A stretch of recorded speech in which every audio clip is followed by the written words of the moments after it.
Democracy against Capitalism. Renewing Historical Materialism. Ellen Meiksins Wood.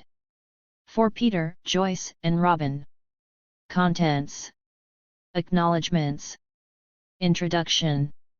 Historical Materialism and the Specificity of Capitalism. 1. The separation of the economic and the political in capitalism. 2. Rethinking base and superstructure.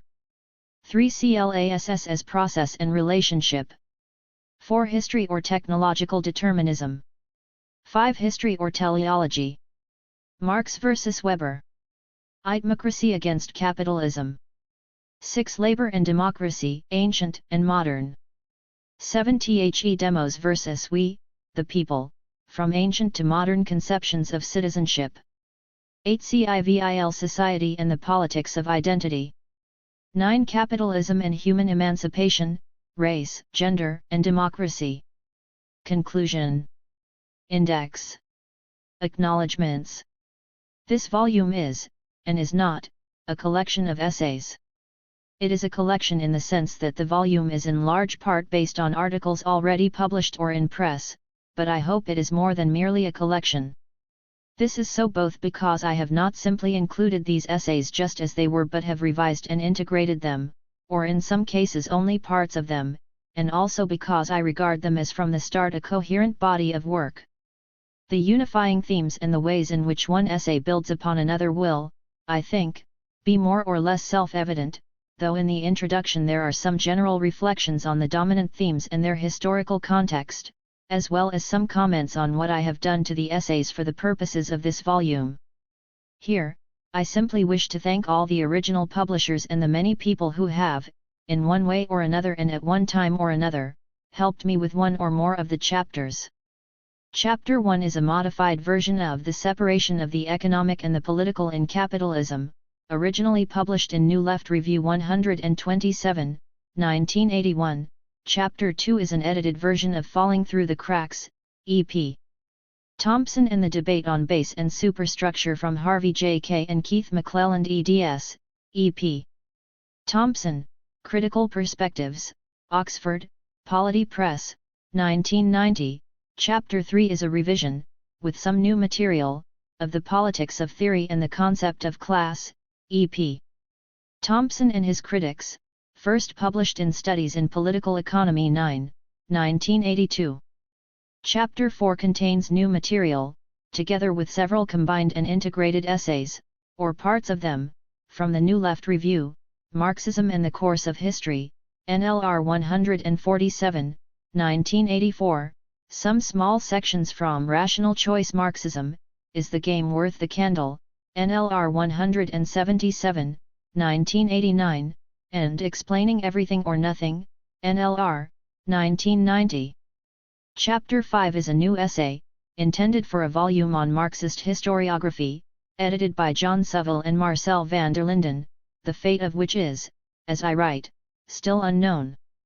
Chapter 6 has not yet been published but is a more or less unchanged essay written for Volume I Greece-Enoi, of a multi-volume work on the ancient Greeks, to be published in Italian by Enotti. I am very grateful to the publishers for allowing me to include the essay in this volume before the publication of I Greece, contrary to their usual contractual conditions, and am very happy to say that it appears here with the kind permission of Giulio Enotti, editor SPA. Chapter 7 is, again, a combination and integration of several articles, or parts of them, together with new material, A Tale of Two Democracies, published in History Today, June 1994, and 2 articles, Democracy, An Idea of Ambiguous Ancestry, in J. Peter Euben, Josiah Ober, and John Wallach eds, Educating Democracy, Cornell University Press, 1994, and Freedom and Democracy, Ancient and Modern, based on a talk given in Washington, D.C. in April 1993, at a conference on democracy ancient and modern, sponsored by the National Endowment for the Humanities, they, edited and enlarged, proceedings of which should be published soon, under the editorship of Josiah Ober and Charles Hedrick. Chapter 8 is a revised and, I hope, improved, version, again with some new material, of the Uses and Abuses of Civil Society, Socialist Register 1990, and Chapter 9 is based, with some modifications, on my Deutscher Memorial lecture, originally published as Capitalism and Human Emancipation in New Left Review 167, 1988. Needless to say, these essays owe much to many people. Some have read several essays, some only one, though the extent of my debt to them does not always correspond simply to the number of essays on which they have commented. It hardly needs saying how much I owe to Neil Wood's help and support.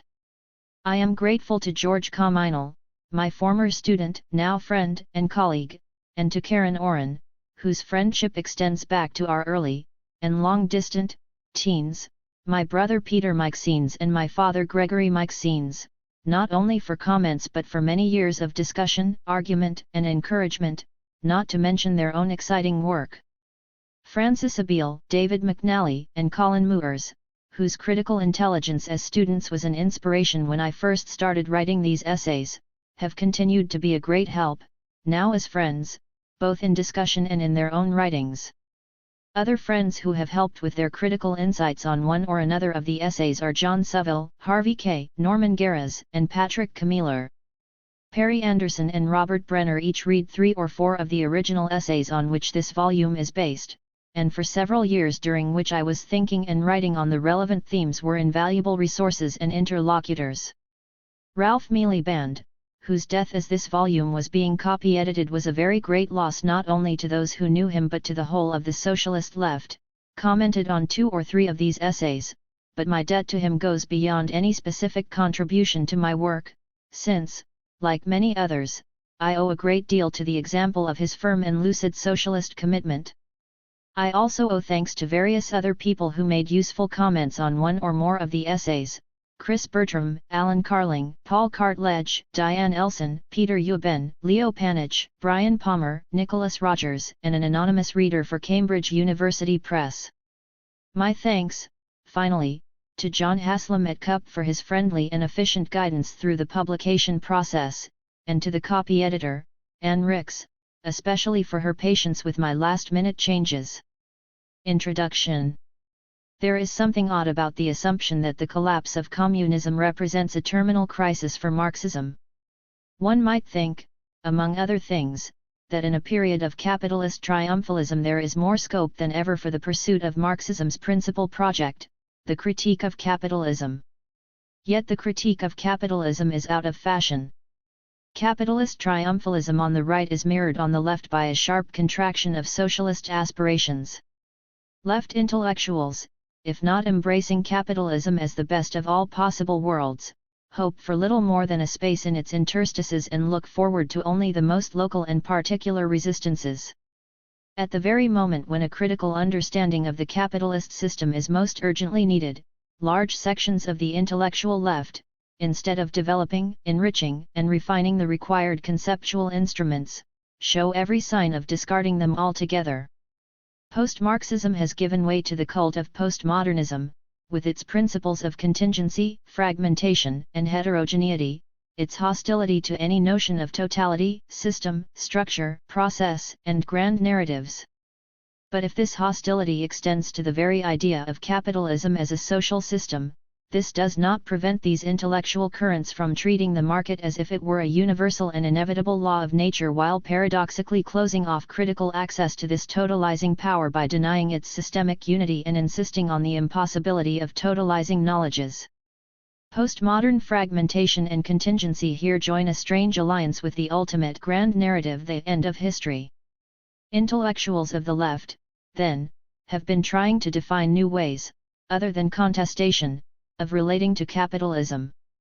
The typical mode, at best, is to seek out the interstices of capitalism, to make space within it for alternative discourses, activities, and identities. Much is made of the fragmentary character of advanced capitalism, whether that fragmentation is characterized by the culture of postmodernism or by the political economy of post-Fordism, and this is supposed to multiply the spaces in which a culture of the left can operate. But underlying all of these seems to be a conviction that capitalism is here to stay, at least in any foreseeable historical perspective.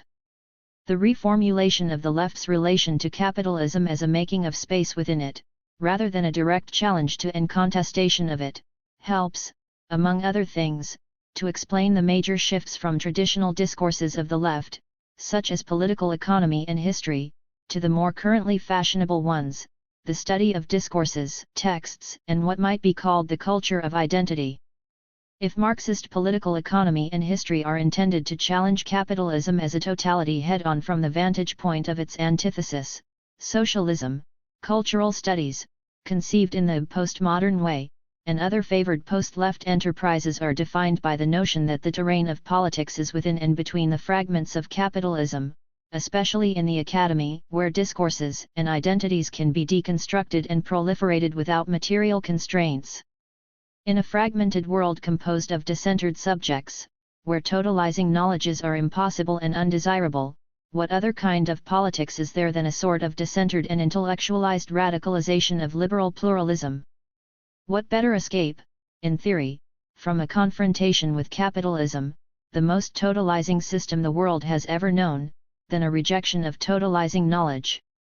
What greater obstacle, in practice, to anything more than the most local and particularistic resistances to the global, totalizing power of capitalism than the decentered and fragmented subject? What better excuse for submitting to the force majeure of capitalism than the conviction that its power, while pervasive, has no systemic origin, no unified logic, no identifiable social roots? In opposition to this dominant trend, I propose to start from the premise that the critique of capitalism is urgently needed, that historical materialism still provides the best foundation on which to construct it, and that the critical element in Marxism lies above all in its insistence on the historical specificity of capitalism, with the emphasis on both the specificity of its systemic logic and on its historicity. In other words, historical materialism approaches capitalism in a way exactly antithetical to the current fashions, the systemic unity of capitalism instead of just postmodern fragments, but also historicity and hence the possibility of supersession instead of capitalist inevitability and the end of history. It is fair enough to say that a body of work produced to deal with capitalism in the 19th century cannot be adequate to the conditions of the late 20th. But it is a great deal less self-evident that anything else has emerged in the interim which provides a better foundation or even one remotely as good for a critical analysis of capitalism. The very least that can be said about Marxism is that it has one inestimable advantage over all other systems of economic and social theory that have claimed to supersede it, namely that it subjects to critical scrutiny not only capitalism itself but also the analytic categories associated with it. Other theories have remained enclosed within, and limited by, conceptual categories derived from the specific historical experience of capitalism, together with capitalist assumptions about human nature, rationality, systemic laws of motion, historical processes. Classical political economy, however much it may have illuminated the workings of capitalism, could never, in Marx's view, penetrate beneath the surface, beneath, at best, the real appearance of capitalism, because its own conceptual framework took for granted the logic of the capitalist system. Even at its best, it was permeated by uncritical assumptions specific to capitalism. This is the sense in which it was ideological even when it was not a crude apology. Hence the need for a critique of capitalism through the medium of a critique of political economy which acknowledged the historical and systemic specificity of capitalism and the need to explain what political economy took as given. An effective critique of capitalism at the end of the 20th century would have to be conducted along the same lines, and this time, it would have to take into account not only the massive changes that the capitalist economy has undergone but also the new theoretical systems that have evolved to comprehend them. Neoclassical economics, for example, is more rather than less ideological than was classical political economy, more rather than less circumscribed by a conceptual framework that takes the logic of capitalism for granted. But what complicates the matter even more is that varieties of Marxism have developed, and even become dominant within the Marxist tradition, that in their own ways also universalize the logic of capitalism, typically by adhering to some kind of technological determinism, which universalizes the specific drive of capitalism to improve the forces of production, and or taking over the procedures of conventional economics. The critique of political economy has been set aside, together with the insights of historical materialism, especially its first premise that every mode of production has a specific systemic logic of its own, by treating capitalist laws of motion as if they were the universal laws of history. So the critique of capitalism requires not only adaptations to every transformation of the system, but a constantly renewed critique of the analytic instruments designed to understand it.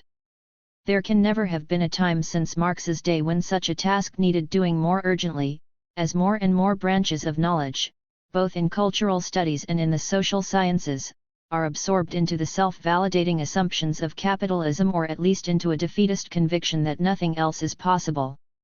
2. Almost from the beginning, there have been two major theories of history in Marxism.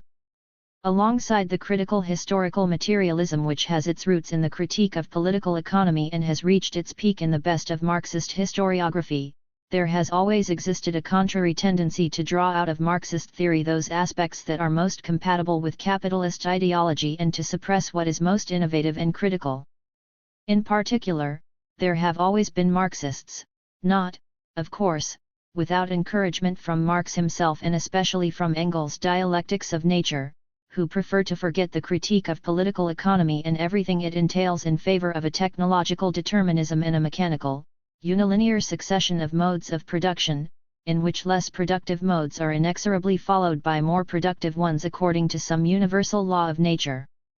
This version of Marxism has little to distinguish it from conventional theories of social evolution and progress, or the stagist view of history as a succession of modes of subsistence associated with classical political economy.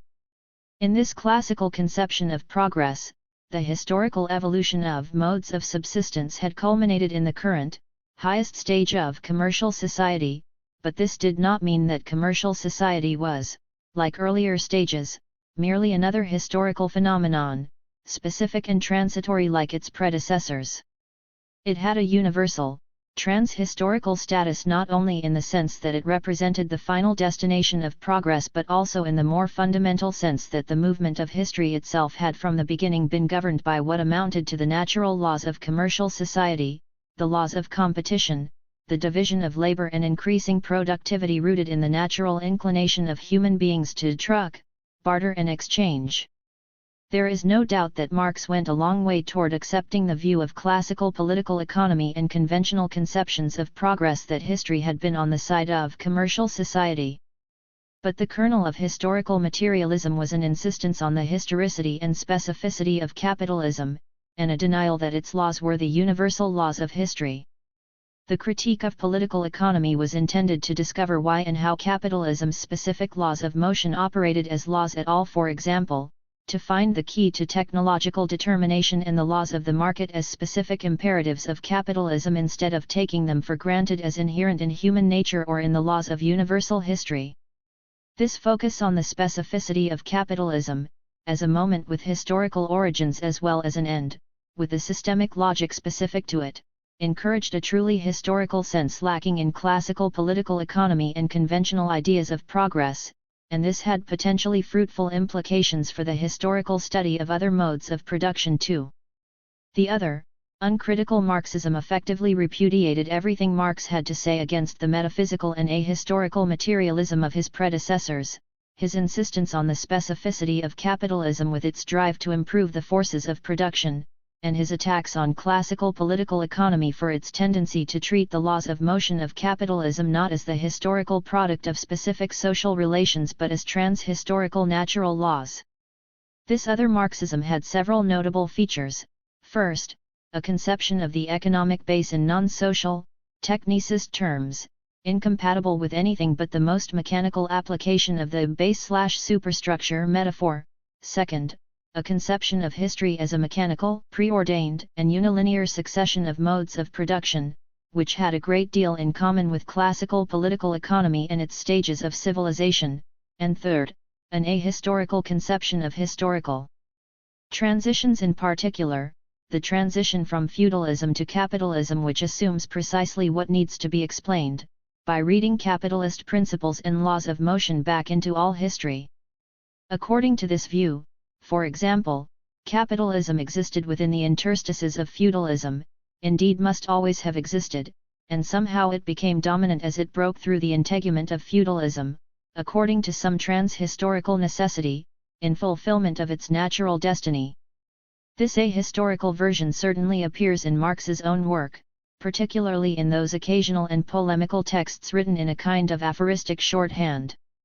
But alongside it, and much more distinctively Marxist, is a historical materialism that allows no preordained and unilinear sequence, in which the origin of capitalism or any other mode of production is something that needs to be explained, not presupposed, and which looks for explanations not in some trans-historical natural law but in historically specific social relations, contradictions and struggles. Marxism as an extension of capitalist ideology has then always existed alongside historical materialism as a critical theory, but it was only with the advent of Stalinist orthodoxies that the critical version was threatened with eclipse. For reasons specific to the circumstances of the Soviet Union and the imperatives of rapid economic development, the development of productive forces on the model of industrial capitalism, and in response to the pressures of the international capitalist economy, not to mention geopolitical and military pressures, technological determinism took precedence over historical materialism, and history gave way to universal laws. At the same time, this determinist view tended to lapse into contradictory moments of extreme voluntarism, as the drive to leap over stages of development produced an inclination toward detachment from material constraints. Although the critical tradition had continued to flourish in the shadow of Stalinism, notably among the British Marxist historians, the end of Stalinism did not restore the theoretical fortunes of historical materialism. For one thing, the philosophical and cultural preoccupations of Western Marxism since the 1920s had by default abandoned too much of the material and historical terrain to Stalinism. Stalinist Marxism had come, for many, to represent Marxist materialism as such, and the alternative appeared to be a distancing of Marxist theory from its materialist self-definition and, in some cases, a wholesale refusal of its materialist preoccupations, in particular its focus on political economy. This tendency was often reinforced by a conviction that the masses in advanced capitalist societies, and specifically the working class, had fallen under the more or less permanent hegemonic spell of consumer capitalism. At any rate, in the following decades, and especially in the wake of the rupture with Stalinism represented by the 20th Party Congress, there emerged a variety of Marxisms in the West, which often very fruitfully shifted Marxism onto new humanist or cultural terrains, while leaving unresolved the ambiguities in their relations with the materialism in historical materialism. For that matter, the historical term in the equation was left largely ambiguous too. Although a great deal of first-rate Marxist history was written, the technological determinism of uncritical Marxism, while subject to humanist critique, was never decisively displaced by a comprehensive theoretical alternative, so that for some the only available option appeared to be an escape into pure historical contingency. This is the context in which the last influential current of Western Marxism entered the fray, the Marxism of Louis Althusser. Althusser had described himself as responding to what he considered to be the inflation of humanist tendencies in Marxist theory in the wake of the liberation experienced by Marxists after the 20th Party Congress. He claimed to be defending the scientific rigor of Marxist materialism against a reversion to pre-Marxist idealism entailed by the then fashionable Hegelian readings of Marx, and the empiricism and voluntarism which had invaded socialist theory as structural determinations were supplanted by a preoccupation with human agency. He was not, however, prepared to relinquish all the gains of the post-Stalinist liberation and sought other ways of preserving the non-reductivist, non-deterministic, non-economistic impulses of that ideological emancipation. His most notable contribution in that regard was the concept of overdetermination, which stressed the complexity and multiplicity of social causation, while reserving economic determination to a distant last instance. But more fundamentally, the non-reductionist effect was achieved by establishing a rigid dualism between theory and history, about which more in Chapter 2, and, here, there was a paradox, for in his insistence on the autonomy of theory and scientific knowledge against empiricism, voluntarism, humanism, and the historicism which, he maintained, relativized theoretical and scientific knowledge, Althusser ended by displacing structural determinations from history altogether. Structural determinations might be the proper object of an autonomous theory, but the real historical world, it appeared, remained irreducibly contingent. This Althusserian dualism allowed its adherents both to abandon crude economism and to retain, on the theoretical plane, a fairly crude determinism, and, where the Stalinist mechanical determinism had been interrupted by moments of extreme voluntarism, Althusserians could unite these two contradictory moments in one uneasy synthesis, or rather, juxtaposition. This theoretical juxtaposition was to be short-lived. Although not all Althusserians took the same route, there emerged a significant current that seized upon such concepts as overdetermination, relative autonomy and social formation, to which I shall return in Chapter 2, as an excuse for effectively repudiating causation altogether, even castigating Althusser for clinging to the last remnant of economism by refusing to relinquish determination in the last instance. In the end, while the new social movements were for some people the main political motivation for abandoning Marxism, Althusserianism became the main theoretical channel through which Western Marxism traveled in its passage to post-Marxism and beyond. And then came the collapse of communism. The condition of the left today may appear to differ as sharply from its state in 1981, when I published the first of the essays on which this volume is based, as the New World Order contrasts with the world before the collapse. Few but the most hardline right-wing critics would venture to deny that this historic rupture has brought about a transformation in the intellectual culture of the left, as people have entered a phase of rethinking and soul-searching of a kind unprecedented in the history of socialism. Yet, without wishing to question the impact of these world historic events on the thinking of Western socialists, I have been no less struck by the fundamental continuities between the dominant intellectual culture of the left on the eve of the collapse and the state of that culture today. I do not mean by this the kind of thing that critics of the right are likely to say, namely that, in the face of all the evidence, there are still too many people on the left who refuse to face reality and who cling to discredited old ideas.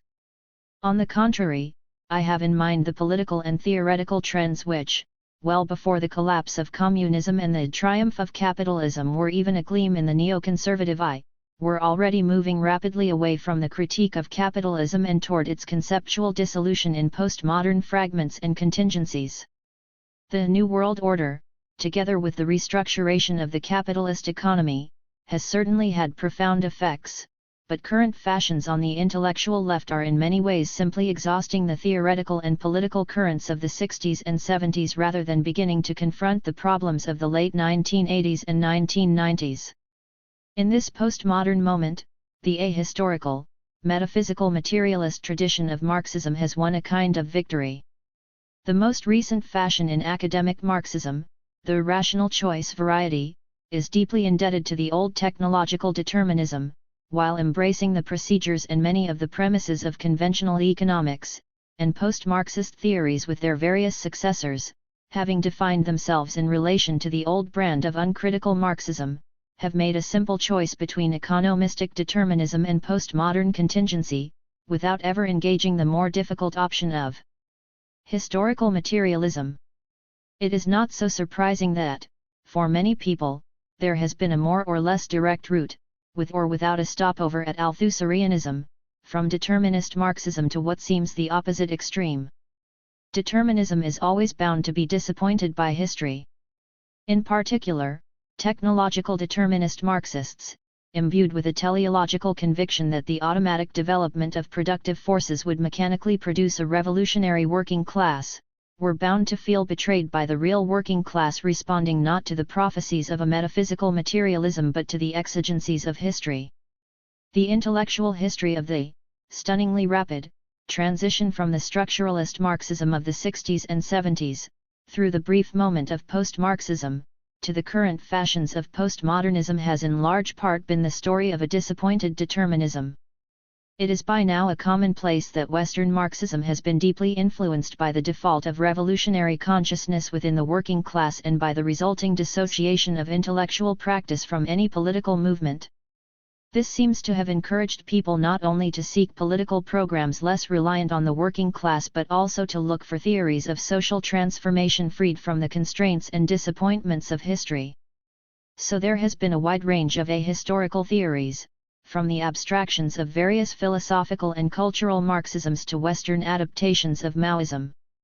Western Maoists, for example, were particularly attracted to its voluntarism and the suggestion that revolutions can be made by sheer political will, in defiance of material, historical conditions.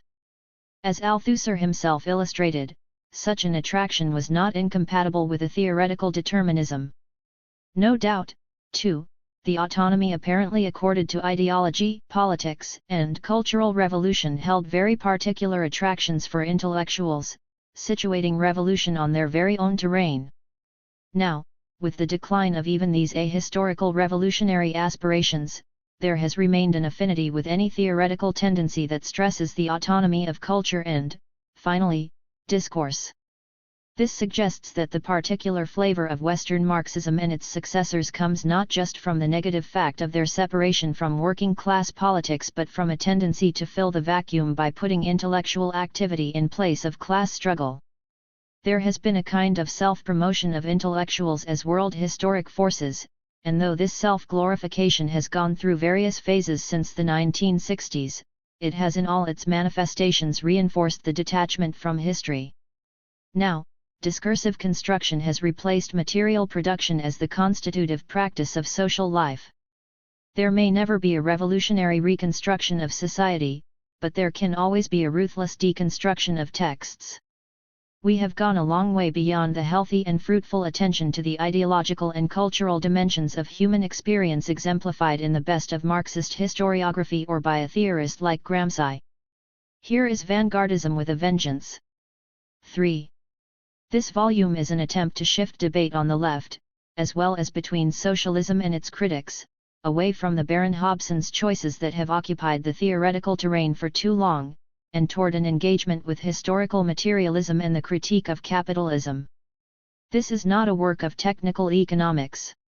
It is not a critique of neoclassical economics, nor is it an intervention in the long-standing debates on value theory or the falling rate of profit. Instead, its purpose is to define the specificity of capitalism as a system of social relations and as a political terrain, while reconsidering the theoretical foundations of historical materialism in general. It is a critique in the sense that it seeks to break those conceptual and theoretical habits that tend to obscure the specificity of capitalism. The issues here are both historical and theoretical. The main historical issue is the widespread tendency, almost universal in non-Marxist accounts of capitalist development and shared by some varieties of Marxism, to read capitalist principles and laws of motion back into all history and to explain the emergence of modern capitalism by assuming the very thing that needs to be explained. The remedy for this essentially teleological procedure is to put history in place of teleology. Theoretically, the principal issues have to do, first, as I suggest in Chapter 3, with the difference between two conceptions of theory, on the one hand, a view that theoretical knowledge, the knowledge of structures, is a matter of static conceptual representation, while motion and flux, together with history, belong to a different, empirical sphere of cognition, and on the other hand, a view of knowledge that does not oppose structure to history, in which theory can accommodate historical categories, concepts appropriate to the investigation of process. More specifically, there is a range of questions having to do with the historicity of certain theoretical categories. In particular, our current conceptions of the political and the economic are here subjected to critical scrutiny in order not to take for granted the delineation and separation of these categories specific to and only to capitalism. This conceptual separation, while it reflects a reality specific to capitalism, not only fails to comprehend the very different realities of pre- or non-capitalist societies but also disguises the new forms of power and domination created by capitalism. The critical project I am outlining here requires treating capitalism as a system of social relations, and this means rethinking some of the ways in which the principal concepts of historical materialism, forces and relations of production, class, base and superstructure, etc., have been conceived. These are the main themes of Part 1. But the original critique of capitalism could not have been conducted without the conviction that alternatives were possible, and it was carried out from the vantage point of capitalism's antithesis, socialism. This demanded a critique not only of capitalism or of political economy but also of the then available oppositions to capitalism, which meant subjecting the socialist tradition itself to critical scrutiny. The principal object of this critique was to transform the socialist idea from an ahistorical aspiration into a political program grounded in the historical conditions of capitalism. My own point of orientation is still socialism, but today's oppositions and resistances are of a different kind and require a critique of their own. If there is now any single unifying theme among the various fragmented oppositions, it is the aspiration to democracy. Part N, then, explores the concept of democracy as a challenge to capitalism, and it does so critically, that is, above all, historically. The volume proceeds as follows. The chapter on the separation of the economic and the political in capitalism sets the agenda for the whole volume. It is an attempt both to identify what is distinctive about capitalism and the historical process that produced it, and to scrutinize the conceptual categories associated with this distinctive historical pattern. In the process, the fundamental categories of historical materialism, forces and relations of production, base and superstructure, and so on are also redefined. If I were to start this essay from scratch today, I would stress even more than I did then the specificity of capitalism and its historical development. Since I first wrote it, I have become increasingly preoccupied with the ways in which the retrospective imposition of capitalist principles upon all previous history has affected our understanding of both history in general and capitalism in particular. One product of this preoccupation was my book, The Pristine Culture of Capitalism, a historical essay on old regimes and modern states, London, 1991, which distinguishes the historical development of English capitalism from other historical paths out of European feudalism, especially in France, where the outcome was not capitalism but absolutism. Rethinking the history of capitalism in this way involved disentangling the conventional ensemble of capitalism and bourgeois society, and raising some questions about our understanding of progress and modernity. Behind all this lay further questions about the connection between markets, trade, and towns, on the one hand, and capitalism, on the other, questions that also arise in connection with my discussion of Max Weber in Chapter 5.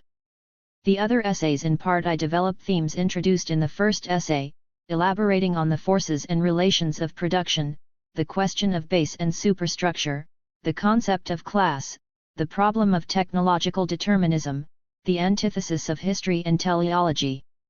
I should perhaps explain the special role I assign here to E.P. Thompson. In chapters 2 and 3, I use his work as a point of departure for reconstructing some of the fundamental categories of historical materialism, notably the metaphor of base and superstructure and the concept of class. I have been told repeatedly that I read too much of my own theoretical predispositions into his historical writings, but while I would certainly like to take credit for some of the insights I ascribe to him, it still seems to me that, however elusive his own theoretical pronouncements may have been, he remains the closest thing we have to a theorist of historical materialism as I understand it. In Chapter 3, I talk about Thompson's conception of class as process and relationship, as opposed to class as a structural location, and I contrast his historical conception to what I call the geological model in conventional theories of stratification. It occurs to me that this distinction, together with the underlying epistemological difference between Thompson's conception of theoretical knowledge as having to do with concepts appropriate to the investigation of process and other conceptions of theory as static conceptual representation, is a very nice way of identifying what I take to be the defining characteristics of historical materialism. Thompson also exemplifies for me the critical role of historical materialism as a way of learning or relearning how to think in non-capitalist terms, challenging the universality of its constitutive categories, conceptions of property, labor, the market, and so on. His work has been unequaled in its capacity to undermine capitalist assumptions by a kind of historical anthropological deconstruction, tracking the transformations, against resistances, which produced this unique social form, the market, against the resistance of the moral economy, capitalist definitions of property as against other, earlier and/or alternative definitions reflecting customs, codes, practices, and expectations resistant to the logic of capitalist property relations. His subversive genealogy of capitalist principles, tracing capitalist practices, values, and categories to their systemic roots in specific relations of production and exploitation, restores not only the historicity of capitalism but also its contestability.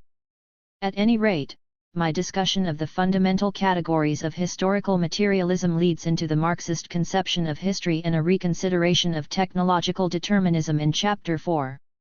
One issue, again, dominates this discussion of history: the antithesis between historical materialism on the one hand, and on the other the teleological tendency to see capitalism in all its historical predecessors, to assume its pre-existence in order to explain its coming into being, and to translate its specific laws of motion into a general law of history. This tendency, I argue in Chapter 5, is exemplified even by Max Weber and more than anything else distinguishes him from Marx. The first chapter of the book also lays the foundation for the chapters in Part 2, which explore the political implications that follow from the specificities of capitalism.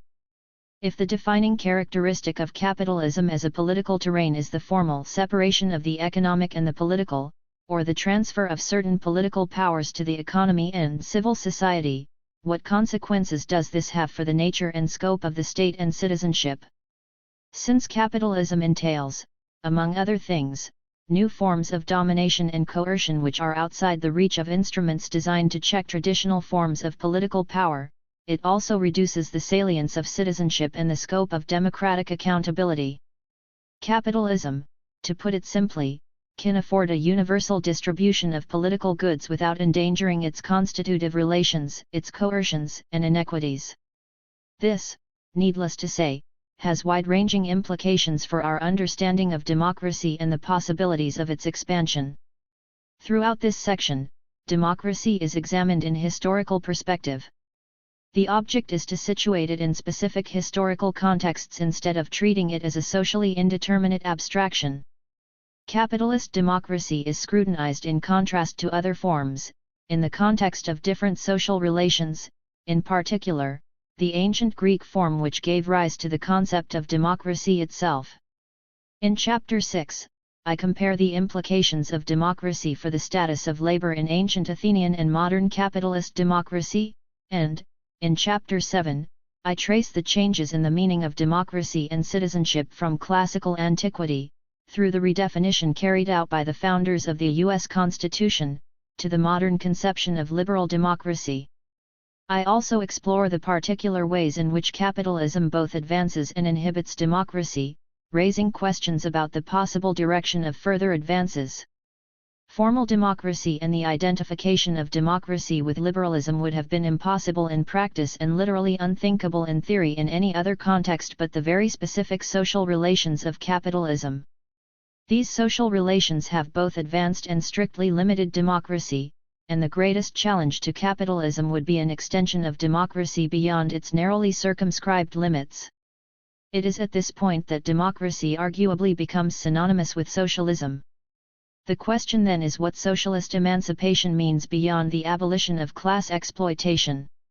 In Chapter 8, I extend the discussion of democracy to current preoccupations with civil society and the politics of identity, and Chapter 9 reflects on the prospects and limits of human emancipation in capitalist society and the effects of capitalism on extra economic goods, not only democracy but racial and especially gender equality. The conclusion makes some tentative suggestions about the kinds of questions socialist thought should now address. A few final words about the connection between the chapters in this book and the essays on which they are based. Although the essays, published between 1981 and 1994, were written at different times and for various purposes, they seem to me to comprise a coherent set of ideas. I have emphasized that coherence by arranging the essays more thematically than chronologically, by integrating overlapping texts, and by introducing some bridging arguments. Some essays have been more extensively altered than others. Chapters 4 and 7 represent the revision and integration of several essays or sections extracted from them. Elsewhere, I have cut some things and elaborated or clarified others, modifying some particularly leaden prose, incoherence, or opacity, or amplifying some point that seemed to me unclear or in need of explication.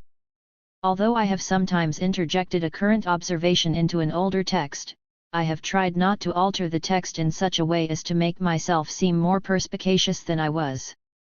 This, of course, raises questions about whether and how the massive transformations that have occurred in the world between the first and the last of these essays have obliged me to rethink, and why I am not ashamed to persist in such unfashionable views. I want to make a few remarks in the conclusion about the current conjuncture and the continuing timeliness of socialist aspirations, but for now, I shall simply repeat that, since historical materialism still represents the most fruitful critique of capitalism, it seems to me that the triumph of capitalism has made it more relevant today than ever before. Part I. Historical Materialism and the Specificity of Capitalism. Chapter 1. The Separation of the Economic and the Political in Capitalism. The original intention of historical materialism was to provide a theoretical foundation for interpreting the world in order to change it. This was not an empty slogan. It had a very precise meaning.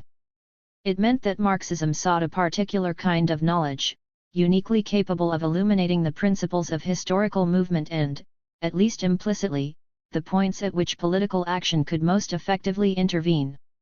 This is not to say that the object of Marxist theory was to discover a scientific program or technique of political action.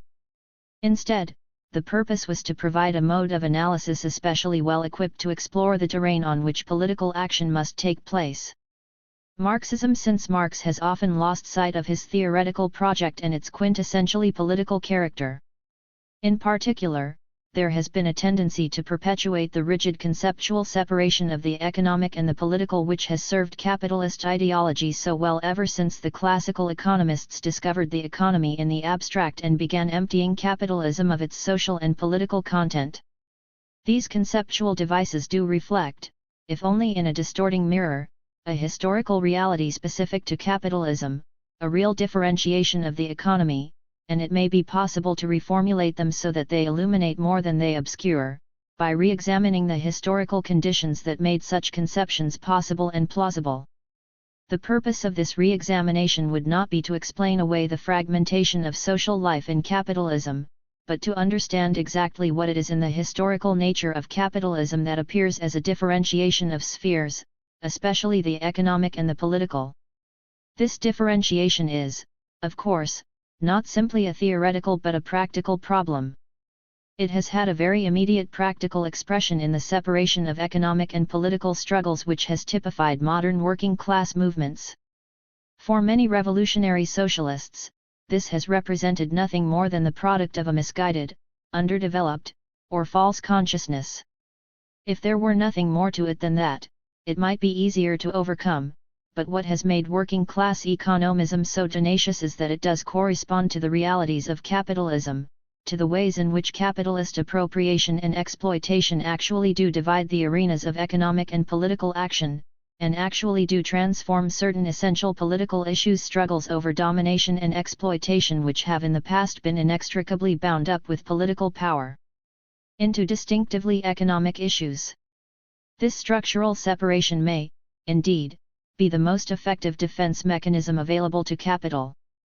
The point, then, is to explain how and in what sense capitalism has driven a wedge between the economic and the political, how and in what sense essentially political issues like the disposition of power to control production and appropriation, or the allocation of social labor and resources, have been cut off from the political arena and displaced to a separate sphere. Economic and political factors. Marx presented the world in its political aspect, not only in his explicitly political works but even in his most technical economic writings. His critique of political economy was, among other things, intended to reveal the political face of the economy which had been obscured by classical political economists. The fundamental secret of capitalist production disclosed by Marx, the secret that political economy systematically concealed, making it finally incapable of accounting for capitalist accumulation, concerns the social relation and the disposition of power that obtains between workers and the capitalist to whom they sell their labor power. This secret has a corollary, that the disposition of power between the individual capitalist and worker has as its condition the political configuration of society as a whole, the balance of class forces and the powers of the state which permit the expropriation of the direct producer, the maintenance of absolute private property for the capitalist, and his control over production and appropriation. In Volume I of Capital, Marx works his way from the commodity form through surplus value to the secret of primitive accumulation, disclosing at last that the starting point of capitalist production is nothing else than the historical process of divorcing the producer from the means of production, a process of class struggle and coercive intervention by the state on behalf of the expropriating class. The very structure of the argument suggests that, for Marx, the ultimate secret of capitalist production is a political one. What distinguishes his analysis so radically from classical political economy is that it creates no sharp discontinuities between economic and political spheres, and he is able to trace the continuities because he treats the economy itself not as a network of disembodied forces but, like the political sphere, as a set of social relations. This has not been equally true of Marxism since Marx. In one form or another and in varying degrees, Marxists have generally adopted modes of analysis which, explicitly or implicitly, treat the economic base and the legal, political, and ideological superstructures that reflect or correspond to it as qualitatively different, more or less enclosed and regionally separated spheres. This is most obviously true of orthodox base superstructure theories. It is also true of their variants which speak of economic, political, and ideological factors, levels or instances, no matter how insistent they may be about the interaction of factors or instances, or about the remoteness of the last instance in which the economic sphere finally determines the rest. If anything, these formulations merely reinforce the spatial separation of spheres.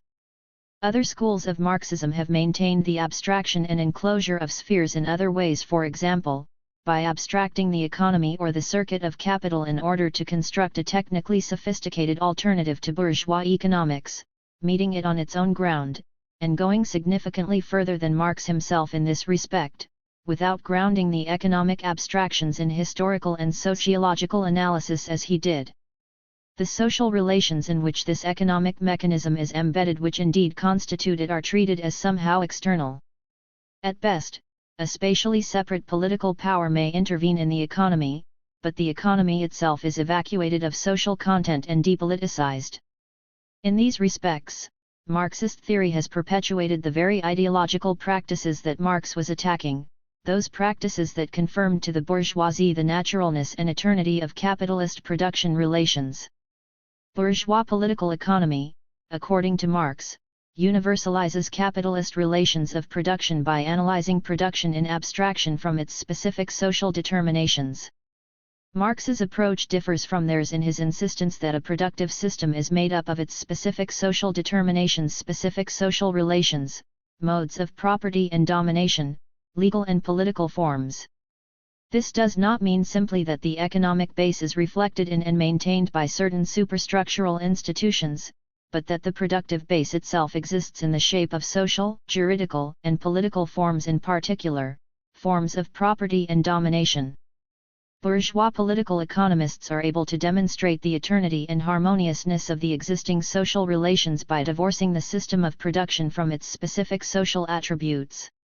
For Marx, production is not only a particular production, it is always a certain social body, a social subject, which is active in a greater or sparser totality of branches of production. Point 2. Bourgeois political economy, in contrast, achieves its ideological purpose by dealing with society in the abstract, treating production as encased in eternal natural laws independent of history, at which opportunity bourgeois relations are then quietly smuggled in as the inviolable natural laws on which society in the abstract is founded.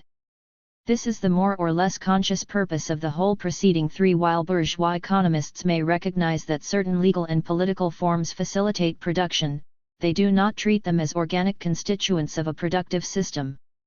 Thus they bring things that are organically related into an accidental relation, into a merely reflective connection. Point 4. The distinction between organic and merely reflective connections is especially significant. It suggests that any application of the base/superstructure metaphor that stresses the separation and enclosure of spheres, however much it may insist on the connection of one to the other, even the reflection of one by the other, reproduces the mystifications of bourgeois ideology because it fails to treat the productive sphere itself as defined by its social determinations and in effect deals with society in the abstract. The basic principle about the primacy of production, the very foundation of historical materialism, loses its critical edge and is assimilated to bourgeois ideology. This is, of course, not to say that Marx saw no value in the approach of bourgeois political economy. On the contrary, he adopted its categories as his point of departure because they expressed, not a universal truth, but a historical reality in capitalist society, at least a real appearance. What he undertook was neither the reproduction nor the repudiation of bourgeois categories but their critical elaboration and transcendence. Toward a theoretical alternative, base and superstructure reconsidered. It should be possible to sustain a historical materialism that takes seriously Marx's own insistence, in opposition to the ideological abstractions of bourgeois political economy, that, for example, capital is a social relation of production, that economic categories express certain determinate social relations. There ought to be a theoretical alternative to vulgar economism that attempts to preserve the integrity of the mode of production, while working out the implications of the fact that the productive base exists in the shape of specific social processes and relations and particular juridical and political forms. There has been no explicit and systematic account of such a theoretical position, at least not since Marx's own, although something like it is implicit in the work of certain Marxist historians. The theoretical standpoint being proposed here is perhaps what has been called pejoratively political Marxism. This brand of Marxism, according to one Marxist critic, is a reaction to the wave of economist-IC tendencies in contemporary historiography. As the role of class struggle is widely underestimated, so political Marxism injects strong doses of it into historical explanation. It amounts to a voluntarist vision of history in which the class struggle is divorced from all other objective contingencies and, in the first instance, from such laws of development as may be peculiar to a specific mode of production. Could one imagine accounting for the development of capitalism in the 19th and 20th centuries solely by reference to social factors, and without bringing into the picture the law of capitalist accumulation and its mainspring, that is to say the mechanism of surplus value? In fact, the result is to deprive the basic concept of historical materialism, that is the mode of production, of all real substance. The error of such political Marxism lies not only in its neglect of the most operative concept of historical materialism, the mode of production. It also consists in its abandonment of the field of economic realities. 5. The purpose of my argument here is to overcome the false dichotomy on which this characterization of political Marxism is based, a dichotomy that permits some Marxists to accuse others of abandoning the field of economic realities when they concern themselves with the political and social factors that constitute relations of production and exploitation. The premise here is that there is no such thing as a mode of production in opposition to social factors, and that Marx's radical innovation on bourgeois political economy was precisely to define the mode of production and economic laws themselves in terms of social factors. What does it mean to talk about a mode of production or an economy as if they were distinct from, even opposed to, social factors? What, for example, are objective contingencies like the law of capitalist accumulation and its mainspring, the mechanism of surplus value? The mechanism of surplus value is a particular social relation between appropriator and producer. It operates through a particular organization of production, distribution, and exchange, and it is based on a particular class relation maintained by a particular configuration of power. What is the subjection of labor to capital, which is the essence of capitalist production, if not a social relation and the product of a class struggle? What, after all, did Marx mean when he insisted that capital is a social relation of production, that the category capital had no meaning apart from its social determinations, that money or capital goods are not in themselves capital but become so only in the context of a particular social relation between appropriator and producer, that the so-called primitive accumulation of capital, which is the precondition for capitalist production, is nothing more than the process, i.e. the class struggle whereby the direct producer is expropriated, and so on. For that matter, why did the grand old man of bourgeois social science, Max Weber, insist on a purely economic definition of capitalism without reference to extraneous social factors, like, for example, the exploitation of labor, evacuating the social meaning of capitalism in deliberate opposition to Marx? 6. To raise these questions and to insist on the social constitution of the economy is not at all to say that there is no economy, that there are no economic laws, no mode of production, no laws of development in a mode of production, no law of capitalist accumulation, nor is it to deny that the mode of production is the most operative concept of historical materialism. Political Marxism, as understood here, is no less convinced of the primacy of production than are the economistic tendencies of Marxism. It does not define production out of existence or extend its boundaries to embrace indiscriminately all social activities. It simply takes seriously the principle that a mode of production is a social phenomenon. Equally important, and this is the point of the whole exercise, relations of production are, from this theoretical standpoint, presented in their political aspect, that aspect in which they are actually contested, as relations of domination, as rights of property, as the power to organize and govern production and appropriation. In other words, the object of this theoretical stance is a practical one, to illuminate the terrain of struggle by viewing modes of production not as abstract structures but as they actually confront people who must act in relation to them.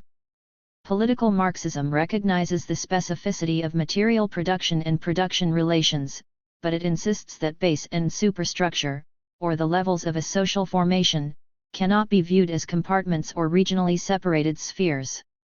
However much we may stress the interaction among factors, these theoretical practices mislead because they obscure not only the historical processes by which modes of production are constituted but also the structural definition of productive systems as living social phenomena. Political Marxism, then, does not present the relation between base and superstructure as an opposition, a regional separation, between a basic objective economic structure, on the one hand, and social, juridical and political forms, on the other, but rather as a continuous structure of social relations and forms with varying degrees of distance from the immediate processes of production and appropriation, beginning with those relations and forms that constitute the system of production itself. The connections between base and superstructure can then be traced without great conceptual leaps because they do not represent two essentially different and discontinuous orders of reality. The argument begins with one of the first principles of Marx's materialism, that while human beings work within definite material limits not of their own making, including purely physical and ecological factors, the material world as it exists for them is not simply a natural given, it is a mode of productive activity, a system of social relations, a historical product. Even nature, the nature that preceded human history, is nature which no longer exists anywhere. 7. The sensuous world is not a thing given direct from all eternity, remaining ever the same, but the product of industry and the state of society and, indeed, in the sense that it is an historical product, the result of the activity of a whole succession of generations, each standing on the shoulders of the preceding one, developing its industry and its intercourse, modifying its social system according to the changing needs. 8. A materialist understanding of the world, then, is an understanding of the social activity and the social relations through which human beings interact with nature in producing the conditions of life, and it is a historical understanding which acknowledges that the products of social activity, the forms of social interaction produced by human beings, themselves become material forces, no less than are natural givens. This account of materialism, with its insistence on the role played by social forms and historical legacies as material forces, inevitably raises the vexed question of base and superstructure. If forms of social interaction, and not just natural or technological forces, are to be treated as integral parts of the material base, where is the line to be drawn between social forms that belong to the base and those that can be relegated to superstructure? Or, in fact, does the base/superstructure dichotomy obscure as much as it reveals about the productive base itself? Some legal and political institutions are external to the relations of production even while helping to sustain and reproduce them, and perhaps the term superstructure should be reserved for these. But relations of production themselves take the form of particular juridical and political relations, modes of domination and coercion, forms of property and social organization which are not mere secondary reflexes, nor even just external supports, but constituents of these production relations. The sphere of production is dominant not in the sense that it stands apart from or precedes these juridical political forms, but rather in the sense that these forms are precisely forms of production, the attributes of a particular productive system. A mode of production is not simply a technology but a social organization of productive activity, and a mode of exploitation is a relationship of power. Furthermore, the power relationship that conditions the nature and extent of exploitation is a matter of political organization within and between the contending classes. In the final analysis, the relation between appropriators and producers rests on the relative strength of classes, and this is largely determined by the internal organization and the political forces with which each enters into the class struggle. For example, as Robert Brenner has argued, the varying patterns of development in different parts of late medieval Europe can be accounted for in large part by the differences in class organization which characterized struggles between lords and peasants in various places according to their specific historical experiences. In some cases, the struggle issued in a breakdown of the old order and old forms of surplus extraction; in others, a retrenchment of the old forms took place. These different outcomes of agrarian class conflict, argues Brenner, tended to be bound up with certain historically specific patterns of development of the contending agrarian classes and their relative strength in the different European societies, their relative levels of internal solidarity, their self-consciousness and organization, and their general political resources, especially their relationships to the non-agricultural classes, in particular, potential urban class allies, and to the state, in particular, whether or not the state developed as a class like competitor of the lords for the peasants' surplus. Point 9. Brenner illustrates how the particular form as well as the strength of political organization in the contending classes shaped relations of production, for example, how village institutions acted as a form of peasant class organization and how the development of independent political institutions in the village or the lack of such institutions affected the exploitative relations between lord and peasant. In cases like this, political organization plays a significant part in constructing relations of production. There are, then, at least two senses in which the juridical political sphere is implicated in the productive base. First, a system of production always exists in the shape of specific social determinations, the particular modes of organization and domination and the forms of property in which relations of production are embodied, what might be called the basic as distinct from superstructural juridical political attributes of the productive system. Second, from a historical point of view, even political institutions like village and state enter directly into the constitution of production relations and are in a sense prior to them, even where these institutions are not the direct instruments of surplus appropriation, because relations of production are historically constituted by the configuration of power that determines the outcome of class conflict. The economic and the political in capitalism. What, then, does it mean to say that capitalism is marked by a unique differentiation of the economic sphere? It means several things: that production and distribution assume a completely economic form, no longer, as Karl Polanyi put it, embedded in extra-economic social relations 11 in a system where production is generally production for exchange, that the allocation of social labor and the distribution of resources are achieved through the economic mechanism of commodity exchange, that the economic forces of the commodity and labor markets acquire a life of their own, that, to quote Marx, property receives its purely economic form by discarding all its former political and social embellishments and associations. Point 12. Above all, it means that the appropriation of surplus labor takes place in the economic sphere by economic means. In other words, surplus appropriation is achieved in ways determined by the complete separation of the producer from the conditions of labor and by the appropriator's absolute private property in the means of production. Direct extra economic pressure or overt coercion are, in principle, unnecessary to compel the expropriated laborer to give up surplus labor. Although the coercive force of the political sphere is ultimately necessary to sustain private property and the power of appropriation, economic need supplies the immediate compulsion forcing the worker to transfer surplus labor to the capitalist in order to gain access to the means of production. The laborer is free, not in a relationship of dependence or servitude. The transfer of surplus labor and its appropriation by someone else are not conditioned by such an extra economic relationship. The forfeit of surplus labor is an immediate condition of production itself.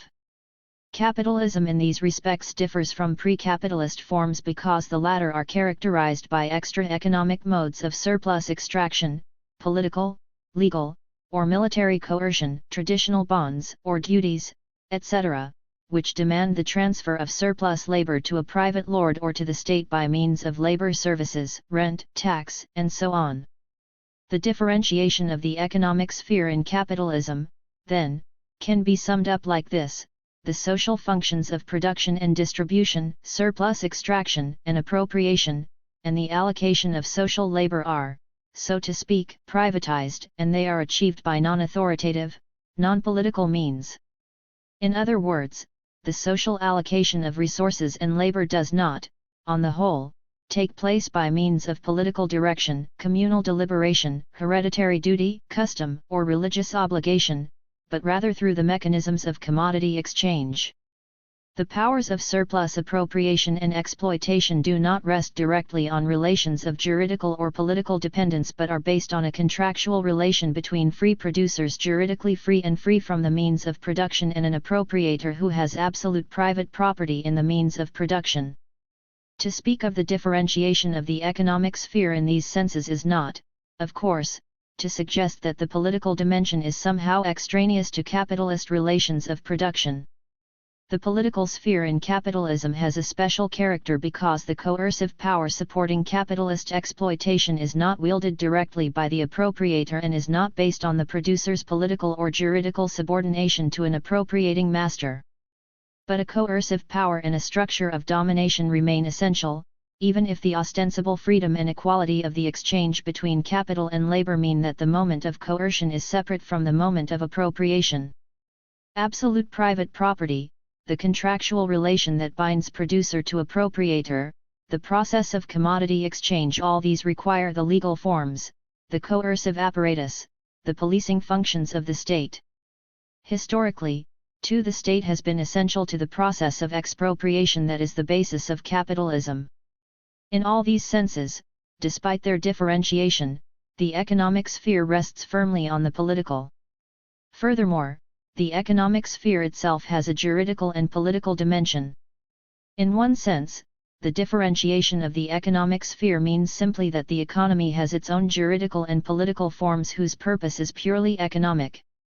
Absolute property, contractual relations, and the legal apparatus that sustains them are the juridical conditions of capitalist production relations, and they constitute the basis of a new relation of authority, domination, and subjection between appropriator and producer. The correlative of these private, economic juridical political forms is a separate specialized public political sphere.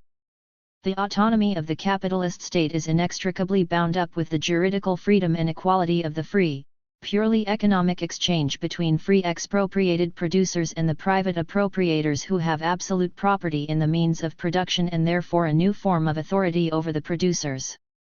This is the significance of the division of labor in which the two moments of capitalist exploitation, appropriation and coercion are allocated separately to a private appropriating class and a specialized public coercive institution, the state.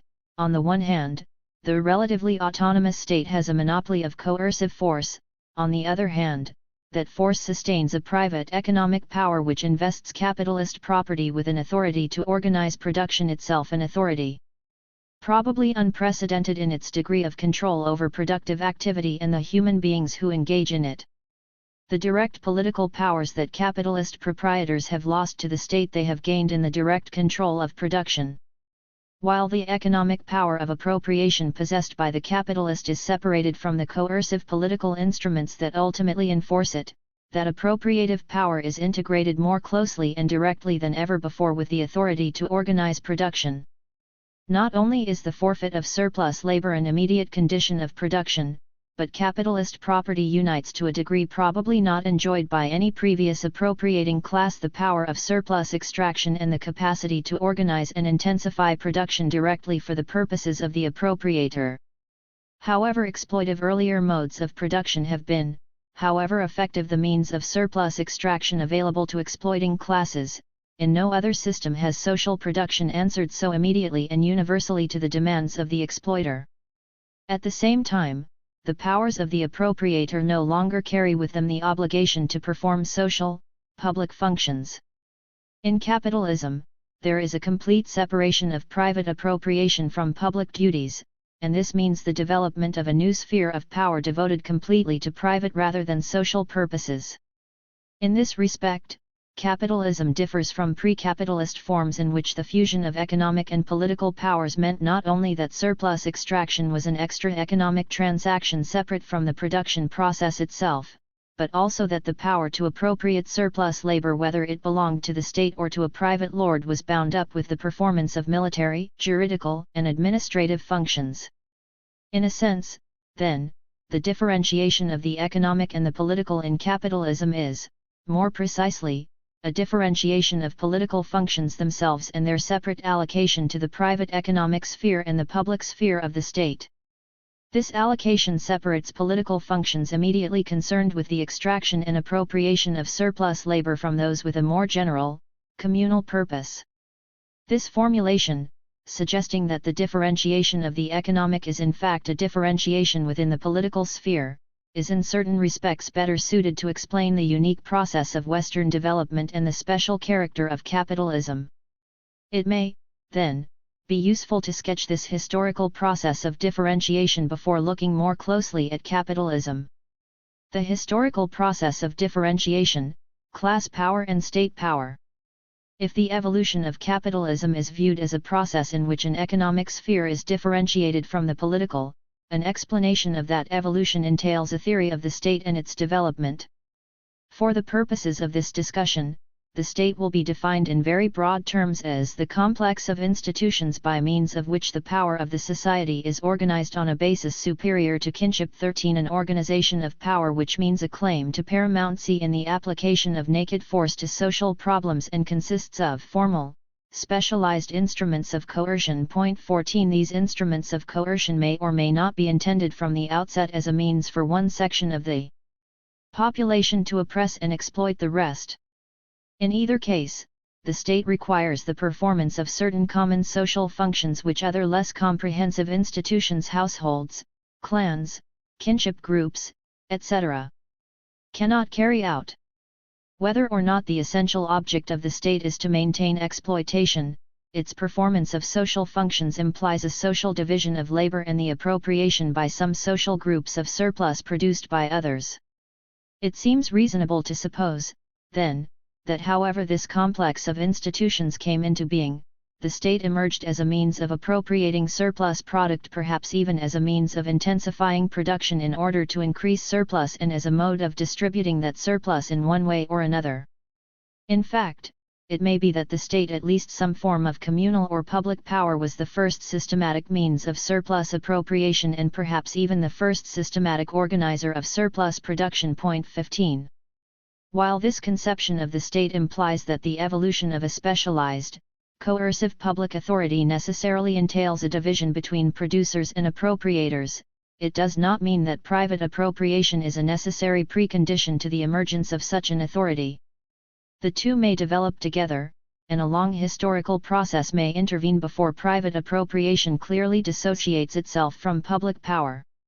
Propositions about the relation between class and state must, therefore, be cautiously formulated. It may be misleading to suggest, as Marxist arguments often seem to do, that there is a universal sequence of development in which class precedes state. What can perhaps be said is that, whichever came first, the existence of a state has always implied the existence of classes. Although this proposition requires a definition of class capable of encompassing all divisions between direct producers and the appropriators of their surplus labor, even cases in which economic power is scarcely distinguishable from political power, where private property remains undeveloped, and where class and state are in effect 1.16. The essential point is the recognition that some of the major divergences among various historical patterns have to do with the nature and sequence of relations between public power and private appropriation. This point is especially important in identifying the distinctive characteristics of the historical path leading to capitalism, with its unprecedented degree of differentiation between the economic and the political.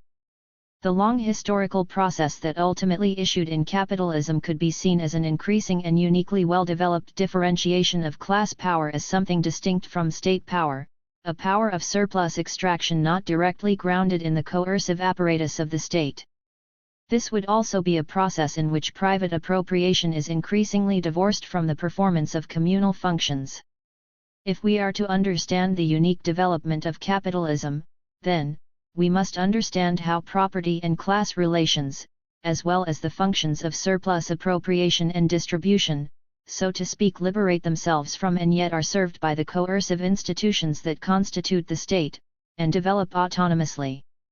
The foundations of this argument are to be found in Marx's discussion of pre-capitalist formations and the distinctive character of capitalism in the Grundriss and Capital, especially Volume 3.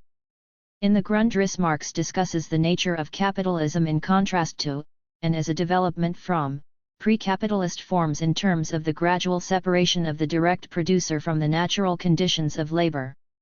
It is characteristic of pre-capitalist forms that producers remain, in one way or another, directly related to the conditions of labor, at least as possessors if not owners of the means of production. The principal case in which the direct producer is completely expropriated, the case of chattel slavery, is itself determined by the typically direct relation of the producer to the natural conditions of labor, since the slave is seized as an accessory to captured land, rendered propertyless by military means and thus transformed into a mere condition of production. Where a division between appropriators and producers has evolved, surplus appropriation takes extra economic forms, whether it be the outright coercion of master against slave, or, where the laborer remains in possession of the conditions of labor, a relationship of lordship and servitude in other forms. In one of the major pre-capitalist cases, which Marx calls the Asiatic, the state itself is the direct appropriator of surplus labor from producers who remain in possession of the land that they work. It is the special characteristic of capitalism that surplus appropriation and the relationship between direct producers and the appropriators of their surplus labor do not take the form of direct political domination or legal servitude, and the authority confronting the mass of direct producers appears only as the personification of the conditions of labor in contrast to labor, and not as political or theocratic rulers as under earlier modes of production. Point 17.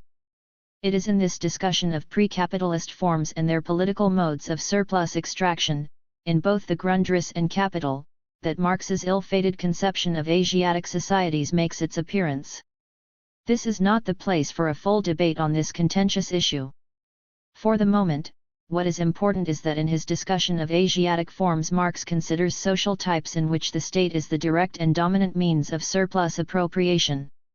In this sense, the Asiatic type represents the polar opposite of the capitalist case, in that economic and extra-economic, class power and state power, property relations and political relations, are least differentiated. Should the direct producers not be confronted by a private landowner, but rather, as in Asia, under direct subordination to a state which stands over them as their landlord and simultaneously as sovereign, then rent and taxes coincide, or rather, there exists no tax which differs from this form of ground rent. Under such circumstances there need exist no stronger political or economic pressure than that common to all subjection to that state. The state is then the supreme lord. Sovereignty here consists in the ownership of land concentrated on a national scale. But, on the other hand, no private ownership of land exists, although there is both private and common possession and use of land. Point 18. Even if there has never been a perfect representative of this social type, for example, if there has never been a well-developed appropriating and redistributive state in the complete absence of private ownership of land, the concept must still be taken seriously. The state as the major and direct appropriator of surplus labor has certainly existed, and there is considerable evidence that this mode of surplus appropriation has been a dominant, if not universal, pattern of social development, for example, in Bronze Age Greece, as well as in the larger palace-dominated redistributive economies of the ancient Near East and Asia. Whatever other characteristics Marx may have attributed to the Asiatic form, this one, which has sparked the most controversy, needs to be explored for what it may reveal about the process of differentiation that concerns us here. The implication of Marx's argument is that the division between appropriators and producers, a division implied by any form of state, can take different forms, forms to which the notion of class can be applied only with great caution when there is no clearly differentiated economic power. It is, of course, true that only in capitalist society is the economic power of class completely differentiated from extra economic powers, and there is no intention here of arguing that there is class only in capitalist social formations. But it does at least seem important to recognize the polar extremes, the capitalist mode, in which the differentiation has taken place, and one in which, as in certain bureaucratic, palace-dominated redistributive states of the ancient world, the state itself, as the major direct appropriator of surplus product, is both class and state at once. Marx sometimes appears to suggest that, in the latter case, the dynamic of history has been inhibited, if property and class do not break free and develop autonomously from the hypertrophied state. But to speak here of an inhibited historical process may be misleading, if it implies that the course of development leading to capitalism, which Marx traces from ancient Greco-Roman civilization through Western feudalism to capitalism, has been the rule rather than the exception in world history, and that all other historical experiences have been aberrations.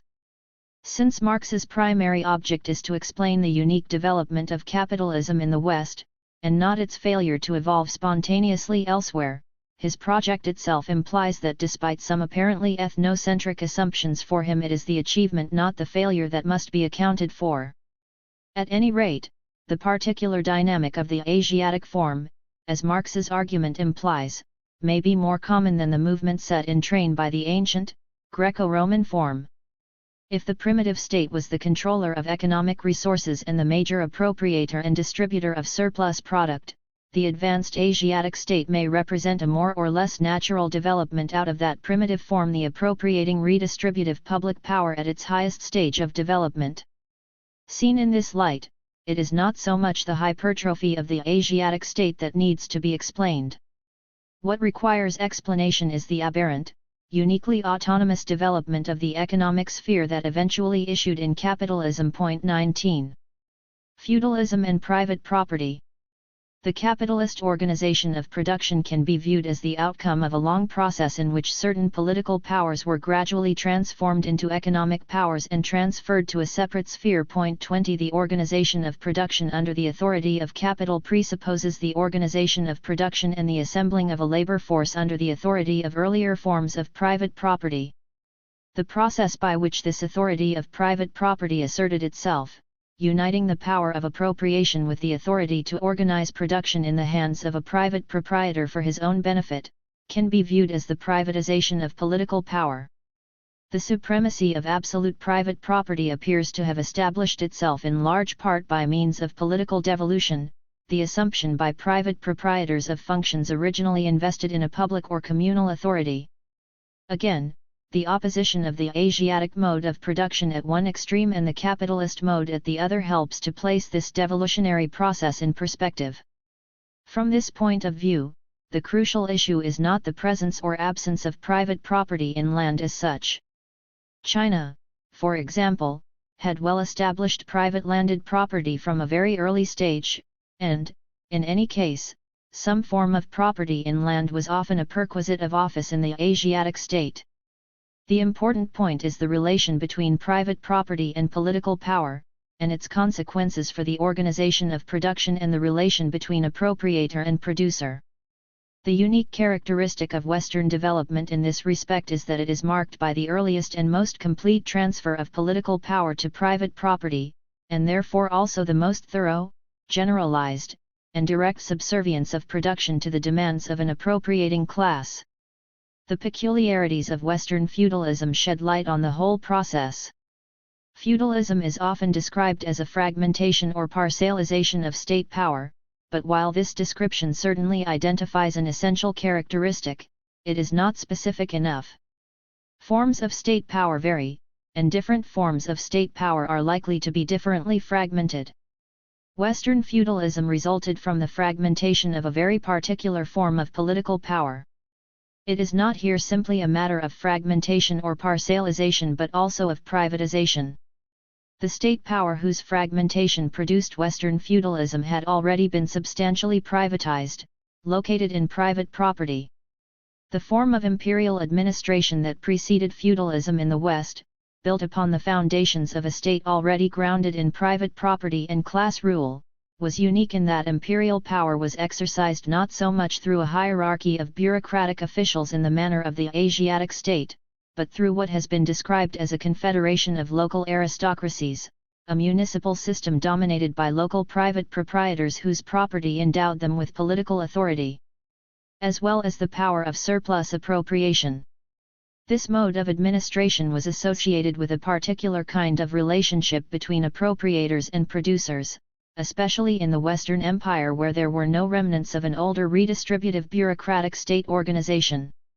The relationship between appropriators and producers was in principle a relationship between individuals, the owners of private property, and the individuals whose labor they appropriated, the latter directly subject to the former. Even taxation by the central state was mediated by the municipal system, and the imperial aristocracy was notable for the degree to which it relied more on private property than on office for the accumulation of great wealth. If in practice the landlord's control over production was indirect and tenuous, this still represents a significant contrast to early bureaucratic forms in which typically producers were more directly subject to an appropriating state acting through the medium of its officials.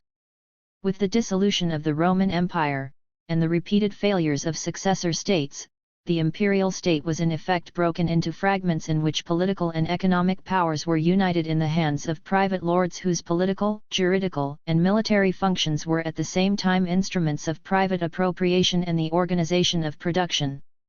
The decentralization of the imperial state was accompanied by the decline of chattel slavery and its replacement by new forms of dependent labor. Slaves and formerly independent peasants began to converge toward conditions of dependence, in which the economic relationship between individual private appropriator and individual producer was at the same time a political relationship between a fragment of the state and its subject. In other words, each basic fragment of the state was at the same time a productive unit in which production was organized under the authority and for the benefit of a private proprietor. Although in comparison to the later developments of capitalism the power of the feudal lord to direct production remained far from complete, a considerable step had been taken toward the integration of surplus extraction and the organization of production. 21. The fact that the property of the feudal lord was not absolute but conditional does not alter the fact that feudalism represents a great advance in the authority of private property. In fact, the conditional nature of feudal property was in a sense a hallmark of its strength, not a sign of weakness, since the condition on which the lord held his land was that he must become a fragment of the state invested with the very functions that gave him the power of surplus extraction.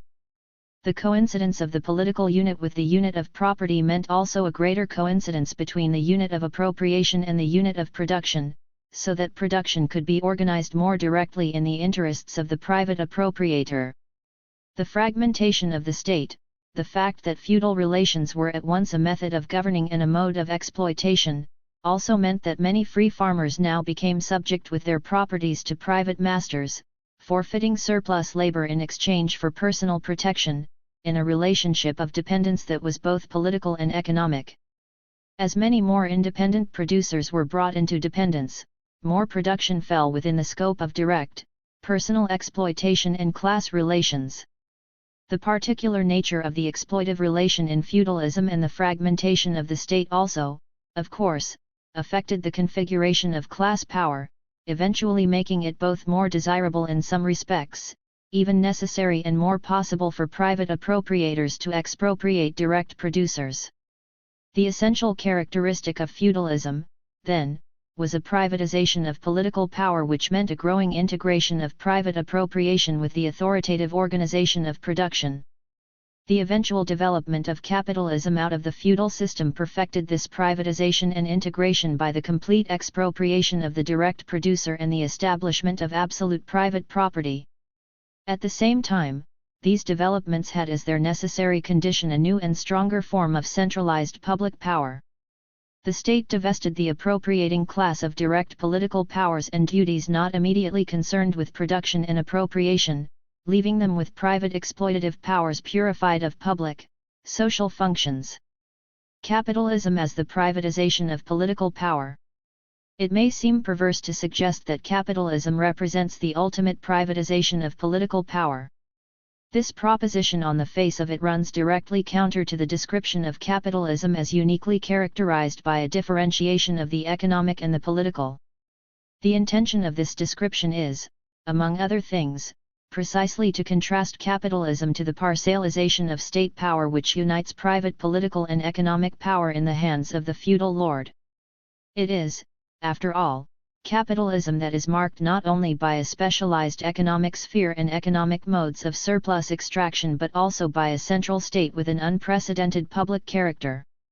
Capitalism is uniquely capable of maintaining private property and the power of surplus extraction without the proprietor wielding direct political power in the conventional sense.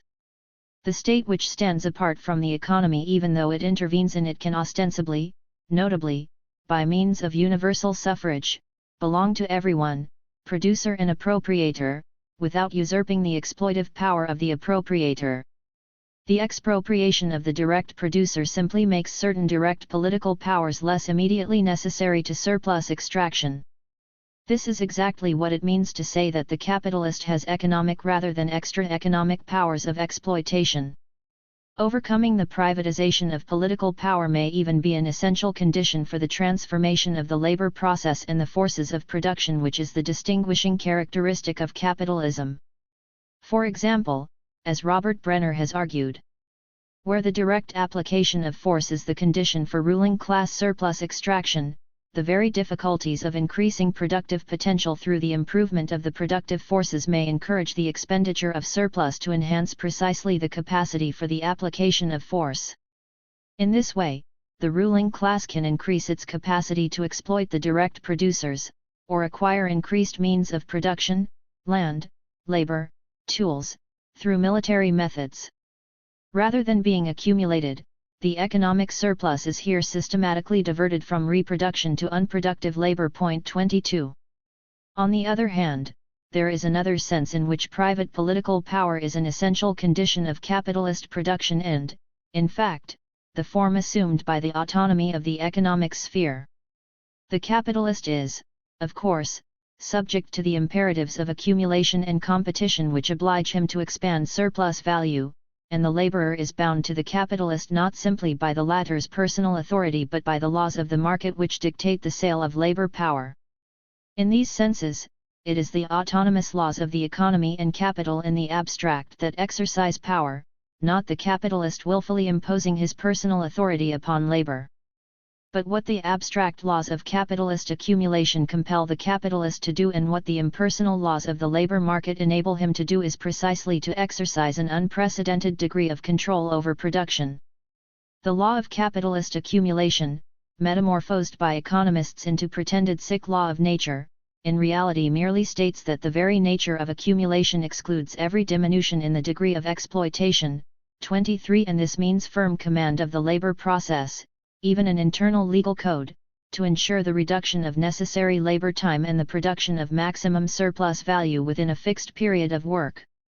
The need for a directing authority, as Marx explains, is intensified in capitalist production both by the highly socialized, cooperative nature of production, a condition of its high productivity, and by the antagonistic nature of an exploitive relationship based on the demand for maximum extraction of surplus value. Capitalist production truly begins, argues Marx, when each individual capital employs simultaneously a comparatively large number of laborers, when consequently the labor process is carried on an extensive scale and yields, relatively, large quantities of products. A greater number of laborers working together at the same time, in one place, or, if you will, in the same field of labor, in order to produce the same sort of commodity under the mastership of one capitalist, constitutes, both historically and logically, the starting point of capitalist production. Point 24. A fundamental condition of this transformation is capital's control of the labor process. In other words, a specifically capitalist form of production begins when direct political power is introduced into the production process itself, as a basic condition of production.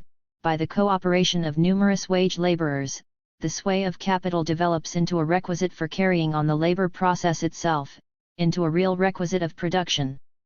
That a capitalist should command on the field of production is now as indispensable as that a general should command on the field of battle. 25.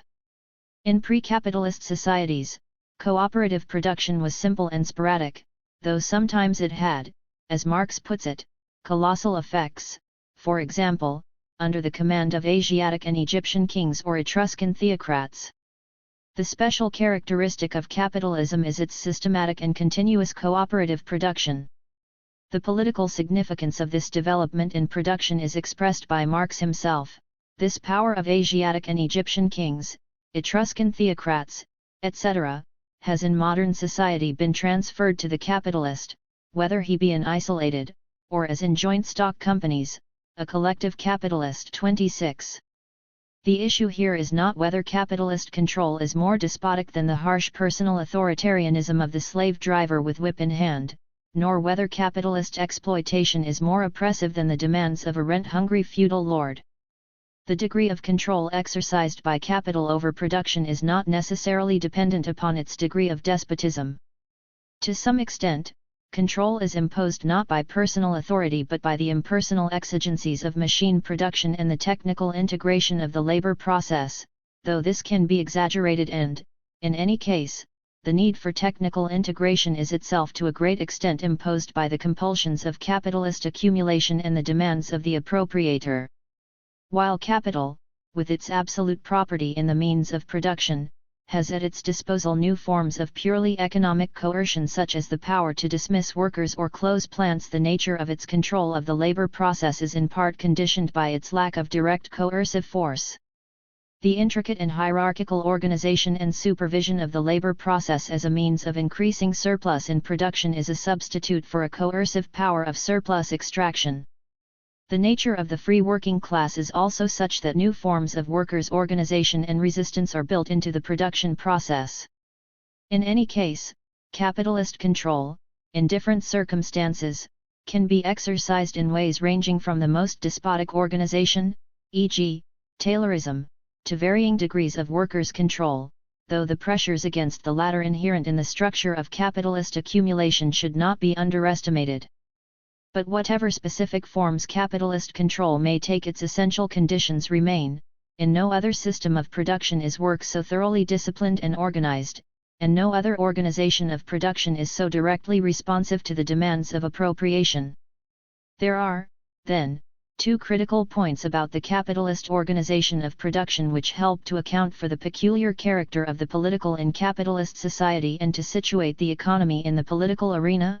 First, the unprecedented degree to which the organization of production is integrated with the organization of appropriation, and second, the scope and generality of that integration, the virtually universal extent to which production in society as a whole comes under the control of the capitalist appropriator. Point 27. The corollary of these developments in production is that the appropriator relinquishes direct political power in the conventional, public sense, and loses many of the traditional forms of personal control over the lives of laborers outside the immediate production process which were available to pre-capitalist appropriators.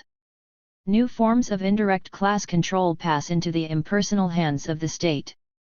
At the same time, if capitalism with its juridically free working class and its impersonal economic powers removes many spheres of personal and social activity from direct class control, human life generally is drawn more firmly than ever into the orbit of the production process. Directly or indirectly, the demands and discipline of capitalist production, imposed by the exigencies of capitalist appropriation, competition, and accumulation, bring within their sphere of influence and thus under the sway of capital an enormous range of activity and exercise an unprecedented control over the organization of time, within and without the production process. These developments betoken the existence of a differentiated economic sphere and economic laws, but their full significance may be obscured by viewing them only in this light. It is at least as important to regard them as a transformation of the political sphere.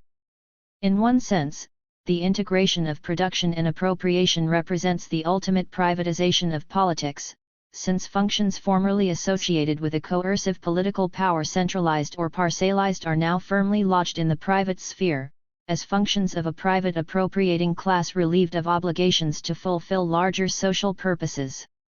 In another sense, it represents the expulsion of politics from spheres in which it has always been directly involved. Direct political coercion is excluded from the process of surplus extraction and removed to a state that generally intervenes only indirectly in the relations of production, and surplus extraction ceases to be an immediately political issue. This means that the focus of class struggle necessarily changes. As always, the disposition of surplus labor remains the central issue of class conflict, but now, that issue is no longer distinguishable from the organization of production. The struggle over appropriation appears not as a political struggle but as a battle over the terms and conditions of work. The localization of class struggle. Throughout most of history, the central issues in class struggle have been surplus extraction and appropriation, not production. Capitalism is unique in its concentration of class struggle at the point of production, because it is only in capitalism that the organization of production and of appropriation so completely coincide. It is also unique in its transformation of struggles over appropriation into apparently non-political contests. For example, while the wage struggle in capitalism may be perceived as merely economic, economism, the same is not true of the rent struggle waged by medieval peasants, even though the issue in both cases is the disposition of surplus labor and its relative distribution between direct producers and exploiting appropriators. However fierce the struggle over wages may be, the wage relationship itself, as Marx points out, remains intact. The basis of the appropriator's extractive powers, the status of his property and the propertylessness of the laborer are not immediately at stake. Struggles over rent, wherever appropriation rests on extra economic powers, tend more immediately to implicate property rights, political powers, and jurisdictions. Class conflict in capitalism tends to be encapsulated within the individual unit of production, and this gives class struggle a special character. Each individual plant, a highly organized and integrated unity with its own hierarchy and structure of authority, contains within it the main sources of class conflict.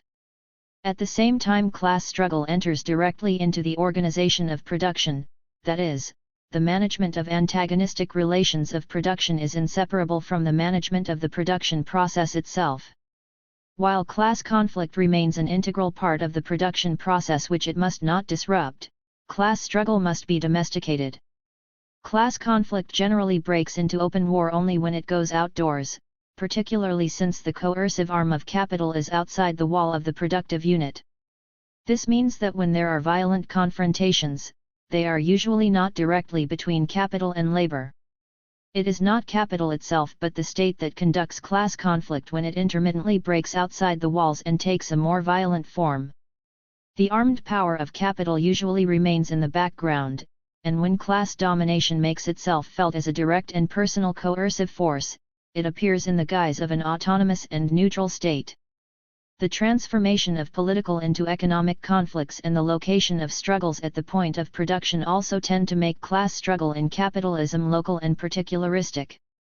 In this respect, the organization of capitalist production itself resists the working class unity which capitalism is supposed to encourage. On the one hand, the nature of the capitalist economy, its national, even supranational, character, the interdependence of its constituent parts, the homogenization of work produced by the capitalist labor process make both necessary and possible a working class consciousness and class organization on a mass scale. This is the aspect of capitalism's effects on class consciousness that Marxist theory has so often emphasized. On the other hand, the development of this consciousness and this organization must take place against the centrifugal force of capitalist production and its privatization of political issues.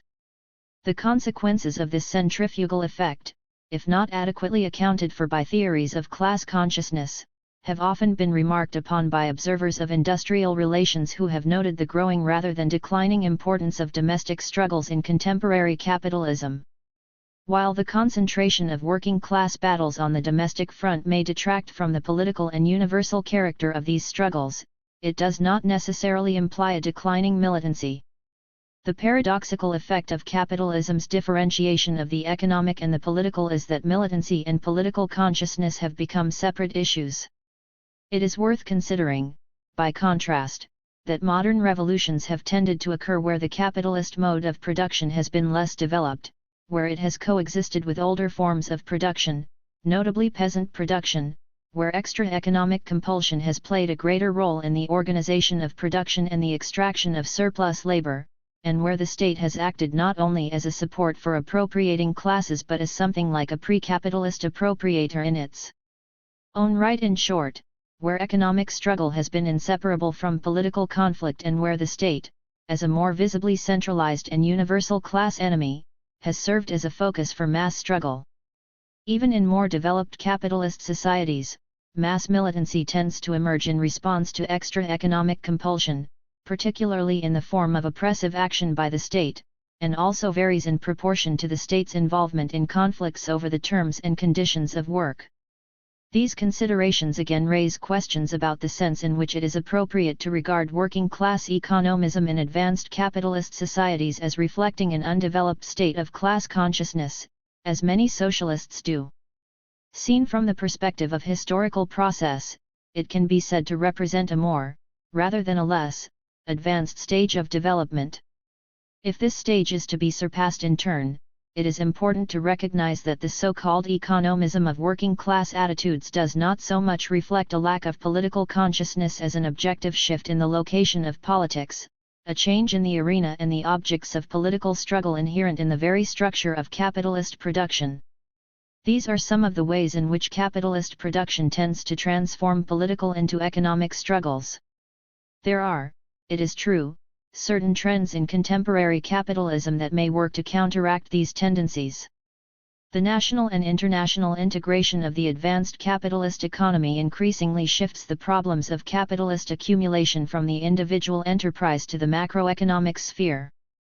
It is possible that capital's powers of appropriation, which the state has so far left intact, indeed reproduced and reinforced, will be subverted by capital's own growing need for the state not only to facilitate capitalist planning, to assume liabilities or to conduct and contain class conflict, but also to perform the social functions abandoned by the appropriating class, indeed to counteract its anti-social effects.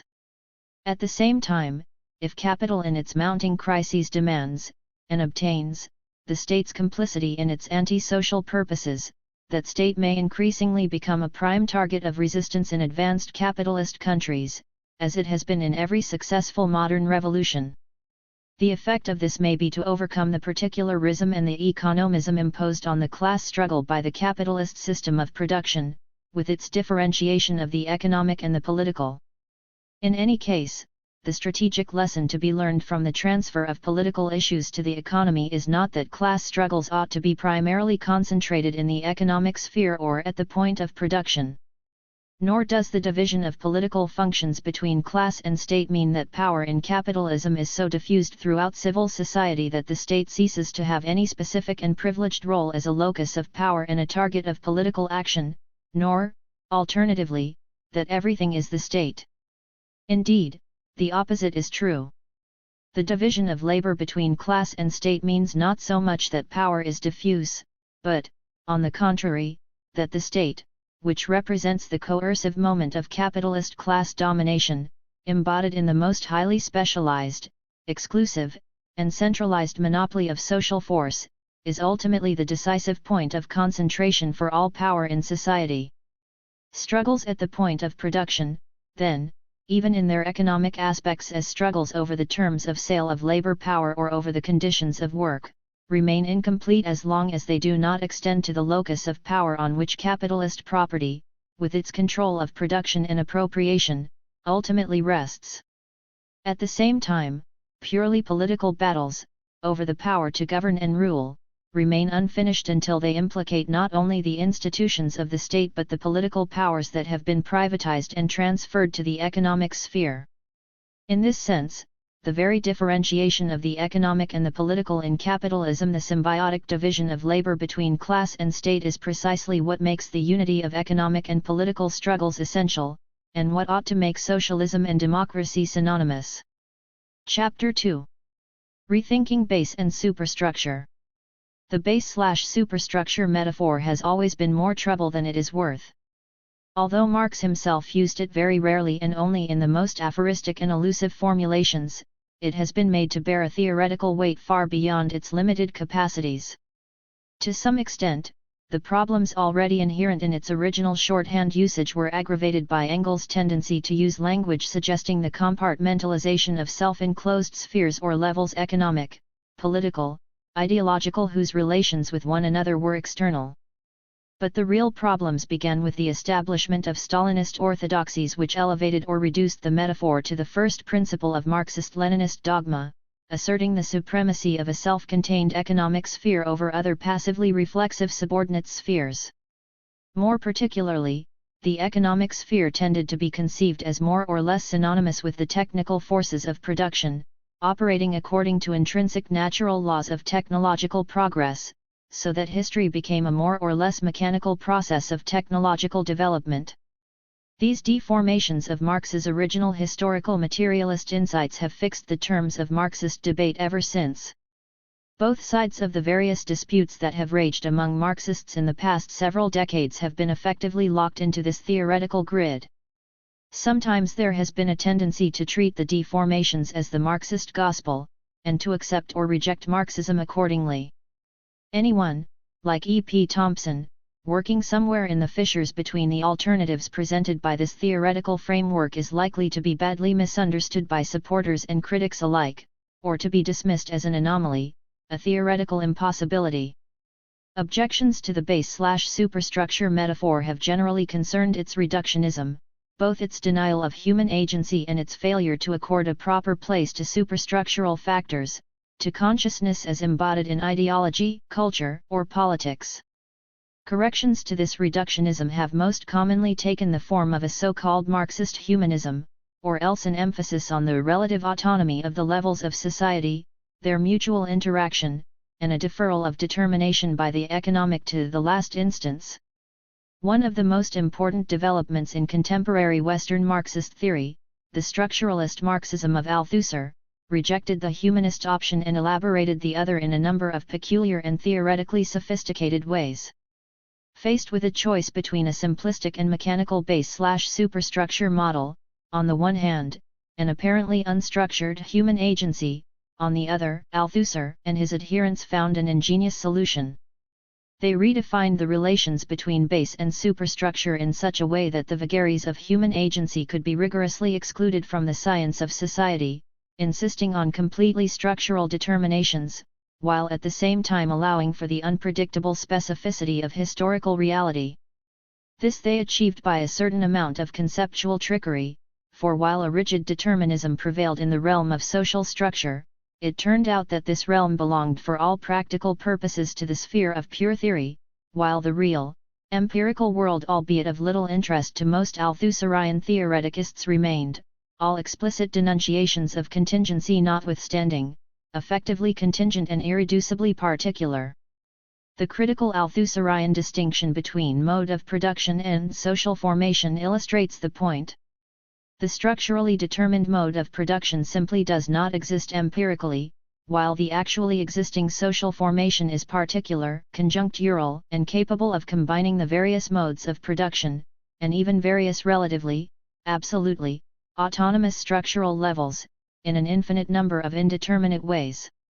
The consequences of this simple dualism between the determinism of structuralist theory and the contingency to which it relegated history were disguised by the fact that Althusserians wrote very little history, but also by the deceptive rigor of their ventures into the empirical world, where simple description was dressed up as theoretically rigorous causal explanation through the medium of infinitely expandable taxonomic categories derived from the theory of structure. Althusserian Marxism, then, did little to shift the terms of Marxist theoretical debate decisively away from the terrain established by Stalinist orthodoxy. The base/superstructure model retained its mechanical character and its conceptualization of social structure in terms of discrete, discontinuous, externally related factors, levels, or instances, even if the mechanically deterministic relation between the base and its superstructural reflections was rendered effectively inoperative in the real world by the rigid separation between structure and history and by the indefinite postponement of economic determination to an unforeseeable last instance. The structuralist conceptual apparatus also tended to encourage the kind of separation of the economic from the social and historical which often entails the identification of the economic with technology, and it is not surprising to find Marxists of structuralist persuasion looking to technological determinism to supply the historical dynamism missing from their view of the world as a series of discontinuous, self-enclosed, and static structures. For the time being, then, without abandoning the false alternatives of the debates surrounding Stalinism, Marxists could have their cake and eat it too. They could eschew crude economism or vulgar reductionism without abandoning the crudely mechanical model of base and superstructure. All that was required was that they adopt the sharp Althusserian dualism between structure and history, absolute determinism, and irreducible contingency. And despite the Althusserian contempt for empiricism, or precisely because of it, at least, precisely because of the conceptual dualism on which it was based, it was in principle even possible to engage in the purest theory and the most unalloyed empiricism at once. Yet it was only a matter of time before this uneasy synthesis fell apart. It soon turned out that Althusserianism had simply replaced or supplemented the old false alternatives with new ones. Marxists had been offered a choice between structure and history, absolute determinism and irreducible contingency, pure theory and unalloyed empiricism. It is not surprising, then, that the purest theoreticists of the Althusserian school became the most unalloyed empiricists of the post-Althusserian generation, at least in theory. In the work of writers like Hindus and Hurst, formerly the most rabid of anti-historicists and anti-empiricists, the absolute and unconditional determinations of structure gave way to the absolute and irreducible contingency of the particular conjuncture. 1. The post-Marxist assertion of the non-correspondence between the economic and the political, as well as the abandonment of class politics, which this implies the rejection not only of the crude base/superstructure model but also of the complex historical materialist insights for which that unfortunate metaphor was intended to stand, is thus simply the other side of the Althusserian coin. The result has been a completely distorted framework of debate which threatens to exclude Marx himself from the range of theoretical possibility. According to the post-Marxist frame of reference, it is simply not possible, for example, to reject crude economism generally conceived as technological determinism and still to believe in class politics, the centrality of class conflict in history, or the primacy of the working class in the struggle for socialism. If a united, revolutionary working class does not emerge full-grown from the natural development of productive forces in capitalism, there is no organic or privileged connection between the working class and socialism, or indeed between economic conditions and political forces. In other words, again, where there is no simple, absolute, and mechanical determination, there is absolute contingency. So much for Marx and historical materialism.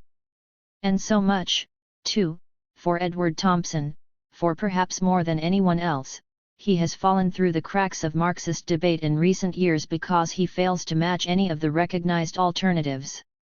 This is, of course, not to say that he has been ignored, discounted, or undervalued, but rather that both his critics and his admirers have often misrepresented him by forcing him into one of the available categories. In the opposition between crude economism and Marxist humanism, he must be a humanist for whom economic laws give way to an arbitrary human will and agency.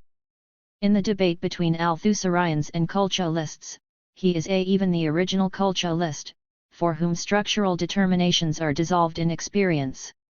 And in current debates, he is perhaps equally likely to be misappropriated by the philosophers of discourse, relegated to the camp of class reductionists, or else dismissed as a theoretical anomaly who, while showing a healthy disdain for crude economism and an appreciation of ideology and culture, still retains an irrational belief in the centrality of class.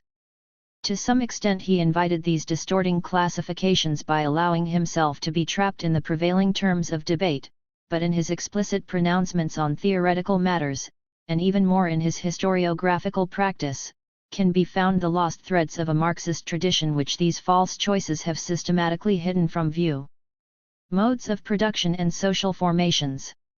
Let us approach the question as it were from behind, with Thompson's controversial criticisms of Althusser and in particular his remarks on the Althusserian conceptions of mode of production and social formation. In The Poverty of Theory, Thompson accused Althusser of identifying the mode of production with the social formation, for example, the capitalist mode of production with capitalism, so that an abstract though not crudely economistic account of the laws of capital comes to stand for a social formation in the totality of its relations. Point 2. In other words, Althusser, like Marx in his Grundriss face, was accused by Thompson of treating capital virtually as a Hegelian idea unfolding itself in history and embodying within itself the whole of capitalist society, capital in the totality of its relations. This criticism, as it stands, was rather ill-judged, for as Perry Anderson pointed out, Althusser and Balibar took up the concept of social formation, deliberately distinguishing it from mode of production, precisely in order to correct the constant confusion in Marxist literature between the social formation and its economic infrastructure. Point 3. The concept social formation was adopted by the Althusserians in preference to society, a concept that suggested a deceptive simplicity and unity, the Hegelian notion of a circular, expressive totality. As a forcible reminder that the diversity of human practices in any society is irreducible to economic practice alone. The issue it addressed was precisely that which gives rise to Thompson's anxieties about base and superstructure, the difference between the bare economic structures of capital and the intricate fabric of social, political, cultural, and moral life of French or English or American capitalism. Point 4. In other words, argued Anderson, Thompson had contrived to convict his opponents of an error which they were the first to name. And yet, there remains an important sense in which Thompson was right, because the very form in which the distinction between mode of production and social formation was drawn by Althusser and Balibar reinforced rather than corrected the confusion. In part, their correction simply reproduced the very mistakes in the base/superstructure metaphor which it was intended to correct. In part, they deprived the metaphor of precisely those valuable insights which it was intended to convey. The mode of production as conceived by Althusserians has theoretically inscribed within it an entire social structure, containing various levels, economic, political, ideological. In the case of Althusser and Balibar themselves, it may not be so clear that the concept mode of production is actually synonymous with that totality, but it certainly constitutes the basis from which a social totality, capitalism in the totality of its economic, political, and ideological relations, can be theoretically generated. In other prominent theorists of Althusserian provenance, notably Nikos Poulantzas, the mode of production itself explicitly stands for the totality. By mode of production we shall designate not what is generally marked out as the economic, i.e. relations of production in the strict sense, but a specific combination of various structures and practices which, in combination, appear as so many instances or levels, i.e. as so many regional structures of this mode. A mode of production, as Engels stated schematically, is composed of different levels or instances, the economic, political, ideological and theoretical. Point 5. The concept of social formation as used by these theoreticians is not intended to deny this relation between the mode of production and the social totality embodied in it. It is not, for example, intended to deny that the capitalist mode of production, CMP, equals capitalism in the totality of its relations. Instead, the concept of social formation simply implies that no historically existing individual social entity is pure. For example, no existing society represents the CMP pure and simple. Or, to put it another way, the mode of production constitutes an abstract formal object which does not exist in the strong sense in reality. 6. Only impure social formations actually exist, and these will contain several coexisting modes of production with all their constituent levels, or even several relatively autonomous fragments of modes of production. The various elements comprising a social formation may even be out of phase with one another. So rigidly determined and monolithic structural relations between self-enclosed economic and superstructural levels continue to exist in the theoretically constructed mode of production, but in the historical world, this structural block can be fragmented and recombined in an infinite number of ways. It is as if real, concrete historical social formations are composed of elements whose inner structural logic is theoretically determined, while historical processes simply break up and recombine these elements in various, arbitrary and contingent, ways. Historical analysis can, then, do little more than describe and classify the combinations of modes of production and fragments of modes of production that constitute any given social formation. The practical consequences of this theoretical framework are vividly illustrated by Poulantzas's approach to the problem of politics in capitalist society. Having established the principle that an entire social structure with economic, political, ideological, and theoretical levels is embodied in the abstract formal mode of production, he proceeds theoretically to construct the political instance of the CMP and to produce a type of state structurally befitting this mode of production. This involves the theoretical construction of connections between the state and different levels of the mode of production, as well as an elaboration of characteristics specific to the capitalist type of state. The effect of this argument is paradoxical. The implication seems to be that the connection among levels of a mode of production, and specifically the correspondence between the CMP and the capitalist type of state, is abstract formal rather than real concrete, that the components of a mode of production may be related structurally but not necessarily historically. On the one hand, then, structural logic overwhelms historical fact.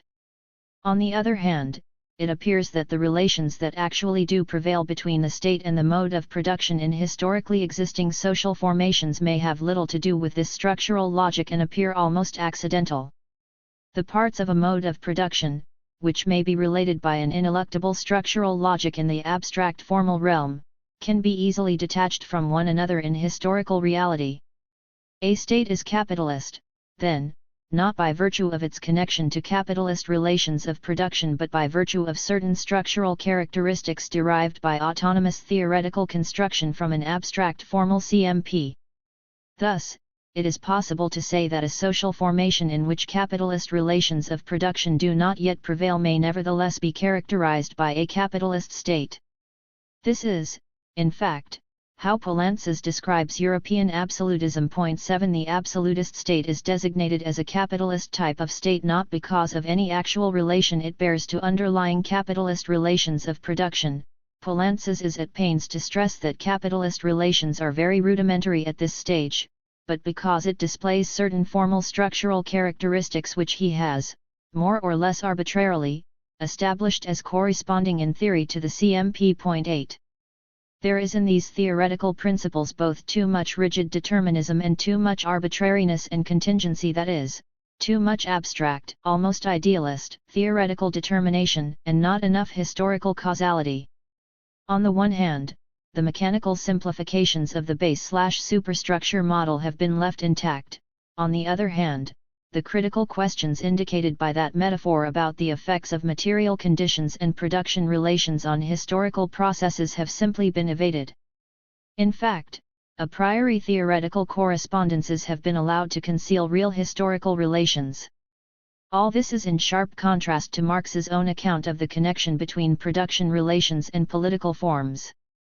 The specific economic form, in which unpaid surplus labor is pumped out of direct producers, determines the relationship between rulers and ruled, as it grows directly out of production itself and, in turn, reacts upon it as a determined element. It is always the direct relationship of the owners of the conditions of production to the direct producers, which reveals the innermost secret, the hidden basis of the entire social structure, and with it the political form of the relations of sovereignty and dependence, the corresponding specific form of the state. This does not prevent the same economic base the same from the standpoint of its main conditions due to innumerable different empirical conditions, from showing infinite variations and gradations in appearance, which can be ascertained only by analysis of the empirically given circumstances. 9. Although parts of this passage are much quoted by Poulantzas et al., it reveals a conceptual framework rather different from the Althusserian distinction between mode of production and social formation.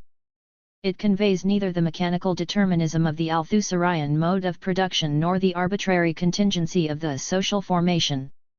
Instead, it suggests both the complex variability of empirical reality and the operation within it of a logic derived from production relations. The difference is further illustrated by Marx's own use of the concept rendered by the Althusserians as social formation, a usage that differs substantially from that of Althusser, Balibar, or Poulantzas, quite apart from whether the concept was ever intended to carry the theoretical burden it has recently acquired. In a passage that figures centrally in Althusserian theory, Marx writes, "In all forms of society, which is in the context a less misleading translation of Gesellschaftsformen than is social formation, there is a specific kind of production which predominates over the rest, whose relations thus assign rank and influence to the others. It is a general illumination which bathes all the other colors and modifies their particularity. It is a particular ether which determines the specific gravity of every being which has materialized within it." 10. It is instructive to note what he means by forms of society. They include pastoral peoples, antiquity, the feudal order, modern bourgeois society. Whatever else this passage may mean and whatever problems may arise from Marx's formulations, it implies that one form of society refers to something like feudalism, the feudal order, or capitalism, bourgeois society, not simply an individual and unique concrete phenomenon like England during the Industrial Revolution, one of Poulantzas' examples of a social formation, but a class of concrete phenomena which have some kind of common socio-historic logic, and 2. The point of the passage is, if anything, to stress the unity, not the heterogeneity, of a social formation. It is not a question of several modes of production dominated by one, but, for example, different branches of production assimilated to the specific character of the branch that predominates in that social form. The particular nature of agriculture in feudal society characterized by peasant production and feudal appropriation affects the nature of industry. The particular nature of industry in bourgeois society, industry dominated by capital, affects the nature of agriculture. Marx's use of the concept here has a rather limited and narrow application, but one which is not inconsistent with his later, more developed insights as outlined in Volume 3 of Capital. Taken together, then, these passages from Capital and the Grundrisse convey that there is a unifying logic in the relations of production which imposes itself throughout a society, in the complex variety of its empirical reality, in a way that entitles us to speak of a feudal order or capitalist society, but without depriving individual feudal or capitalist societies of their intricate fabric of social, political, cultural, and moral life. Thompson himself, despite his reservations about Marx's Grundrisse face, makes a distinction that nicely sums up Marx's approach.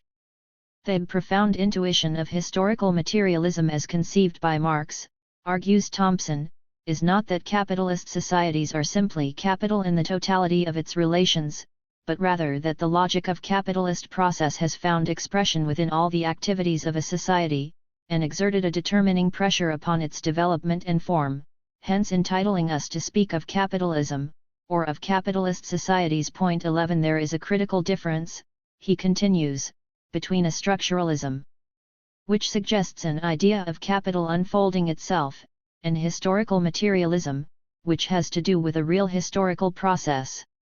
Thompson was, then, at least half right in his criticism of Althusser, not because Althusser dissolved history into structure, but, on the contrary, because, while indeed adhering to a kind of structuralism, which identified the CMP with capitalism, he reserved its operations for the sphere of pure theory while leaving history more or less to itself. In fact, Thompson himself formulated his criticism of Althusser in almost exactly these terms in an essay far less well known than The Poverty of Theory, but dating from about the same time, In Althusserian theory, he writes, with its emphasis upon relative autonomy and in the last instance determination, the problems of historical and cultural materialism are not so much solved as shuffled away or evaded, since the lonely hour of the last instance never strikes, we may at one and the same time pay pious lip service to the theory and take out a license to ignore it in our practice. Point 12. If there is some truth in the suggestion that the Althusserian distinction between mode of production and social formation was intended to make Marxists, brought up in the shadow of a crudely economistic and reductionist base/superstructure model, more sensitive to historical specificity and the complexity of social life, this too is only a half-truth, for the distinction achieved its end simply by driving a wedge between structure and history and creating a rigid dualism between determination and contingency which left structural determinations more or less impotent in the sphere of historical explanation and in effect disabled historical materialism as a way of explaining historical processes. This was simply an evasion of the challenge posed by Marx himself, how to encompass historical specificity, as well as human agency, while recognizing within it the logic of modes of production. Historical materialism versus economic determinism. It is precisely this challenge that Edward Thompson tried to meet in his historical writings.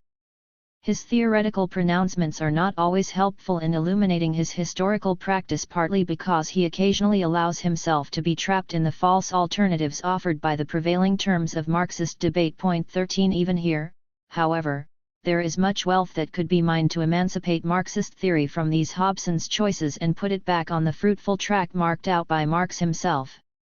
One or two things are particularly worth noting in Thompson's explicit remarks on the base/superstructure metaphor over the years. It is well known that he was always concerned to rescue human agency and consciousness from the dead hand of crudely reductionist economisms, and there is no need to rehearse that point here. His preoccupation with experience has received more than enough attention, even if the effects of that attention have often been misleading. Point 14. What has tended to get lost in this emphasis on Thompson's humanism is that its corollary is often an appreciation of structural determinations in historical processes which is rather more illuminating than that of his structuralist critics. The mechanical base/superstructure model, with its levels conceived as self-enclosed, spatially separate, and discontinuous boxes, allows only two unacceptable choices. Either we adhere to the orthodox simplistic reductionism according to which the basic economic box is simply reflected in superstructural boxes, or we can avoid crude economism only by postponing determination by the economic to some infinitely distant last instance, an effect achieved by rendering the rigid determinations of structure inoperative in history. Between these two extremes, there is little room for economic determinations which, while allowing the full range of historical complexity and specificity, are nevertheless, to quote Thompson, there all the time, not just in the last instance, not thrust back to an area of ultimate causation, which can be forgotten in its empyrean, not operative only in an epical sense, but all the time. Point 15. This is the difficult dialectic between historical specificity and the always present logic of historical process that historical materialism asks us to comprehend. It requires, as Thompson has always understood, a conception of the economic, not as a regionally separate sphere which is somehow material as opposed to social, but rather as itself irreducibly social indeed, a conception of the material as constituted by social relations and practices. Furthermore, the process and relations of production is not just economic but also entails, and is embodied in, juridical, political and ideological forms and relations that cannot be relegated to a spatially separate superstructure. If the base/superstructure metaphor can be made to encompass these insights, all well and good, but it is, according to Thompson, a bad metaphor because it obscures the nature of the very relations it is meant to indicate. We must say, Thompson suggests about this unfortunate metaphor, that the signpost was pointing in the wrong direction, while, at the same time, we must accept the existence of the place towards which it was mispointing. 16. That place is the kernel of human relationships embodied in the mode of production, a kernel of relationships that imposes its logic at every level of society. In a comment on Raymond Williams's The Long Revolution, Thompson writes, When we speak of the capitalist mode of production for profit, we are indicating at the same time a kernel of characteristic human relationships of exploitation, domination, and acquisitiveness which are inseparable from this mode, and which find simultaneous expression in all of Mr. Williams' systems. Within the limits of the epoch there are characteristic tensions and contradictions, which cannot be transcended unless we transcend the epoch itself. There is an economic logic and a moral logic, and it is futile to argue as to which we give priority, since they are different expressions of the same kernel of human relationship. We may then rehabilitate the notion of capitalist or bourgeois culture. 17. There are undoubtedly pitfalls in the formula that production relations find simultaneous expression at all levels of society, not in an ascending sequence proceeding from a determinative economic base to an epiphenomenal superstructure. Simultaneous determination could be construed as no determination, even no causality, at all. But Thompson's conception of simultaneity is rather more subtle than that. 18. His argument is directed, as we have seen, against both reductionist conceptions of causality that dissolve historical specificity and conceptions of economic determination in which determination is indefinitely postponed. The first conflates cause and effect, the second opens up an unbridgeable distance between them. Neither requires investigation of the relation between cause and effect or the process of determination. What interests Thompson is the relations and processes in which production relations of exploitation, domination, and appropriation shape or exert pressure upon all aspects of social life at once and all the time. The process and relations of production which constitute a mode of production are expressed in a moral as well as an economic logic, in characteristic values and modes of thought as well as in characteristic patterns of accumulation and exchange. It is only in the capitalist mode of production that it is even possible to distinguish institutions and practices that are purely and distinctly economic, in the narrow sense of the word, which is itself derived from the experience of capitalism, and even here, the mode of production is expressed simultaneously in those economic institutions and practices and in certain attendant norms and values that sustain the processes and relations of production and the system of power and domination around which they are organized.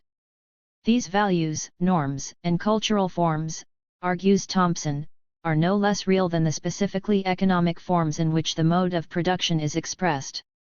There are two inseparable and equally important sides to Thompson's argument about the simultaneity of economic and cultural expressions in any mode of production.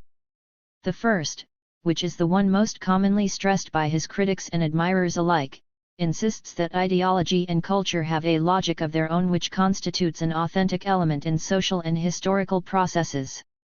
We may legitimately analyze ideology not only as product but also as process, he observes in his critical appreciation of Christopher Caldwell, in which he both approves Caldwell's understanding of the authenticity of culture and castigates him for attributing to the logic of ideology an autonomy that suggests an idea imposing itself on history. 19. He continues. It has its own logic which is, in part, self-determined, in that given categories tend to reproduce themselves in consecutive ways.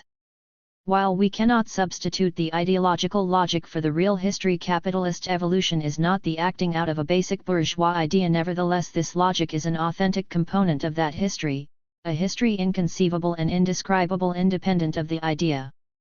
The other side of the argument is that, if the determinative effects of the mode of production are simultaneously operative in both the economy and in non-economic spheres, they are also ubiquitous.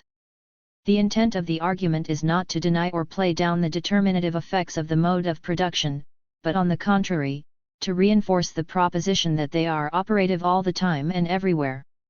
In other words, Thompson is perhaps at his most materialist at the very moment when he refuses to privilege the economy over culture. Indeed, the insistence on simultaneity appears not as a departure from, or correction of, classical Marxist materialism but as a gloss on Marx's own words. Commenting on the above-cited general illumination passage of the Grundrisse, for example, Thompson writes, "What this emphasizes is the simultaneity of expression of characteristic productive relations in all systems and areas of social life rather than any notion of primacy, more real, of the economic, with the norms and culture seen as some secondary reflection of the primary." What I am calling in question is not the centrality of the mode of production, and attendant relations of power and ownership, to any materialist understanding of history.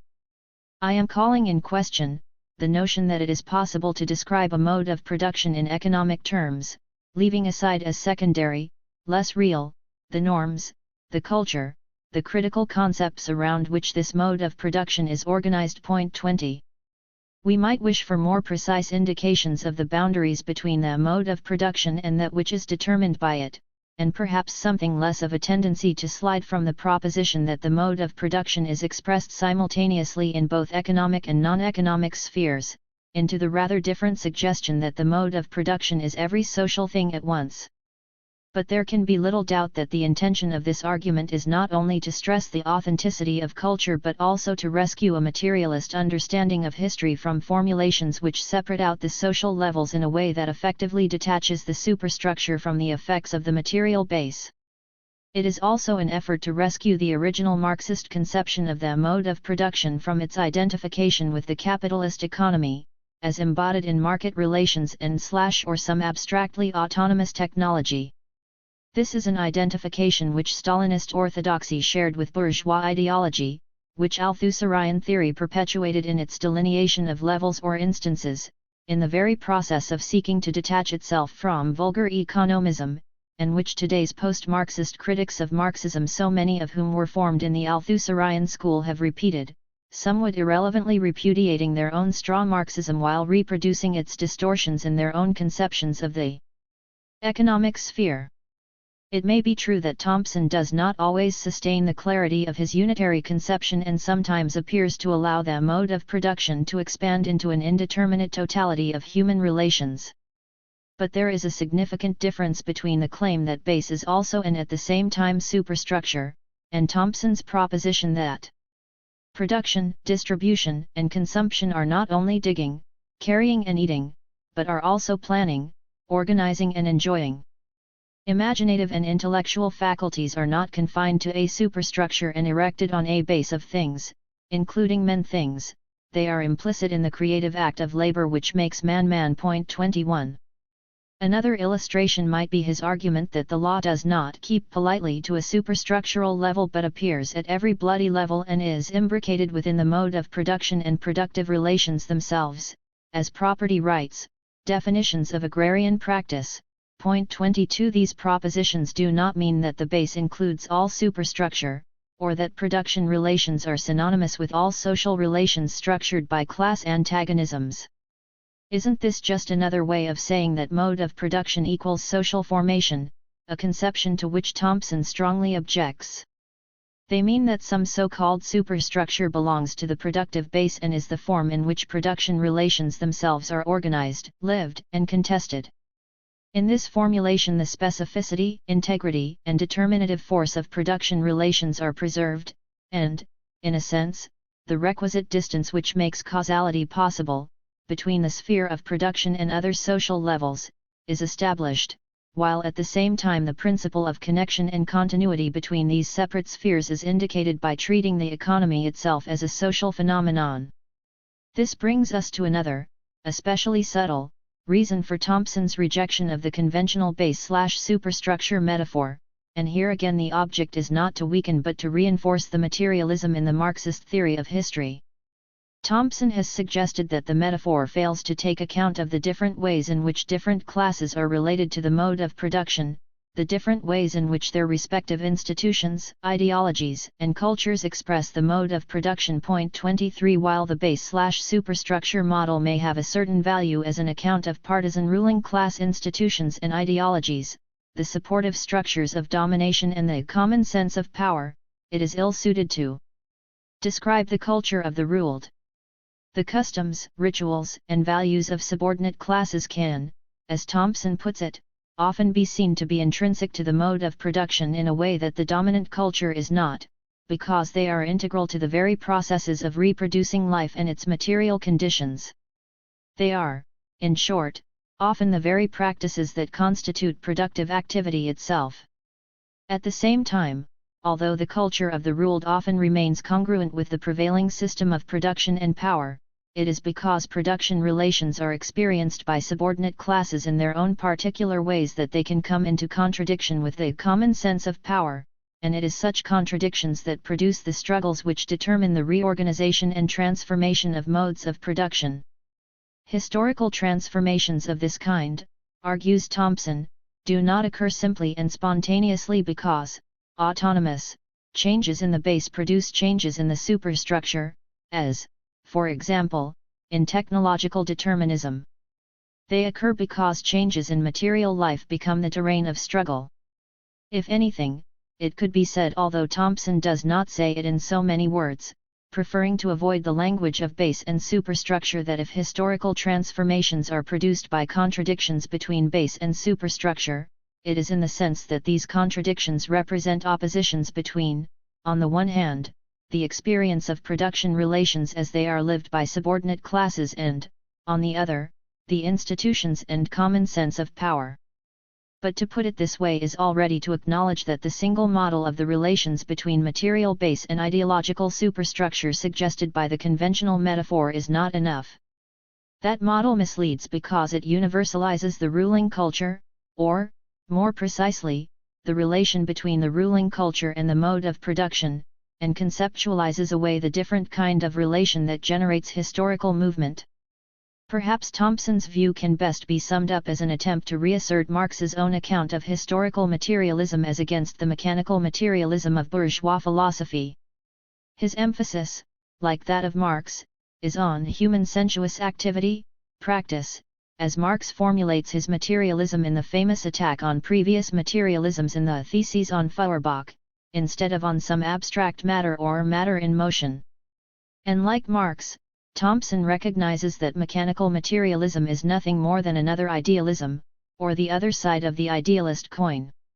He recognizes, too, that the framework of contemporary Marxist debate has in many ways reproduced the same false dichotomies of bourgeois thought from which historical materialism was intended to liberate us. We may have been witnessing within the heart of the Marxist tradition itself a reproduction of that phenomenon which Caldwell diagnosed within bourgeois culture, the generation of those pseudo-antagonists, mechanical materialism and idealism. The same subject/object dualism, entering into Marxism, has left us with the twins of economic determinism and Althusserian idealism, each regenerating the other. The material basis determines the superstructure, independent of ideality, while the superstructure of ideality retires into the autonomy of a self-determining theoretical practice. Point 24. This is not, it must be stressed, simply a demand for a question-begging interactionism, or what Thompson himself calls a barren oscillation between determinants in a process of mutual determination. As Thompson understands very well, mutual interaction is scarcely determination. 25 And it is no more his intention than it was Marx's to evade the issue of determination in this way. His formulation is simply a way of taking seriously the Marxist understanding of the material base as embodied in human practical activity, which, however much it may violate the sensibilities of scientific Marxists, requires us to come to grips with the fact that the activity of material production is conscious activity. Base and superstructure in history. The meaning of all this becomes fully apparent only in Thompson's historical practice, and the value of his disagreements with the language of base and superstructure can be tested only by examining what he can perceive through his conceptual prism which others cannot see as clearly through their own. Two aspects of his historical work in particular stand out: a profound sense of process, expressed in an unequaled capacity for tracing the intricate interplay between continuity and change, and an ability to reveal the logic of production relations not as an abstraction but as an operative historical principle visible in the daily transactions of social life, in concrete institutions and practices outside the sphere of production itself.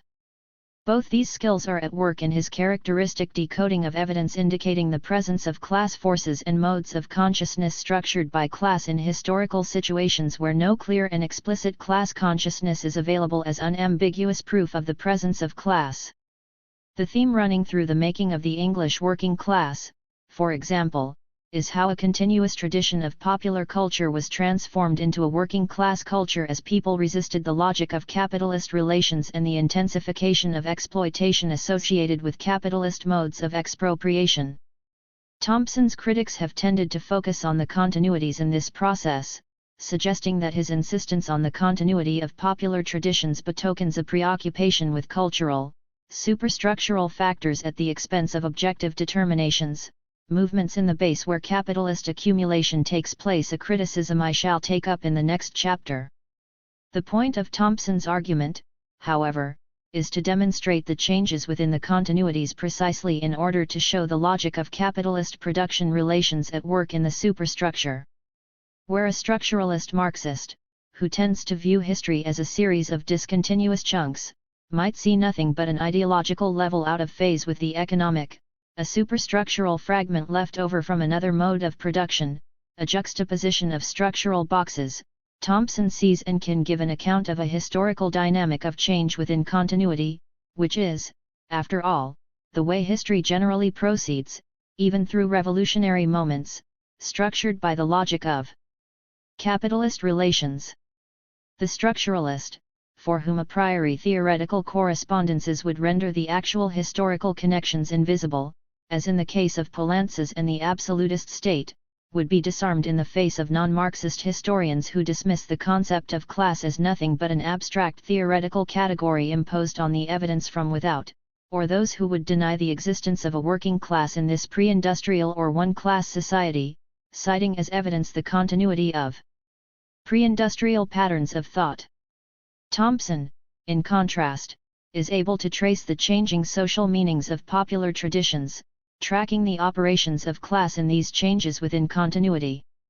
He can account for the emerging working class formations, institutions, and intellectual traditions which, despite their visible presence in the history of the period, are conceptualized out of existence by his adversaries.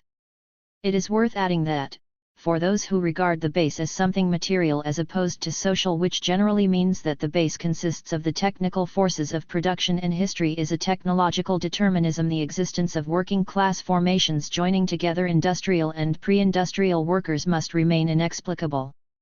The conceptual framework of technological determinism compels us to place a premium on the technical process of work as a determinant of class, rather than on the relations of production and exploitation, which for Thompson, as for Marx, are the critical factors and which alone can explain the common experience imposed by the logic of capitalist accumulation upon workers engaged in different labor processes.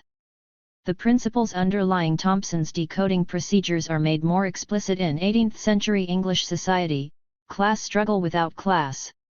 Here his object is, among other things, to demonstrate that class struggle can operate as a historical force even when fully developed notions of class and class consciousness do not yet exist, that because in other places and periods we can observe mature, i.e., self-conscious and historically developed, class formations, with ideological and institutional expression.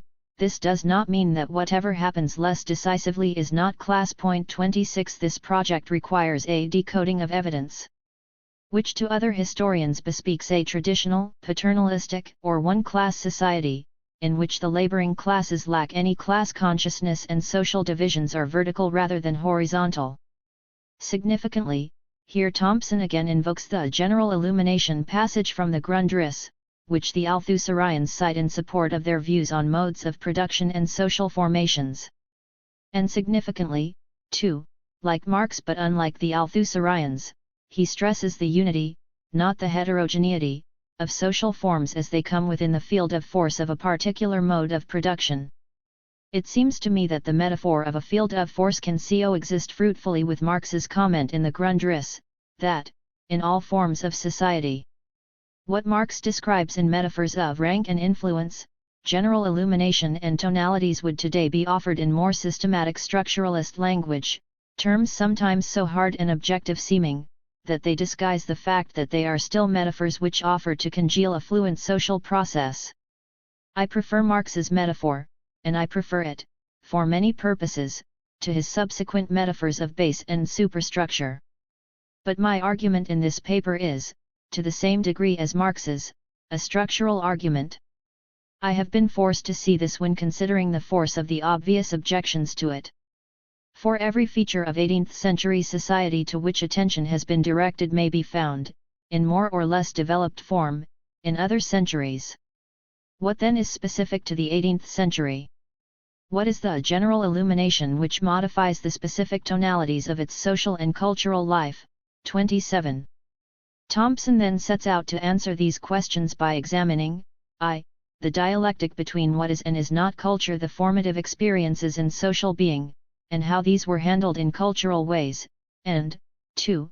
the dialectical polarities, antagonisms and reconciliations between the polite and plebeian cultures of the time. 28. Though it would be helpful to have a clearer account of what is not culture, the result is an intricate and subtle argument which reveals how traditional patterns of culture, which on the surface remain apparently unchanged, acquire a new social meaning as they come within the field of force of capitalist process and capitalist modes of exploitation. Thompson demonstrates how customary behavior and plebeian culture are shaped by new class experiences, citing as a particularly evocative example the riots for the possession of the bodies of the hanged at Tyburn, decoded by Peter Linnebaugh in Albion's Fatal Tree. We cannot present the rioter as an archaic figure, motivated by the debris of older patterns of thought, and then pass the matter off with a reference to death superstitions and Leroy's thaumaturges. The code which informs these riots, whether at Tyburn in 1731 or Manchester in 1832, cannot be understood only in terms of beliefs about death and its proper treatment. It involves also class solidarities, and the hostility of the plebs to the psychic cruelty of the law and to the marketing of primary values. Nor is it, in the 18th century, just that a taboo is being threatened. In the case of the dissection of corpses or the hanging of corpses in chains, one class was deliberately and as an act of terror breaking or exploiting the taboos of another. It is, then, within this class field of force that the fragmented debris of older patterns are revivified and reintegrated. 29. What makes the 18th century an especially complicated case is that customary behavior and ritual acquire a particular significance because the logic of capitalism was experienced by the plebs so often as an attack on customary use rights and traditional patterns of work and leisure, a process vividly described by Thompson in several of his works.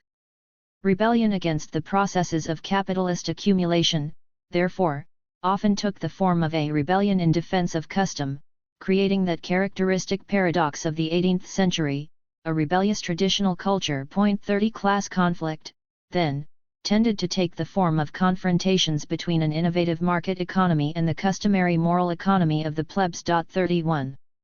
If there is a danger in Thompson's formulations, it is perhaps that, as some critics have suggested, he is too ready to see opposition and rebellion in popular traditions and customs, and that there is too little room in his account for regressive impulses in popular consciousness or for its frequent penetration by ruling class ideas. But excessive optimism is not required by his conceptual framework, and it has distinct advantages over theoretical systems which can recognize only backwardness in popular traditions. The argument, of course, belongs to his larger project of rescuing the agency of subordinate classes from analyses which effectively relegate them to permanent subordination, bondage to ruling class hegemony, ancient superstition, and irrationality. But his emphasis on the creative transformation of old traditions to meet new circumstances and resist new oppressions also represents a reaffirmation of materialist principles against theories of history that deny their efficacy in the explanation of historical process. His subtle analysis, for example, makes nonsense of historical treatments that see in these traditions and customs nothing but cultural remnants or debris, or regard their persistence as proof that class has no relevance for these traditional pre-industrial societies, or even that culture is completely autonomous from material conditions. It should be said, too, that in this respect Thompson accomplishes what the structuralists cannot with their version of the base/superstructure metaphor. The latter can have little to say in response to the advocates of the debris theory, which seems remarkably congruent with the Althusserian conception of social formation, or, indeed, to those who deny the efficacy of class, or material conditions in general, in societies where ideological superstructures apparently fail to correspond to the economic base. Such arguments can be met only by acknowledging that history does not consist of discrete and discontinuous structural chunks, with separate and distinct superstructures to match every base. Instead, it moves in processes, in which relations of production exert their pressures by transforming inherited realities.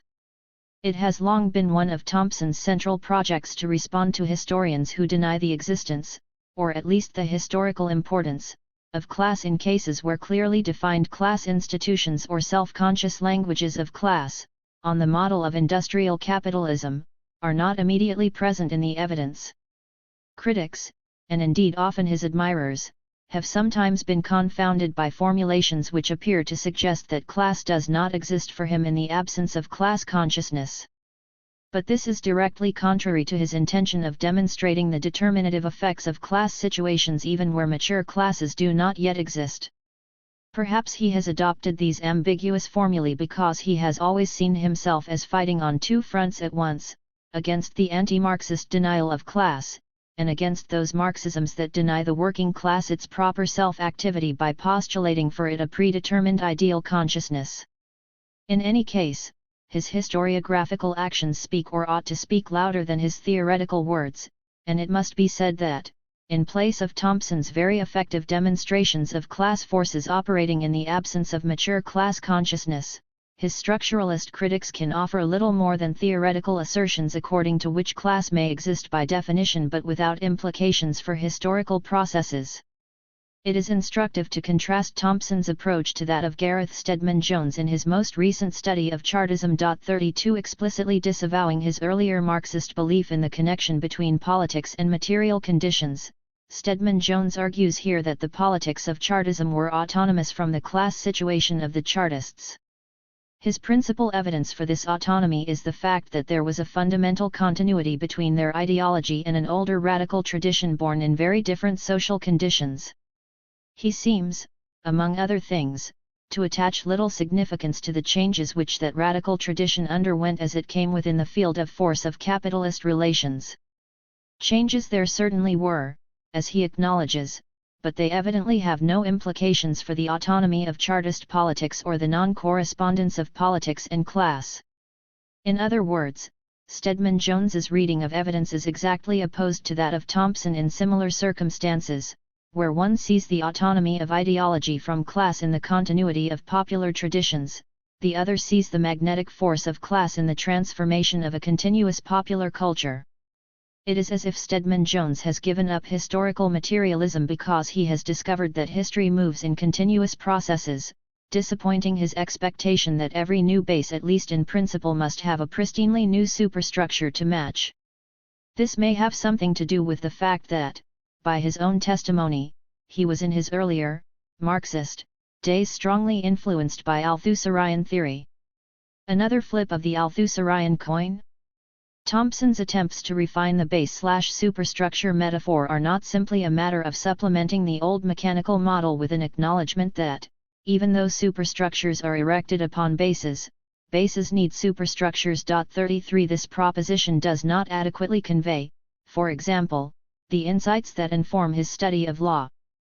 Thompson contrasts his own older Marxist position to a highly sophisticated, but, ultimately, highly schematic Marxism for which the law is quintessentially and simply superstructural, adapting itself to the necessities of an infrastructure of productive forces and productive relations and serving unambiguously as an instrument of the ruling class. 34 His answer to this schematic Marxism, however, is not simply to assert that the law, like other superstructures, is relatively autonomous, that it interacts with the base, or even that it acts as an indispensable condition of the base. His argument is more complex, both more historical and more materialist. Accepting at the outset the class-bound and mystifying functions of the law, he continues. First, analysis of the 18th century, and perhaps of other centuries, calls in question the validity of separating off the law as a whole and placing it in some typological superstructure. The law, when considered as institution, the courts, with their class theatre and class procedures, or as personnel, the judges, the lawyers, the justices of the peace, may very easily be assimilated to those of the ruling class.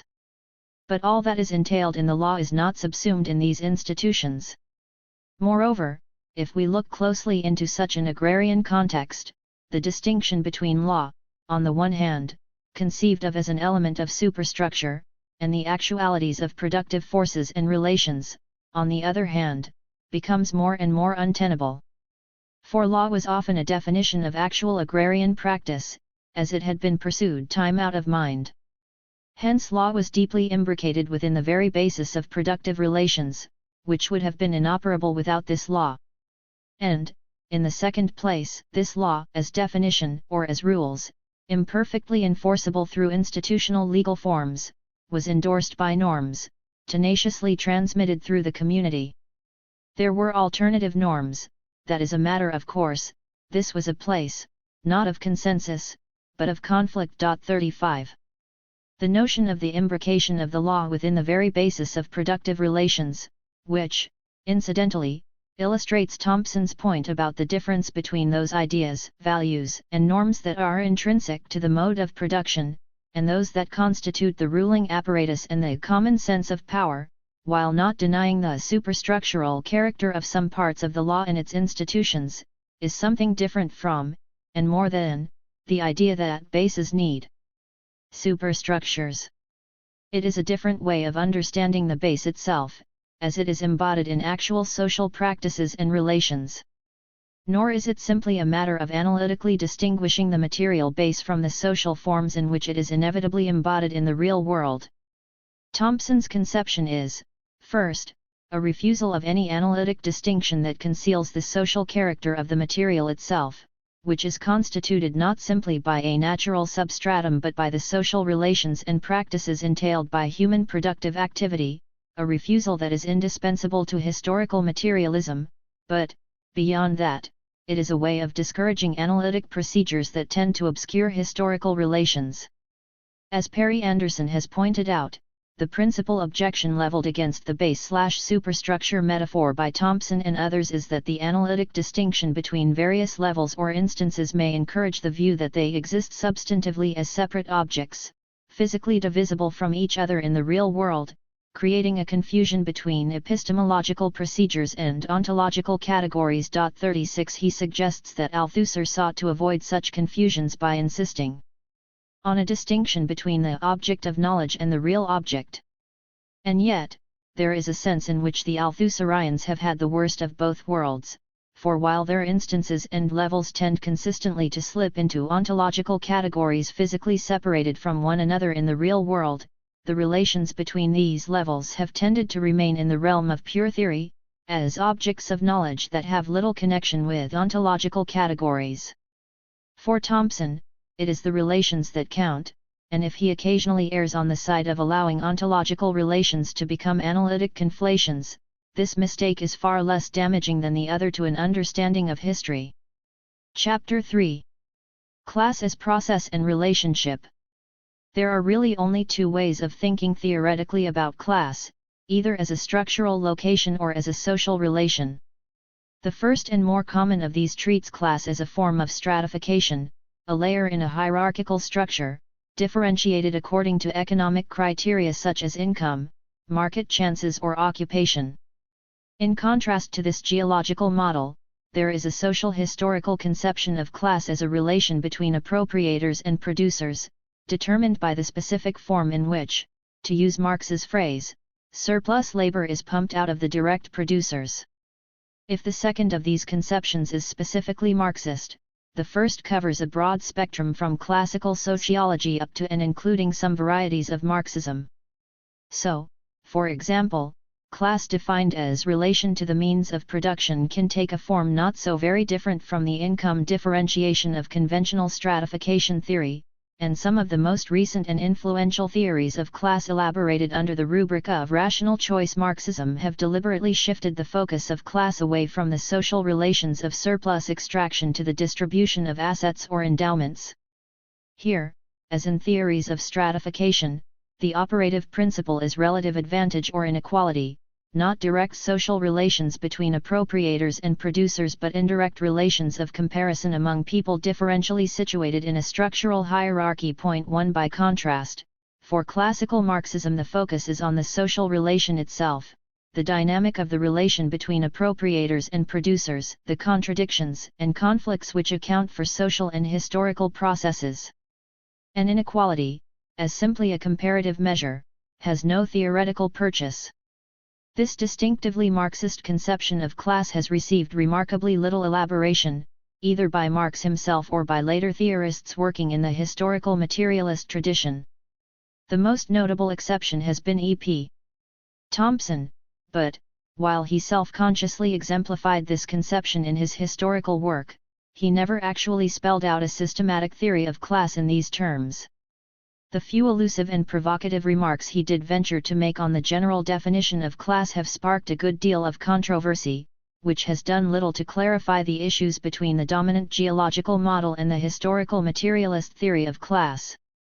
What I sought to do when I wrote this essay was to tease out of Thompson's work a more elaborated theory of class than he ever explicitly outlined, knowing that I was taking the risk of attributing to him some of my own views on class, but convinced as I still am that I was not traducing his.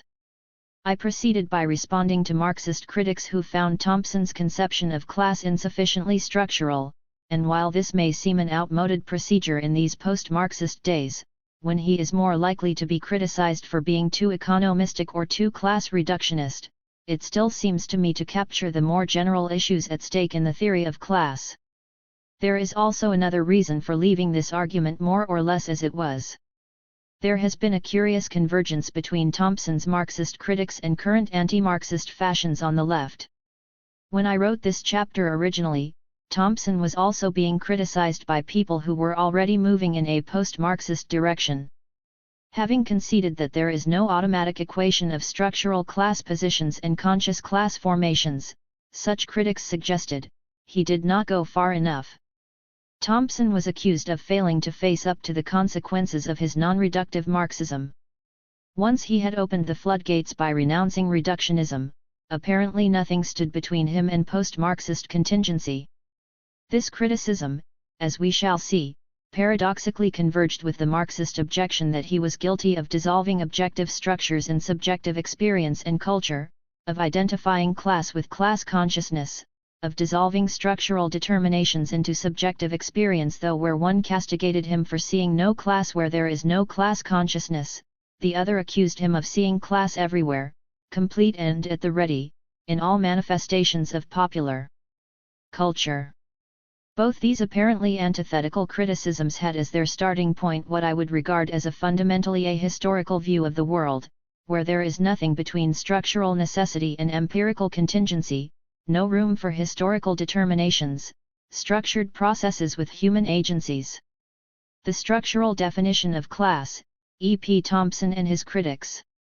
Thompson has been accused of mistakenly believing that, because production relations do not mechanically determine class consciousness, class may not be defined purely in terms of production relations. Point 2. In opposition to Thompson, Gerald Cohen argues that class may be defined structurally, with more or less, if not, perhaps, mathematical precision by reference to production relations. Point 3. Thompson, he suggests, rejects the structural definition of class and defines class by reference to class consciousness and culture instead of production relations. The result, argues Perry Anderson, concurring with Cohen and accusing Thompson of neglecting objective or structural determinations, is a definition of class that is far too voluntarist and subjectivist. Point 4. Neither Anderson nor Cohen means to suggest that production relations mechanically determine class consciousness or the formation of class organizations.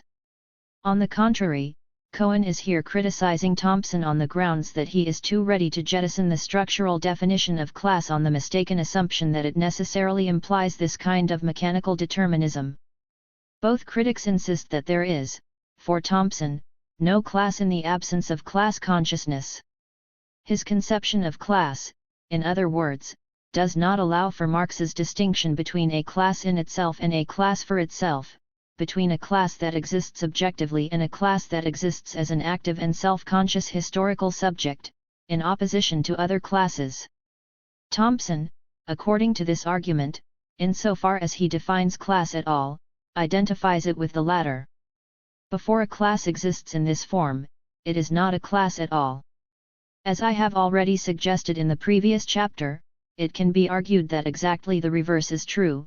The great strength of Thompson's conception of class is that it is capable of recognizing, and giving an account of, the operations of class in the absence of class consciousness, while those who adopt the kind of structural definition his critics seem to have in mind have no effective way of demonstrating the efficacy of class in the absence of clearly visible self-conscious class formations.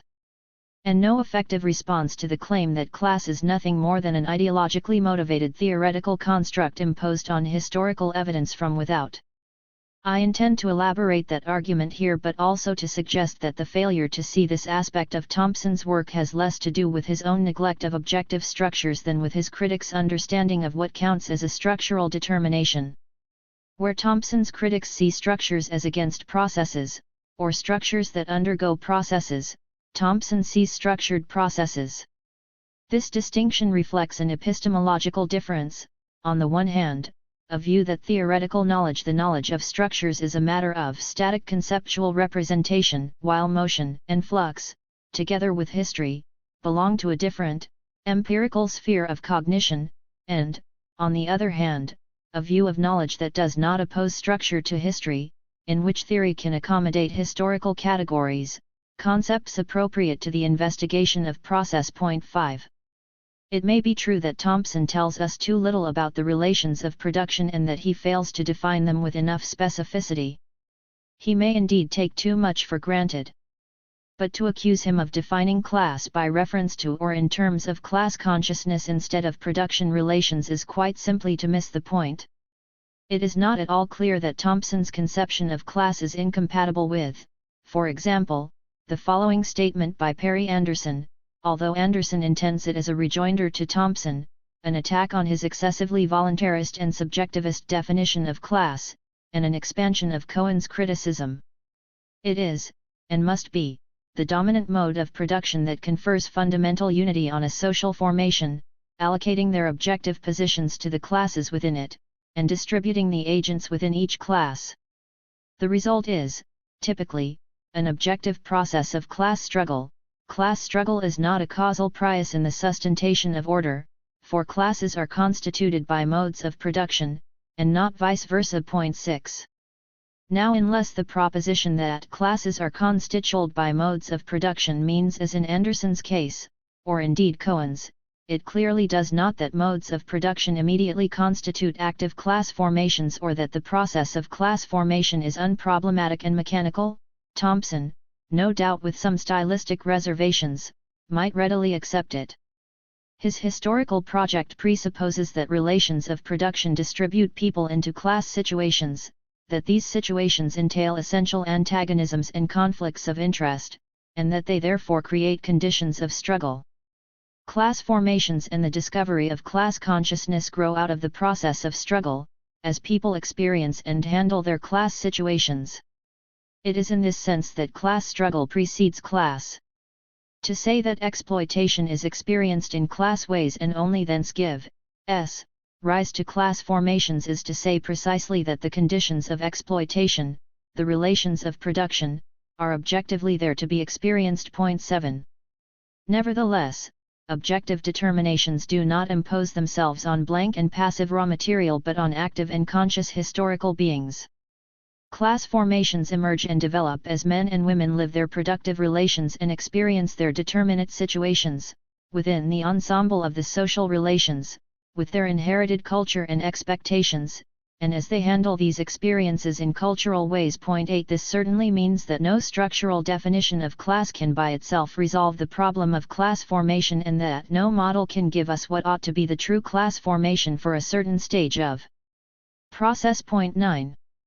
At the same time, if class formations are generated by living and experiencing, within a complex totality of social relations and historical legacies, they presuppose what is lived and experienced, productive relations and the determinate situations into which men are born or enter involuntarily. Point 10. In order to experience things in class ways, people must be objectively distributed into class situations, but this is the beginning, not the end, of class formation.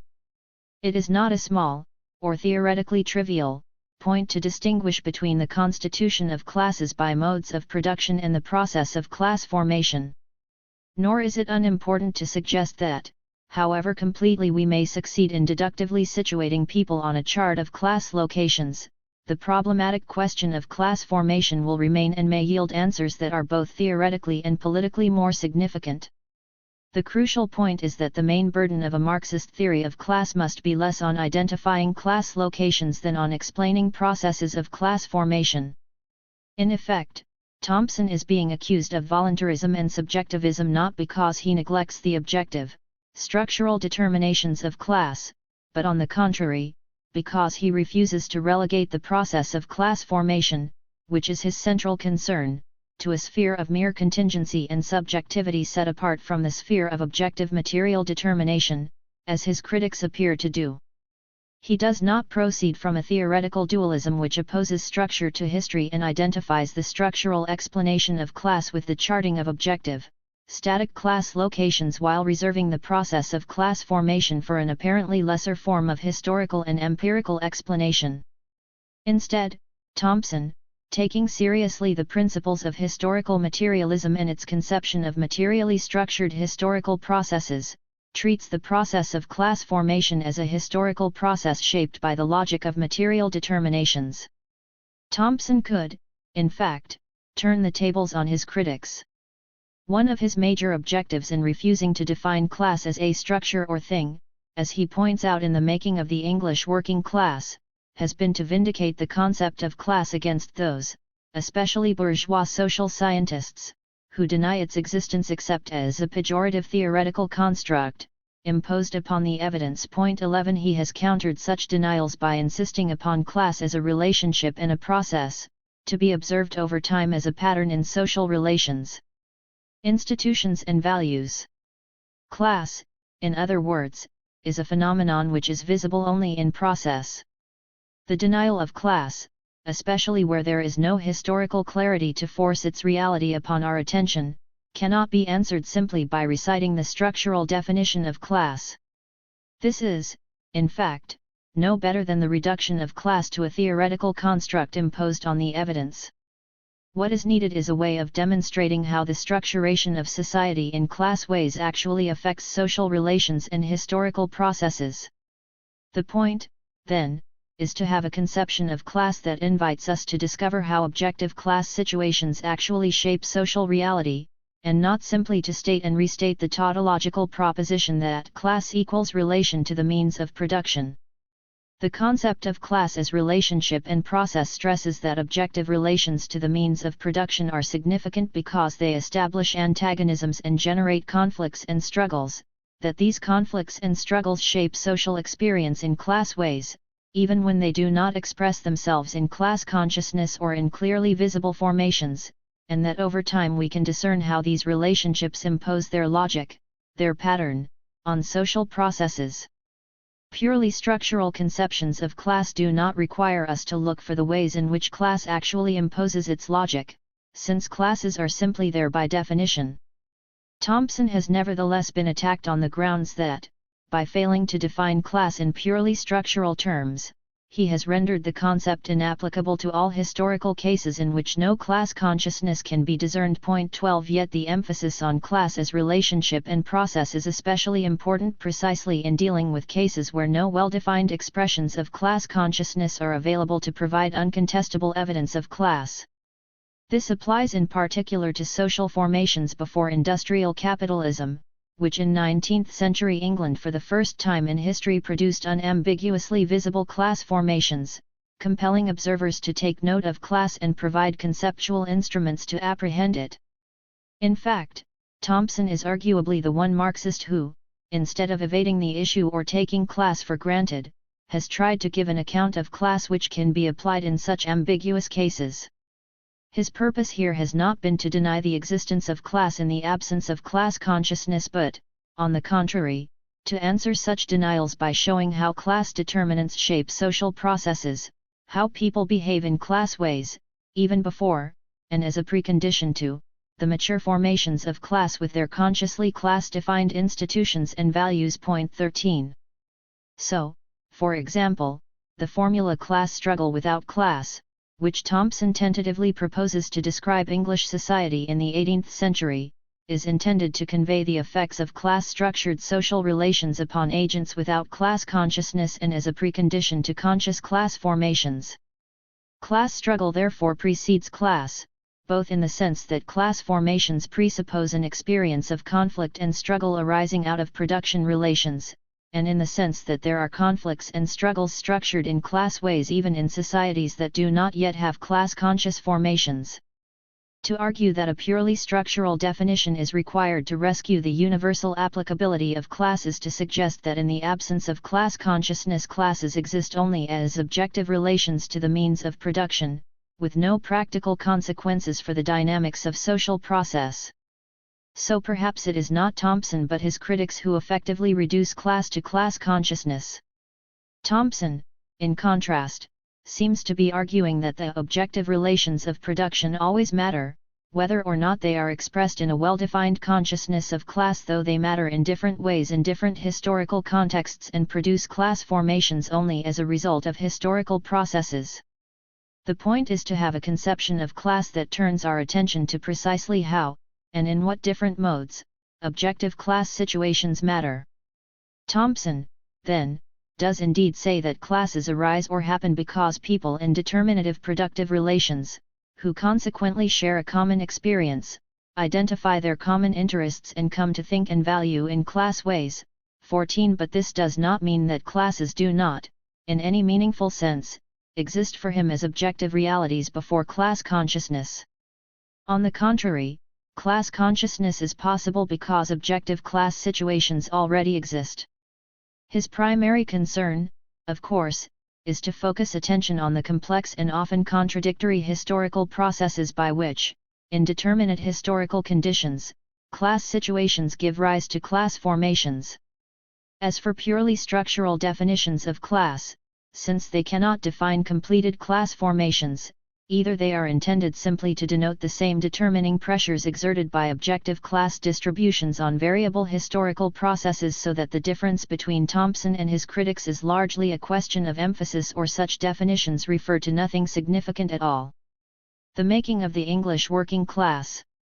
The proposition that Thompson neglects objective determinations in favor of subjective factors has been put to a practical test by Perry Anderson in a particularly trenchant criticism of his major historical work, The Making of the English Working Class. Anderson argues that, in this work, the objective conditions of capital accumulation and industrialization are treated as secondary and external to the making of the English proletariat.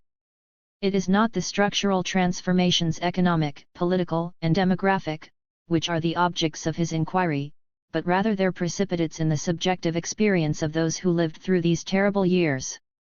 The result is to resolve the complex manifold of objective-subjective determinations whose totalization actually generated the English working class into a simple dialectic between suffering and resistance whose whole movement is internal to the subjectivity of the class. 15. In fact, suggests Anderson, the advent of industrial capitalism becomes merely a moment in a long and largely subjective process, going back to Tudor times, in which the formation of the English working class appears as a gradual development in a continuous tradition of popular culture. 16 There is, according to Anderson, no real treatment of the whole historical process whereby heterogeneous groups of artisans, smallholders, agricultural laborers, domestic workers, and casual poor were gradually assembled, distributed and reduced to the condition of labor subsumed to capital, first in the formal dependence of the wage contract, ultimately in the real dependence of integration into mechanized means of production. 17. So, Anderson argues, Thompson provides us with no means of testing his proposition that the English working class made itself as much as it was made, since he gives us no measure of the proportional relation between agency and necessity. What would be required is at least a conjoint exploration of the objective assemblage and transformation of a labor force by the Industrial Revolution, and of the subjective germination of a class culture in response to it. 18 By concentrating on the immediate experience of the producers rather than on the mode of production itself, Thompson gives us only the subjective elements of the equation. 19. Anderson correctly isolates two of the most characteristic and problematic themes in Thompson's argument: his stress on the continuity of popular traditions cutting across the catastrophic break of the Industrial Revolution, and his insistence on historically situating the critical moments in the formation of the English working class in such a way that the moment of fruition comes in the period 1790–1832, that is, before the real transformation of production and the labor force by industrial capitalism was very far advanced, and with no account of the tremendous changes in the working class thereafter. Point 20. Difficulties certainly do arise here, as Anderson suggests. The emphasis on the continuity of popular traditions, older traditions not specifically proletarian but artisanal and democratic, may at first glance make it hard to perceive what is new about the working class of 1790–1832, what is specifically proletarian, or unique to industrial capitalism, in this class formation. What, exactly, has been made, and what role has the new order of industrial capitalism played in the making? The temporal parameters may also present problems. To end the process of making in 1832, when industrial transformation was far from complete, may seem to imply that the developments in class consciousness, institutions, and values outlined by Thompson occurred independently of objective transformations in the mode of production. There are no doubt many historiographical issues to be contested here about the nature and development of the English working class. But the immediate question is whether Thompson's insistence on the continuity of popular traditions and his apparently idiosyncratic periodization of working class formation reflect a preoccupation with subjective factors at the expense of objective determinations. Is it Thompson's intention to set subjective developments, the evolution of popular culture, against objective factors, the processes of capital accumulation and industrialization? The first striking point about Thompson's argument is that, for all his insistence on the continuity of popular culture, he considers his argument not as a denial but as a reaffirmation of the view that the period of the Industrial Revolution represents a significant, indeed catastrophic, historical milestone, marked by the emergence of a class sufficiently new to appear as a fresh race of beings. In other words, his object is not to assert the subjective continuity of working class culture against the radical objective transformations of capitalist development but, on the contrary, to reveal and explain the changes within the continuities. In part, Thompson's emphases are shaped to fit the specific terms of the debates in which he is engaged, debates about the effects of the Industrial Revolution such as the standard of living argument, controversies between catastrophic and anti-catastrophic or empiricist analyses, and so on. He is, among other things, responding to a variety of recent historical and ideological orthodoxies which question the importance of dislocations and disruptions entailed by industrial capitalism, or, if they admit to the existence of hardships within the generally progressive and improving tendencies of industrialization, attribute them to causes external to the system of production, for example, to trade cycles. Such arguments are sometimes accompanied by denials that the working class, as distinct from several working classes, existed at all. An emphasis on the diversity of working class experience, on the differences between the pre-industrial experience of domestic workers or artisans and that of factory hands fully absorbed into the new industrial order, can be particularly serviceable to capitalist ideology. It is, for example, especially useful in arguments that confine the hardships and dislocations engendered by industrial capitalism to pre-industrial or traditional workers. In these interpretations, the degradation of such workers becomes simply the inevitable and impersonal consequence of displacement by mechanical processes, progress, and improved industrial methods, while the modern worker moves steadily onward and upward. Thompson vindicates the catastrophic view, as well as the notion of the working class, by confronting the evidence adduced by their critics. One of his tasks is to explain why, although by certain statistical yardsticks there may have been a slight improvement in average material standards in the period 1790–1840, this improvement was experienced by workers as a catastrophe, which they handled by creating new class formations, strongly based and self-conscious institutions, trade unions, friendly societies, educational and religious movements, political organizations, periodicals, together with working class intellectual traditions, working class community patterns, and a working class structure of feeling. 21 These institutions and forms of consciousness are tangible testimony to the existence of a new working class formation, despite the apparent diversity of experience, and their expressions in popular unrest bear witness against the optimistic view of the Industrial Revolution. Yet Thompson then faces the problem of accounting for the fact that this class formation is already visibly in place when the new system of production is still undeveloped, that large numbers of the workers who constitute this class formation, and indeed initiate its characteristic institutions, do not apparently belong to a fresh race of beings produced by industrialization, but are still engaged in ostensibly pre-industrial forms of domestic and artisanal labor, and that factory hands probably did not, except in cotton districts, form the nucleus of the labor movement before the late 1840s. 22 In light of these facts, it would on the face of it be difficult to maintain that the new working class was simply created by the new forms of production characteristic of industrial capitalism.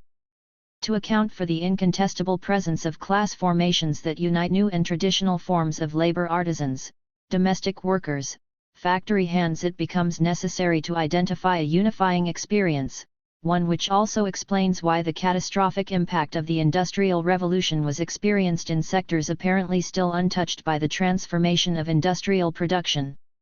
Here Thompson's critics might argue, as Anderson's criticism suggests, that Thompson relies too much on subjective experiences, suffering, and the continuity of popular culture to override the objective diversity of artisans and factory hands without giving an account of the processes that actually, objectively, united them into a single class. Indeed, these critics might argue that for Thompson no objective unity is necessary to identify the working class, as long as it can be defined in terms of a unity in consciousness.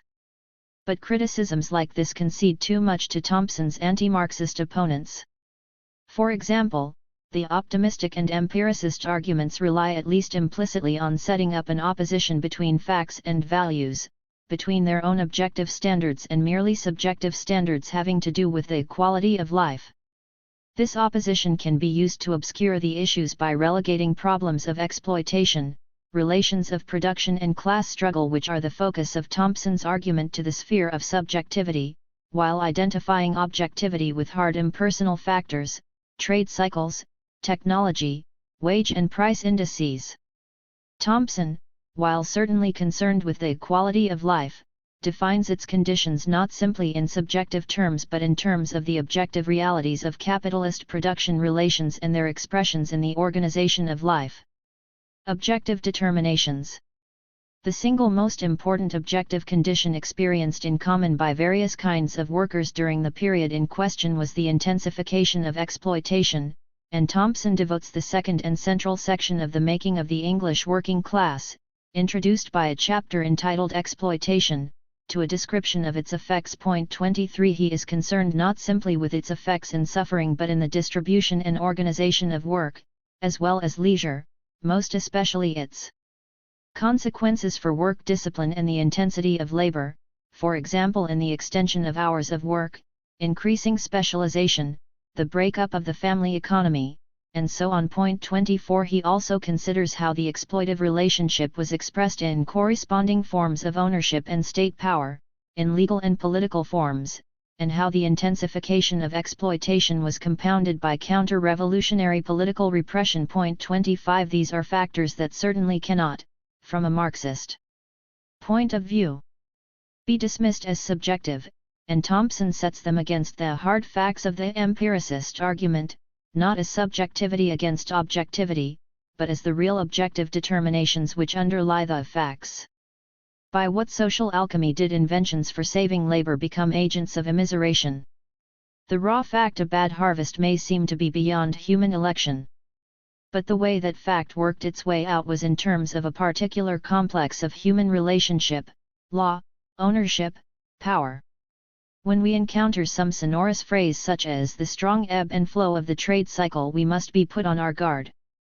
For behind this trade cycle there is a structure of social relations, fostering some sorts of expropriation, rent, interest, profit, and outlawing some others, theft, feudal dues, legitimizing some types of conflict, competition, armed warfare, and inhibiting others, trade unionism, bread riots, popular political organization.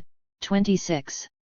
The underlying objective determinations affecting the developments of 1790–1832 were, then, the working out of capitalist modes of expropriation, the intensification of exploitation this implied, and the structure of social relations, legal forms and political powers by which that exploitation was sustained.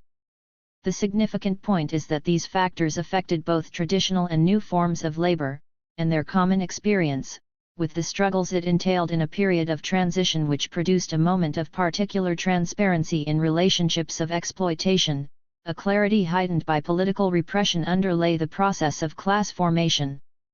The particular significance and subtlety of Thompson's argument lies in its demonstration that the apparent continuity of pre-industrial forms can be deceptive.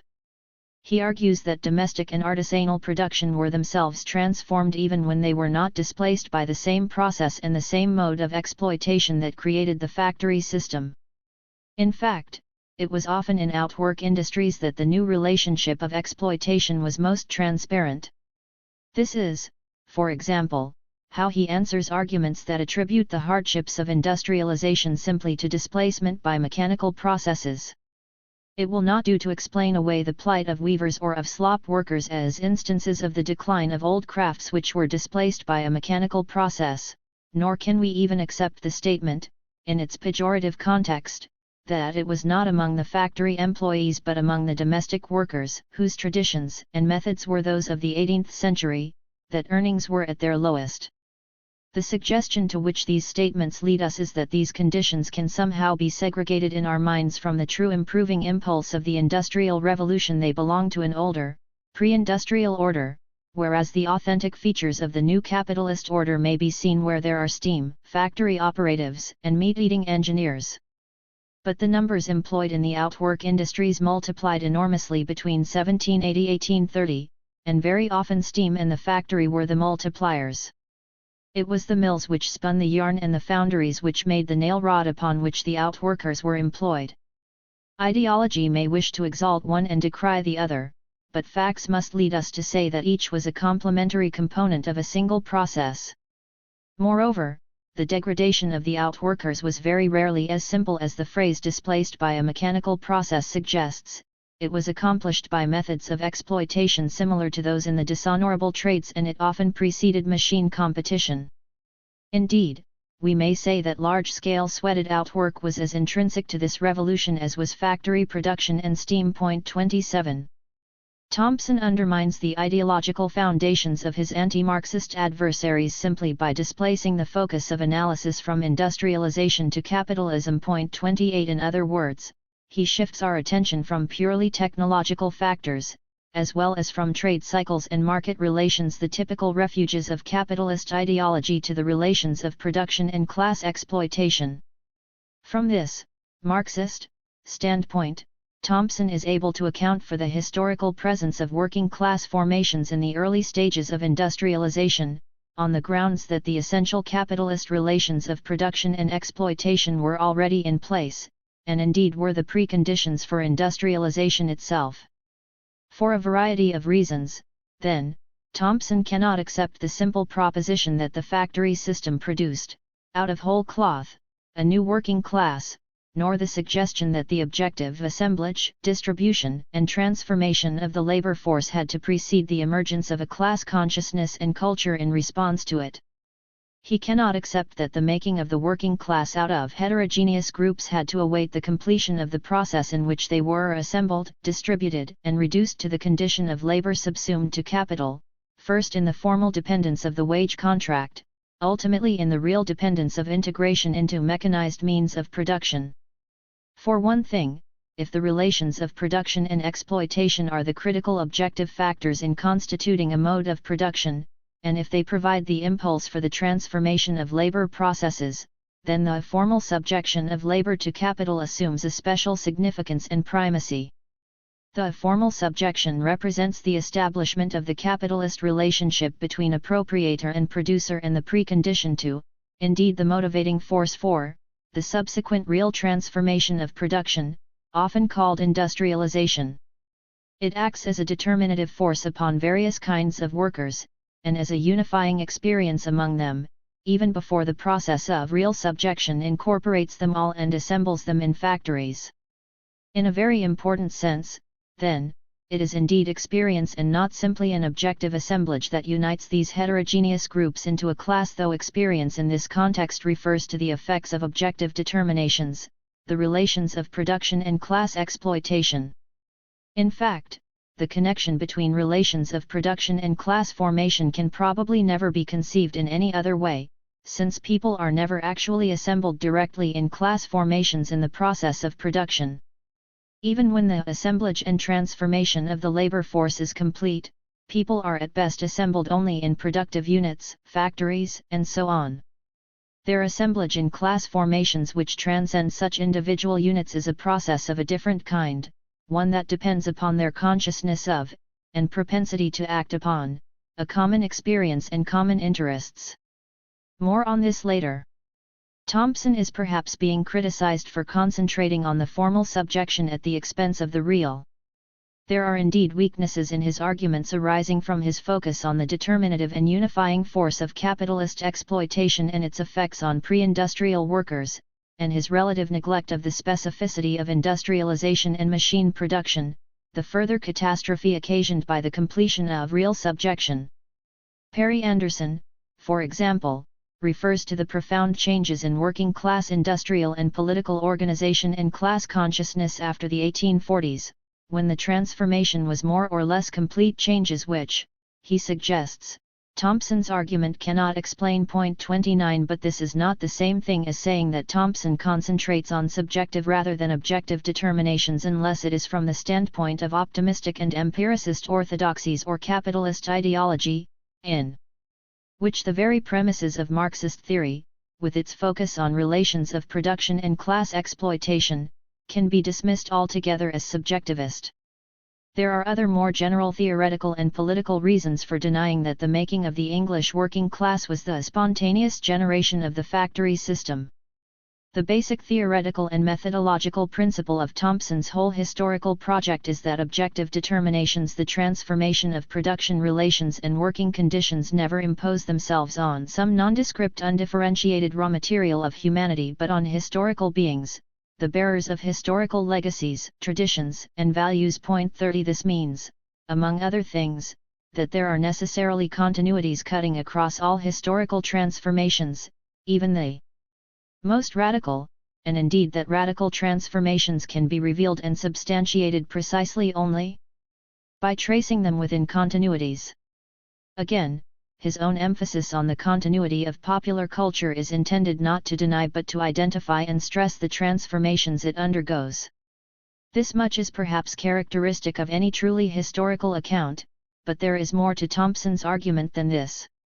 It is essential to his historical materialism to recognize that objective and subjective are not dualistically separated entities, which lend themselves easily to the measurement of necessity and agency, related to one another only externally and mechanically, the one sequential upon the other as objective stimulus and subjective response. 31. It is necessary somehow to incorporate in social analysis the role of conscious and active historical beings, who are subject and object at once, both agents and material forces in objective processes. Finally, Thompson's mode of analysis makes it possible to acknowledge the active role of the working class, with its culture and values, in making itself.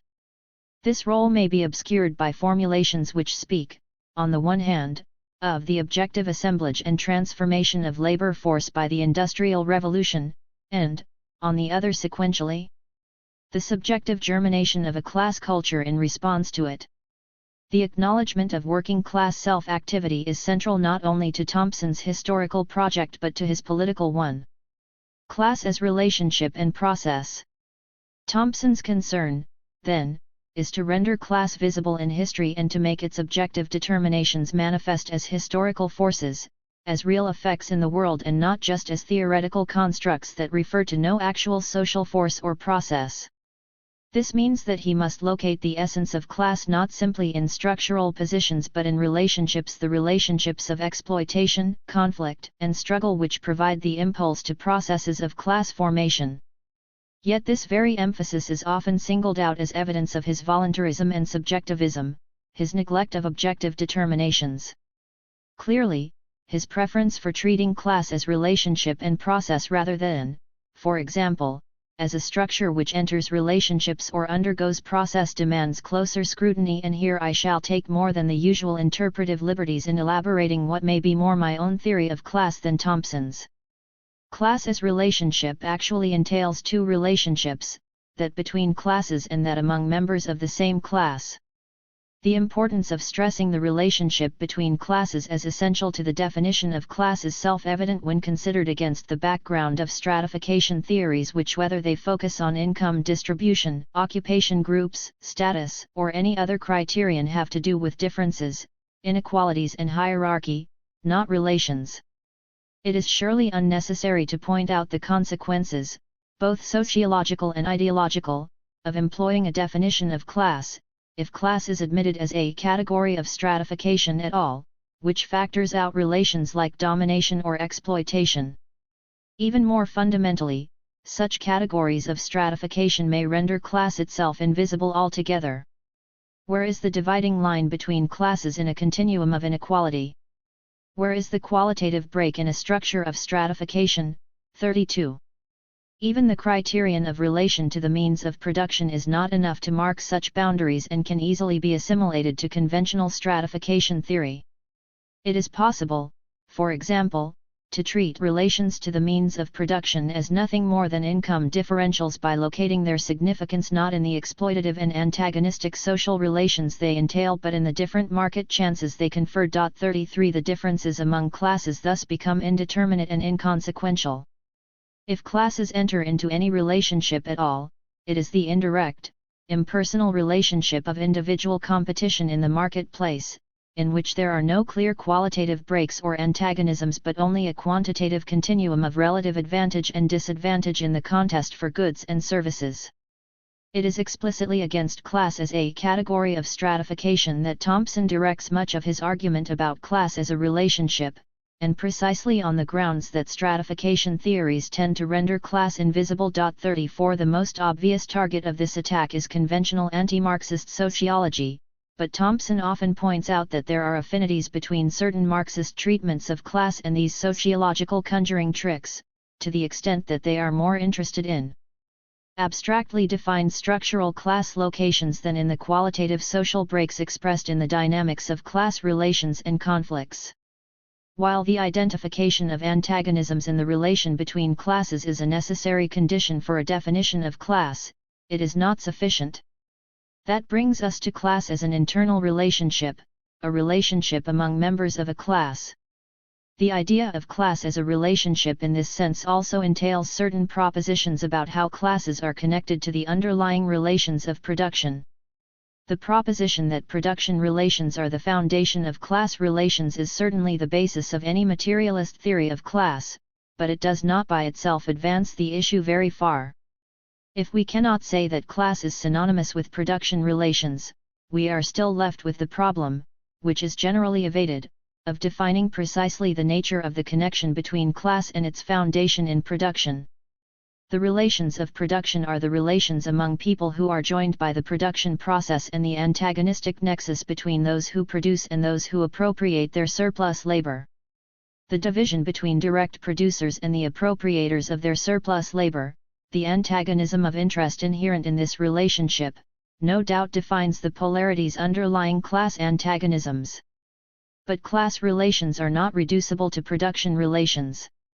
First, the clear polarities, when they are clear, inherent in the relations of production do not account neatly for all potential members of historical classes. More fundamentally, even if individual appropriators owe their exploitive power to the class power that stands behind them, it is not classes that produce and appropriate. To put it very simply, people who are joined in a class are not all directly assembled by the process of production itself or by the process of appropriation. Workers in a factory, brought together by the capitalist in a cooperative division of labor, are directly assembled in the production process. Each worker also stands in a kind of direct relationship to the particular capitalist, individual or collective, who appropriates his or her surplus value, just as the peasant is directly related to the landlord who appropriates his rent. A direct relationship of some kind can also be said to exist, for example, among peasants who work independently of one another but who share the same landlord, even if they do not deliberately combine in opposition to him. The relationship among members of a class, or between these members and other classes, is of a different kind. Neither the production process itself nor the process of surplus extraction actually brings them together. Class does not refer simply to workers combined in a unit of production or opposed to a common exploiter in a unit of appropriation. Class implies a connection that extends beyond the immediate process of production and the immediate nexus of extraction, a connection that spans across particular units of production and appropriation. The connections and oppositions contained in the production process are the basis of class, but the relationship among people occupying similar positions in the relations of production is not given directly by the process of production and appropriation. The links that connect the members of a class are not defined by the simple assertion that class is structurally determined by the relations of production.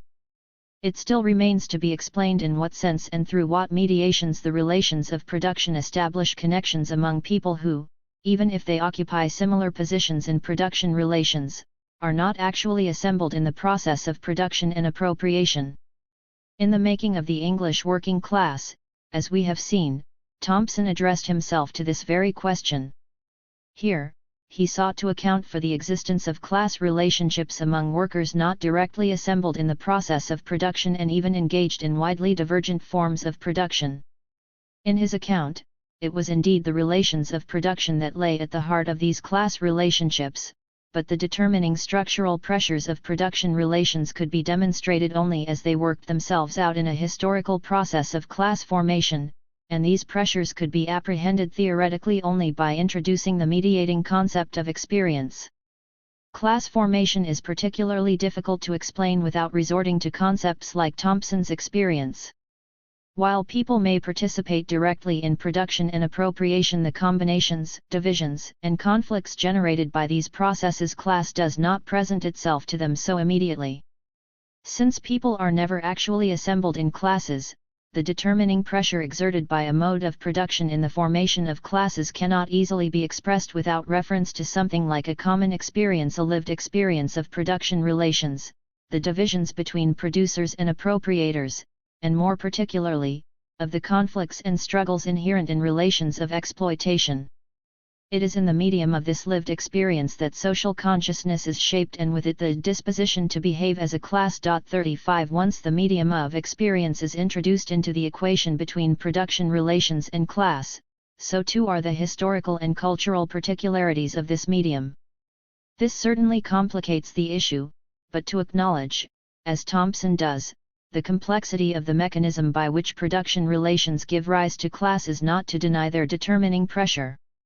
Thompson has been accused of idealism because of his emphasis on experience, as if this notion had slipped its material moorings.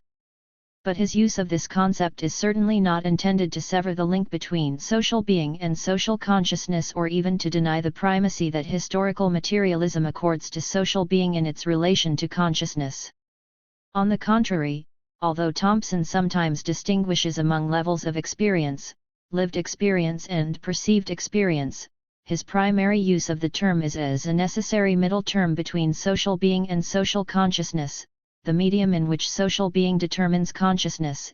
It is by means of experience that the mode of production exerts a determining pressure on other activities. 36 Experience in this sense is precisely the experience of determination. 37 In fact, since Marx's concept of social being itself clearly refers not simply to the mode of production as an impersonal objective structure but to the way that people live it, one can hardly avoid saying experience it. Thompson's experience substantially overlaps with social being. The concept of experience, then, means that objective structures do something to people's lives, and that this is why, for example, we have classes and not only relations of production. It is the task of the historian and the sociologist to explore what these structures do to people's lives, how they do it, and what people do about it, or, as Thompson might put it, how the determining pressures of structured processes are experienced and handled by people. The burden of the theoretical message contained in the concept of experience is, among other things, that the operation of determining pressures is a historical question, and therefore immediately an empirical one. There can be no rupture between the theoretical and the empirical, and Thompson the historian immediately takes up the task presented by Thompson the theorist. Neither Marx nor Thompson nor anyone else has devised a rigorous theoretical vocabulary to convey the effect of material conditions on conscious, active beings whose conscious activity is itself a material force, or to comprehend the fact that these effects assume an infinite variety of historically specific empirical forms. But it can surely be no part of theoretical rigor to ignore these complexities merely for the sake of conceptual tidiness or a framework of structural definitions which purport to resolve all important historical questions on the theoretical plane. Nor is it enough just to concede the existence of these complexities in some other order of reality in the sphere of history as distinct from the sphere of objective structures, which belongs to a different level of discourse, the empirical in opposition to the theoretical.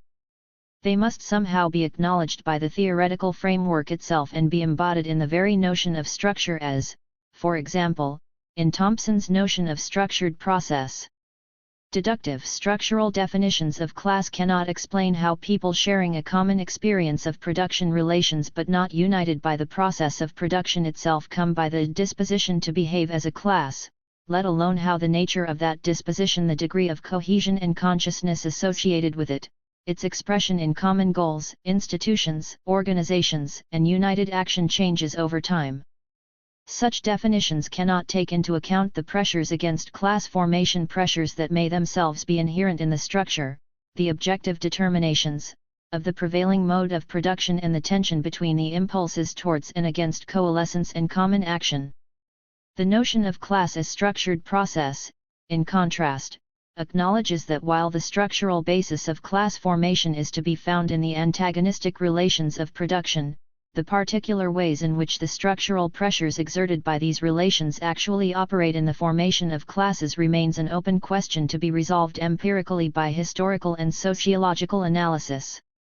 Such a conception of class also recognizes that this is where the most important and problematic questions about class lie, and that the usefulness of any class analysis as either a sociological tool or a guide to political strategy rests on its ability to account for the process of class formation.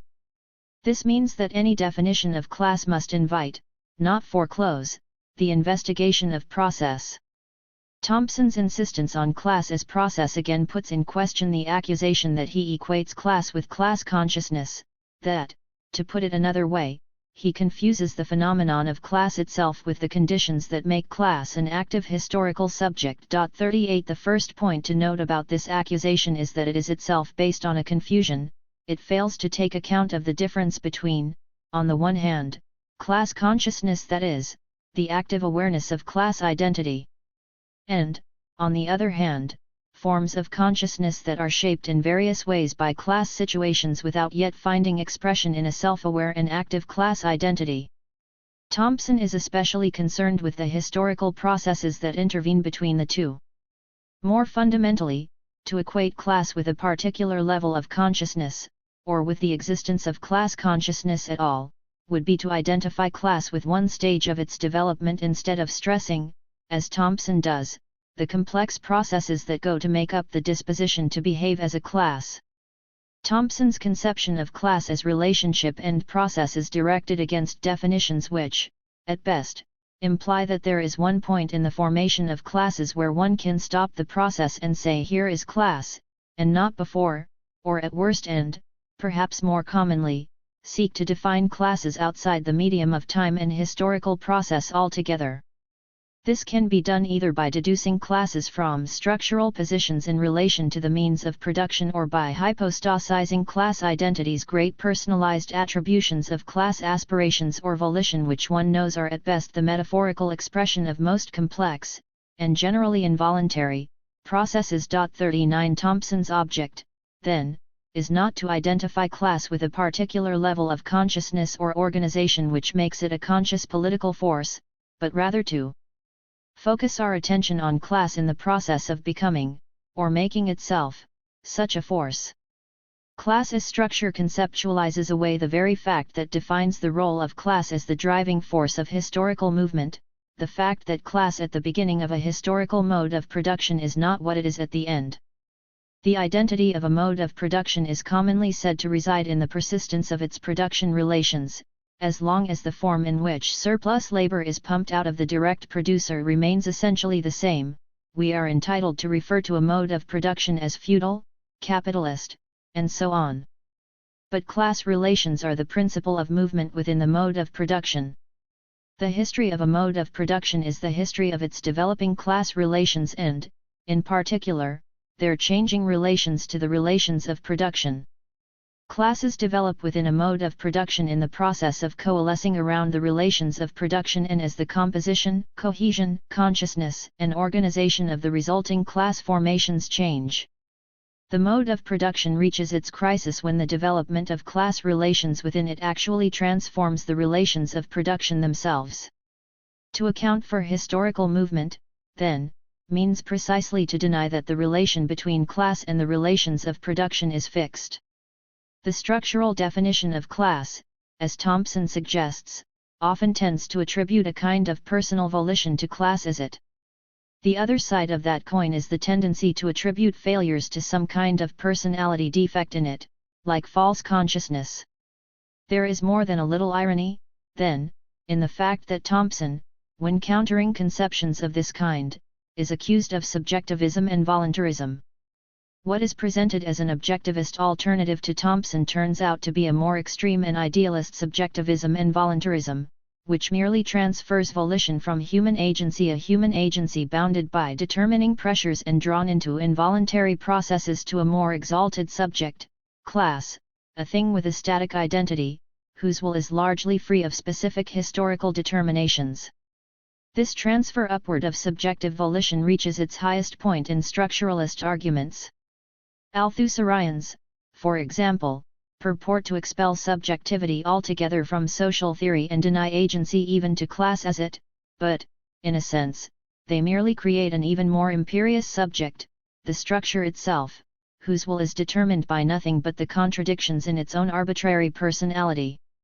Arguments which appear to Thompson's critics as subjectivist and voluntarist, his conception of human agency and his insistence on historical specificity apparently at the expense of objective structures, are those which he marshals against subjectivism and voluntarism and for a recognition of the objective determining pressures that impinge upon human agency. Far from subordinating objective determining pressures to subjectivity and historical contingency, his point is to set historical investigation against the kind of inverted subjectivism, voluntarism, and idealism that creep into analyses which lack a firm historical and sociological ground. The politics of theory. Thompson has always worked from the premise that theory has implications for practice. His definition of class, with its emphasis on class as an active process and a historical relationship, was certainly formulated to vindicate class against social scientists and historians who deny its existence, but it was also intended to counter both intellectual traditions and political practices that suppress human agency and in particular deny the self-activity of the working class in the making of history. By placing class struggle at the center of theory and practice, Thompson intended to rescue history from below not only as an intellectual enterprise but as a political project against both the oppressions of class domination and the program of socialism from above in its various incarnations from Fabianism to Stalinism. 40 His attacks on Althusserian Marxism were directed equally against what he perceived to be its theoretical deformations and against the political practice he found inscribed in them. Thompson's critics have returned the compliment. In his concept of class and the historical project that rests upon it, they have often found a unity of theory and practice in which his subjectivist theory of class underpins a populist socialism. He has been criticized for being too quick to see, in any form of consciousness touched by class-determined life circumstances, the kind of class consciousness that suggests a readiness to act purposefully as a class. He exhibits, according to this criticism, a kind of populism which treats as unproblematic the construction of a socialist politics out of popular culture. Curiously, this judgment seems to unite defenders of orthodox structural definitions of class with critics who maintain that Thompson has not gone far enough in pursuing the implications of his non-reductive Marxism.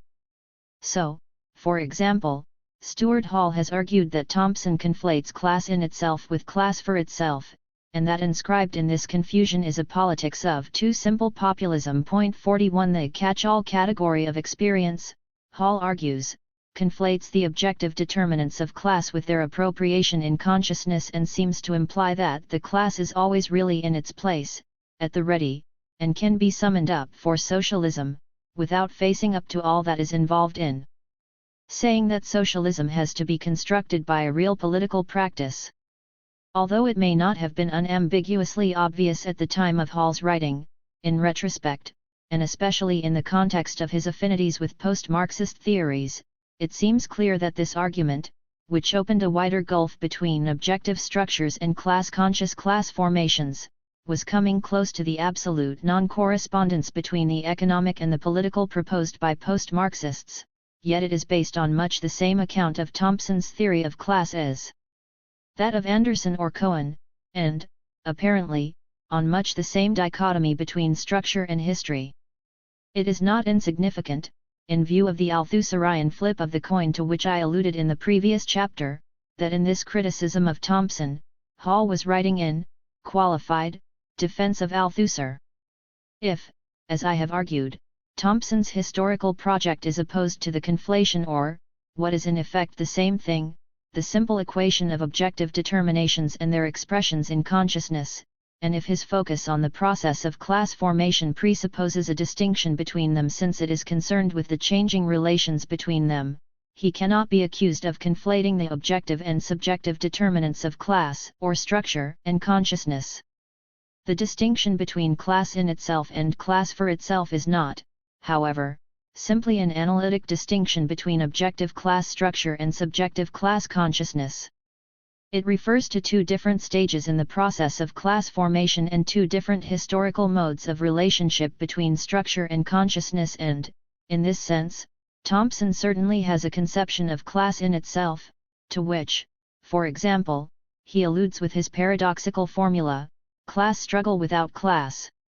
The question then is whether Thompson crosses the line between these two modes of class too soon, whether he is too quick, as Hall suggests, to perceive, in any form of consciousness touched by class-determined life circumstances, a readiness to act purposefully as a class.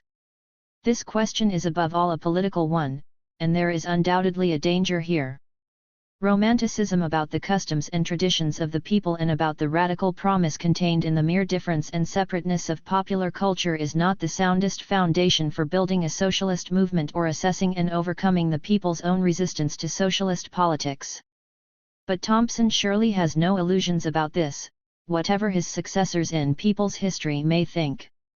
Thompson's message is indeed political, but there is something else in his recovery of popular consciousness and the making of class than a failure to recognize the difference and barriers between, on the one hand, popular culture, which arises directly out of experience and experience of work, exploitation, oppression, and struggle and, on the other hand, an active socialist consciousness which is painfully crafted by political practice. His historical project, his reconstruction of history as it is made by the working class as active agents and not simply as passive victims, grows directly out of the basic political principle of Marxism and its particular understanding of socialist practice, that socialism can come only through the self-emancipation of the working class. 42. This proposition implies that the working class is the only social group possessing not only an immediate interest in resisting capitalist exploitation but also a collective power adequate to end it. The proposition also implies a skepticism about the authenticity or, indeed, the likelihood of emancipation not achieved by self-activity and struggle but won by proxy or conferred by benefaction. There are no guarantees here, but however difficult it may be to construct socialist practice out of popular consciousness, there is, according to this view, no other material out of which it can be constructed and no other socialism that is consistent with both political realism and democratic values. Perhaps the point is simply that socialism will come about either in this way or not at all. Hegemony and substitutionism. When Thompson launched his controversial attack on Althusserianism, one of his principal concerns was to counter the drift away from this democratic understanding of the socialist project on the part of Western Marxism, towards a theoretical abandonment of the working class as the principal agent of social transformation through the medium of class struggle, and a transfer of that role to other social actors, most especially to intellectuals. "There is no mark more distinctive of Western Marxisms," he wrote, "nor more revealing as to their profoundly anti-democratic premises. Whether Frankfurt School or Althusser, they are marked by their very heavy emphasis upon the ineluctable weight of ideological modes of domination which destroys every space for the initiative or creativity of the mass of the people, a domination from which only the enlightened minority or intellectuals can struggle free. It is a sad premise from which socialist theory should start: all men and women, except for us, are originally stupid, and one which is bound to lead on to pessimistic or authoritarian conclusions." Point 43. This kind of theoretical substitutionism in its most extreme form can be achieved by doing what Stuart Hall accuses some Althusserians, though apparently not Althusser himself, of doing: treating all classes as mere bearers of historical process without agency, and historical process itself as a process without a subject. 44. But much the same effect is produced, Thompson suggests, by conceiving of class as a static category, and being less concerned about the historical process of class formation than about the deductive charting of structural class locations or the theoretical construction of an ideal class identity.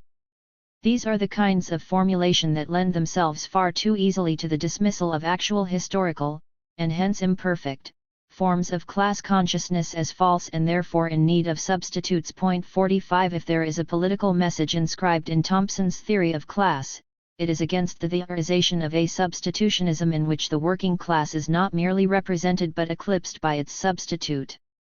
Much of Thompson's work has been directed, explicitly or implicitly, against the view that hegemony is one-sided and complete, imposing an all-embracing domination upon the ruled or upon all those who are not intellectuals, reaching down to the very threshold of their experience, and implanting within their minds at birth categories of subordination which they are powerless to shed and which their experience is powerless to correct. Point 46. This, as he suggests, is a dominant theme in Western Marxism, this tendency to identify hegemony with the thorough absorption of subordinate classes into ruling class ideology and cultural domination, probably with the assistance of ideological state apparatuses, so that the construction of a counter-hegemonic consciousness and culture and the establishment of working-class hegemony must apparently be accomplished by free-spirited intellectuals. Point 47. Such a definition of hegemony accords well with theoretical constructions of class in which nothing exists between the objective constitution of classes by modes of production, on the one hand, and an ideal revolutionary class consciousness, on the other, except a vast empirical historical, and hence impure and theoretically indigestible, spectrum of false consciousness. But there is an added irony here, as I suggested in the previous chapter, and elsewhere. The flip side of this brand of Marxism is the post-Marxist abandonment of class politics altogether and its replacement by the politics of discourse. For Thompson, in contrast, hegemony is not synonymous with domination by one class and submission by the other. Instead, it embodies class struggle and bears the mark of subordinate classes, their self-activity and their resistance. His theory of class, with its emphasis on the process of class formation, is intended to permit the recognition of imperfect or partial forms of popular consciousness as authentic expressions of class and class struggle, valid in their historical circumstances even if wrong from the standpoint of later, or ideal, developments. It is one thing to mistake the mere seriousness of popular culture for radical opposition, ready to be harnessed immediately to the struggle for socialism. It is quite another simply to mark out the space where the cultural writ of the dominant class does not run, and to identify popular consciousness, however resistant it may be to the formation of true class consciousness, as the stuff out of which a complete class consciousness must and can nonetheless be made. To deny the authenticity of partial class consciousness, to treat it as false instead of as a historically intelligible option under pressure. 48 has important strategic consequences. We are invited either to look for surrogate agents of class struggle and historical change, or to abandon the field altogether to the hegemonic enemy.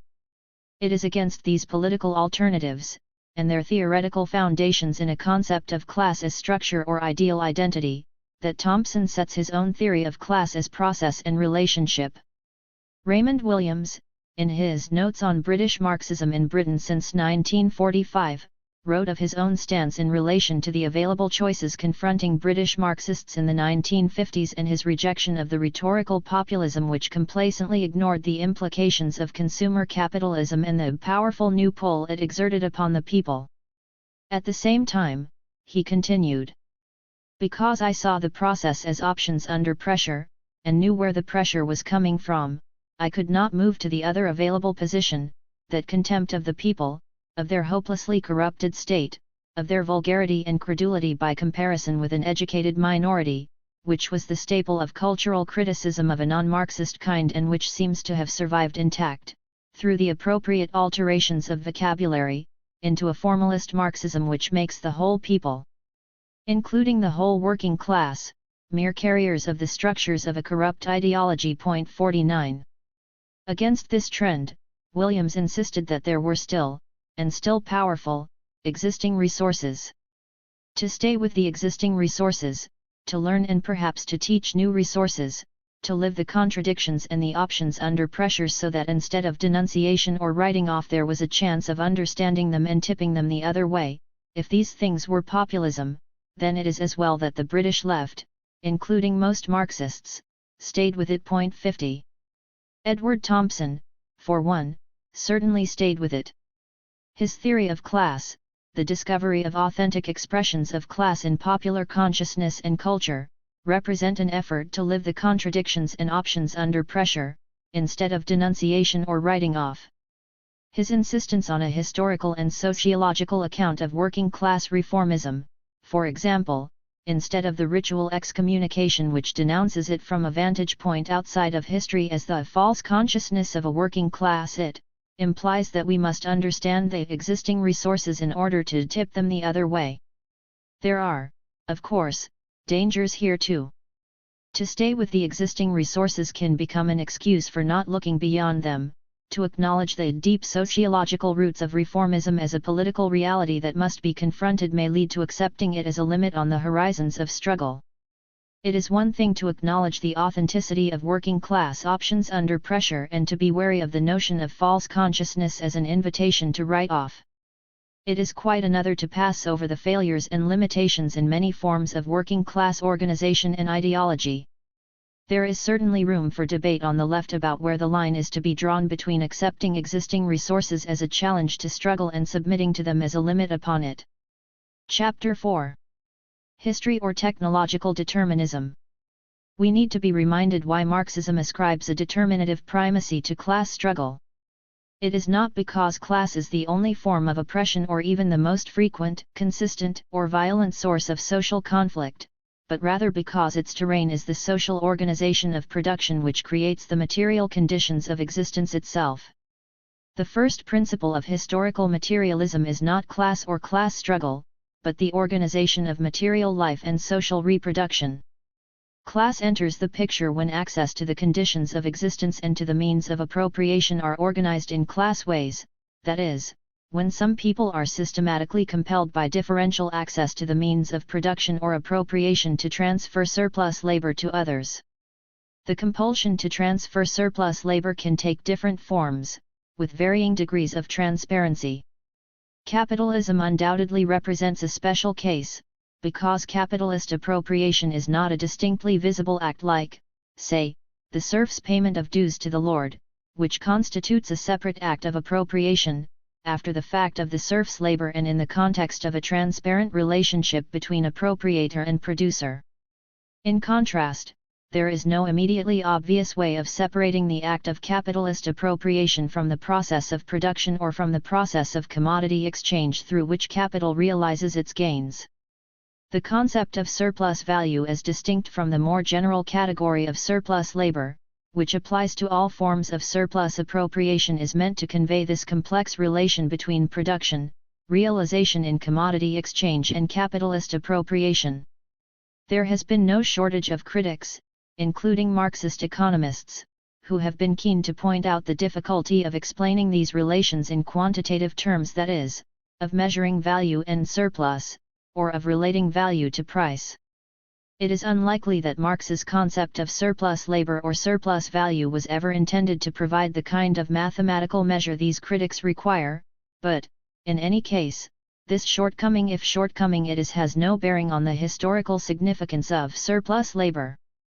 The fundamental insight encased in this concept concerns the conditions in which people have access to the means of subsistence and reproduction, and the proposition that a decisive historic break occurs when the prevailing conditions systematically compel some to transfer part of their labor or its product to others. The critical datum in explaining the role of class in history is not, then, the quantitative measure of the surplus, but the specific nature of the compulsion to transfer it and the specific nature of the social relation in which that transfer takes place. Point 1. In cases where direct producers like feudal peasants remain in possession of the means of production, the transfer of surplus is determined by direct coercion, by means of the appropriator's superior force. In capitalism, the compulsion is of a different kind. The direct producer's obligation to forfeit surplus is a precondition for access to the means of production, the means of sustaining life itself. What compels direct producers to produce more than they will themselves consume, and to transfer the surplus to someone else, is the economic necessity which makes their own subsistence inseparable from that transfer of surplus labor. Wage laborers in capitalism, lacking the means to carry on their own labor, only acquire them by entering into a relationship with capital. This need not, of course, mean that those who are obliged to transfer surplus labor will get only the bare necessities. It simply means that the transfer is a necessary condition for their access to the means of survival and reproduction and whatever they can acquire above and beyond that with those means. Such relations can be shown to exist even in the absence of any means of quantifying a surplus or measuring the relative gains of producers and appropriators. We need only acknowledge that the producer's self-reproduction has among its necessary conditions a relation to an appropriator who claims part of his or her labor or product. It is no doubt possible to identify transfers of surplus labor which are not determined by coercive imperatives, e.g., gifts, the fulfillment of kinship obligations, but these are not the kind to which the concept of class specifically refers. It is also important to acknowledge that class may not always entail direct relationships, in the sense of face-to-face confrontations between exploiter and exploited, and that in the absence of such confrontations, class relations may not generate conflict as readily as other, more direct non-class antagonisms may do. But class conflict has a particular historical resonance because it implicates the social organization of production, the very basis of material existence. Class struggle has a distinctive potential as a transformative force because, whatever the immediate motivations of any particular class conflict, the terrain of struggle is strategically situated at the heart of social existence. 2. Marxist theories of history. How, then, do relations between producers and appropriators figure in the materialist explanation of historical movement? I shall distinguish between two broad categories of Marxist explanation, illustrated by two of their most important recent exponents. The first situates production relations and class within a larger, trans-historical context of technological development. The other seeks specific principles of motion in every social form and its dominant social property relations. The distinction I am drawing is not simply that between Marxist theories which give primacy to forces of production and those that give priority to relations of production and class struggle.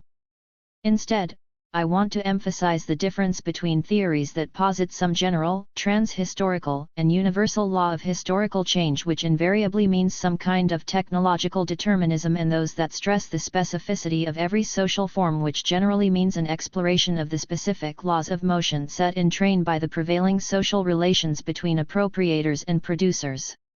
Two especially important examples from recent Marxist scholarship will suffice to illustrate the point. From their respective theoretical vantage points, both offer an account of the major historical transformation that has preoccupied Marxist historians, the transition from feudalism to capitalism. The first comes from the influential school of rational choice Marxism, in the person of John Roemer, who has joined his distinctive theory of exploitation and class with a theory of history indebted to G.A. Cohen's powerful defense of Marxism conceived as a technological determinism. Point 2. The other example is the Marxist historian Robert Brenner and his work on the origins of capitalism.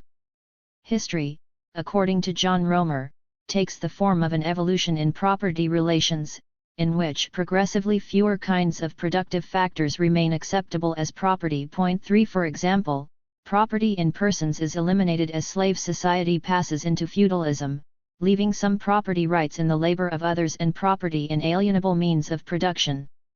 The transition from feudalism to capitalism eliminates property rights in the labor of others while still allowing property in the alienable means of production, and so on.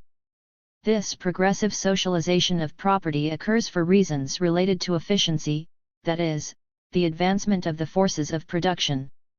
The mechanism that brings about this evolution is class struggle, but the reason such an evolution occurs lies somewhere deeper. Evolution occurs because the level of development of the technology outgrows the particular form of the social organization, which comes to constrain and fetter it. Point 4. The connection between the mechanism, class struggle, and the deep cause, technological determinism, can be explained in the following way. Class struggle serves as a facilitator in the transition from one social form to another, when the dissonance between the level of development of productive forces and the old economic structure reaches a crisis point. So, for example, Romer asks us to imagine, his word, a feudal system, with lords and serfs, but one in which a nascent capitalist economy is emerging alongside the feudal system. Point 5. Now there is an option: capitalists and feudal lords can compete for control of the working population. If the technology or forces of production that the capitalists are using enables them to pay higher real wages than serfs can earn, then there is an economic advantage to the liberation from serfdom that did not formerly exist. Serfs can become independent peasants, taking advantage of the trade opened up by the capitalists, or they can become artisans or proletarians in the towns. The competition between feudalism and capitalism now enables class struggle against feudalism to be successful even though formerly it was not. We now have three levels of explanation: 1. The deep cause, technological determinism; 2. The historical process, the successive elimination of forms of exploitation or the progressive socialization of property; 3. The facilitator, class struggle, though this only facilitates a process that was bound to come sooner or later. 6. It is not entirely clear at what level the rational choice model should be introduced. The most obvious place is in class struggle, which implies that change occurs when, if not because, people are in a position to choose the available option of the next, more progressive mode of production. At the same time, there appears to be an overarching rational choice, at the level of the deep cause, having to do with the ceaseless effort of rational human beings to alleviate their conditions of scarcity. 7. Though they do not actually choose the next available economic structure because it is conducive to technological progress. In either case, the necessary link between the rational choice model and the theory of history is the presupposition that there is a direct correspondence between the self-interested actions of individual rational actors and the requirements of technical progress and economic growth. This three-layered structure raises rather more questions than it answers, not least about the connections among its three levels. Are rational individuals, insofar as they are the makers of history, but are they motivated by the desire to alleviate scarcity through technological improvement or by the wish to escape exploitation, or neither? Is class struggle necessary or not, and if not, what is the mechanism of historical change? Or does the deep cause somehow make mechanisms and facilitators redundant, since change is somehow bound to come sooner or later anyway, behind the backs of rational individuals? And where, in any case, is the struggle in class struggle? We have lords and capitalists competing to give more attractive terms to producers, to serfs who might want to become proletarians, and we have serfs escaping from lords apparently without constraints, and willingly giving up their rights of possession as soon as a more attractive option comes along. But struggle? What, indeed, is the economic advantage that would impel serfs to prefer a wage which, by some sophisticated statistical measure, was higher than their earnings as serfs, at the cost of losing their rights of possession, giving up the land which provides them with full and direct access to the means of subsistence in exchange for the uncertainties of the proletarian condition. For that matter, even if serfs choose this option, how do they manage to achieve it? If the lord's property rights in the labor of others have anything to do with the control, i.e., the power that they exercise over the serfs, how is it that when the critical moment of transition comes, serfs can simply choose to escape the lord's control just because a more eligible option has presented itself? Has feudalism no self-sustaining logic and resources of its own to resist this easy transition? All this is quite apart from the fact that the whole edifice is constructed without benefit of evidence. Romer has chosen his words carefully when he asks us to imagine. We can hardly do anything else. Imagine and suppose are the basic vocabulary of this game-theoretic discourse. We are not, or not always, being asked to believe that this is how things actually happened, or even that it was historically possible for them to happen in this way, only that it is logically conceivable that they did, though it is never made clear why we should be interested in such imaginary logical possibilities. Indeed, it is very unlikely that Romer himself believes his own imaginary account of the transition to capitalism, and it is a measure of the price exacted by his game-theoretic model that it obliges him to set aside everything he undoubtedly knows about the power relations between lords and serfs, the dispossession of small producers and the concentration of landlordly property which were the conditions of the transition, everything, that is, about coercion, compulsion, imperatives, or indeed, about the social relations of exploitation.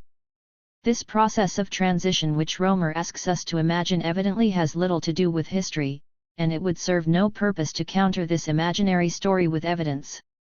History is, apparently, a subject about which we can say anything we like. Begging the question of history, there is one thing that Romer asks us to imagine that is inescapably critical to his argument, an assumption upon which the whole shaky edifice rests. We must accept that capitalism already exists as an option, that a nascent capitalist economy is emerging alongside the feudal system. We must also never ask how this came to be so, though for Romer this evidently presents no problem. According to historical materialism, feudal, capitalist, and socialist exploitation all exist under feudalism. At some point feudal relations become a fetter on the development of the productive forces, and they are eliminated by the bourgeois revolution. Historical materialism, in summary, claims that history progresses by the successive elimination of forms of exploitation which are socially unnecessary in the dynamic sense. 8. He goes on to characterize this interpretation as a translation of the technological determinist aspect of historical materialist theory into the language of the theory of exploitation. According to this interpretation of historical materialism, all successive forms of exploitation are already contained in the preceding ones. His account of the progress from slave society to capitalism suggests that this retrospective analysis goes back beyond feudalism, so that all forms of exploitation which have emerged in the course of history have apparently been present since the beginning, and history proceeds by the process of elimination. Each form of exploitation is in turn eliminated as it obstructs the development of productive forces. In this sense, technological determinism, for Romer, supplies the mechanism, deep cause, of elimination. But the irreducible first premise of the argument is that each successive social form exists simultaneously with the one that precedes it. In this respect, Romer's theory of elimination is simply a more ingenious variation on an old theme. It has been a favorite ploy of theorists who have trouble with process to beg the question of history by assuming that all historical stages and especially capitalism have in effect existed, at least as recessive traits, since the beginning. Such accounts of history typically invoke some deus ex machina, some external factor, to explain the process that brings these recessive or embryonic traits to fruition. Traditionally the most popular external forces have been trade, markets enlarging and contracting, with trade routes opening and closing, and or technical progress, both conceived as exogenous to the systems being transformed, either in the sense that they are determined by alien intrusions such as barbarian invasions, or in the sense that they operate according to some universal natural law, progress, the natural development of the human mind, or perhaps, more scientifically, demographic cycles, not specific or intrinsic to the existing social form. Assumptions such as these have been a staple of bourgeois ideology, which I shall take up in a subsequent chapter. For the moment, it is enough to note that Marxists too have often gone in for this kind of thing by conjuring up images of aspirant modes of production lurking in the interstices of previous ones, waiting only for the opportunity to establish their dominance when certain obstacles are removed. It seems so much easier somehow to account for the demise of what already exists than to explain its coming into being. The Althusserian concept of social formation, for example, in which any and all modes of production can coexist without any need to explain their emergence, serves exactly this purpose. There can be no doubt that this kind of conceptual conjuring has far too often served in place of a Marxist theory of history, and, no doubt, Marx's more formulaic aphorisms about the stages of history and successive modes of production could be read as invitations to evade the issue of historical processes in this way. It was Marx, after all, who first spoke of fetters and interstices. But there is much more in Marx which demands that we look for the key to historical change in the dynamic logic of existing social relations without assuming the very thing that needs to be explained. Robert Brenner's primary purpose has been to break the prevailing habit of begging the central historical question, the practice of assuming the existence of the very thing whose emergence needs to be explained. He distinguishes between two kinds of historical theories in Marx's own work, the first still heavily reliant on the mechanical materialism and economic determinism of the 18th century Enlightenment, the second emerging out of Marx's mature critique of classical political economy. The first is characterized by its begging of the question, invoking the self-development of productive forces via the division of labor which evolves in response to expanding markets, a nascent capitalism in the womb of feudal society. The paradoxical character of this theory is thus immediately evident. There really is no transition to accomplish, since the model starts with bourgeois society in the towns, foresees its evolution as taking place via bourgeois mechanisms, i.e. change and competition leading to the adoption of the most advanced techniques and to concomitant changes in the social organization of production. EMW, and has feudalism transcend itself in consequence of its exposure to trade. The problem of how one type of society is transformed into another is simply assumed away and never posed. 9. Later, Marx was to pose the question very differently. He substantially revised his views on property relations in general and pre-capitalist property relations in particular.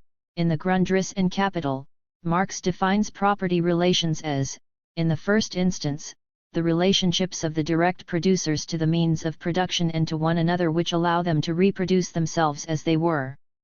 By this account, what distinguishes pre-capitalist property relations, is that they provided the direct producers with the full means of reproduction. The condition for maintaining this possession was the peasant community, and its consequence was that the lords required extra economic means of taking a surplus, which in turn demanded the reproduction of their own communities. The structure of these property relations was thus reproduced by communities of rulers and cultivators which made possible the economic reproduction of their individual members. 10 Given these property relations, reproduced by communities of rulers and direct producers in conflict, the individual lords and individual peasants adopted the economic strategies that would best maintain and improve their situation, what Brenner calls their rules for reproduction. The aggregate result of these strategies was the characteristic feudal pattern of development. The transition to a new society with new developmental patterns thus entailed not simply a shift from one mode of production to another alternative mode, but a transformation of existing property relations, from feudal rules of reproduction to new, capitalist rules.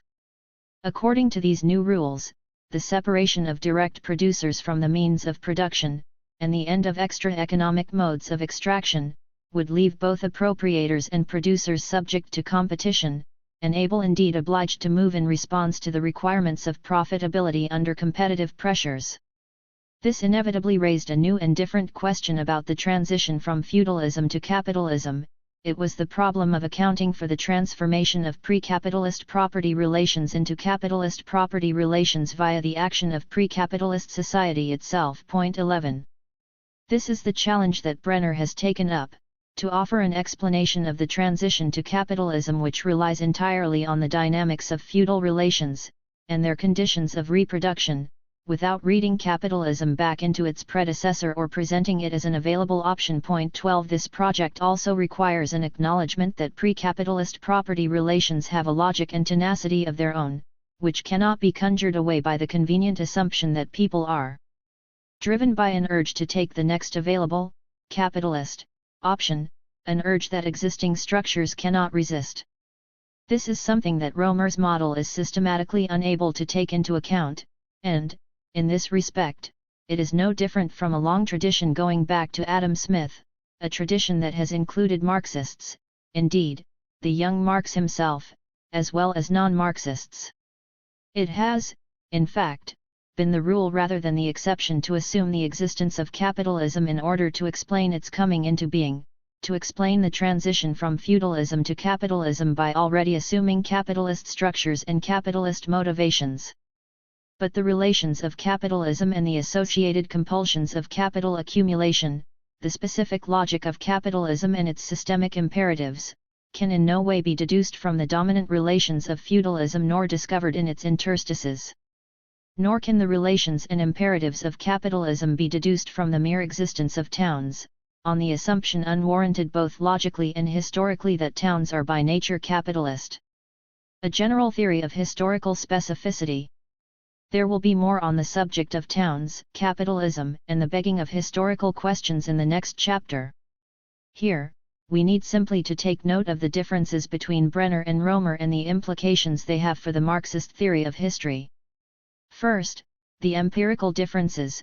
Brenner's history of capitalist development puts in question nearly every point in Roemer's imaginary scenario. Capitalism does not, in his account, simply exist, miraculously, alongside the feudal economy, nor is it here a product of mercantile interests in the towns competing with feudal interests in the countryside.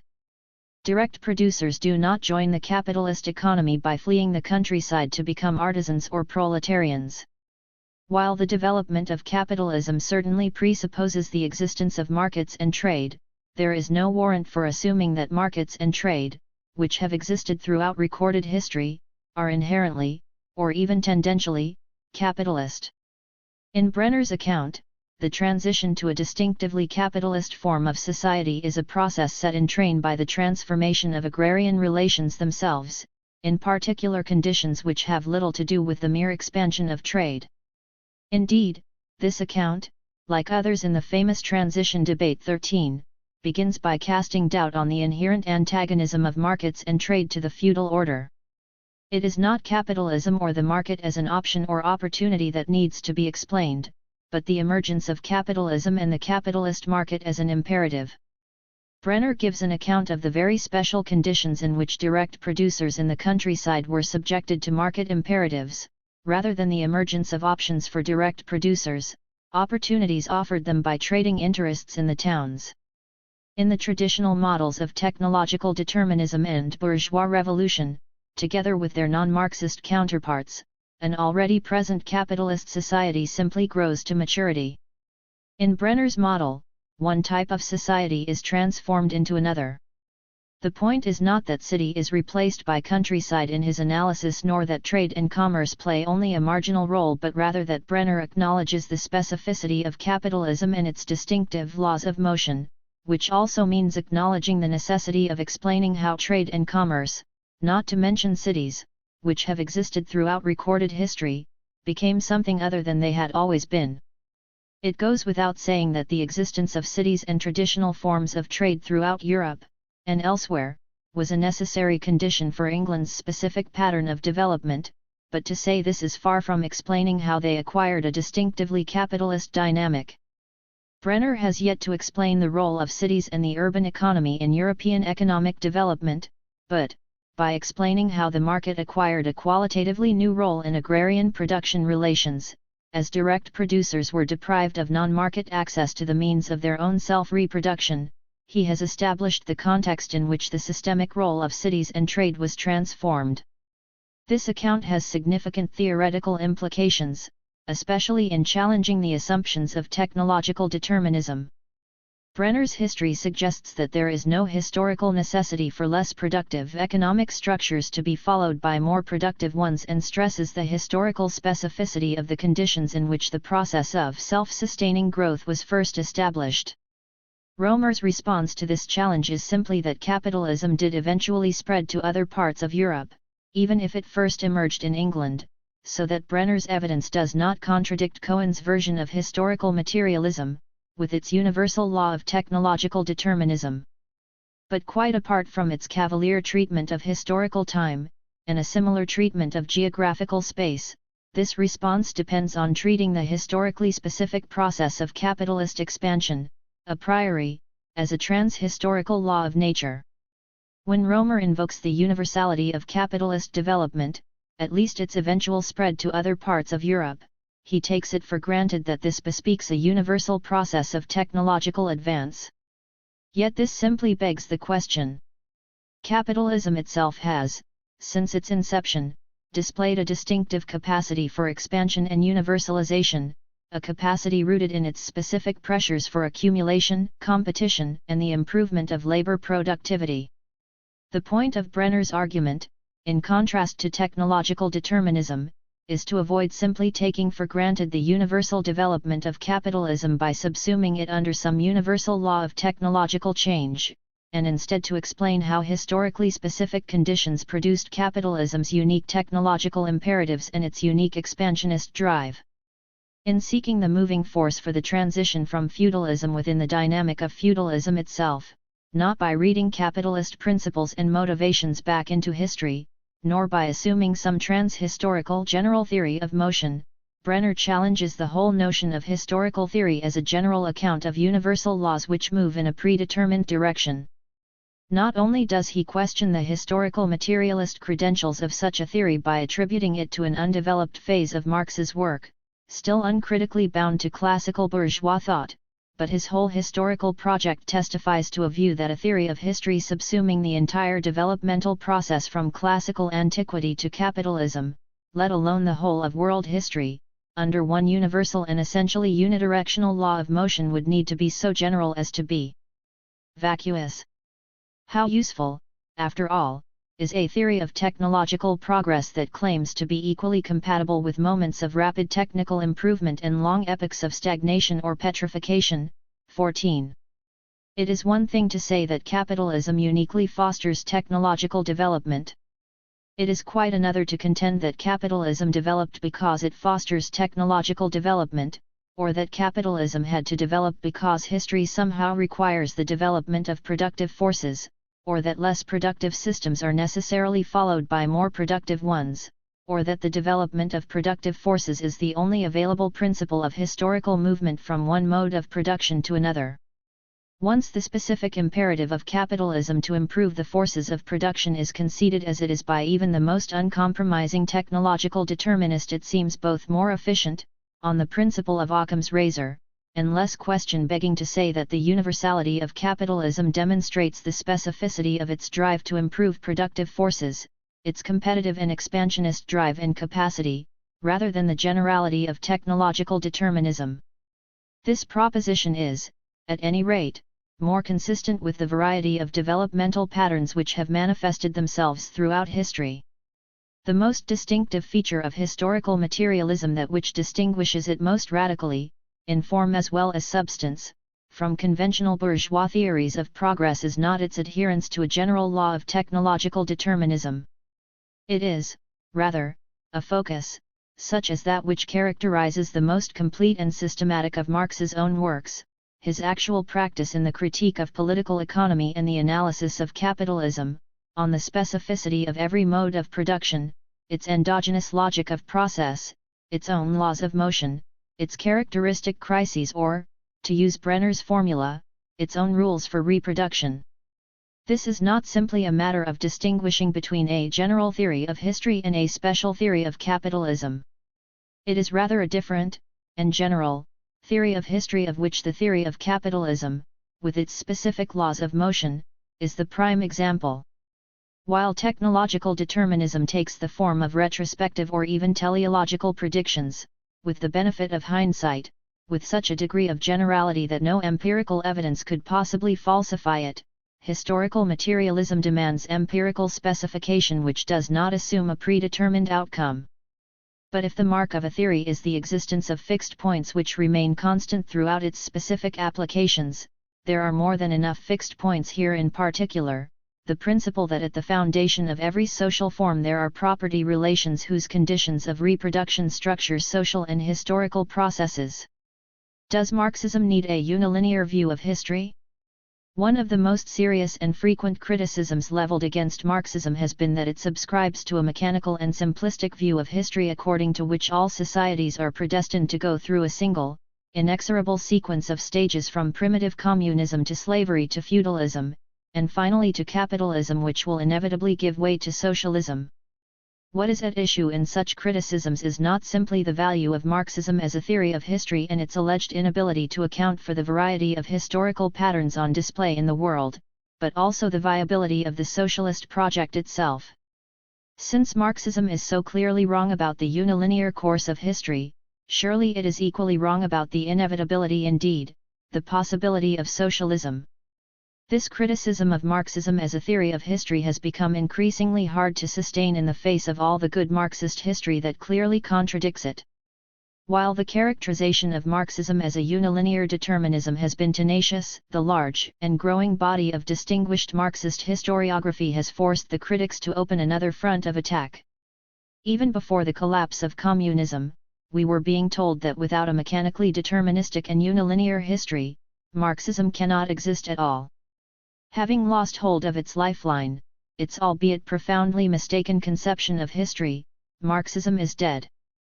And with a Marxist history, so too goes the socialist project, since there can no longer be any grounds for believing that history has laid the foundation for socialism.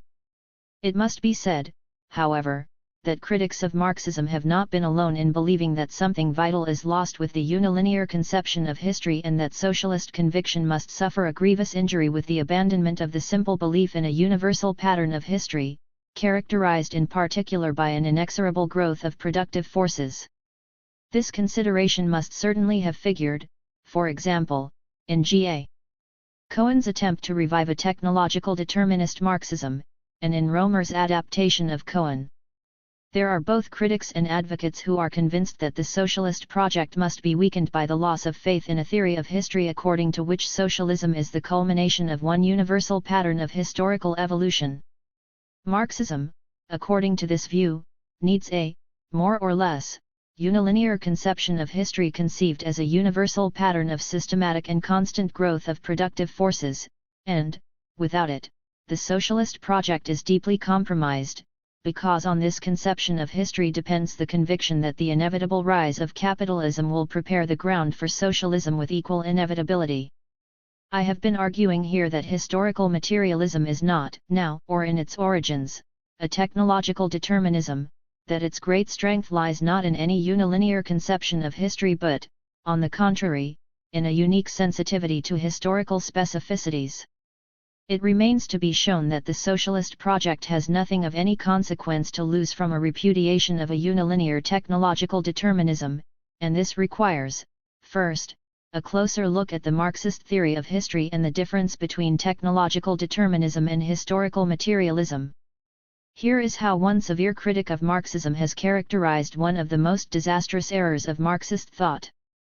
Although Marx professed to acknowledge the particularities of specific cultures and the unevenness of economic development, this critic maintains, he nevertheless subscribed to a belief in something like a law of the increasing development over human history of productive forces. He asserted this not just as a brute historical fact nor yet as a mere trend, but as the unifying principle of human history. 15 On this rock, the whole Marxist project has foundered. Any attempt to sustain such a view has to confront, however, the inconvenient fact that the systematic and continuous expansion of productive forces over many centuries appears to have occurred within capitalist Europe and its offshoots and nowhere else. Explaining the singularity of capitalist development generates a most fundamental criticism of the Marxian scheme of historical interpretation. 4. Contrary to G.A. Cohen's attempted reconstruction of historical materialism in Darwinian functionalist form, a mechanism for filtering out inefficient productive arrangements exists only within the capitalist mode of production. Within a capitalist market economy, there is a powerful incentive for enterprises to innovate technologically, and to adopt innovations pioneered by others, since firms which persist in using less efficient technologies will lose markets, reap dwindling profits and eventually fail. Nothing akin to this selective mechanism of market competition existed in the Asiatic mode of production, and it has no replica in existing socialist command economies. Cohen's defense of the development thesis is bound to fail because it attempts to account for the replacement of one productive mode by another by invoking a mechanism which features internally in only a single mode of production, market capitalism.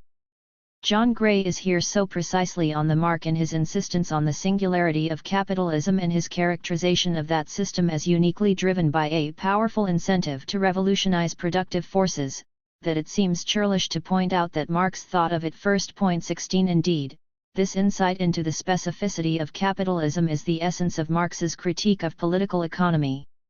His account of capitalism has as one of its principal objects an explanation of this powerful incentive, the unique imperatives that impel capital to constant self-expansion and that create the uniquely capitalist drive to increase labor productivity. The uniqueness of capitalism in this respect, far from constituting an embarrassment to Marxism, is the very core of its theoretical being. It was Marx who first provided a systematic explanation of this unique phenomenon. Indeed, it was Marx who recognized that it required an explanation and could not be taken for granted as inscribed in human nature, whether in the natural development of human reason, or in the inclination to truck, barter and exchange, or in human acquisitiveness and or indolence. And it is still Marxists who are making the most serious efforts to develop and improve this explanation. In contrast, the conventional bourgeois accounts of economic and technological development have, since the very beginnings of classical political economy, tended to rely, implicitly or explicitly, on unilinear, stagist conceptions of progress in which the improvement of the practical arts and material prosperity has inexorably accompanied the unfolding of human nature, as humanity has evolved from primitive pastoralism, or whatever, to modern commercial society. Contemporary economists may have jettisoned the historical and moral perspectives of their predecessors, but they are if anything even more dependent on hidden assumptions about the natural acquisitiveness of human beings, the unlimited character of human desires, the necessity of accumulation, and hence the natural tendency to improve the forces of production. Universal history or the specificity of capitalism. Throughout Capital and elsewhere, Marx emphasizes the particularity of the capitalist drive to revolutionize productive forces. Modern industry, created by capital, is revolutionary while all other modes of production were essentially conservative. 17 Having instruments, techniques, and methods of organizing labor which, once established, tended to petrify. 18 The capitalist class requires constant change in production, while previous classes required stability. The bourgeoisie cannot exist without continually revolutionizing the instruments of production, and thereby the relations of production and all the social relations. Conservation, in an unaltered form, of the old modes of production was on the contrary the first condition of existence for all earlier industrial classes. 19. Even more significant than all this is Marx's view that the particular object of technological change under capitalism is specific to that system, differing from any universal object that might be attributed to humanity in general, such as economizing effort or lightening toil. Marx repeatedly insists that the capitalist development of productive forces is not intended to decrease labor time for material production in general, but to increase the surplus labor time of the working classes. 20 So far as capital is concerned, productiveness does not increase through a saving in living labor in general, but only through a saving in the paid portion of living labor. 21 Commenting on J.S. Mill's remark that it is questionable if all the mechanical inventions yet made have lightened the day's toil of any human being, Marx observes that this is by no means the aim of the capitalist applications of machinery. Like every other increase in the productiveness of labor, machinery is intended to cheapen commodities, and, by shortening that portion of the working day in which the laborer works for himself, to lengthen the other portion that he gives, without an equivalent, to the capitalist. In short, it is a means of producing surplus value. 22. In other words, even if there is a general tendency inherent in human nature to seek means of economizing effort or lightening toil, the specific drive of capitalism to revolutionize productive forces is not reducible to it. We are still left with the problem of determining the source of an impulse specific to capitalism. In short, we must distinguish fundamentally between any general tendency toward the improvement of productive forces, about which more in a moment, and the specific tendency of capitalism to revolutionize the forces of production. A stress on the uniqueness of capitalism and its developmental drive and the denial of unilinearism that this implies is therefore not an aberration or a momentary, if fatal, lapse in Marxism. It is deeply embedded in and intrinsic to Marx's own analysis from the start. This alone should put us on guard against any easy assumption that the abandonment of a unilinear technological determinism strikes at the heart of the Marxist project.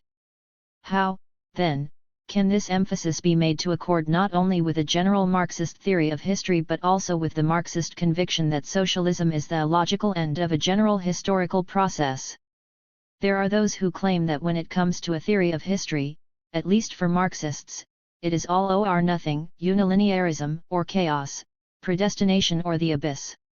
If Marxists cannot spell out a universal and inexorable sequence of specific historical stages, they cannot claim, it would seem, to explain historical processes at all.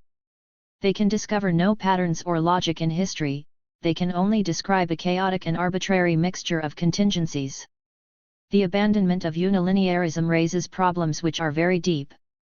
If it is disavowed and not replaced by anything, one may well ask whether one is left with any theory at all, or merely with the debris of a theory.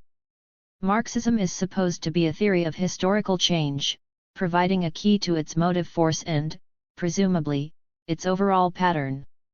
If any kind of society can follow any other kind, without any constraints, if societies may stagnate forever, what kind of meaning can be attached to the attribution of primacy to the forces of production, or indeed to anything else?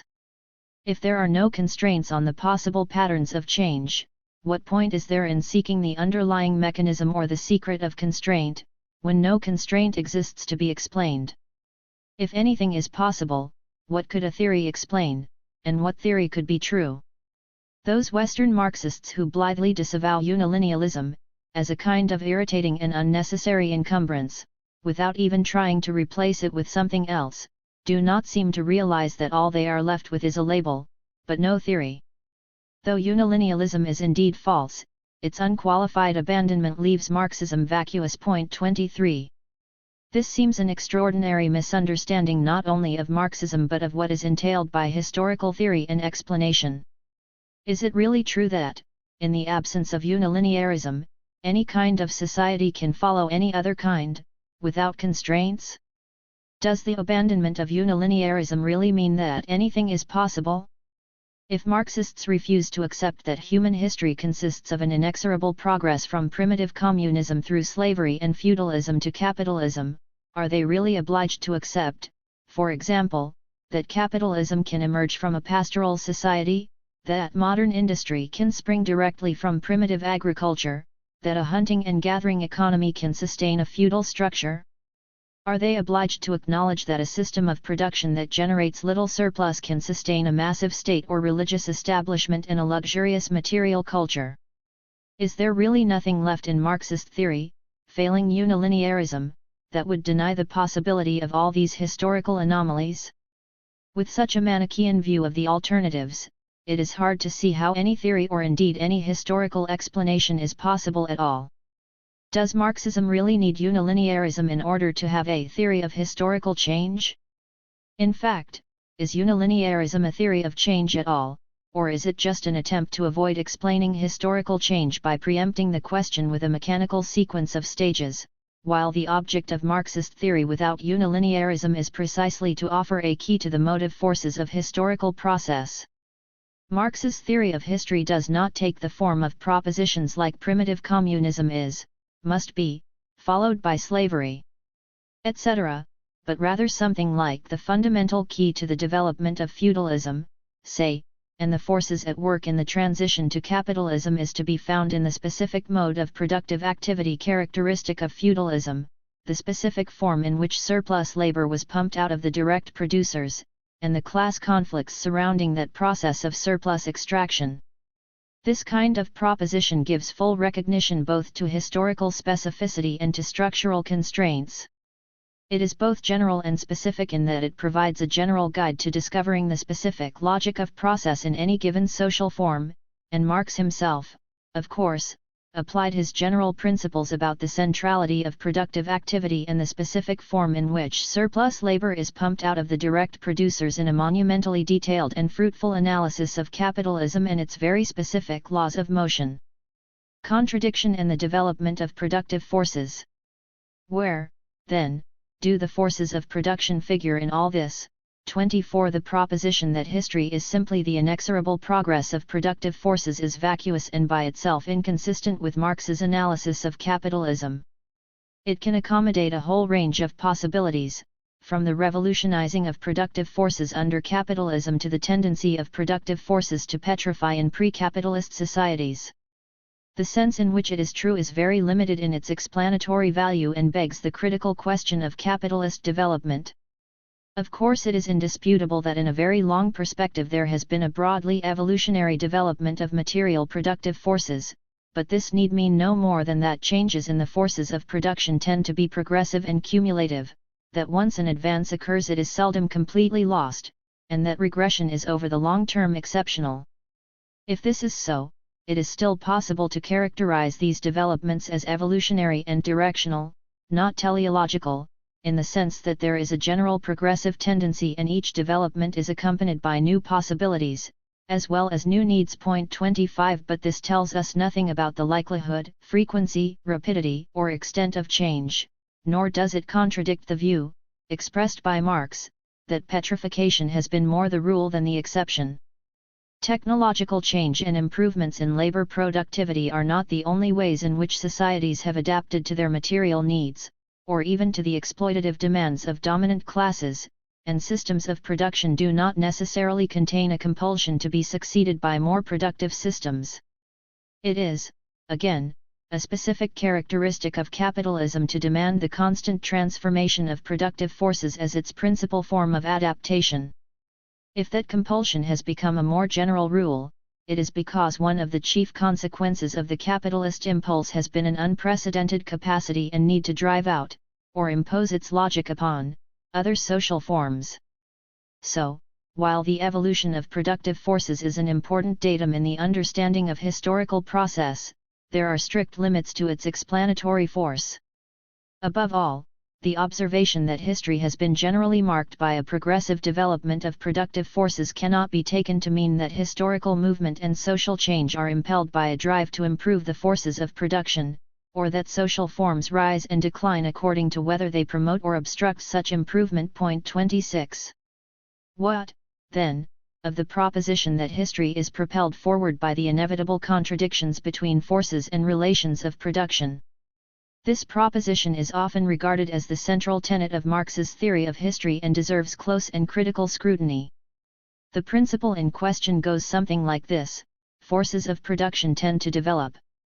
At some point, they come up against the limits imposed by production relations which make further development impossible. This contradiction compels productive forces to break through the restrictive integument, requiring relations of production to change and allowing forces to advance. The main canonical source for this proposition is Marx's 1859 preface to the Critique of Political Economy, and I have no intention of denying this textual warrant, nor do I intend to enter into a debate about the textual evidence or about its significance, except to say that both Marxists and their critics have placed an enormous theoretical burden upon Marx's shorthand aphorisms, notably those about the contradictions between forces and relations of production, and those about base and superstructure without taking account of their rarity or their poetic elusiveness and economy of expression, and without putting into the balance the weight of his whole life's work and what it tells us about his theoretical principles. But with or without Marx's imprimatur, the principle of contradiction between forces and relations of production demands exploration. Let me begin with an example cited against my version of historical materialism by a Marxist critic who has castigated me for giving inadequate attention to contradiction, specifically the contradiction between forces and relations of production, as the chief mechanism of major social transformations. The case of ancient Rome is invoked to illustrate how such systemic contradictions, as distinct from some voluntaristic agency like class struggle, produce historical change. Here, first, is how the relevant systemic contradiction is described in the interpretation of Roman history on which this critic relies: a decline in the supply of slave labor consequent on low rates of internal reproduction, leading to offsetting attempts at slave breeding, decreasing the rate of exploitation, which then necessitated complementary depression of free labor to sustain overall levels of surplus extraction. Point 27. Whether or not this is an adequate explanation of the transition from antiquity to feudalism, what does it tell us about the meaning of the contradiction between forces and relations of production, and does it support the proposition that history advances as developing productive forces break through the fetters of restrictive production relations? Here is a case where the primary appropriating class reached the limits of surplus extraction and sought to compensate for a declining rate of exploitation by depressing the condition of peasant producers in order to widen the range of its appropriative powers. This was not a case where dynamic forces taxed the limits of restrictive relations. If productive forces were fettered, it is not in the sense that their inherent tendency to develop was thwarted, but rather that such a tendency was largely absent, or very weak, in the prevailing production relations, which encouraged the extension of extra economic surplus extraction instead of the improvement of labor productivity. Nor can it be said that production relations were compelled to assume a new form more conducive to the development of productive forces. On the contrary, it was more a matter of relations of production adapting to the limits of productive forces, a reorganization of surplus extraction to accommodate the limitations of production. As the imperial infrastructure, its cities, its road systems, its wealth, its population disintegrated, and as the empire became increasingly vulnerable to barbarian invasions, by peoples with less developed productive forces, the apparatus of surplus appropriation was effectively scaled down to the level of existing productive forces. Although evidence is sparse, it can even be argued, as Marx and Engels, incidentally, did argue, for example in the German ideology, that the result was a destruction of productive forces, a regression from the development of Roman antiquity. At any rate, long after the crisis, indeed after the better part of a millennium, the level of material life remained very low, and economic growth, when it did occur, for a long time was based not so much on the improvement of productivity as on the extra economic logic of a war economy, the logic of coercive appropriation and pillage. Point 28. Feudalism did eventually bring about technical developments, though their extent remains a subject of controversy, but by this time, surely, the causal thread between the crisis of antiquity and the development of productive forces has worn rather thin. The connections would be exceedingly tenuous even if the order of causality were reversed, from developing productive forces which strain the fetters of restrictive production relations, to production relations changing in order to encourage the advancement of stagnant productive forces. If we are prepared to accept this kind of time scale, we can probably claim a direct causal link between almost any two widely separated historical episodes, without regard to the duration and complexity of intervening processes, but how informative would such a causal explanation be? And it still remains a question whether the availability, which by no means guaranteed the widespread utilization 29, of technical innovations when they did occur determined social change the more so as differences in the rate and direction of social transformations between, say, England, where agrarian capitalism eventually emerged, and France, where agrarian stagnation eventually set in, simply did not correspond to differences in their respective feudal technologies. We can certainly call the Roman pattern an example of the contradiction between forces and relations of production, but if we do, we must mean something different from even the weakest formulation of this principle, for example, that a weak impulse for the forces to develop creates a dynamic asymmetry between the forces and relations such that eventually the forces will reach a point at which they are fettered, that is, a point at which further development is impossible in the absence of Transformation in the relations of production. Point 30. In the case of Rome, the contradiction served as a mechanism of change, not because forces were developing beyond the capacity of existing relations, nor even by bringing about an enabling transformation of social relations which had the effect of shifting stagnant forces of production, but, on the contrary, by compelling relations to sink to the level of productive forces. To accommodate this example, then, we would have to include among the possible outcomes of the contradiction the adaptation of production relations to the fetters of productive forces, and perhaps even the destruction of those forces. These difficulties cannot be overcome simply by adopting some version of a functional explanation, as proposed by G. A. Cohen, which allows a temporal priority to changes in production relations as long as we assume that the underlying reason for such changes is the need to advance the forces of production. This kind of explanation works as a general account of history only if we are prepared to interpret it with such vacuous generality as to include every possibility from the revolutionary improvement of productive forces to their stagnation, or even regression. This is not, of course, to deny that technical innovations occurred in pre-capitalist societies, or even that there were incremental and cumulative developments.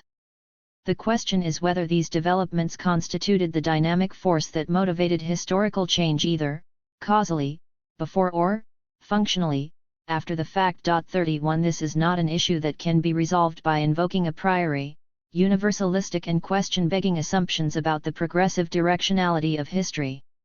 It would be better not to talk about the forces of production as if they represented an autonomous principle of historical movement, somehow external to any given system of social relations.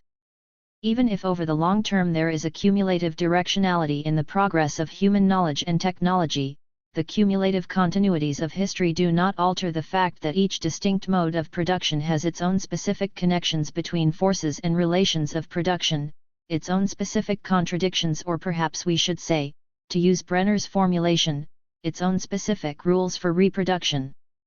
Let us take the Roman case again, accepting, for the sake of argument, the account of the decline in the supply of slave labor cited above. What is at stake here is a crisis of appropriation.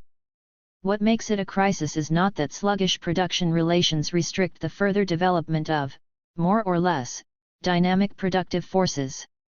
It is rather that, within the limits of existing conditions, within the prevailing ensemble of productive forces and relations, the principal classes can no longer successfully pursue their normal strategies of self-reproduction.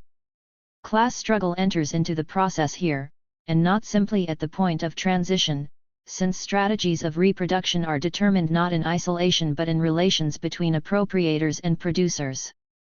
When they reach their viable limits, the strategies are likely to change. This does not, however, necessarily imply the adoption of strategies more conducive to the advancement of productive forces.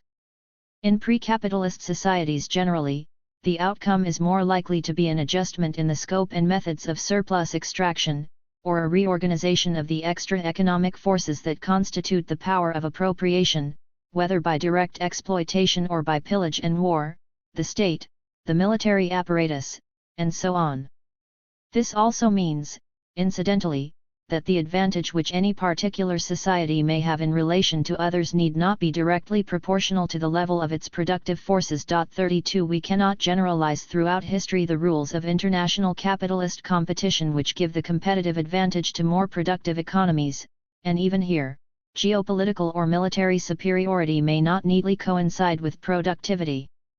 At any rate, in pre-capitalist societies, the effective organization of extra economic resources is likely to be decisive. The available productive capacities certainly establish the limits of the possible, but to say this is to say neither that less productive systems must necessarily be followed by more productive ones, nor even that the developmental impulses of productive forces determine the necessity and direction of historical change. Since the principle of contradiction between forces and relations of production, at least in its conventional interpretation, begs the question, without asking whether and to what extent productive forces do and must develop in the first place, it may seem, on the face of it, hardly less vacuous than the general law of technological development in its simpler form. It can certainly be said that there is a minimum level of productive forces without which any set of production relations cannot be sustained, and it is also true that any set of production relations can permit or encourage only so much change in the forces of production and only in a limited range of forms. But it is quite another matter to suggest that there is a particular set of productive forces to match every set of production relations, or vice versa, or that development in one must go step by step in tandem with the other. Productive forces establish the ultimate conditions of the possible, and no doubt the emergence of capitalism in particular requires that the forces of production be to some degree developed and concentrated, though we need to recall just how modest the level of productive forces was in late medieval Europe, while, conversely, other at least equally advanced technological regimes, for instance, in China, did not give rise to capitalism. Nevertheless, at any given stage of development the available productive forces can sustain a wide range of production relations, and the various changes in production relations that have occurred in history cannot be explained simply by reference to the development of productive forces, either in the sense that the former have followed the latter or in the sense that the former have changed in order to remove obstacles to the development of the latter. The specific contradictions of capitalism, history against teleology. Still, the principle of contradiction between forces and relations of production may have a more specific and fruitful meaning, if we cease to treat it as a general law of history, a law so general as to be vacuous, and regard it as a law of capitalist development, a principle internal to the capitalist mode of production from its inception to its decline, a statement about its specific dynamic and internal contradictions. Indeed, it is precisely, and only, in this specific application that the principle received any detailed elaboration from Marx himself, and in such a way that it appears not as a general law but as a characteristic specific to capitalism, an account of those very contradictions that are associated with the uniquely capitalist drive to revolutionize productive forces. For example, the real barrier of capitalist production is capital itself. It is that capital and its self-expansion appear as the starting and the closing point, the motive and the purpose of production, that production is only production for capital and not vice versa, the means of production are not mere means for a constant expansion of the living process of the society of producers. The limits within which the preservation and self-expansion of the value of capital resting on the expropriation and pauperization of the great mass of producers can alone move these limits come continually into conflict with the methods of production employed by capital for its purposes, which drive towards unlimited extension of production, towards production as an end in itself, towards unconditional development of the social productivity of labor. The means unconditional development of the productive forces of society comes continually into conflict with the limited purpose, the self-expansion of the existing capital. The capitalist mode of production is, for this reason, a historical means of developing the material forces of production and creating an appropriate world market, and is, at the same time, a continual conflict between this its historical task and its own corresponding relations of social production. 33. The formula thus sums up both the unique principles of motion within capitalism, its dynamic internal contradictions, and also the possibilities contained within capitalism for the transformation of society. The contradiction between the general social power into which capital develops, on the one hand, and the private power of the individual capitalists over these social conditions of production, on the other, becomes ever more irreconcilable, and yet contains the solution of the problem, because it implies at the same time the transformation of the conditions of production into general, common, social conditions. This transformation stems from the development of the productive forces under capitalist production, and from the ways and means by which this development takes place. 34. This principle of contradiction can, with caution, be used to illuminate retrospectively the transition from feudalism to capitalism. It suggests that a mode of production whose internal principle of motion was to revolutionize productive forces could not have come about without a transformation in the relations of production and class. But the meaning of such retrospective formulations, in which historical consequences are described as if they were causes, should not be misconstrued. This is one of Marx's favorite ploys, as in the famous proposition that human anatomy contains a key to the anatomy of the ape, and it is often mistaken for teleology. In this case, Marx's formulation simply means that the drive to transform productive forces was not the cause but the result of a transformation in the relations of production and class. 35. If the formula is fruitful as an account of capitalism, as a general law of history it is rather empty and is not rendered more informative by the teleological proposition that capitalism emerged because history requires the development of productive forces and the development of productive forces requires capitalism. Nor is this question-begging formulation Marx's own. When he speaks of the historical task of capitalism, he is not identifying the causes or explaining the processes that gave rise to capitalism, he is making a statement about the effects of capitalist development, and specifically from the point of view of socialism. The capitalist mode of production presents itself to us historically, as a necessary condition to the transformation of the labor process into a social process. 36 tells us something about what capitalism has done to make possible the transition to socialism. It tells us little about the laws of history in general, nor does it explain how a system came to be established in which the transformation of productive forces was indeed a basic law of motion. It is surely significant that in Marx's own accounts of historical transitions the development of productive forces plays little role as the primary motor. This is true even in his explanation of the transition from feudalism to capitalism. His most comprehensive accounts of pre-capitalist societies in the Grundriss, and of the historical transition to capitalism especially in the section on primitive accumulation in capital do not invoke the development of productive forces as the motivating impulse of historical change.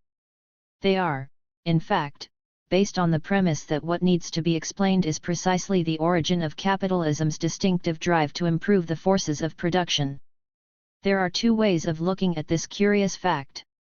One is to say that there is a fundamental inconsistency between, on the one hand, his general theory as stated baldly, for example, in the 1859 preface which treats the advancement of productive forces as the motivating force of history in general, and, on the other hand, his analysis of capitalism as unique in its drive to advance technological development. 37 The alternative, as I have already suggested, is to reconsider what is general in his general theory. But what needs to be kept in mind at all times is that, if there is any single theme that predominates over all others in Marx's historical materialism, and in the critique of political economy which formed the core of his life's work, it is an insistence on the specificity of capitalism. If there is a consistent general theory in his work, it must be one that can accommodate this overriding principle. And that general theory is, again, likely to consist of those theoretical instruments applied to such remarkable effect in the critique of political economy which allowed him to identify the specificity of capitalism and its distinctive laws of motion.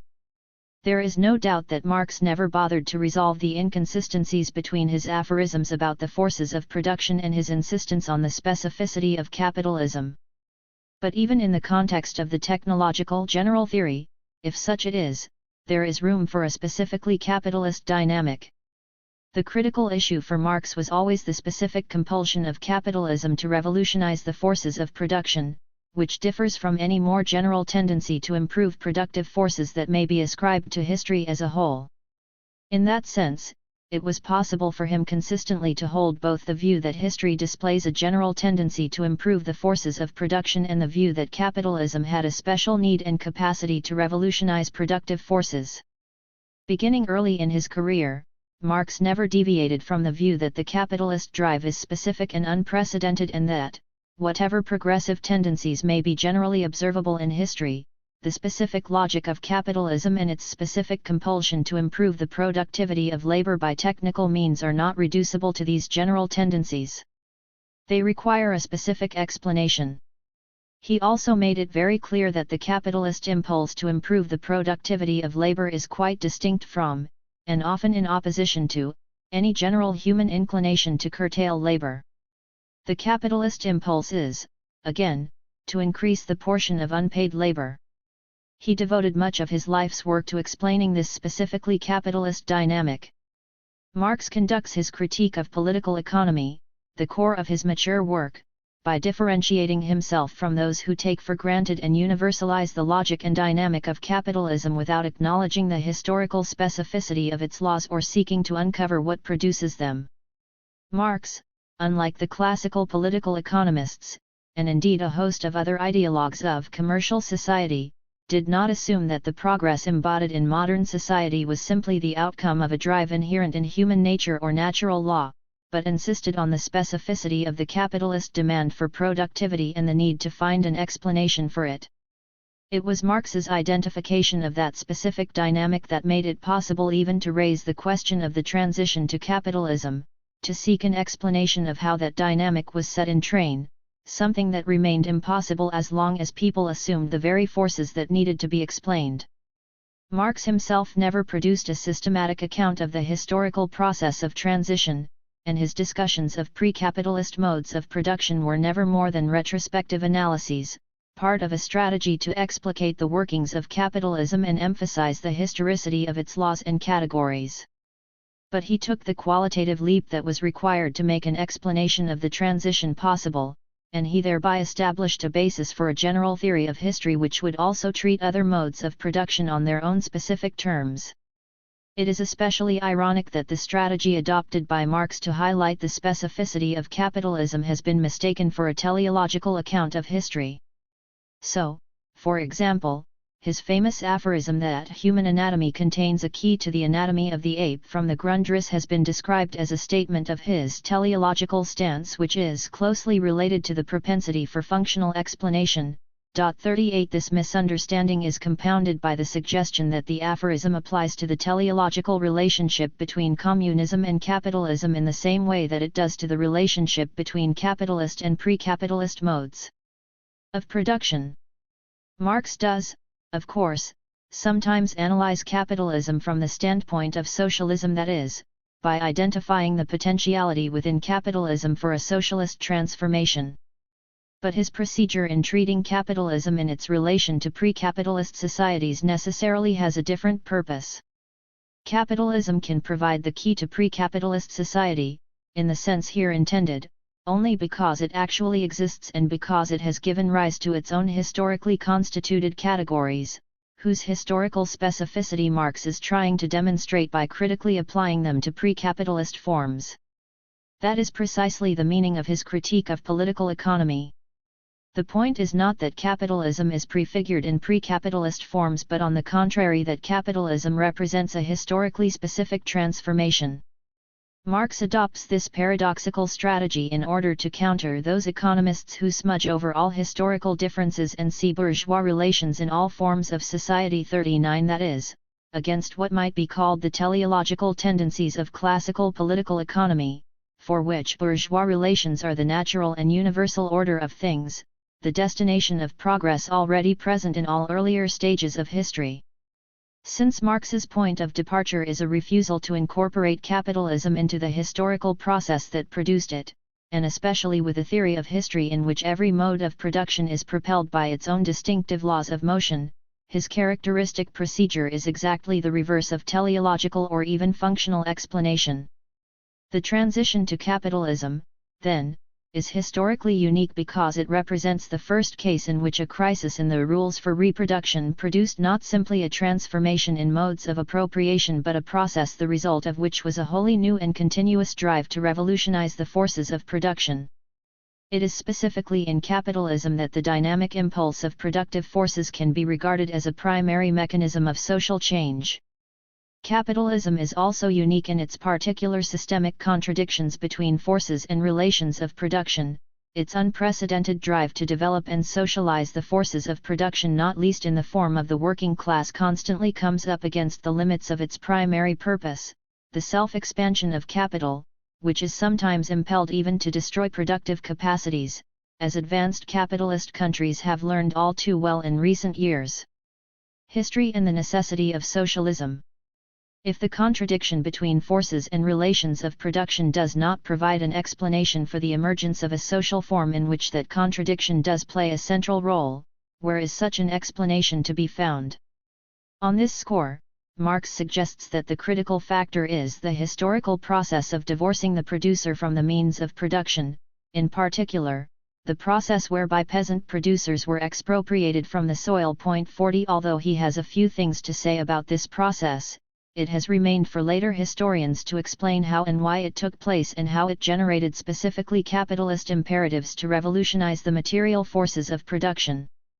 These questions have, in fact, been the subject of some of the most fruitful work in Marxist historiography, notably in the transition debate and in the work of Robert Brenner. If there is in Marx a systematic statement of a very general trend in history, a single direction in which all human history has tended, then his remarks on the increasing separation of direct producers from the means of their own labor, subsistence, and reproduction are both more systematically developed. See, in particular, the discussion of pre-capitalist formations in the Grundriss, and more useful than technological determinism. And they also set the terms for his conception of socialism. Technological determinist Marxism tends to suggest that the object of socialism is to perfect the development of productive forces. It is not surprising that this version of Marxism was most congenial to a Soviet regime overwhelmingly preoccupied with rapid industrialization, at any price. The other version of Marxism, which takes its inspiration from Marx's own account of Western history as the increasing separation of direct producers from the means of production, suggests a different project for socialism, the reappropriation of the means of production by direct producers. The first project, even apart from Stalinist deformations, was likely to be driven by undemocratic impulses, as the forced acceleration of economic development proceeded at the expense of working people. The other project has at its core the highest democratic aspirations, summed up in Marx's definition of socialism as, in its foundations, a free association of the producers.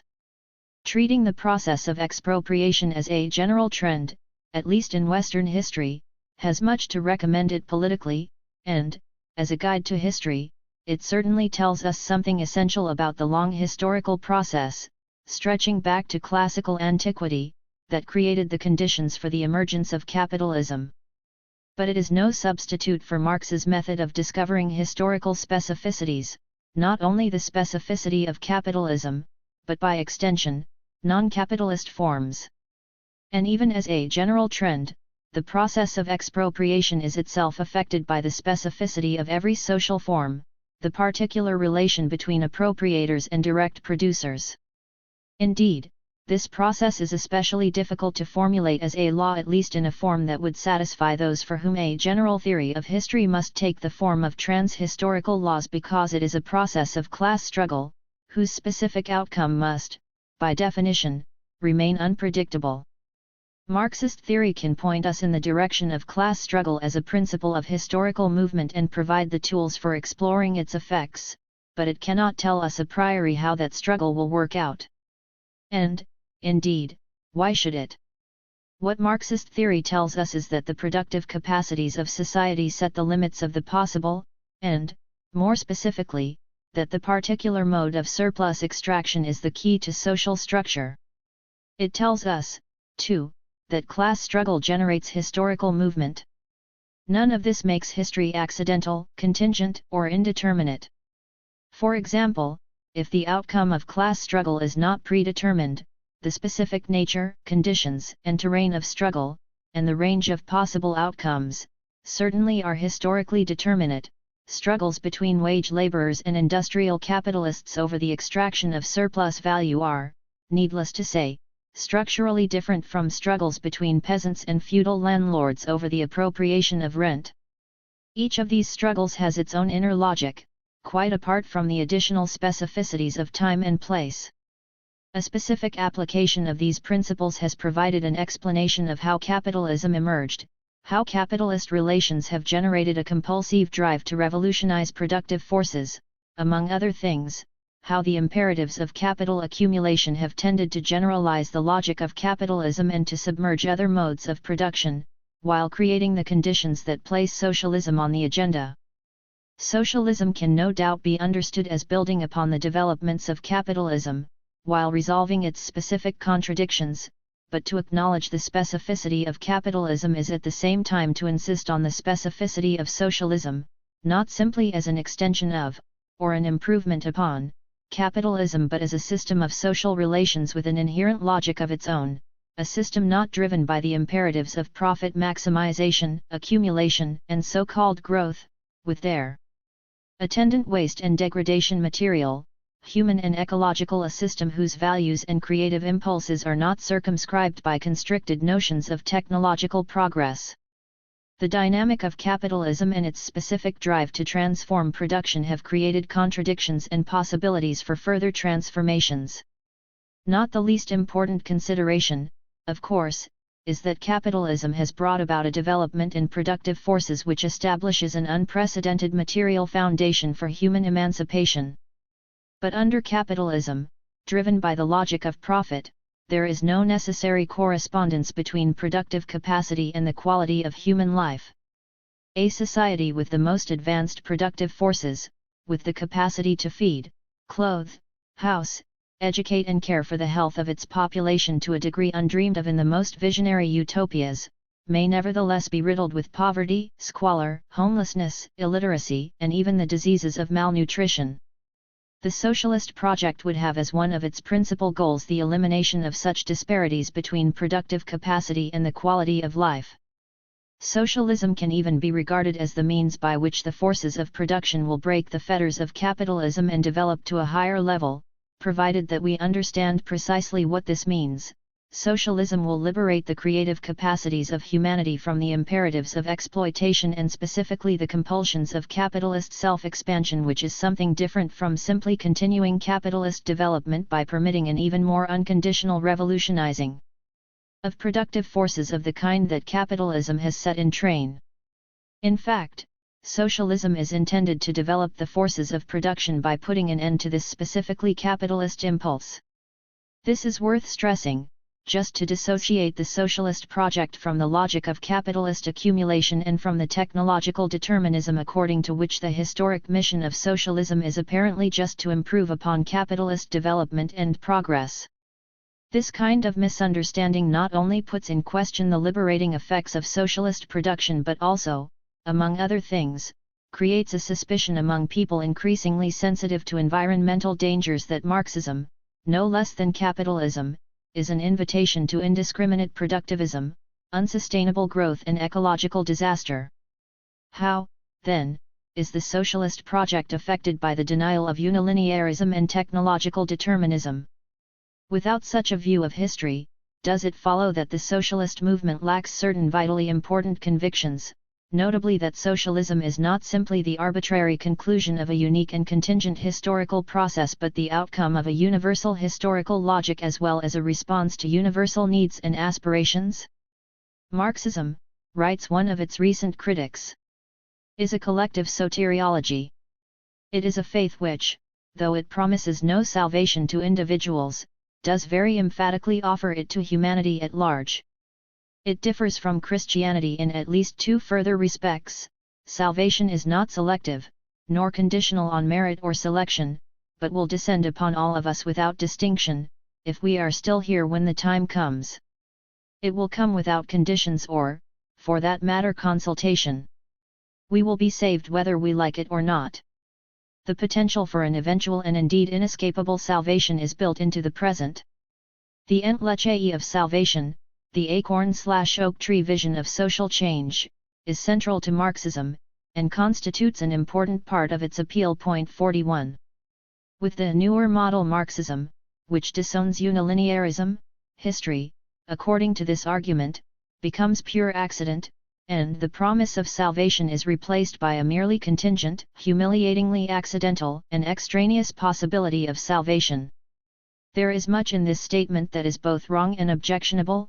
Where, incidentally, does class struggle come into it, but the main objection to it must be that it attaches so little weight to history. If what we are dealing with is not teleology but history, then the relevant category in characterizing the socialist project is not inevitability, not inescapability, not entleche, not promise, but precisely possibility.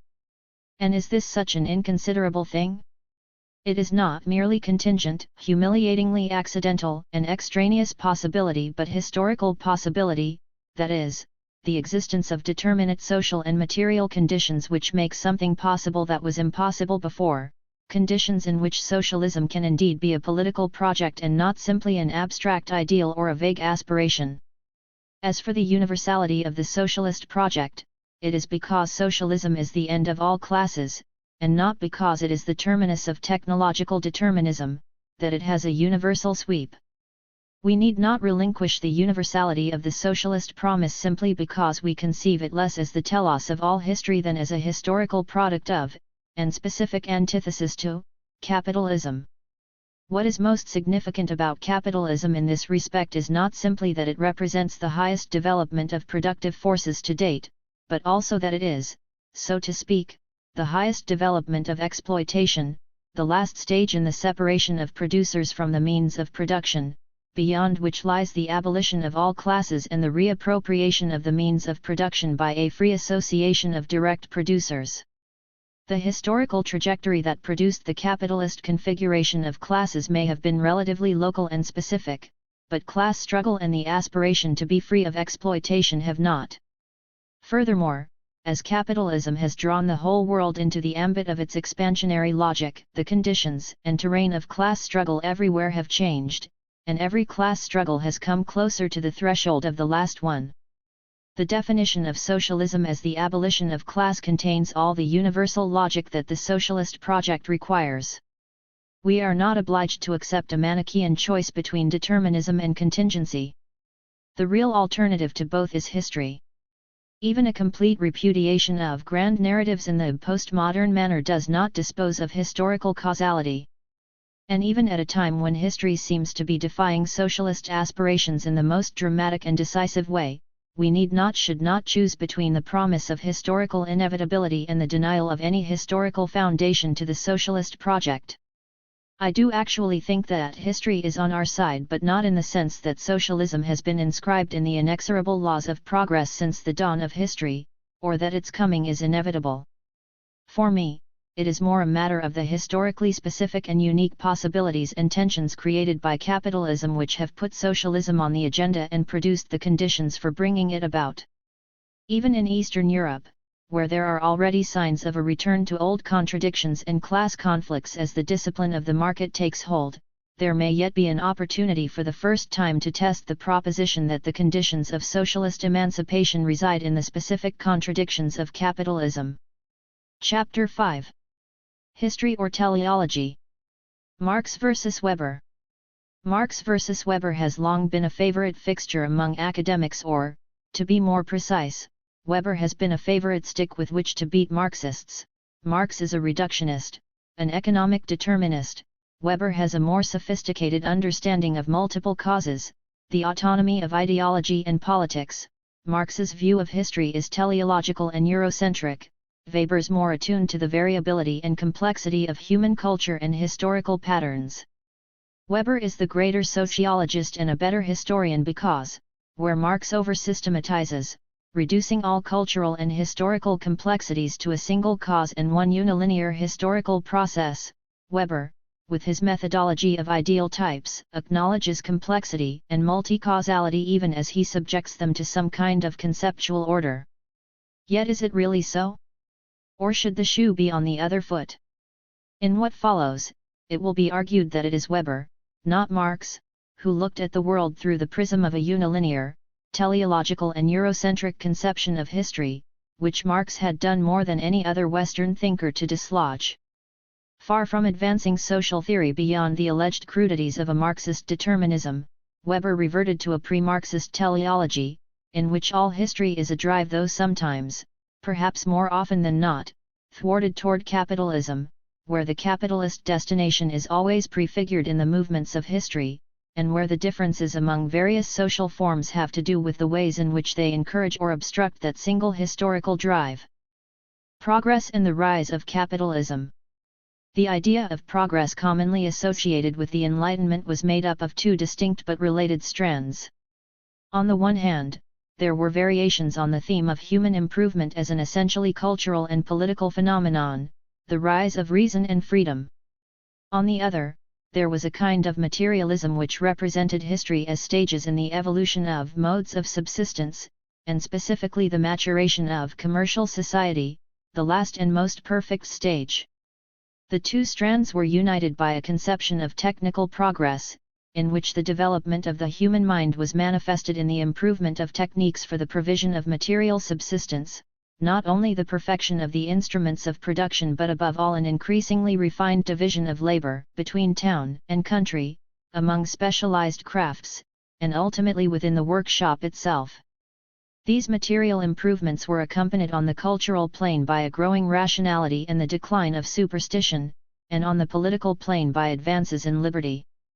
As this idea of progress was elaborated, certain underlying assumptions became increasingly obvious, in particular, the assumption that the seeds of commercial society were already present at the beginning of history, indeed in the depths of human nature itself.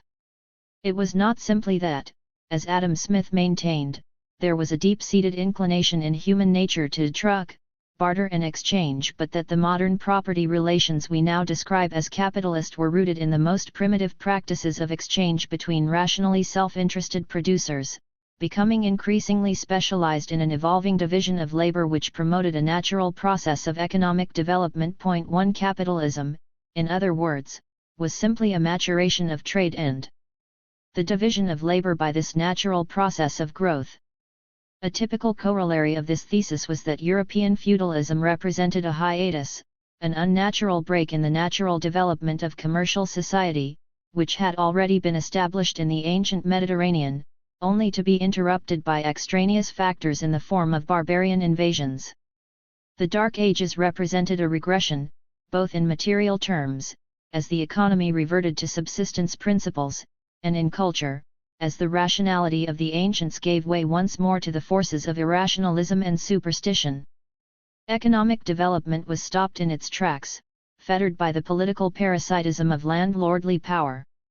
But with the re-establishment of order, and with the growth of towns, the obstacles to commerce were once again lifted, human nature was once again given free rein and the natural progress of history resumed. Until the French Revolution, it was not unambiguously clear that the principal agents of this progress were the bourgeoisie, an urban class of merchants and industrialists.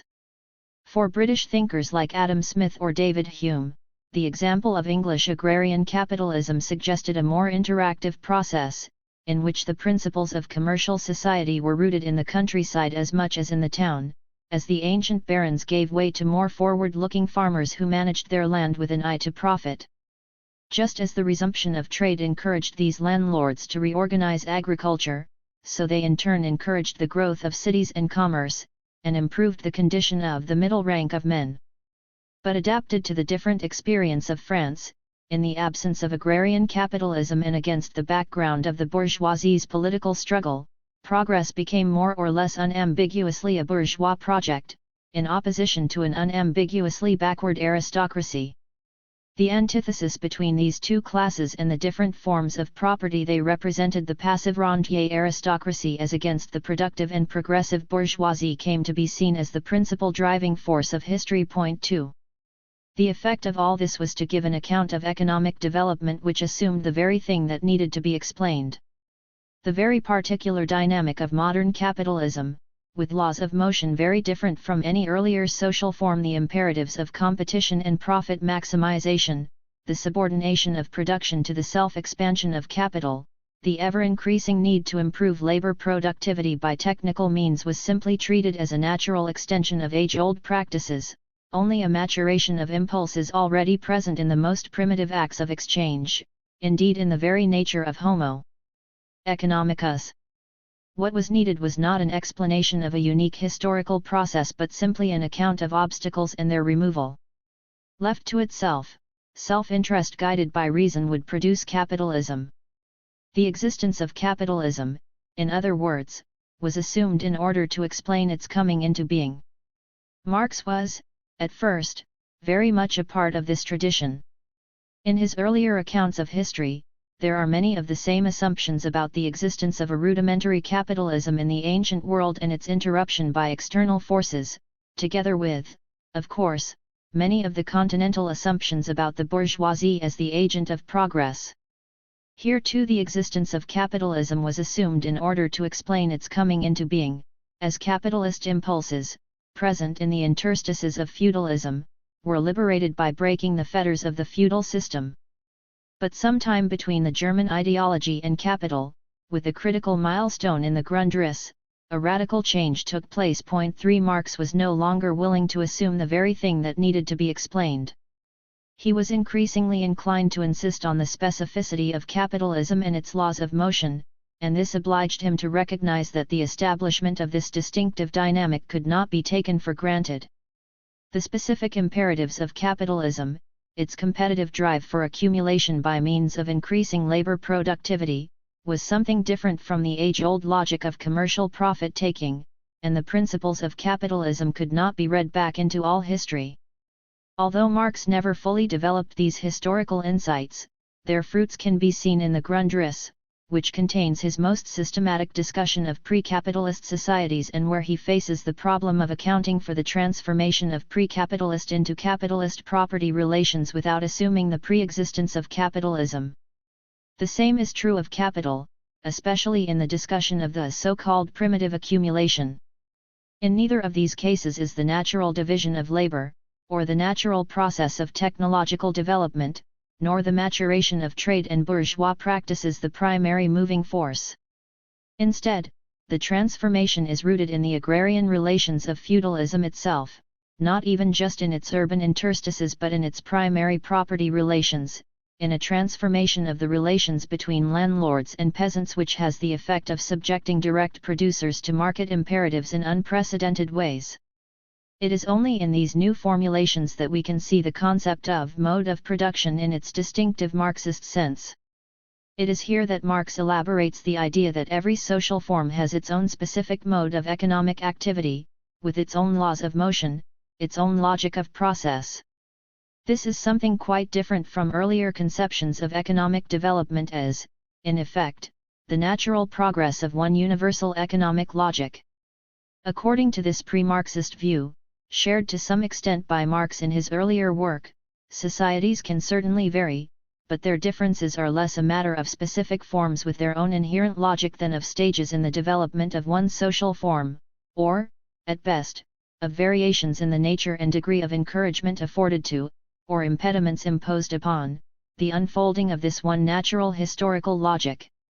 Marx's mode of production challenged the view that there is only one kind of economic logic, albeit one that can be fettered or suppressed by non-economic, and especially political, factors.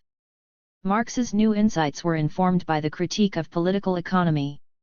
His analysis of capitalism was conducted not only as an investigation of its specific economic practice but also, at the same time, as what might now be called a deconstruction of capitalist theory, by means of a critical and subversive application and transcendence of the very categories employed by classical political economy in its own increasingly ideological account of the capitalist economy.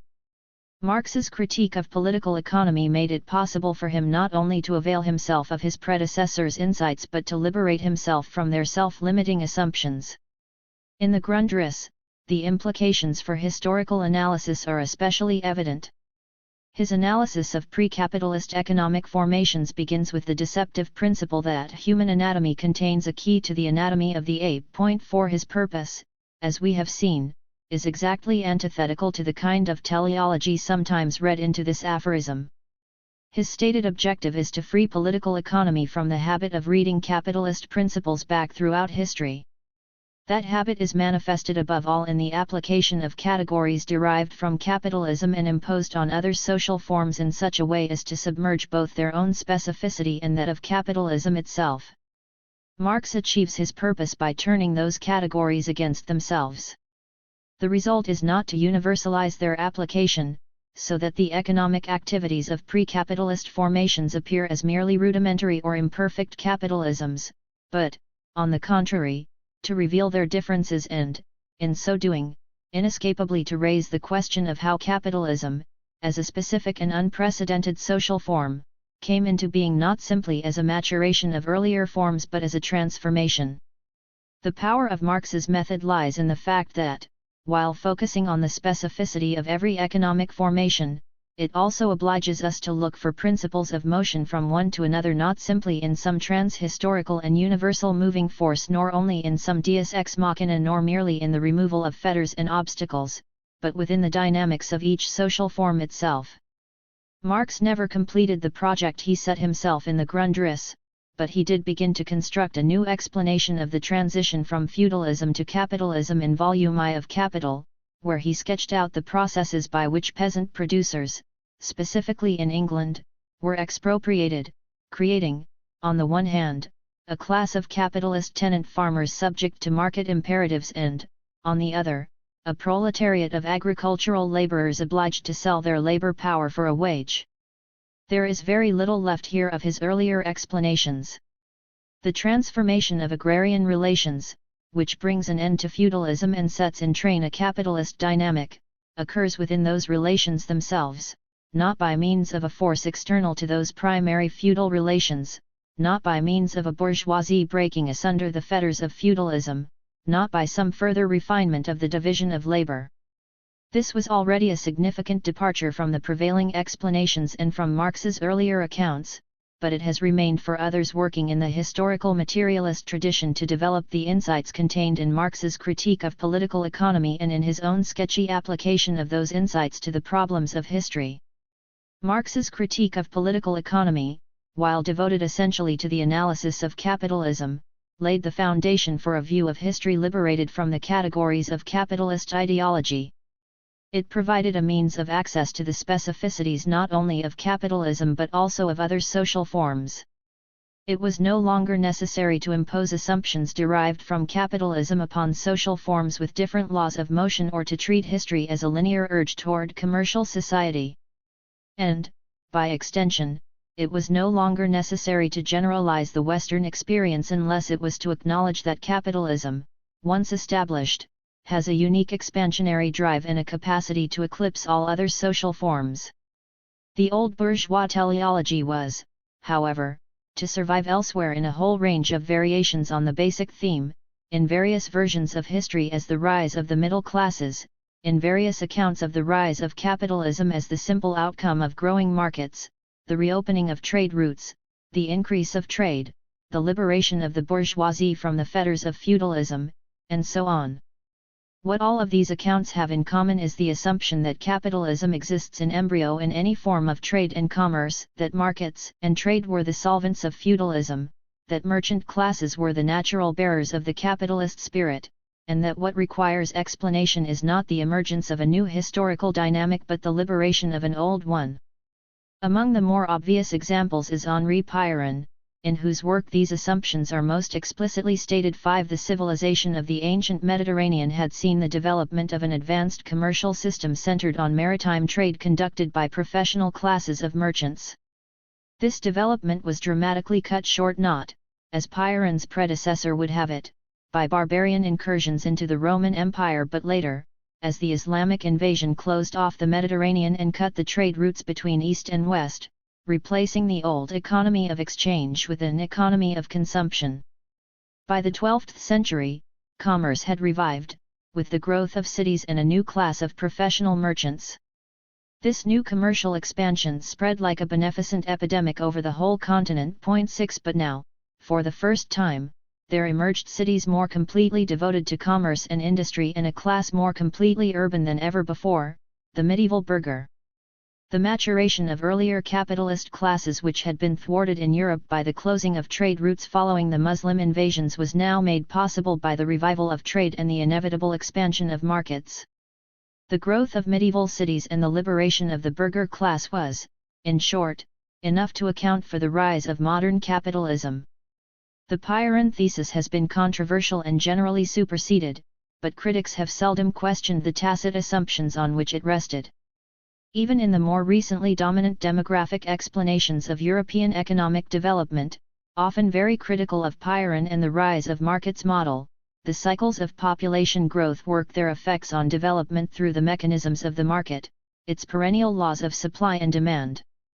There has seldom been an inclination to question the nature of the drive toward capitalism, and often the word capitalism has been studiously avoided, or the assumption that the quantitative expansion of market opportunities, even if complicated by the cyclical patterns of population growth and Malthusian blockages, is the key to the transition from a feudal to a capitalist economy in Europe together, perhaps, with an autonomous and trans-historical process of technological improvement. With the notable exception of the economic historian, Karl Polanyi, whose affinities to Marxism were always greater than he seemed willing to acknowledge, it has been Marxists who have questioned these basic assumptions, and even they have not done so consistently. 7. It is primarily Marxists who have acknowledged the specificity of modern capitalism, its distinctive laws of motion, and the inadequacy of any explanation that treats capitalism as simply a maturation or expansion of age-old economic activities, the traditional practices of commercial profit-taking, markets and trade. Weber on Work and the Spirit of Capitalism, the conflation of production and exchange. In Max Weber, the bourgeois teleology takes a much more subtle form. Perhaps more than any other thinker in the canon of Western social science, Weber displays a global range of interests and knowledge, from antiquity to modernity, from east to west. The typologies for which he is famous acknowledge a broad spectrum of social forms, varieties of social action, political leadership, and domination. On the face of it, these typologies argue strongly against the proposition that Weber, like so many before him, was inclined to generalize from the experience of Western Europe and to read into all times and places the social logic of modern Western capitalism. If anything, his lifelong project was to identify the specificity of Western civilization as one among many historical patterns. He was even critical of Western conceptions of progress. And yet, if the critique of political economy and a transcendence of capitalism's own self-validating categories was Marx's first methodological principle, the opposite is true of Weber, for at the heart of his historical sociology is a conceptual framework that filters all history through the prism of the modern capitalist economy. The point is best illustrated by Weber's account of the origins of capitalism. His most famous explanation has to do with the Protestant ethic, the ways in which the growth of European capitalism was spurred on by the Reformation and the encouragement it gave to the ethic of hard work and economic rationality. The idea of the calling, the values of asceticism, the glorification of hard work associated with Calvinism, the psychological effects of the doctrine of predestination were all conducive to the spirit of capitalism. This, however, was only part of Weber's explanation and must be read against the background of his other work, especially on the distinctive character of the Western city. The Reformation had its particular effects because its influences acted upon a civilization in which the principles of economic rationality were already well developed, where a bourgeoisie imbued with a commercial ethic had already become especially powerful in the context of the urban autonomy that was a unique characteristic of the Western city. The emergence of Protestantism in this distinctive urban context facilitated the union of economic rationality with the work ethic, against the grain of traditional conceptions of labor as a curse rather than a virtue and a moral obligation. And out of that union was born modern capitalism. Attempts to characterize Weber in relation to Marx have generally concerned the extent to which Weber intended to treat religious ideas, together with political forms, as autonomous and primary, as against material determinants in the Marxist manner. But the critical issue here is not whether Weber was an idealist rather than a materialist, or whether he subordinated economic interests to other motives. Underlying his Protestant ethic and the spirit of capitalism there are assumptions that have little to do with the primacy or autonomy of non-economic determinants and that reveal not so much his idealism as his bourgeois teleology. The critical question is not whether Weber correctly identifies the roots of the Protestant ethic, whether the work ethic is cause or effect of the economic developments we associate with capitalism, whether ideas are prime movers or consequences. Weber's account of cause and effect is undoubtedly more complex than any simple dichotomy of idealism and materialism suggests. But there is an even more basic question: how much does the Protestant ethic actually explain and how much does Weber's account of it, like other theories of commercial society, simply assume the very thing that needs to be explained? Let us begin more or less at the beginning. Weber shared with his predecessors the conviction that the rudiments of capitalism existed in the ancient world, and like them, he treated Western feudalism as a hiatus in the evolution of the capitalist economy as in the progress of Western culture. With the decline of the Roman Empire, he writes, The natural economy imposed its pressures toward feudalism on the once commercialized superstructure of the ancient world. Thus the framework of ancient civilization weakened and then collapsed, and the intellectual life of Western Europe sank into a long darkness. Yet its fall was like that of Antaeus, who drew new strength from Mother Earth each time he returned to it. Certainly, if one of the classic authors could have awoken from a manuscript in a monastery and looked out at the world of Carolingian times, he would have found it strange indeed. An odor of dung from the courtyard would have assailed his nostrils. But of course no Greek or Roman authors appeared. They slept in hibernation, as did all civilization, in an economic world that had once again become rural in character. Nor were the classics remembered when the troubadours and tournaments of feudal society appeared. It was only when the medieval city developed out of free division of labor and commercial exchange, when the transition to a natural economy made possible the development of burgher freedoms, and when the bonds imposed by outer and inner feudal authorities were cast off, that like Antaeus the classical giants regained a new power, and the cultural heritage of antiquity revived in the light of modern bourgeois civilization. 8. The rebirth of commerce and the revival of Western civilization in the context of new burgher liberties was, however, to be enhanced by a wholly new element, the union of economic rationality with a radically new attitude toward labor, a work ethic contrary to all traditional denigrations of labor as a curse and a burden. It was this new cultural ensemble that was eventually to permit the maturation of capitalism into its modern industrial form. Weber's theory of the Protestant ethic can certainly be read as a comment on the transformation of commerce from simply a mechanism of exchange and circulation to the organizing principle of production. In that sense, he may have moved beyond the old theories of commercial society in an effort to explain the emergence of capitalism as a mode of production. But does he offer an explanation of that epochal development?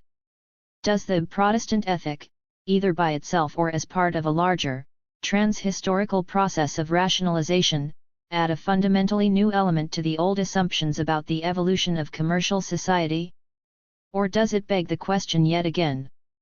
The evolution of an economic system in which all production is subordinated to the self-expansion of capital, to the imperatives of accumulation, competition, and profit maximization, required something more than the simple growth of markets and the traditional practices of buying cheap and selling dear.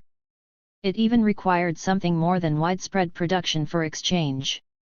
The very specific integration of production and exchange entailed by this system in which the economy is driven by competition, and profit is determined by improving labor productivity presupposed a transformation of social property relations which subjected direct producers to market imperatives in historically unprecedented ways, by making their very access to the means of subsistence and self-reproduction market-dependent.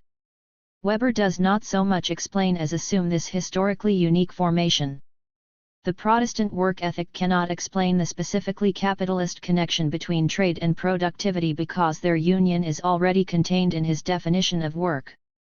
Weber's idea of the work ethic exemplifies a conceptual habit that has long been a staple of economic discourse in Western capitalist societies and that has served as a cornerstone in the ideological justification of capitalism, the conflation of labor with capitalist enterprise. In the conventional discourse of modern economics, for example, it is capitalists, not workers, who produce. So, for example, the financial pages of major newspapers routinely talk about conflicts between, say, automobile producers and trade unions. This conflation goes back at least to the 17th century and to the beginnings of a more or less self-conscious capitalism. The earliest notable manifestation of this ideological practice occurs in John Locke's second treatise of government, in a famous and much debated passage. Explaining how property held in common in the state of nature is taken out of common possession and becomes private property, Locke writes, "We see in commons, which remain so by compact, that 'tis the taking of any part of what is common, and by removing it out of the state nature leaves it in, which begins the property, without which the common is of no use. And the taking of this or that part, does not depend on the express consent of all the commoners. Thus the grass my horse has bit, the turfs my servant has cut, and the ore I have digged in any place where I have a right to them in common with others, become my property, without the assignation or consent of any body. The labour that was mine, removing them out ot the common state they were in, hath fixed my property in them. 9. This passage has been the cause of much controversy, and there is much to be said about it, about Locke's attitude toward the process of enclosure in early modern England, about his views on wage labour, and so on. But one thing is beyond dispute, even if commentators tend to neglect its significance. The appropriation of another's labour, the turfs my servant has cut, is being treated as exactly equivalent to the activity of labour itself, the ore I have digged. This means not only that the master lays claim to the fruits of his servant's labour, the servant in question is a contractual wage labourer, but that the activity of labour, and all its attendant virtues, are attributes of the master. This is so, furthermore, in a sense quite different from the way in which, say, a slave owner might claim the labour of his slave. The point here is not that the master owns the labour of the servant, as he would if the servant's very body were his chattel property. Nor is it simply that, as Marx would acknowledge, the master's purchase of the servant's labour power in exchange for a wage gives the former title to whatever the latter produces in the time stipulated by the wage contract.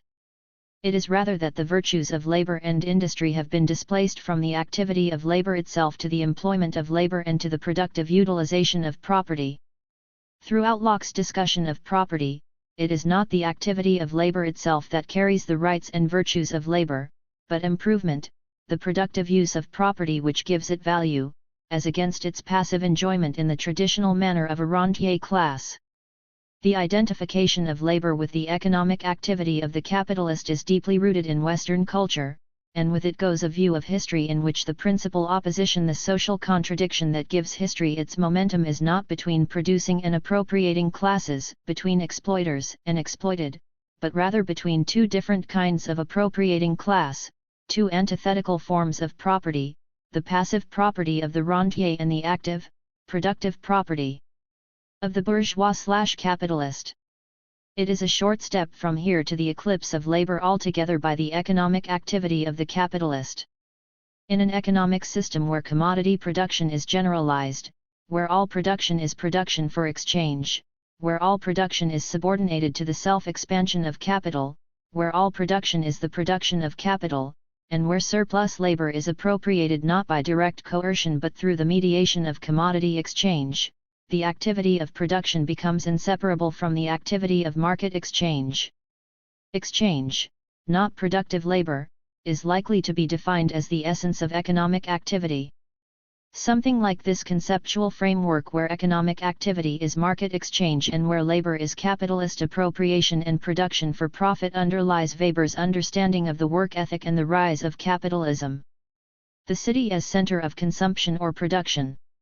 The full effect of Weber's question-begging definition of production, with all its implications for his conception of history and the development of capitalism, is most evident in his critical distinction between cities as centers of production and centers of consumption.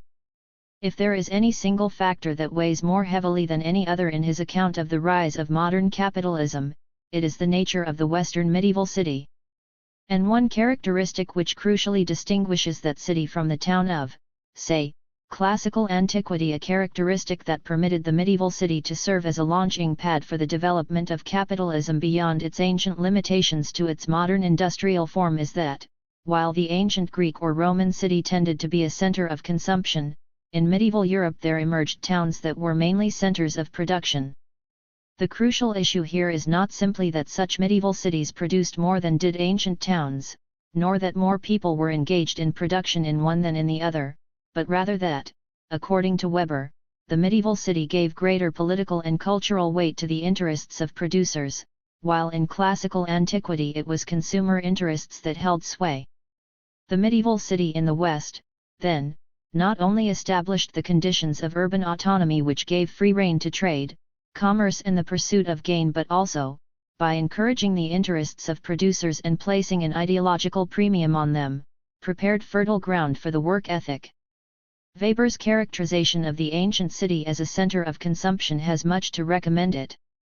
Although he confuses the issue by insisting on the existence of capitalism in ancient society, about which more in a moment, and although he may underestimate the extent to which the urban patriciates of medieval Europe remained essentially rentiers, his formulation has the virtue of pointing to the predominance of rentier property, the property of landlords, slave owners, creditors, and a rentier mentality in the ancient world, as distinct from the entrepreneurial, productivist culture of modern capitalism. It is certainly true that the dominant property relations of classical antiquity did not encourage expansion of production for the market, or the rationalization of production demanded by it. And while the status of wealthy entrepreneurs or privileged guild masters may tell us little about the condition of producers as laborers, it is no doubt true that in the Greek polis there never existed a clear manufacturing interest, not even the kind represented by the medieval guilds with their protectionist functions. Similarly, while it may obscure as much as it reveals to conflate rentier landlords with debtors or the poor beneficiaries of the Roman grain dole in the single category of consumer interests, it is nevertheless true that the ancient Roman proletariat was a consumer proletariat, a mass of impoverished petty bourgeois whose primary material interests were bound up with the distribution of grain by the state, as distinct from the modern proletariat, which is a working class engaged in production. Point 10. Yet if Weber is pointing to something true about the ancient city, we may have to look again at precisely what his message is and what it tells us, by contrast, about the specific character of the medieval city and the ways in which it laid the foundations of modern industrial capitalism. The fact that the categories consumer and producer cut across huge differences of wealth and class turns out to be critically significant. More specifically, it turns out to be significant that the category of producer is capable of accommodating both laborer and entrepreneur, for, in the end, it is the status of the latter that represents for Weber the standing of the category as a whole. It is, in other words, the social and cultural location of the entrepreneur, not of the laborer, that determines for Weber the social and cultural status of production and labor.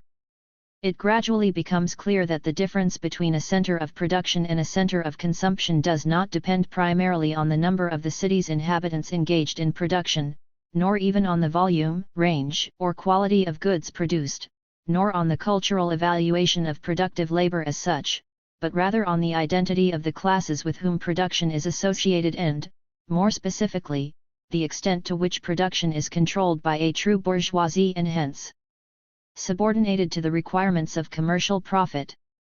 Ambiguities still remain in Weber's earlier work on the ancient world, but by the time of his most mature and influential work, Economy and Society, the message is clear. Recapitulating much of his earlier argument about the differences between the ancient and medieval cities, he finally spells out its implications in unmistakable terms.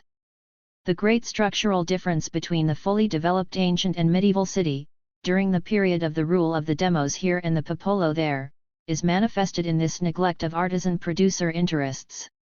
In the ancient city of early democracy, dominated by the hoplite army, the town-dwelling craftsman, i.e., a man not settled on a citizen's parcel, kolros, and not economically capable of self-equipment for military service, played a politically negligible role. In the Middle Ages the city was led by the popolo grasso, the grande bourgeoisie of the large entrepreneurs, and by the small capitalists, the tradesmen of the popolo matuto.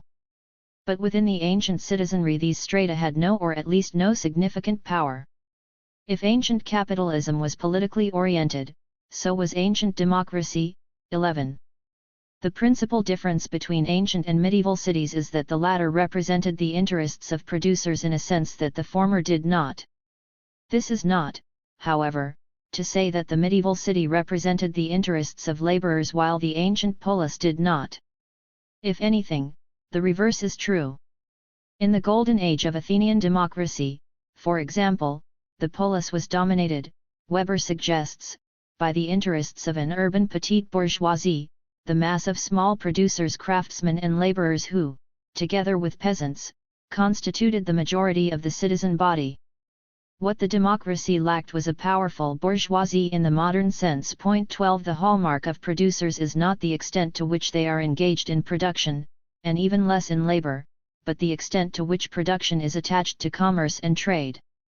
A true bourgeois, then, whether or not he engages in productive labor himself, is a producer, and to complete the paradox, the lower classes of Athens, even when they were engaged in productive labor, are defined by Weber less as producers than as consumers. This is so partly because, according to Weber, the main axis of social conflict ran not, as in the modern world, between an industrial proletariat and industrial employers but between debtors and creditors. But if, as debtors, the lower classes embodied essentially consumer interests, they were consumers also in another sense, as recipients of public payments for performance of civic duties, and it is here that the implications of Weber's producer interests stand out in sharp relief. Seen from a vantage point different from Weber's, that is, from the vantage point of producers as laborers rather than as capitalists, the civic fees which facilitated participation in politics by laboring citizens might be conceived as precisely a manifestation of producer interests. The civic status of peasants and craftsmen in the democracy served the interests of laboring classes by giving them a certain immunity to exploitation by landlords and states, the kind of exploitation by direct political and military coercion typical of all pre-capitalist societies. Within Weber's conceptual framework, however, the interests of laborers in this sense are not the relevant issue. So civic fees become merely a form of unearned rentier income, structurally indistinguishable in this respect from the passive, consumer income of unproductive landlord rentiers. In this sense, too, the interests of landlords, peasants, and the urban petite bourgeoisie in the polis are political rather than economic. Homo politicus predominates over homo economicus. Weber even maintains that labor was socially degraded in the polis, including the democracy, in contrast to the position of the handicrafts in the later Middle Ages. He is not, of course, alone in this. It has become something of a convention that Athenians held labor in contempt because of its association with slavery. And while this proposition is itself debatable, there would be nothing remarkable about Weber's repetition of it. Point 13. But Weber has in mind something more than the effects of slavery on the culture of classical antiquity. By far the most significant expression of labor's oppressed social position in ancient Greece is, for him, the absence of guild associations and the various legal rights associated with them. This is a point to which he repeatedly returns in explaining the differences between the ancient polis and the medieval city. Yet what does the presence of guilds actually tell us about the social status of labor? The history of guilds in medieval and early modern Europe can be divided into two major phases. At first, they represented the aspiring economic and political power of crafts and trades against patricians who retained their separateness, their status, privilege, and an important degree of autonomy. Later, the guilds became strong enough to subject even patricians to their regulations and to dissolve what Weber calls extra-urban status differences in both directions of the social hierarchy. In the first instance, if guild associations could be regarded as representative of workers' interests, they expressed their weakness as much as their strength. The associations of common producers were what they were because the patricians remained to a significant extent what they had been. By the time the guilds became truly powerful, as associations of monopolists and even of employers for whom apprentices constituted cheap labor, they could no longer be considered laborers' associations in any meaningful sense. In this perspective, the absence of guilds in ancient Greece testifies more to the strength of the common people than to their weakness, and more to the relatively high status of labor than to its social degradation. Even in the most democratic medieval and Renaissance cities such as Republican Florence, ordinary artisans and laborers, as distinct from more prosperous craftsmen and merchants, had no such civic rights as the Athenian demos. The laboring citizen in Athens did not require the kind of legal protection afforded by medieval guilds because he had the protection of the polis and his status as a citizen. Just as the legal status of medieval guilds reflected the failure of medieval cities to destroy the patrician status, the absence of guilds in ancient Athens reflected the success of the polis, and the democracy in particular, in subjecting patricians to the jurisdiction of the civic community as a whole. Point 14. The medieval guilds had something in common with the Roman division between patricians and plebs, which reflected both the power of the plebs to make their will felt and their failure to subordinate the aristocracy, while in the democratic polis, where the victory of the demos was more complete, no distinct association of the common people existed. The democracy itself was an association of the demos. Weber, of course, knows all this. He even points out that craft guilds began in precisely those periods and places in which democracy had declined or never triumphed. But it remains significant that the absence of guilds in the democratic polis and their presence in the medieval city represents for him the low status of labor in the first and its elevation in the second. The touchstone, as always, is the status of labor as an attribute not of workers but of the bourgeoisie. This, again, tells us a great deal about the question-begging definition of Weber's work ethic, for just as the medieval city was a center of production not because it answered to the interests of laborers but because it encouraged the entrepreneur, so too the glorification of labor in the work ethic would represent not so much the cultural elevation of the laborer or the activity of productive labor itself as the subjection of work to the requirements of profitable exchange. The rise of modern capitalism. This, then, is the background against which Weber constructed his argument about the spirit of capitalism in the West. The medieval center of production with burgher liberties allowed free play to economic rationality, and its productive ethos paved the way for the ethic of work. But the full realization of the tendencies already present in the medieval city, the full application of economic rationality not only to trade but to the organization of production, the maturation of a true bourgeoisie as an agent of production, apparently required a further liberation of economic rationality from the political and cultural impediments that stood in its way.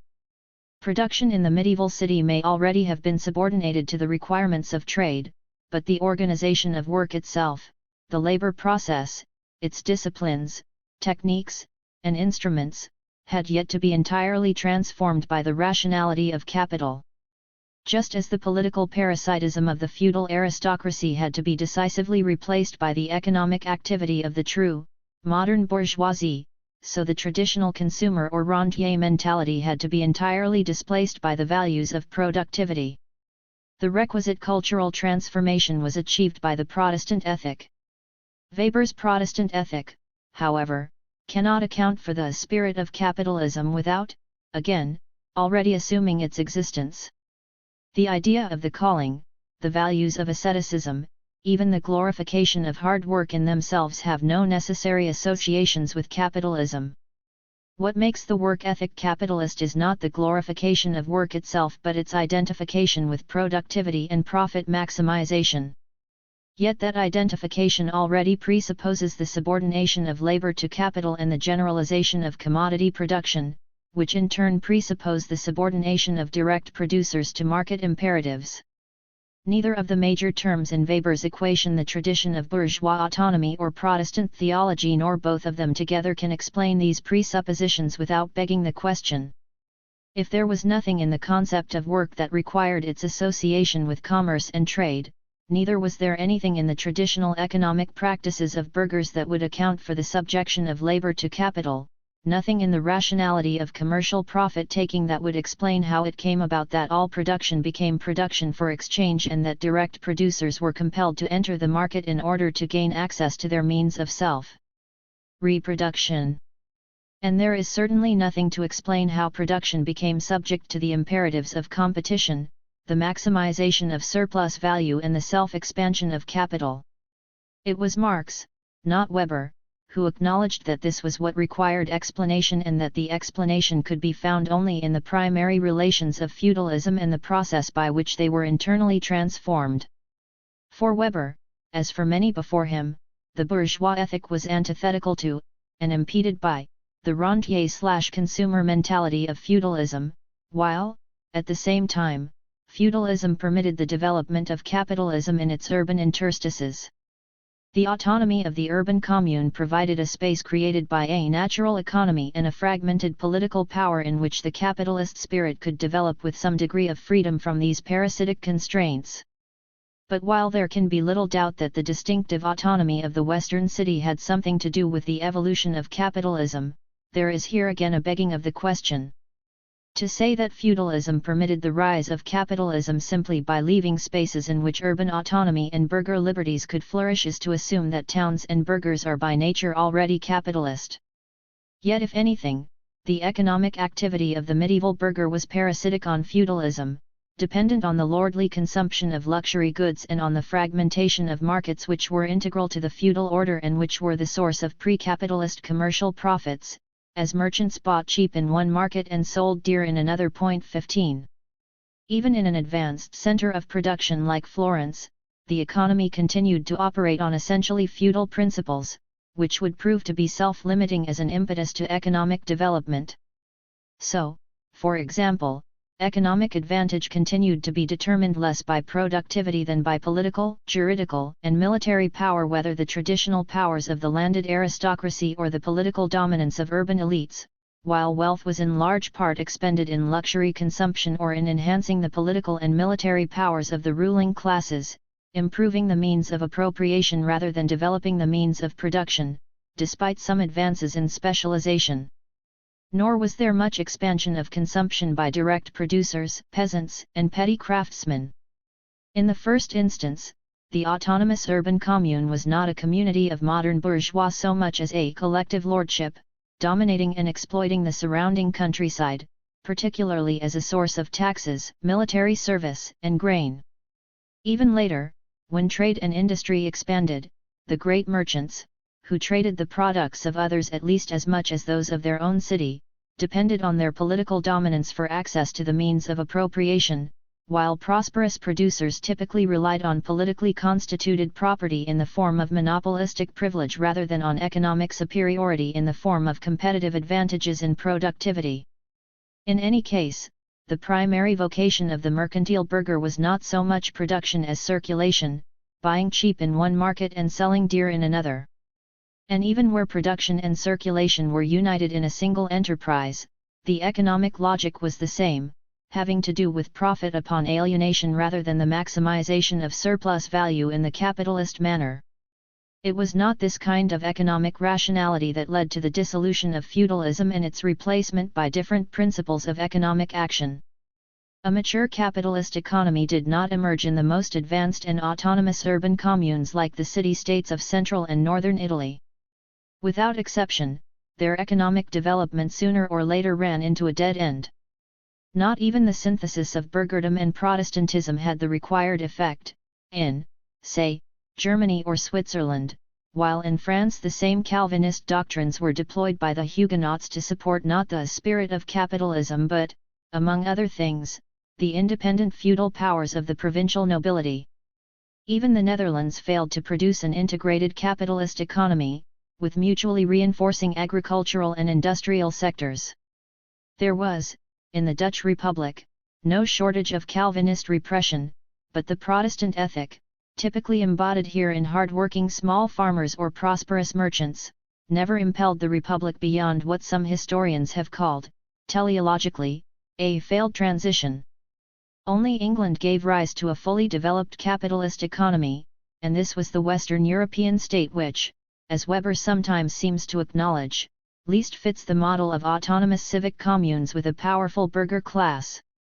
This capitalist economy was born in the countryside, and none of Weber's assumptions can explain how agrarian relations between landlords and peasants in England set in train the dynamic of capitalist development. It should be clear from these examples that the issue here is not the transition from a rural to an urban economy, or from agriculture to industry. Before we even raise the question of industrialization, there needs to be an explanation of how relations between appropriators and producers, whether urban or rural, were transformed in such a way as to subject production to the imperatives of capitalist competition and profit maximization and the compulsion to accumulate by means of increasing labor productivity. This transformation in social property relations is assumed rather than explained by the presumption that capitalist imperatives exist in embryo in any urban economy, waiting to be released by the removal of political or cultural impediments, nor is the issue advanced very much by simply positing a long-term, trans-historical process of rationalization which, in the absence of obstructions, will take hold of production. Economic action and the purely economic definition of capitalism. Weber is not on the whole interested in social property relations or their historic transformations. Although he does not fail to acknowledge that the emergence of modern industrial capitalism involved major social changes, especially the proletarianization of the labor force, his tendency is to regard that transformation as yet another manifestation of a more or less impersonal and trans-historical technical process, another stage in the process of rationalization, aided, admittedly, by a measure of coercion, which subjected the organization of production to the stringent requirements of economic rationality. In general, the transformation of social relations between appropriating and producing classes, whether urban or rural, lies outside his conceptual framework. In fact, neither production nor appropriation figures among Weber's economic activities. Economic action is market exchange. Productive activity can be accommodated in Weber's conception of the economic only when it is subsumed under market transactions.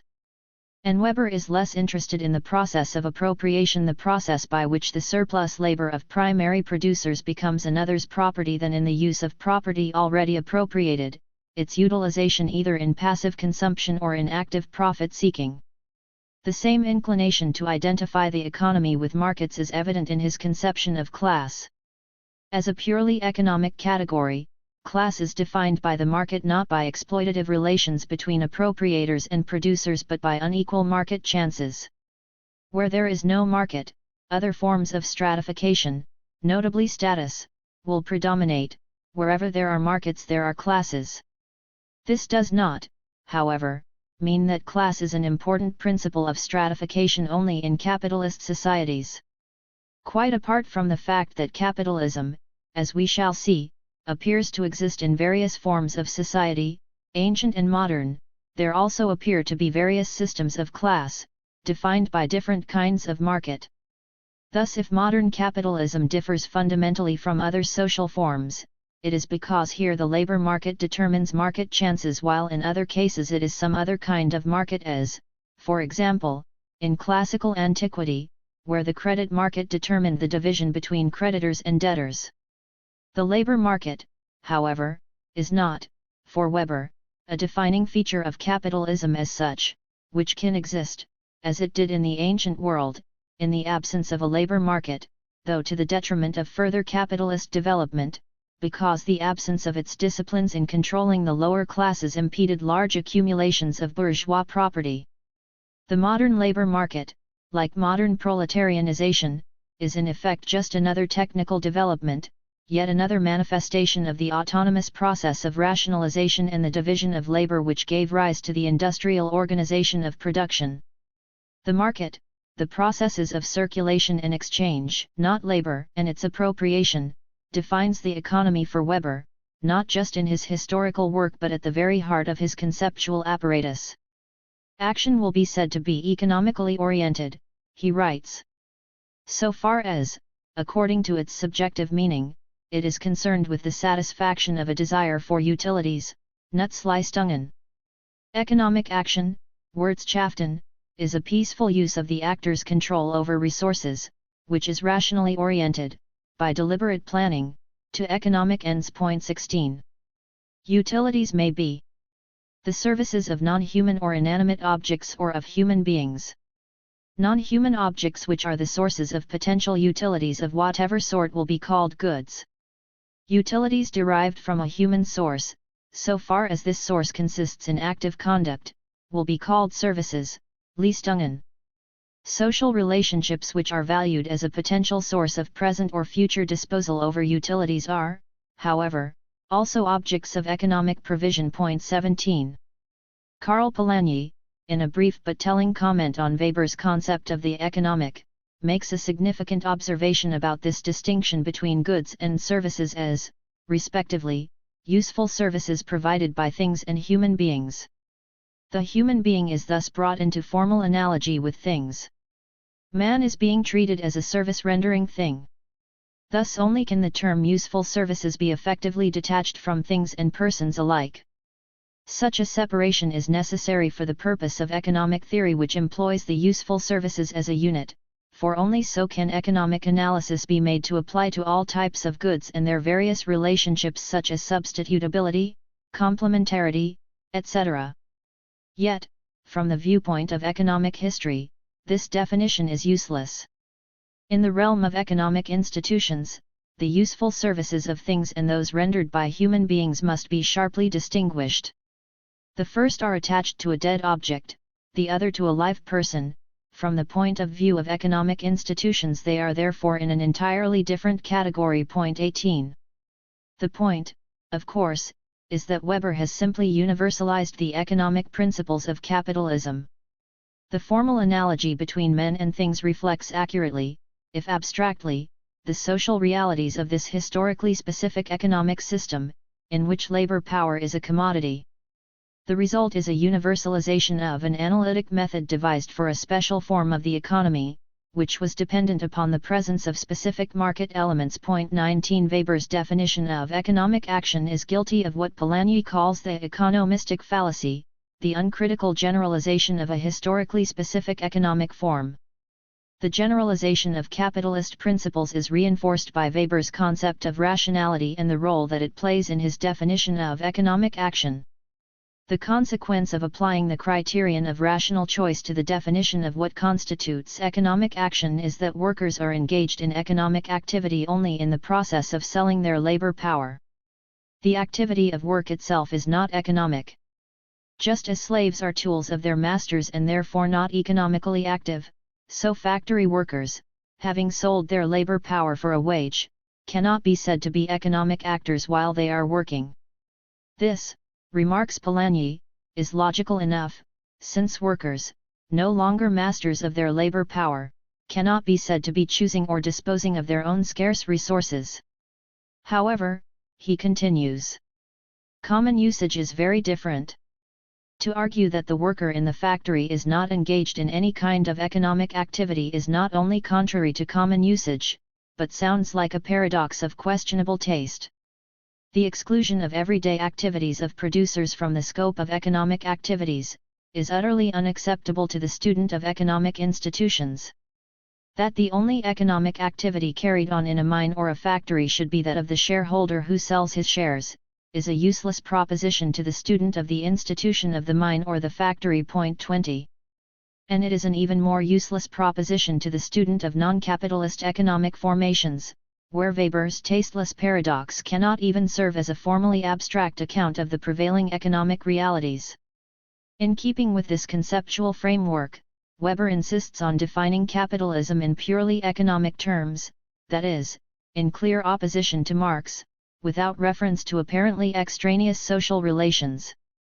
Capital, according to Weber, is the money value of the means of profit-making available to the enterprise at the balancing of the books, profit and correspondingly loss, the difference between the initial balance and that drawn at the conclusion of the period. 21. The concept of capital has been defined strictly with reference to the individual private enterprise and in accordance with private business accounting practice. 22. On this basis, Weber insists that a capitalist economy not only existed but played an important role in antiquity. The concept of capitalist enterprise, he argues in his work on the ancient world, tends now to be defined, misleadingly, in terms derived from the modern large-scale enterprise employing free labor. From this point of view, it has been argued that capitalist economy did not play a dominant role in antiquity, and did not in fact exist. However, to accept this premise is to limit needlessly the concept of capitalist economy to a single form of valorization of capital, the exploitation of other people's labor on a contractual basis, and thus to introduce social factors. Instead, we should take into account only economic factors. Where we find that property is an object of trade and is utilized by individuals for profit-making enterprise in a market economy, there we have capitalism. If this be accepted, then it becomes perfectly clear that capitalism shaped whole periods of antiquity, and indeed precisely those periods we call golden ages. Point 23.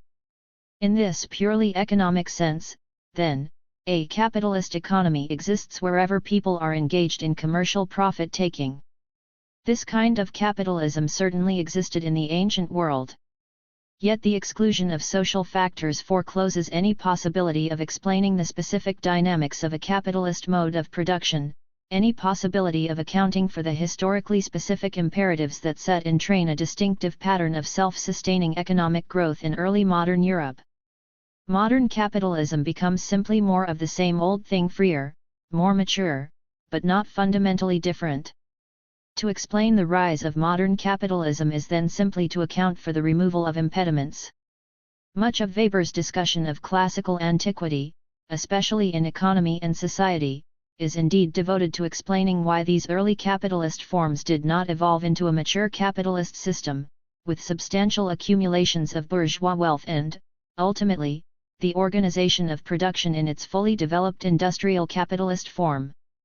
Weber here displays his affinities with the bourgeois teleological conception of economic development, for the issue, as he presents it, is not how a historically unique social dynamic, characterized by specific imperatives of competition and accumulation, was set in train, but rather how the impulses of capitalism were impeded.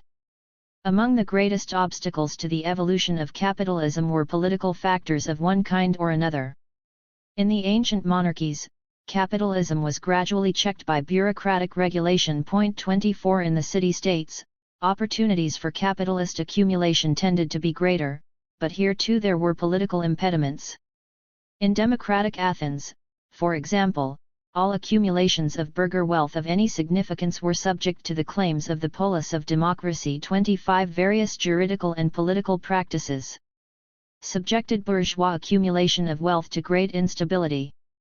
The absolute arbitrariness of justice administered by the people's courts' civil trials in front of hundreds of jurymen untrained in the law imperiled the safeguards of formal law so much that it is the mere continued existence of wealth which is to be marveled at, rather than the violent reversals of fortunes which occurred after every political mishap. The people of Athens, and even Rome, free of the kinds of restraints imposed by the modern labor market, recklessly applied arbitrary and irrational principles of substantive rather than formal justice, to questions of property. And their political interests outweighed the requirements of economic rationality. What is particularly significant here is the manifest assumption that, left to its own unimpeded logic, commercial profit-taking and the accumulation of bourgeois wealth would eventually produce a mature industrial capitalism. As for the Protestant ethic, it simply accelerated processes that were already at work where burgher wealth was left free to develop. The issue for Weber, then, is always how the development of economic rationality is accelerated or retarded by non-economic institutions and values. In classical antiquity as in various other times and places, bourgeois economic activity was constrained by forces external to itself, especially the obstruction of economic by political principles, or religious beliefs inimical to economic rationality. The Athenian demos is in this respect the functional equivalent of the feudal aristocracy, a passive class of consumers, its political power parasitic on, and inimical to, the economic force of bourgeois wealth. Weber's accounts of other civilizations Islamic or Asiatic which have failed to produce a mature capitalism proceed along much the same lines, explaining the obstacles and impediments whether in the form of religious doctrines, kinship principles, systems of justice, forms of political domination and other extra-economic factors which have restrained or deflected the natural developmental logic of commerce and trade.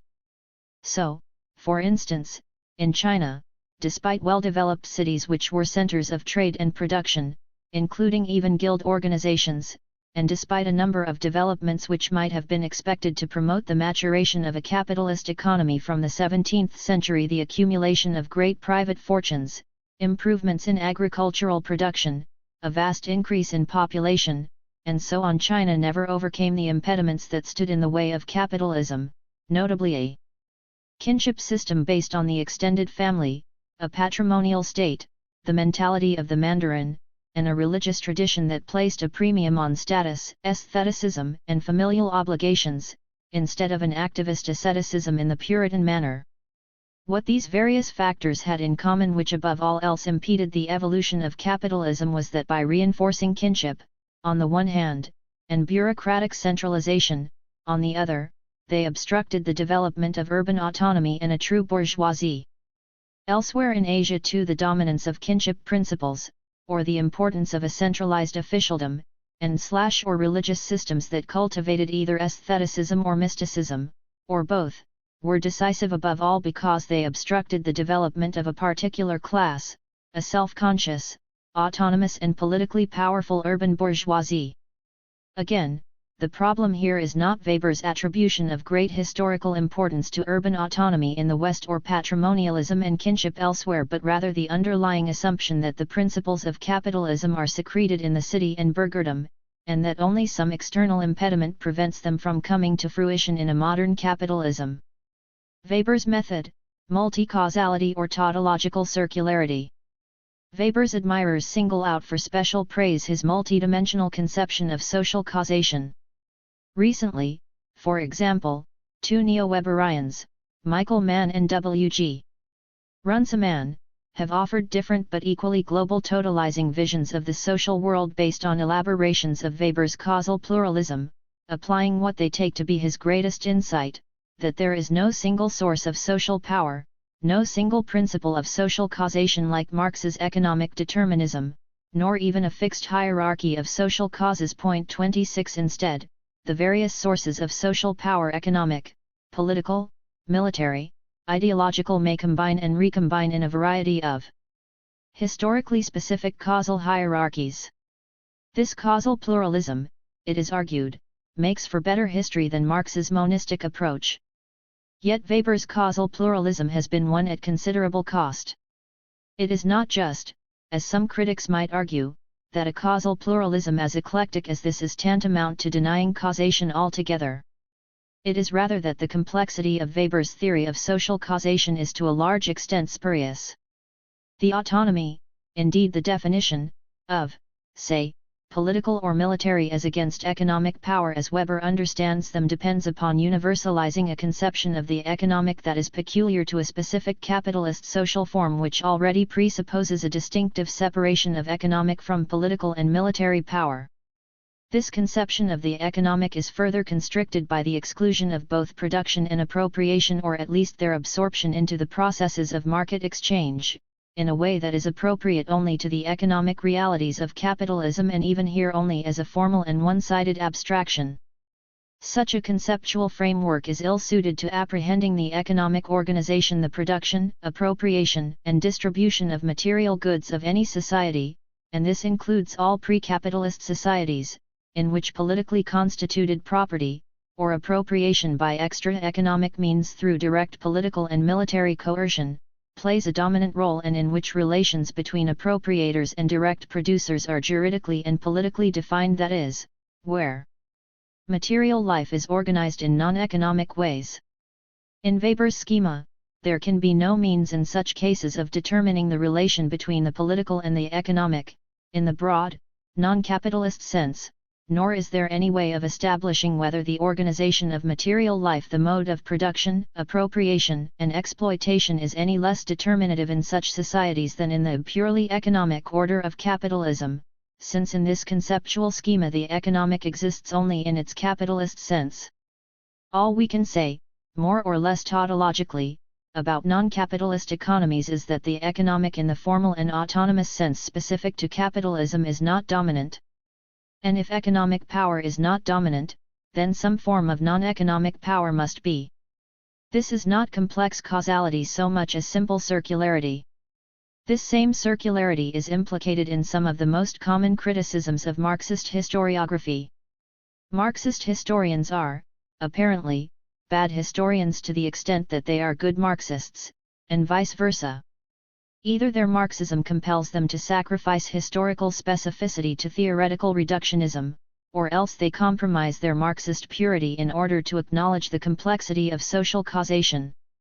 So, for example, if Marxist historians offer an explanation of feudalism in which juridical forms and parcellized sovereignty play a primary role, or an explanation of French history in which the absolutist state is a primary agent, then they are clearly abandoning the Marxist dogma of economic determinism in favor of the autonomy and primacy of extra-economic factors. What such criticisms fail to acknowledge is that, since Marxist materialism distinguishes between pre-capitalist and capitalist societies precisely on the grounds that in the former surplus labor is pumped out of the direct producer by various forms of extra-economic domination, the specification of those extra-economic forms must from the first enter into the definition of the economic base. In this respect, Marx's concept of the mode of production is more sensitive to historical specificity and variability than is Weber's conceptual schema derived and universalized from the experience of capitalism. The first premise of Marx's critique of political economy is that every distinct social form has its own distinctive mode of economic activity with its own systemic logic, its own laws of motion and developmental patterns, and that capitalism is only one of several, or indeed many, such forms. For Weber, there is only one, essentially capitalist, mode of economic activity, which may be present or absent in varying degrees. For Marx, the various forms of extra-economic social power, political, juridical, military, can play a constitutive role in the definition of the economic and produce a wide variety of economic formations. For Weber, these extra-economic forms are in effect externalities which impinge upon, encourage or inhibit, accelerate or retard, but never fundamentally transform the single, universal, and trans-historical mode of truly economic action. Who, then, is the Eurocentric, teleological reductionist? History, progress, and emancipation. Max Weber may turn out to be the prophetic ideal type of the post-modern intellectual in our fin de siècle. In his work are prefigured two of the principal themes in Western intellectual culture at the close of the 20th century, what might be called the end of Enlightenment progressivism in two antithetical, or not, modes, the triumphalist conviction that progress has reached its destination in modern capitalism and liberal democracy, the glorification of the market and the end of history, together with postmodernist irrationalism, pessimism, and the assault on the Enlightenment project. Its conceptions of reason and progress. Weber, his criticism of concepts of progress notwithstanding, was still deeply indebted to the Enlightenment tradition with its belief in the advance of reason and freedom.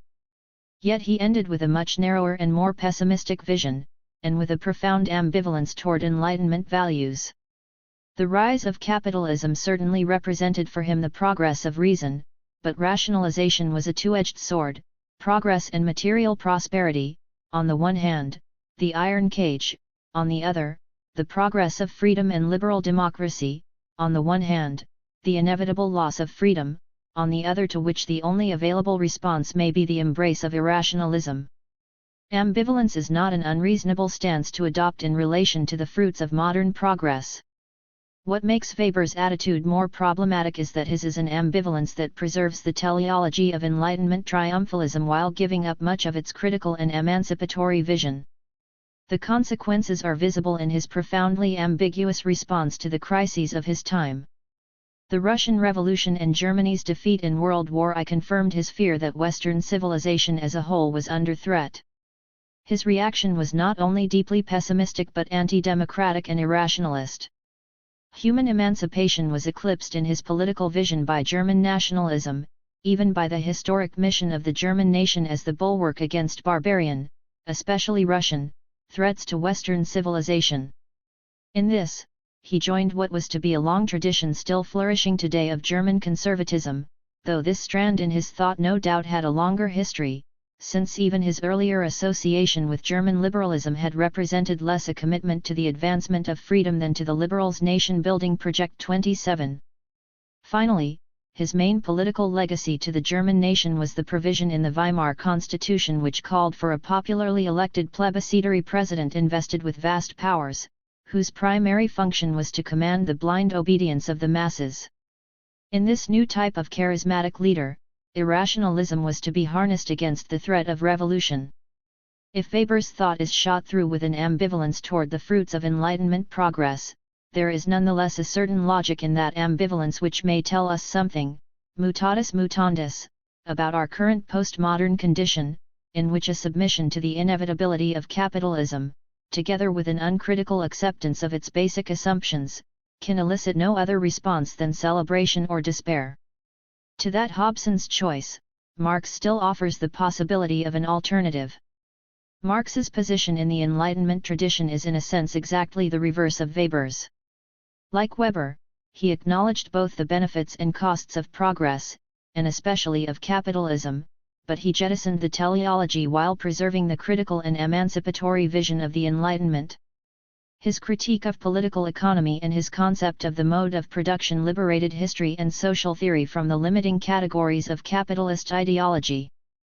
But having departed from the Enlightenment concept of progress only as far as was necessary to break out of its bourgeois teleology, and having replaced teleology with historical process, he took up and expanded the Enlightenment program of human emancipation. While supremely conscious of capitalism's systemic coercions, he ended with a less deterministic vision. By offering history instead of teleology, he also offered the possibility of change instead of despair or unstinting embrace. By putting a critique of political economy in place of an uncritical submission to the assumptions and categories of capitalism, he made it possible to see within it the conditions of its supersession by a more humane society. The result was both a greater appreciation of historical specificity and a more universalistic vision. This combination may hold some fruitful lessons in the face of an unholy alliance between capitalist triumphalism and socialist pessimism, at a time when grand narratives are out of fashion, and when even on the left we are being asked, in the interests of difference and the politics of identity, to abandon all universal projects of human emancipation, while submitting to the irresistible power of capitalism. Part 2. Democracy against Capitalism. Chapter 6. Labor and Democracy, Ancient and Modern. The Greeks did not invent slavery, but they did in a sense invent free labor. Although chattel slavery grew to unprecedented proportions in classical Greece and Athens in particular, there was nothing novel in the ancient world about unfree labor or the relationship of master and slave. But the free laborer enjoying the status of citizenship in a stratified society, specifically the peasant citizen, with the juridical/political freedom this implied and the liberation from various forms of exploitation through direct coercion by landlords or states, was certainly a distinctive formation and one that signaled a unique relationship between appropriating and producing classes. This unique formation lies at the heart of much else that is distinctive about the Greek polis and especially the Athenian democracy. Hardly a political or cultural development in Athens is not in some way affected by it, from the conflicts between democrats and oligarchs in the transactions of democratic politics to the classics of Greek philosophy. The political and cultural traditions that have come down to us from classical antiquity are, therefore, imbued with the spirit of the laboring citizen, together with the anti-democratic animus which he inspired and which informed the writings of the great philosophers. The status of labor in the modern Western world, in both theory and practice, cannot be fully explained without tracing its history back to Greco-Roman antiquity, to the distinctive disposition of relations between appropriating and producing classes in the Greek and Roman city-state. At the same time, if the social and cultural status of labor in the modern West can trace its pedigree back to classical antiquity, we have just as much to learn from the radical break dividing modern capitalism from Athenian democracy in this regard. This is true not only in the obvious sense that chattel slavery, after a renewed and prominent role in the rise of modern capitalism, has been displaced, but also in the sense that free labor, while becoming the dominant form, has lost much of the political and cultural status it enjoyed in Greek democracy. This argument runs counter not only to conventional wisdom but also to scholarly opinion. The point is not just that there is something deeply counterintuitive about the proposition that the evolution from ancient slave societies to modern liberal capitalism has also been marked by a decline in the status of labor. There is also the fact that free labor has never been accorded the historical importance typically attributed to slavery in the ancient world. When historians of classical antiquity address themselves at all to the question of labor and its cultural effects, they generally give pride of place to slavery. Slavery, it is often said, was responsible for technological stagnation in ancient Greece and Rome. The association of labor with slavery, this argument runs, produced a general contempt for labor in ancient Greek culture. Slavery in the short term enhanced the stability of the democratic polis by uniting rich and poor citizens, while in the long term it caused the decline of the Roman Empire whether by its presence, as an obstacle to the development of productive forces, or by its absence, as a decline in the supply of slaves placed intolerable strains on the Roman imperial state. And so on. No such determinative effects are generally ascribed to free labor. In what follows, there will be some attempt to redress the balance and to consider what a different perception of labor in antiquity may tell us about its counterpart in modern capitalism. The dialectic of freedom and slavery. Few historians would hesitate to identify slavery as an essential feature of the social order in ancient Greece, and Athens in particular. Many might even say that slavery is, in one way or another, the essential feature and describe classical Athens as a slave economy, a slave society, or an example of the slave mode of production. Yet there is little agreement about what exactly it means to characterize Athenian society in this way or about what exactly such a characterization is meant to explain. Such descriptions would be relatively unproblematic if we knew that the bulk of production in Greece was performed by slaves and that the division between producing and appropriating classes corresponded more or less transparently to the division between a juridically defined community of free men, especially citizens, and a subjected laboring class of slaves. But since it is now commonly accepted that production throughout Greek and Roman history rested at least as much on free labor as on slavery, the role of slavery as the key to ancient history has become a rather more thorny question. 1. Athens, the case for which evidence is most substantial, poses especially difficult problems.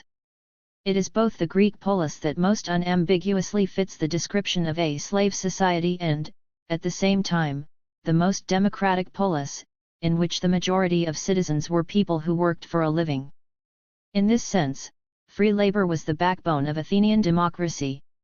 It cannot even be said that, in this still essentially agrarian society, agricultural production rested largely on slave labor. The extent of agricultural slavery remains a matter of controversy, too, but there can be little doubt that smallholders who worked their own land remained at the heart of agricultural production.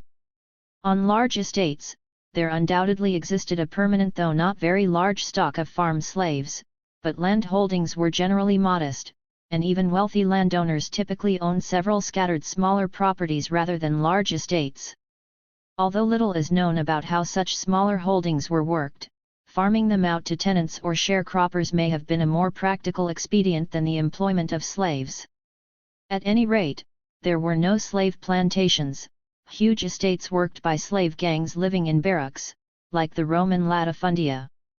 Casual wage labor was widely used at the harvest and was probably available at all times in the form of propertyless citizens or smallholders whose own lands, or tenancies, were insufficient to support their families. A great many things we do not know, and very likely never will, about the Attic countryside in classical antiquity, but one thing seems certain: the peasant farmer remained its most characteristic figure.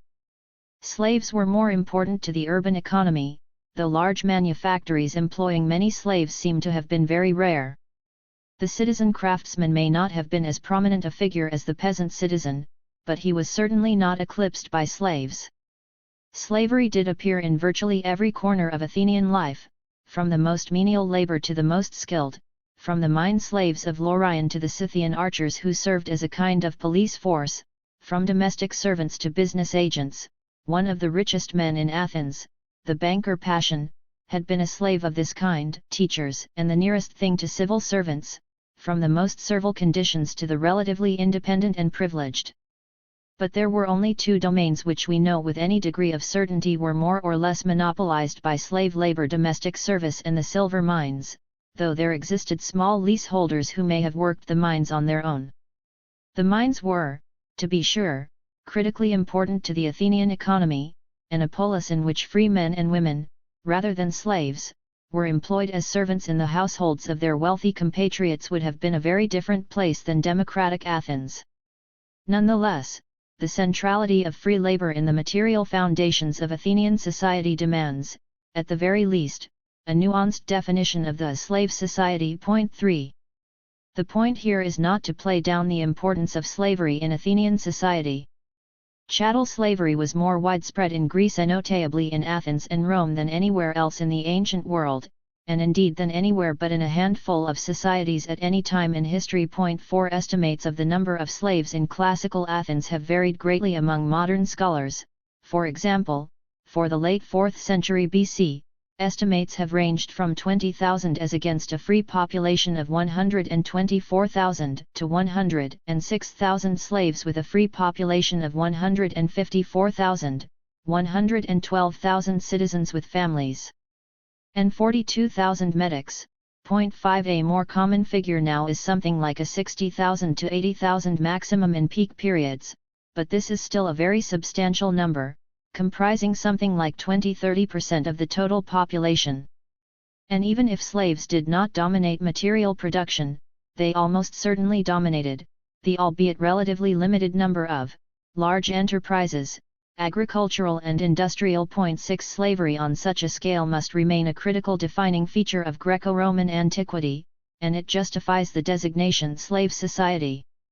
But no account of ancient history, and especially the history of democratic Athens, is even remotely adequate that does not place free labor on at least an equal footing as an explanatory factor.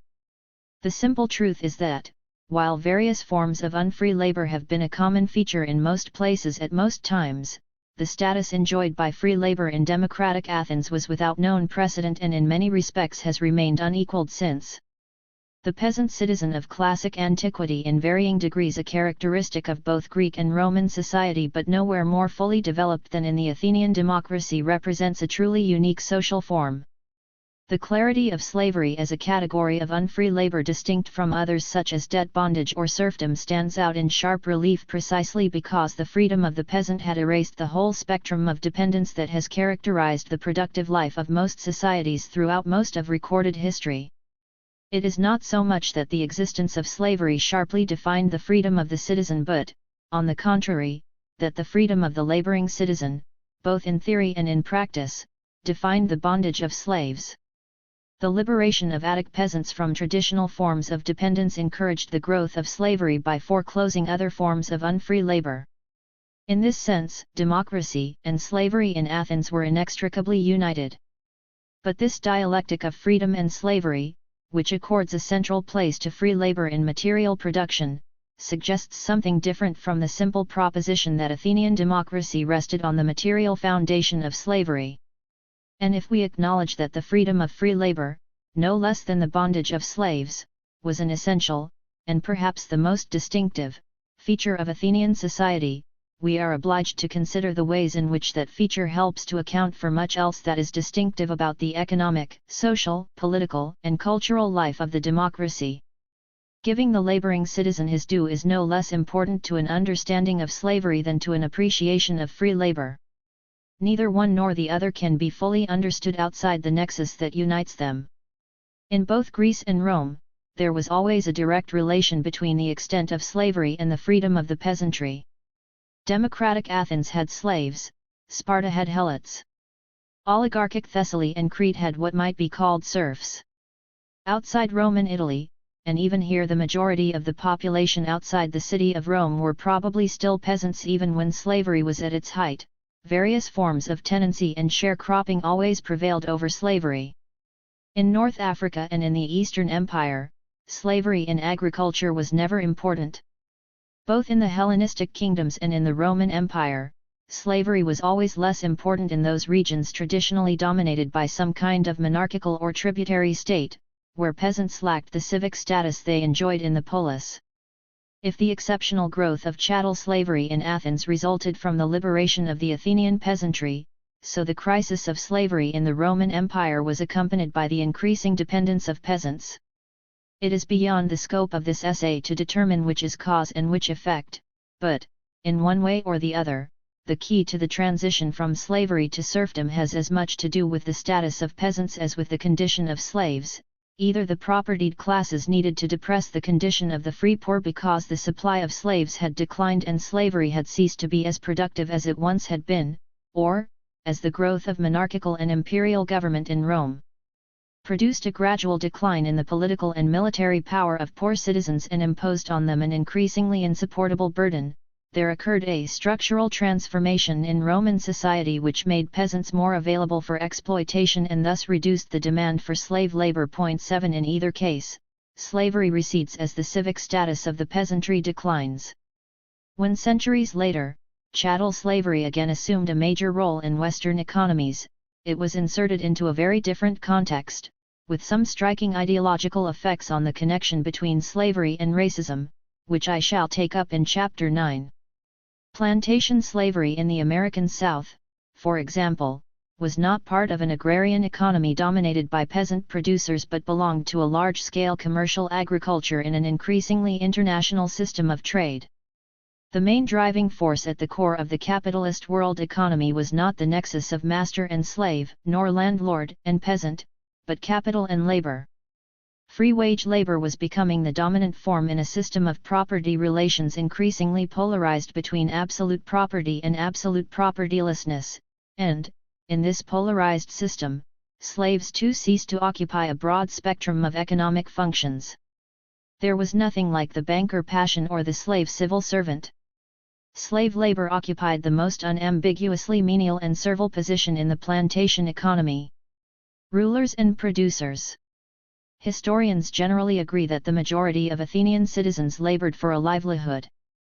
Yet, having placed the laboring citizen alongside the slave in the productive life of the democracy, they have made little effort to explore the consequences of this unique formation, this uniquely free laborer and his unprecedented political status. Where there is any attempt at all to draw connections between the material foundations of Athenian society and its politics or culture, and the dominant tendency is still to detach Greek political and intellectual history from any social roots, it is slavery that takes center stage as the single most determinative fact. This neglect is truly extraordinary if we consider just how exceptional the position of free labor was and just how far-reaching its consequences. It would be no overstatement to say, for example, that the real distinctiveness of the polis itself as a form of state organization lies precisely here, in the union of labor and citizenship and specifically in the peasant citizen. The polis certainly belongs to what is commonly, if somewhat imprecisely, called the city-state, which the Greeks in broad terms had in common with the Romans, as well as the Phoenicians and Etruscans, that is, the small autonomous state consisting of a town and its surrounding countryside. But that category must be further broken down to identify what is most distinctive about the Greek polis. In pre-capitalist societies, where peasants were the predominant producing class, appropriation whether by landlords directly or through the medium of the state typically took the form of what we might call politically constituted property, that is, appropriation achieved through various mechanisms of juridical and political dependence, by direct coercion, forced labor in the form of debt bondage, serfdom, tributary relations, taxation, corvée, and so on.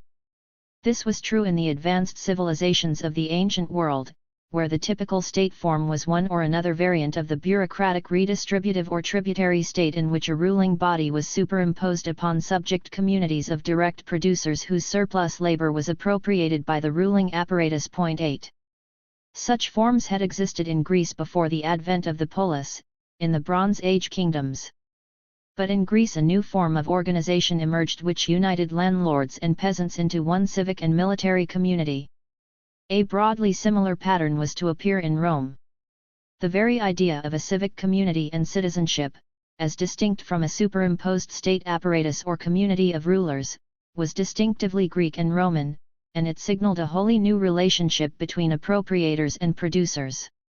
In particular, the peasant citizen, a social type specific to the Greek and Roman city-states and not even to all Greek states, represented a radical departure from all other known advanced civilizations of the ancient world, including the state forms that preceded it in Bronze Age Greece. The Greek polis broke a general pattern in stratified societies of a division between rulers and producers, and especially the opposition of appropriating states and subject peasant communities. In the civic community, the producers' membership, especially in the Athenian democracy, meant an unprecedented degree of freedom from the traditional modes of exploitation, both in the form of debt bondage or serfdom and in the form of taxation. In this respect, the democratic polis in particular violated what a Chinese philosopher, in a passage that could, with some philosophical refinements, have been written by Plato, once described as a principle universally recognized as right everywhere under heaven. Why then should you think that someone who is carrying on the government of a kingdom has time also to till the soil? The truth is, that some kinds of business are proper to the great and others to the small. Even supposing each man could unite in himself all the various kinds of skill required in every craft, if he had to make for himself everything that he used, this would merely lead to everyone being completely prostrate with fatigue. True indeed is the saying, some work with their minds, others with their bodies. Those who work with their minds rule, while those who work with their bodies are ruled. Those who are ruled produce food, those who rule are fed. 10. It can even be argued that the polis, broadly defined to include the Roman city-state 11, represented the emergence of a new social dynamic, in the form of class relations.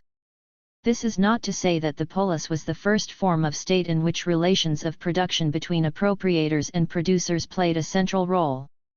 The point is rather that these relations took a radically new form. The civic community represented a direct relationship, with its own logic of process, between landlords and peasants as individuals and as classes, separated out from the old relation between rulers and subjects. The old dichotomous relationship between appropriating state and subject peasant producers was compromised to a certain extent throughout the Greco-Roman world wherever there existed a civic community uniting landlords and peasants, that is, wherever peasants possessed the status of citizenship. This was true even where, as in Rome, the peasant's civic status was relatively restricted. There were, however, significant differences between the conditions of aristocratic Rome and democratic Athens. In both Athens and Rome, the juridical and political status of the peasantry imposed restrictions on the available means of landlordly appropriation and encouraged the development of alternatives, notably chattel slavery. But in Athenian democracy the peasant regime was more restrictive than in aristocratic Rome and left its imprint much more decisively on the whole of the democracy's political, economic, and cultural life, even tailoring the rhythm and objectives of warfare to the requirements of the small farmer and his agricultural calendar. 12 Indeed, the democracy, while encouraging the growth of slavery, at the same time, by inhibiting the concentration of property, limited the ways in which slavery could be utilized, especially in agriculture. By contrast, although the aristocratic regime in Rome was restricted in various ways by the civic and military status of the peasant, the Roman city-state was dominated by the logic of the landlord. The concentration of property which made possible the intensive use of slaves in agriculture was one important manifestation of this aristocratic dominance. Another was the spectacular drama of imperial expansion, in which the indispensable participation of the peasant soldier made him vulnerable to dispossession at home, a land-grabbing operation on a scale the world had never seen. It was on this aristocratic foundation that city-state gave way to empire, and with it the status of the peasant citizen declined. Neither slave latifundia nor a vast territorial empire, two of Rome's defining characteristics, would have been compatible with the smallholders regime of democratic Athens. Nowhere, then, was the typical pattern of division between rulers and producers broken as completely as it was in the Athenian democracy. No explanation of Athenian political and cultural development can be complete that fails to take account of this distinctive formation. Although political conflicts between democrats and oligarchs in Athens never neatly coincided with a division between appropriating and producing classes, a tension remained between citizens who had an interest in restoring an aristocratic monopoly of political status and those who had an interest in resisting it, a division between citizens for whom the state would serve as a means of appropriation and those for whom it served as a protection from exploitation. There remained, in other words, an opposition between those who were interested in restoring the division between rulers and producers and those who were not. This opposition is nowhere more visible than in the classics of Greek philosophy. To put the point baldly, the division between rulers and producers is the fundamental principle of Plato's philosophy, not just his political thought but his epistemology. It is in his work that we can take the full measure of the status of labor in the Athenian democracy.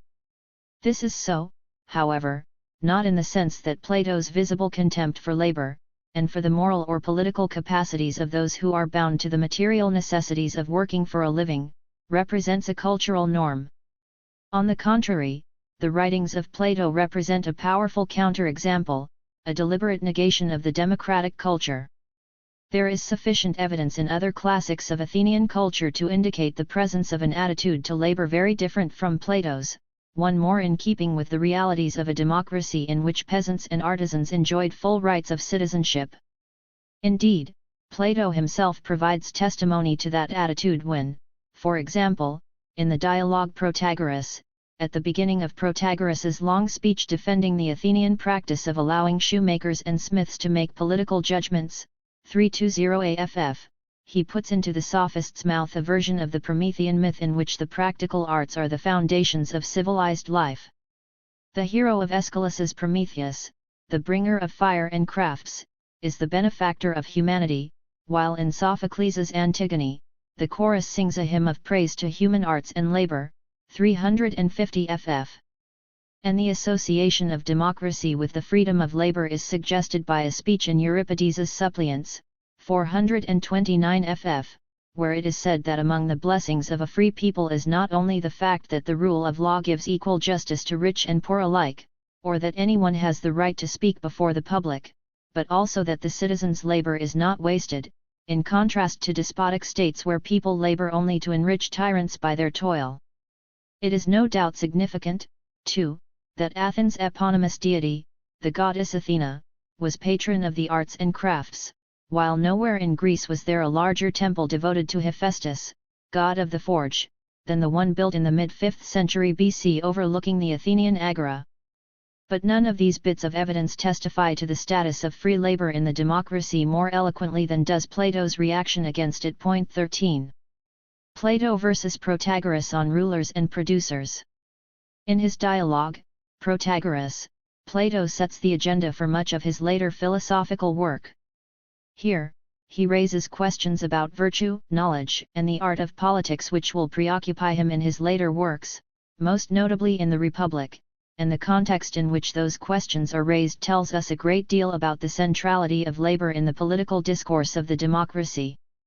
In this dialogue, perhaps for the last time in his work, Plato gives the opposition a reasonably fair hearing, presenting the sophist Protagoras in a more or less sympathetic light as he constructs a defense of the democracy, the only systematic argument for democracy to have survived from antiquity. Plato was to spend the rest of his career implicitly refuting Protagoras' case. The Protagoras has to do with the nature of virtue and whether it can be taught. The question is raised in an explicitly political context, as Socrates sets the terms of the debate. Now when we meet in the assembly, then if the state is faced with some building project, I observe that the architects are sent for and consulted about the proposed structure, and when it is a matter of shipbuilding, the naval designers, and so on with everything which the assembly regards as a subject for learning and teaching. If anyone tries to give advice, whom they do not consider an expert, however handsome or wealthy or nobly born he may be, it makes no difference, the members reject him noisily and with contempt, until either he is shouted down and desists, or else he is dragged off or ejected by the police on the orders of the presiding magistrate. That is how they behave over subjects they consider technical. But when it is something to do with the government of the country that is to be debated, the man who gets up to advise them may be a builder or equally well a blacksmith or a shoemaker, merchant or shipowner, rich or poor, of good family or none.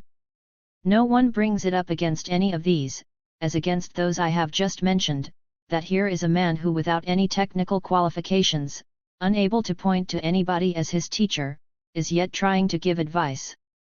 The reason must be that they do not think that this is a subject that can be taught. Point 14.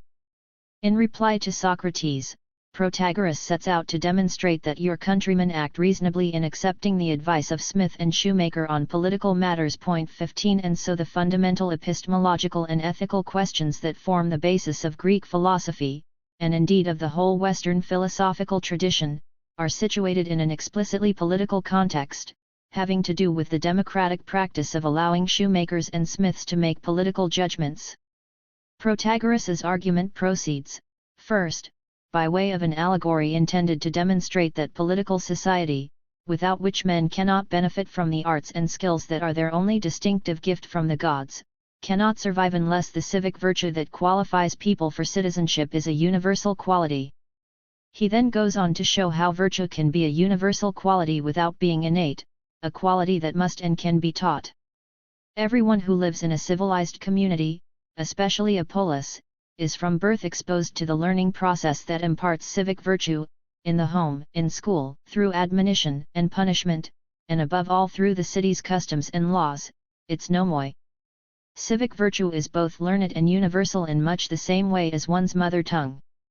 The sophist who, like Protagoras himself, claims to teach virtue can only perfect this continuous and universal process, and a man can possess the qualities of good citizenship without the benefit of the sophist's expert instruction. Protagoras's emphasis on the universality of virtue is, of course, critical to his defense of democracy. But equally important is his conception of the process by which moral and political knowledge is transmitted. Virtue is certainly taught, but the model of learning is not so much scholarship as apprenticeship. Apprenticeship, in so-called traditional societies, is more than a means of learning technical skills. It is also, to quote a distinguished historian of 18th century England, the mechanism of intergenerational transmission, the means by which people are both initiated into adult skills or particular practical arts and at the same time inducted into the social experience and common wisdom of the community. Point 16 There is no better way of characterizing the learning process described by Protagoras, the mechanism by which the community of citizens passes on its collective wisdom, its customary practices, values, and expectations. The principle invoked by Socrates against Protagoras at this stage, still rather tentatively and unsystematically, is that virtue is knowledge. This principle was to become the basis of Plato's attack on democracy, especially in the Statesman and the Republic. In Plato's hands, it represents the replacement of Protagoras's moral and political apprenticeship with a more exalted conception of virtue as philosophic knowledge, not the conventional assimilation of the community's customs and values but a privileged access to higher universal and absolute truths. Yet Plato too constructs his definition of political virtue and justice on the analogy of the practical arts. He too draws on the common experience of democratic Athens, appealing to the familiar experience of the laboring citizen by invoking the ethic of craftsmanship, techne. Only this time, the emphasis is not on universality or the organic transmission of conventional knowledge from one generation to another, but on specialization, expertise, and exclusiveness. Just as the best shoes are made by the trained and expert shoemaker, so the art of politics should be practiced only by those who specialize in it. No more shoemakers and smiths in the assembly. The essence of justice in the state is the principle that the cobbler should stick to his last. Both Protagoras and Plato, then, place the cultural values of techne, the practical arts of the laboring citizen, at the heart of their political arguments, though to antithetical purposes. Much of what follows in the whole tradition of Western philosophy proceeds from this starting point. It is not only Western political philosophy that owes its origins to this conflict over the political role of shoemakers and smiths. For Plato, the division between those who rule and those who labor, between those who work with their minds and those who work with their bodies, between those who rule and are fed and those who produce food and are ruled, is not simply the basic principle of politics. The division of labor between rulers and producers, which is the essence of justice in the Republic, is also the essence of Plato's theory of knowledge. The radical and hierarchical opposition between the sensible and the intelligible worlds, and between their corresponding forms of cognition and opposition that has been identified as the most distinctive characteristic of Greek thought and which has set the agenda for Western philosophy ever since 17 is grounded by Plato in an analogy with the social division of labor which excludes the producer from politics. The eclipse of free labor. So great is the imbalance between the historic importance of free labor in ancient Greece and its neglect by modern historiography that something needs to be said about how this imbalance occurred, about how the laboring citizen, for all his historic distinctiveness, has been lost in the shadow of slavery. 18 It is not, again, that historians have failed to acknowledge that the citizen body in democratic Athens consisted in large part of people who labored for a livelihood. It is rather that this acknowledgement has not been accompanied by a commensurate effort to explore the historic significance of that remarkable fact. As a determinative factor in the movement of history, free labor in the ancient world has been virtually eclipsed by slavery, and not only for the admirable reason that our best instincts have been preoccupied by the horrors of that evil institution. The eclipse of the laboring citizen in democratic Athens has less to do with the realities of Athenian democracy than with the politics of modern Europe. Before the second half of the 18th century, and especially before the American and French revolutions, there would have been nothing unusual about a characterization of the ancient Athenian democracy as a mechanic commonwealth, a commonwealth in which the aristocracy was subordinated to a bonozoic multitude of laboring citizens, in contrast, for example, to Sparta, where the citizenry as a whole constituted a kind of nobility, such as live upon their own revenues in plenty, without engagement either unto the tilling of their lands or other work for their livelihood. 19 Characterizations of this kind were part of a long tradition, stretching back to ancient Greece itself, and the identification of democracy with the dominance of a bonozoic demos. In these accounts of the democracy, the laboring citizen is still very much alive. But by the late 18th century, a significant shift had occurred. The mechanic multitude had begun to give way to the idle mob, supported by the labor of slaves. The explanation of this shift is not that historians had suddenly discovered the extent of chattel slavery in democratic Athens. Earlier writers had been no less aware of it. Montesquieu, for example, if anything greatly overestimated the number of slaves in Athens, and as the author of an influential attack on slavery, he was not inclined to make apologies for its Greek manifestations. Yet none of this prevented him from maintaining that the essence of Athenian democracy, in contrast to Sparta, whose citizens were obliged to be idle, was that its citizens worked for a living. 20 Nor can the appearance of the idle mob be explained by a new preoccupation with the evils of slavery, generated by a heightened democratic consciousness in the age of revolution. On the contrary, the idle mob was born primarily in the minds of reactionary anti-democrats.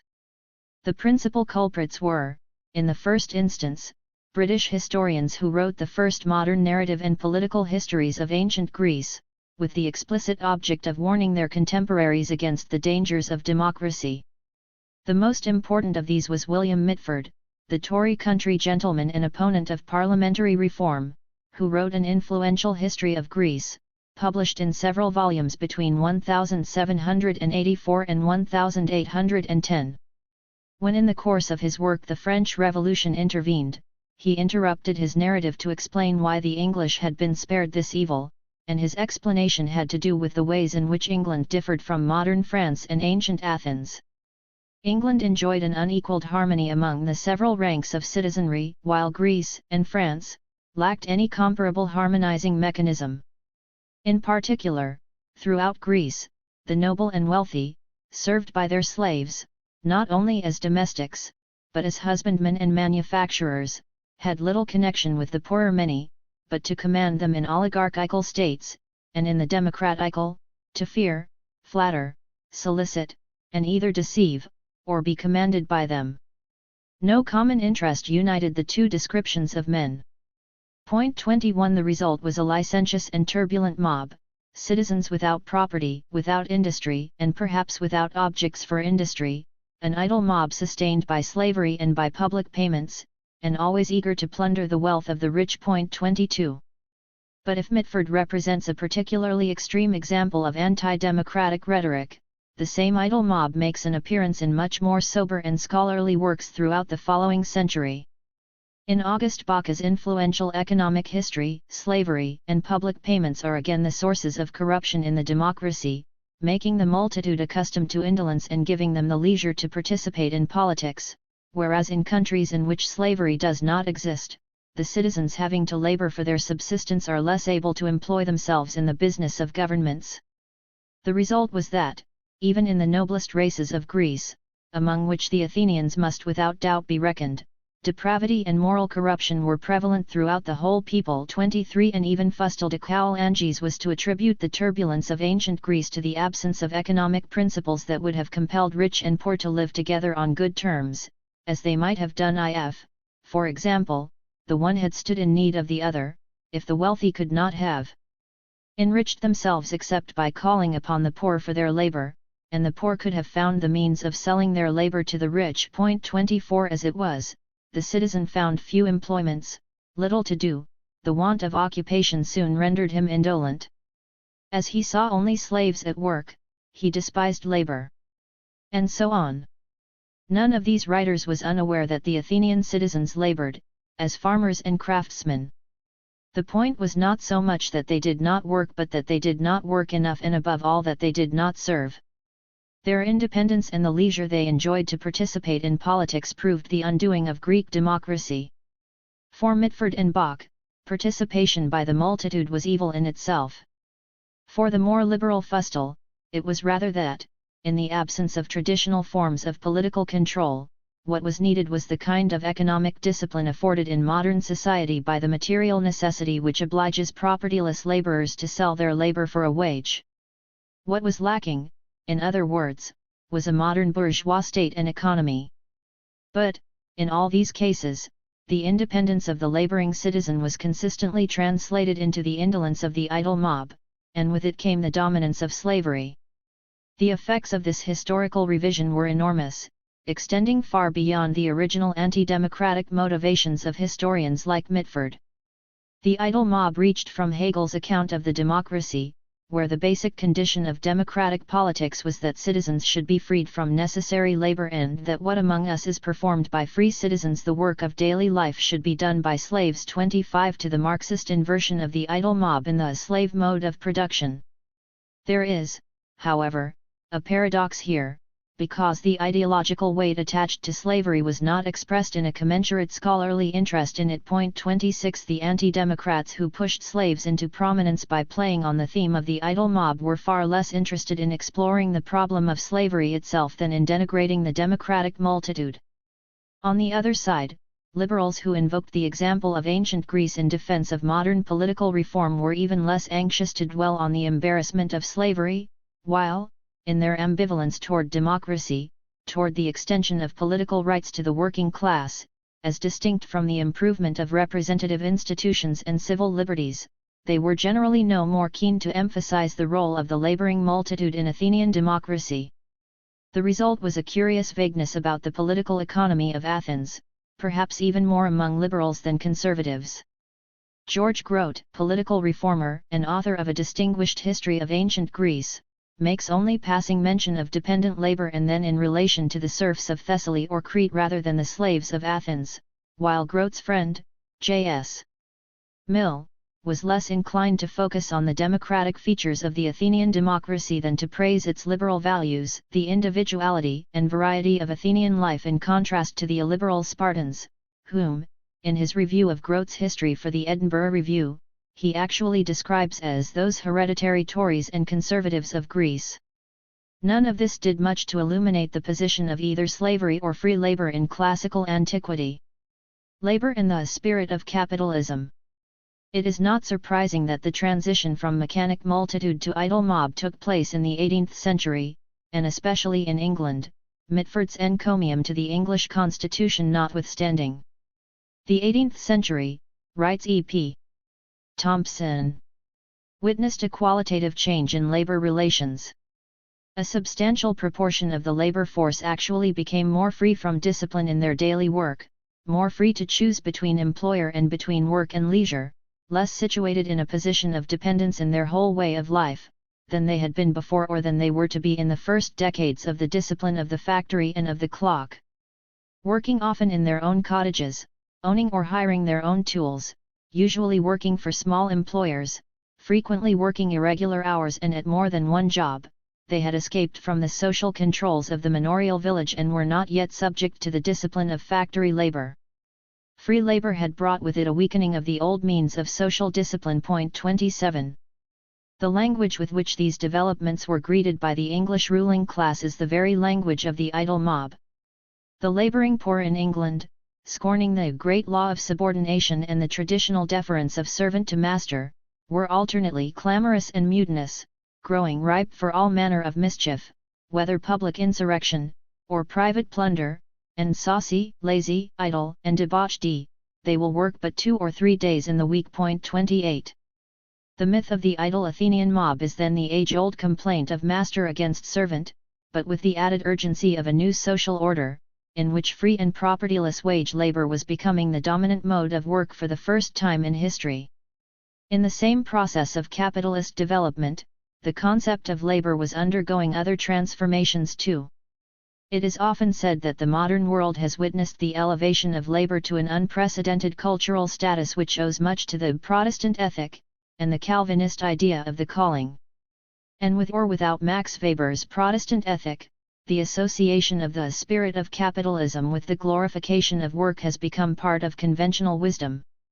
Yet while capitalism, with its imperatives of profitability and labor productivity, has certainly brought with it more stringent labor disciplines, the glorification of hard work has been a two-edged sword. The ideology of work has had an ambiguous meaning for workers, justifying their subjection to capitalist disciplines at least as much as it has elevated their cultural status. But perhaps the most important point about the transformation in the cultural status of labor that accompanied the rise of capitalism is the conflation of labor with productivity, which we noted in our discussion of Weber. This transformation is, as we saw, already visible in the work of John Locke and his conception of improvement. The virtues of labor no longer unequivocally belong to laborers themselves. They are above all the attributes of capitalists, and not because they work themselves but because they utilize their property actively and productively, in contrast to the passive appropriation of the traditional rentier. The glorification of work in the spirit of capitalism has less to do with the rising status of the laborer than with the displacement of rentier property by capital. The conception of labor as improvement and productivity, qualities that belong less to workers than to the capitalist who puts them to work, lies at the core of bourgeois ideology and is constantly reproduced in the language of modern economics, where producers are not workers but capitalists. It bespeaks an economic order where production is subordinated to market imperatives and where the driving mechanism is competition and profit maximization, not the extra economic coercions of politically constituted property but the purely economic imperatives of the market which demand increasing labor productivity. The social property relations that set this driving mechanism to work have placed labor in a historically unique position. Subject to economic imperatives that do not depend directly on a subordinate juridical or political status, the propertyless wage laborer in capitalism can enjoy juridical freedom and equality, even full political rights in a system of universal suffrage, without depriving capital of its appropriating power. It is here that we find the greatest difference between the status of labor in ancient Athenian democracy and in modern capitalism. Labor and democracy, ancient and modern. In modern capitalist democracy, socio-economic inequality and exploitation coexist with civic freedom and equality. Primary producers are not juridically dependent or politically disfranchised. In ancient democracy too civic identity was dissociated from socio-economic status, and here too political equality coexisted with class inequality. But there remains a fundamental difference. In capitalist society, primary producers are subject to economic compulsions which are independent of their political status. The power of the capitalist to appropriate the surplus labor of workers is not dependent on a privileged juridical or civic status but on the workers' propertylessness, which obliges them to exchange their labor power for a wage in order to gain access to the means of labor and subsistence. Workers are subject both to the power of capital and to the imperatives of competition and profit maximization. The separation of civic status and class position in capitalist societies thus has two sides. On the one hand, the right of citizenship is not determined by socio-economic position and in this sense, capitalism can coexist with formal democracy. On the other hand, civic equality does not directly affect class inequality, and formal democracy leaves class exploitation fundamentally intact. By contrast, in ancient democracy there existed a class of primary producers who were juridically free and politically privileged, and who were at the same time largely free of the necessity to enter the market to secure access to the conditions of labor and subsistence. Their civic freedom was not, like that of the modern wage laborer, offset by the economic compulsions of capitalism. As in capitalism, the right to citizenship was not determined by socio-economic status, but unlike capitalism, relations between classes were directly and profoundly affected by civic status. The most obvious example is the division between citizens and slaves. But citizenship directly determined economic relations in other ways too. Democratic citizenship in Athens meant that small producers were to a great extent free of the extra economic exactions to which direct producers in pre-capitalist societies have always been subject. They were free, for example, from the depredations of Hesiod's gift-devouring lords, using jurisdictional powers to milk the peasantry, or from the direct coercion of the Spartan ruling class, exploiting helots by means of what amounted to a military occupation, or from the feudal obligations of the medieval peasant, subject to the military and jurisdictional powers of the lords, or from the taxation of European absolutism, in which public office was a primary instrument of private appropriation, and so on. As long as direct producers remained free of purely economic imperatives, politically constituted property would remain a lucrative resource, as an instrument of private appropriation or, conversely, a protection against exploitation, and in that context, the civic status of the Athenian citizen was a valuable asset which had direct economic implications. Political equality not only coexisted with but substantially modified socio-economic inequality, and democracy was more substantive than formal. In ancient Athens, citizenship had profound consequences for peasants and craftsmen, and, of course, a change in the juridical status of slaves and, indeed, women would have transformed the society entirely.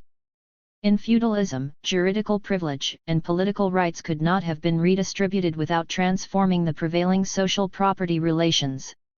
Only in capitalism has it become possible to leave the property relations between capital and labor fundamentally intact while permitting the democratization of civic and political rights.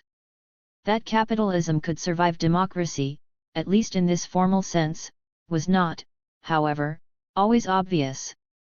As the growth of capitalist property relations began to separate property from privilege, and especially while free labor was not yet subject to the new disciplines of industrial capitalism and complete propertylessness, the ruling classes of Europe were deeply preoccupied with the dangers posed by the laboring multitude. For a long time, it seemed that the only solution was the preservation of some kind of division between rulers and producers, between a politically privileged propertied elite and a disfranchised laboring multitude. Nor were political rights, needless to say, freely given when they were finally granted to the working classes, after prolonged and much resisted popular struggles. In the meantime, a wholly new conception of democracy had pushed aside the ancient Greek idea. The critical moment in this redefinition, which had the effect, and the intention, of diluting the meaning of democracy, was the foundation of the United States, which I shall take up in the next chapter. Yet, however much the ruling classes of Europe and America may have feared the extension of political rights to the laboring multitude, it turned out that political rights in capitalist society no longer had the salience of citizenship in ancient democracy. The achievement of formal democracy and universal suffrage certainly represented tremendous historic advances, but it turned out that capitalism offered a new solution to the age-old problem of rulers and producers. It was no longer necessary to embody the division between privilege and labor in a political division between appropriating rulers and laboring subjects, now that democracy could be confined to a formally separate political sphere while the economy followed rules of its own.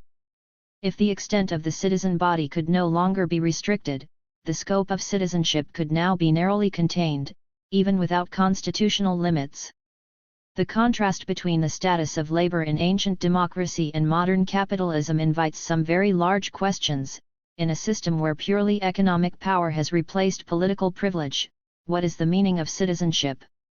What would be required to recover, in a very different context, the salience of citizenship in ancient democracy and the status of the laboring citizen? Chapter 7. The demos versus we, the people, from ancient to modern conceptions of citizenship. The ancient concept of democracy grew out of a historical experience which had conferred a unique civic status on subordinate classes, creating in particular that unprecedented formation, the peasant citizen. In all or at least a great deal but name, the modern concept belongs to a different historical trajectory, most vividly exemplified in the Anglo-American tradition. The landmarks along the road to the ancient democracy, such as the reforms of Solon and Cleisthenes, represent pivotal moments in the elevation of the demos to citizenship. In the other history, originating not in Athenian democracy but in European feudalism and culminating in liberal capitalism. The major milestones, like Magna Carta and 1688, mark the ascent of the propertied classes.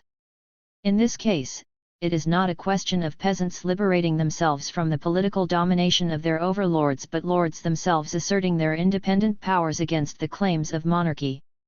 This is the origin of modern constitutional principles, ideas of limited government, the separation of powers, and so on, principles which have displaced the social implications of rule by the demos, such as the balance of power between rich and poor as the central criterion of democracy.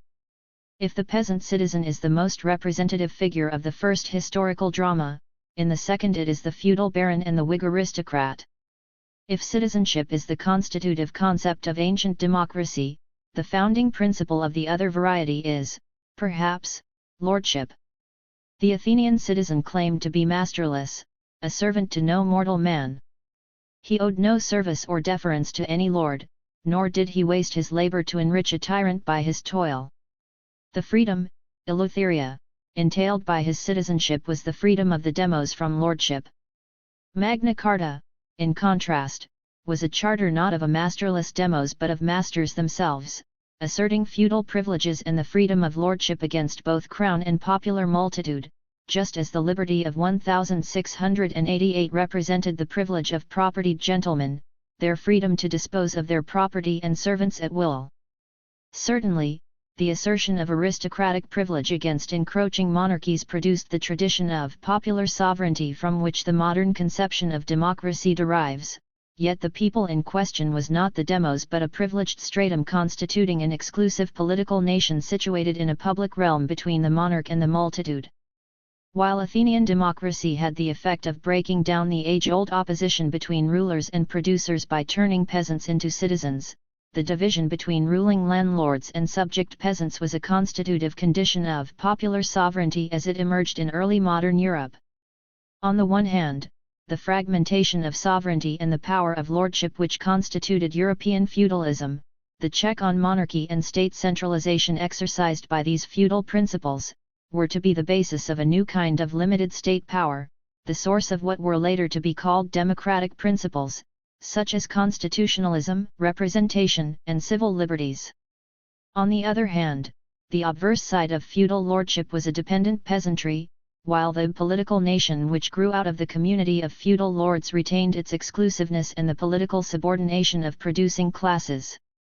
In England, the exclusive political nation found its embodiment in Parliament, which, as Sir Thomas Smith wrote in the 1560s, hath the power of the whole realm, both the head and the body. For every Englishman is entended to be there present, either in person or by procuration and attorneys, of what preeminence, state dignity or quality soever he be, from the prince, be he king or queen, to the lowest person of England. And the consent of the Parliament is taken to be every man's consent. One, it is worth noting that a man was deemed to be present in Parliament even if he had no right to vote for his representative. Thomas Smith, like others before and after him, took it for granted that a propertied minority would stand for the population as a whole. The doctrine of parliamentary supremacy was to operate against popular power even when the political nation was no longer restricted to a relatively small community of property holders and when the people was extended to include the popular multitude. In Britain today, for example, politics is the special preserve of a sovereign parliament. Parliament may be ultimately accountable to its electorate, but the people are not truly sovereign. For all intents and purposes, there is no politics, or at least no legitimate politics, outside Parliament. Indeed, the more inclusive the people has become, the more the dominant political ideologies from conservative to mainstream Labour have insisted on depoliticizing the world outside Parliament and delegitimating extra-parliamentary politics.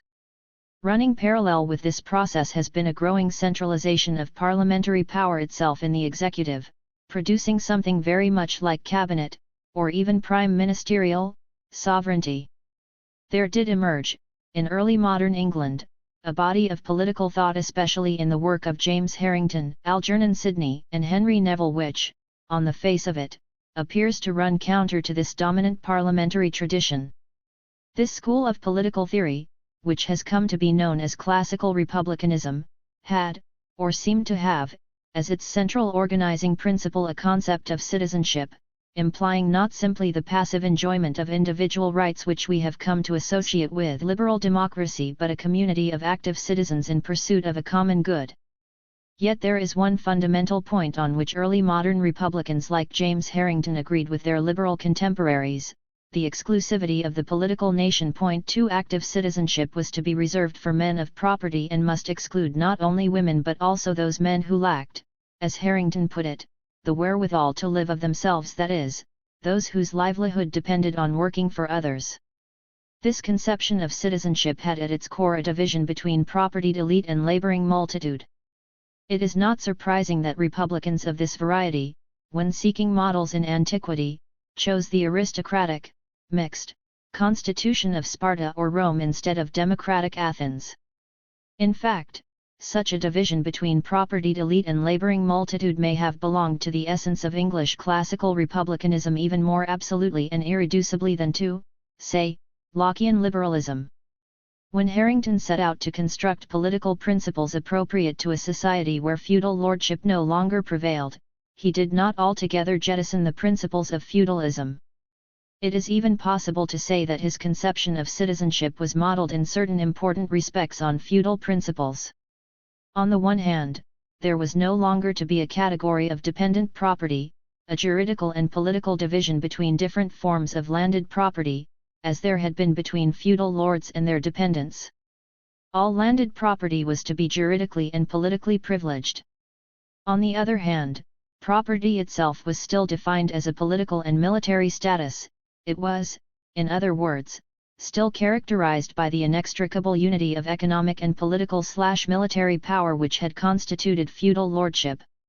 In this, classical republicanism was already an anachronism at the moment of its conception.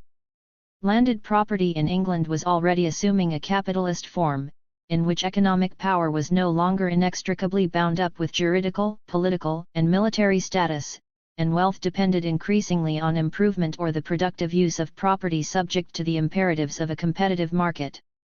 Here, John Locke's conception of property and agricultural improvement was more in keeping with current realities. Point 3. And while Locke himself was no Democrat, it is arguable that a conception of property such as his was ultimately more amenable to relaxing the restrictions on membership in the political nation. Point 4. To put it simply, once the economic power of the propertied classes no longer depended upon extra economic status, on the juridical, political, and military powers of lordship, a monopoly on politics was no longer indispensable to the elite.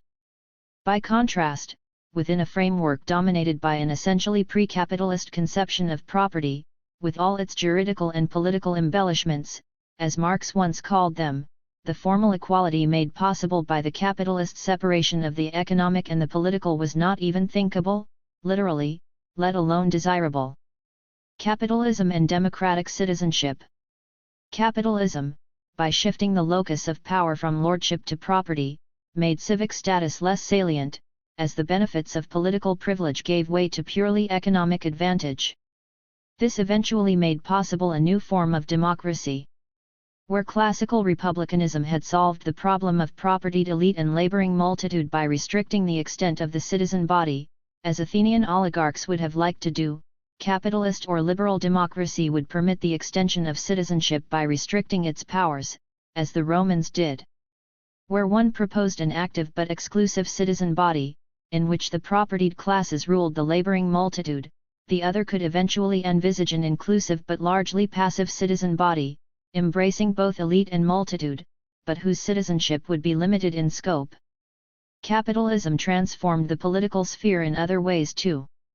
The relation between capital and labor presupposes formally free and equal individuals, without prescriptive rights or obligations, juridical privileges, or disabilities.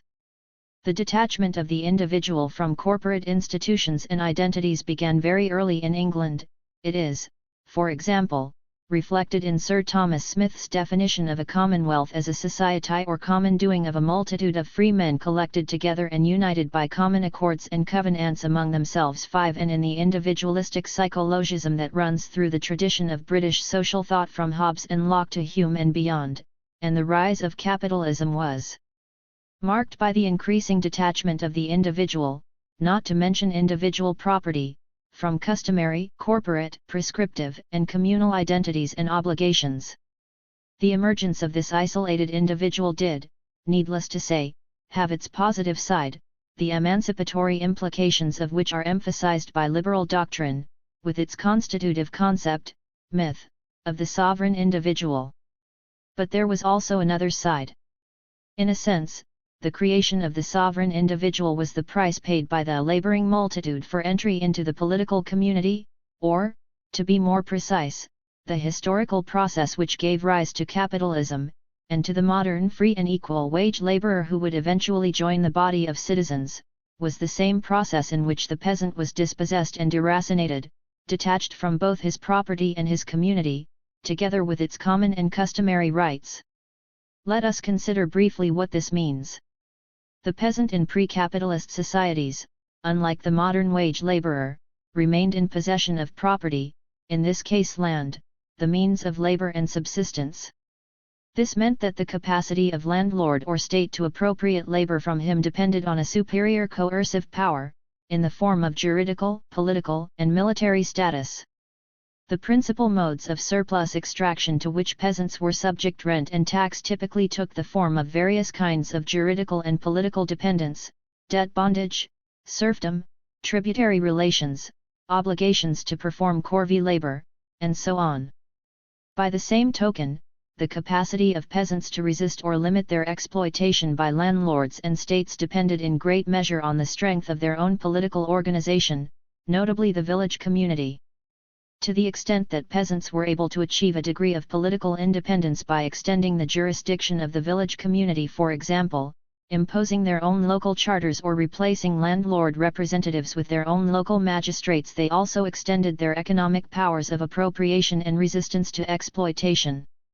But however strong the village community became from time to time, there generally remained one insurmountable barrier to peasant autonomy: the state.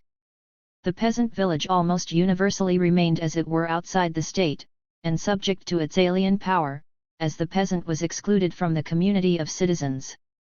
It is here that Athenian democracy represents a radically unique exception. Only here was the barrier between state and village breached, as the village effectively became the constitutive unit of the state, and peasants became citizens. The Athenian citizen acquired his civic status by virtue of his membership in a deme, a geographical unit generally based on existing villages. The establishment by Cleisthenes of the deme as the constituent unit of the polis was in a critical sense the foundation of the democracy. It created a civic identity abstracted from differences of birth, an identity common to aristocracy and demos, symbolized by the adoption by Athenian citizens of a demoticon, a deme name, as distinct from, though in practice never replacing, especially in the case of the aristocracy, the patronymic. But even more fundamentally, Cleisthenes' reforms politicized the Attic countryside and rooted political identity there. 6 They represented, in other words, the incorporation of the village into the state, and the peasant into the civic community. The economic corollary of this political status was an exceptional degree of freedom for the peasant from extra economic exactions in the form of rent or tax. 7. The medieval peasant, in contrast, remained firmly excluded from the state and correspondingly more subject to extra economic surplus extraction. The institutions and solidarities of the village community could afford him some protection against landlords and states, though it could also serve as a medium of lordly control as, for example, in manorial courts, but the state itself was alien, the exclusive preserve of feudal lords. And as the feudal parcellization of sovereignty gave way to more centralized states, the exclusivity of this political sphere survived in the privileged political nation. 8 Finally, as feudal relations gave way to capitalism, specifically in England, even the mediation of the village community, which had stood between peasant and landlord, was lost. The individual and his property were detached from the community, as production increasingly fell outside communal regulation, whether by manorial courts or village community. The most obvious example of this process is the replacement of the English open field system by enclosure, Customary tenures became economic leaseholds subject to the impersonal competitive pressures of the market. Smallholders lost their customary use rights to common land. Increasingly, they were dispossessed, whether by coercive eviction or the economic pressures of competition. Eventually, as landholding became increasingly concentrated, the peasantry gave way to large landholders, on the one hand, and propertyless wage laborers, on the other.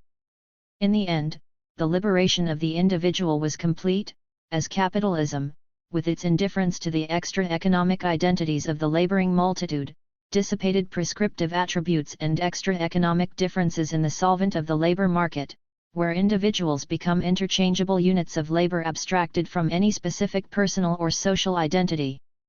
It is as an aggregate of such isolated individuals, without property and abstracted from communal solidarities, that the laboring multitude finally entered the community of citizens. Of course, the dissolution of traditional prescriptive identities and juridical inequalities represented an advance for these now free and equal individuals, and the acquisition of citizenship conferred upon them new powers, rights, and entitlements. But we cannot take the measure of their gains and losses without remembering that the historical presupposition of their citizenship was the devaluation of the political sphere, the new relation between the economic and the political which had reduced the salience of citizenship and transferred some of its formerly exclusive powers to the purely economic domain of private property and the market, where purely economic advantage takes the place of juridical privilege and political monopoly. The devaluation of citizenship entailed by capitalist social relations is an essential attribute of modern democracy. For that reason, the tendency of liberal doctrine to represent the historical developments which produced formal citizenship as nothing other than an enhancement of individual liberty, the freeing of the individual from an arbitrary state, as well as from the constraints of tradition and prescriptive hierarchies, from communal repressions or the demands of civic virtue, is inexcusably one-sided.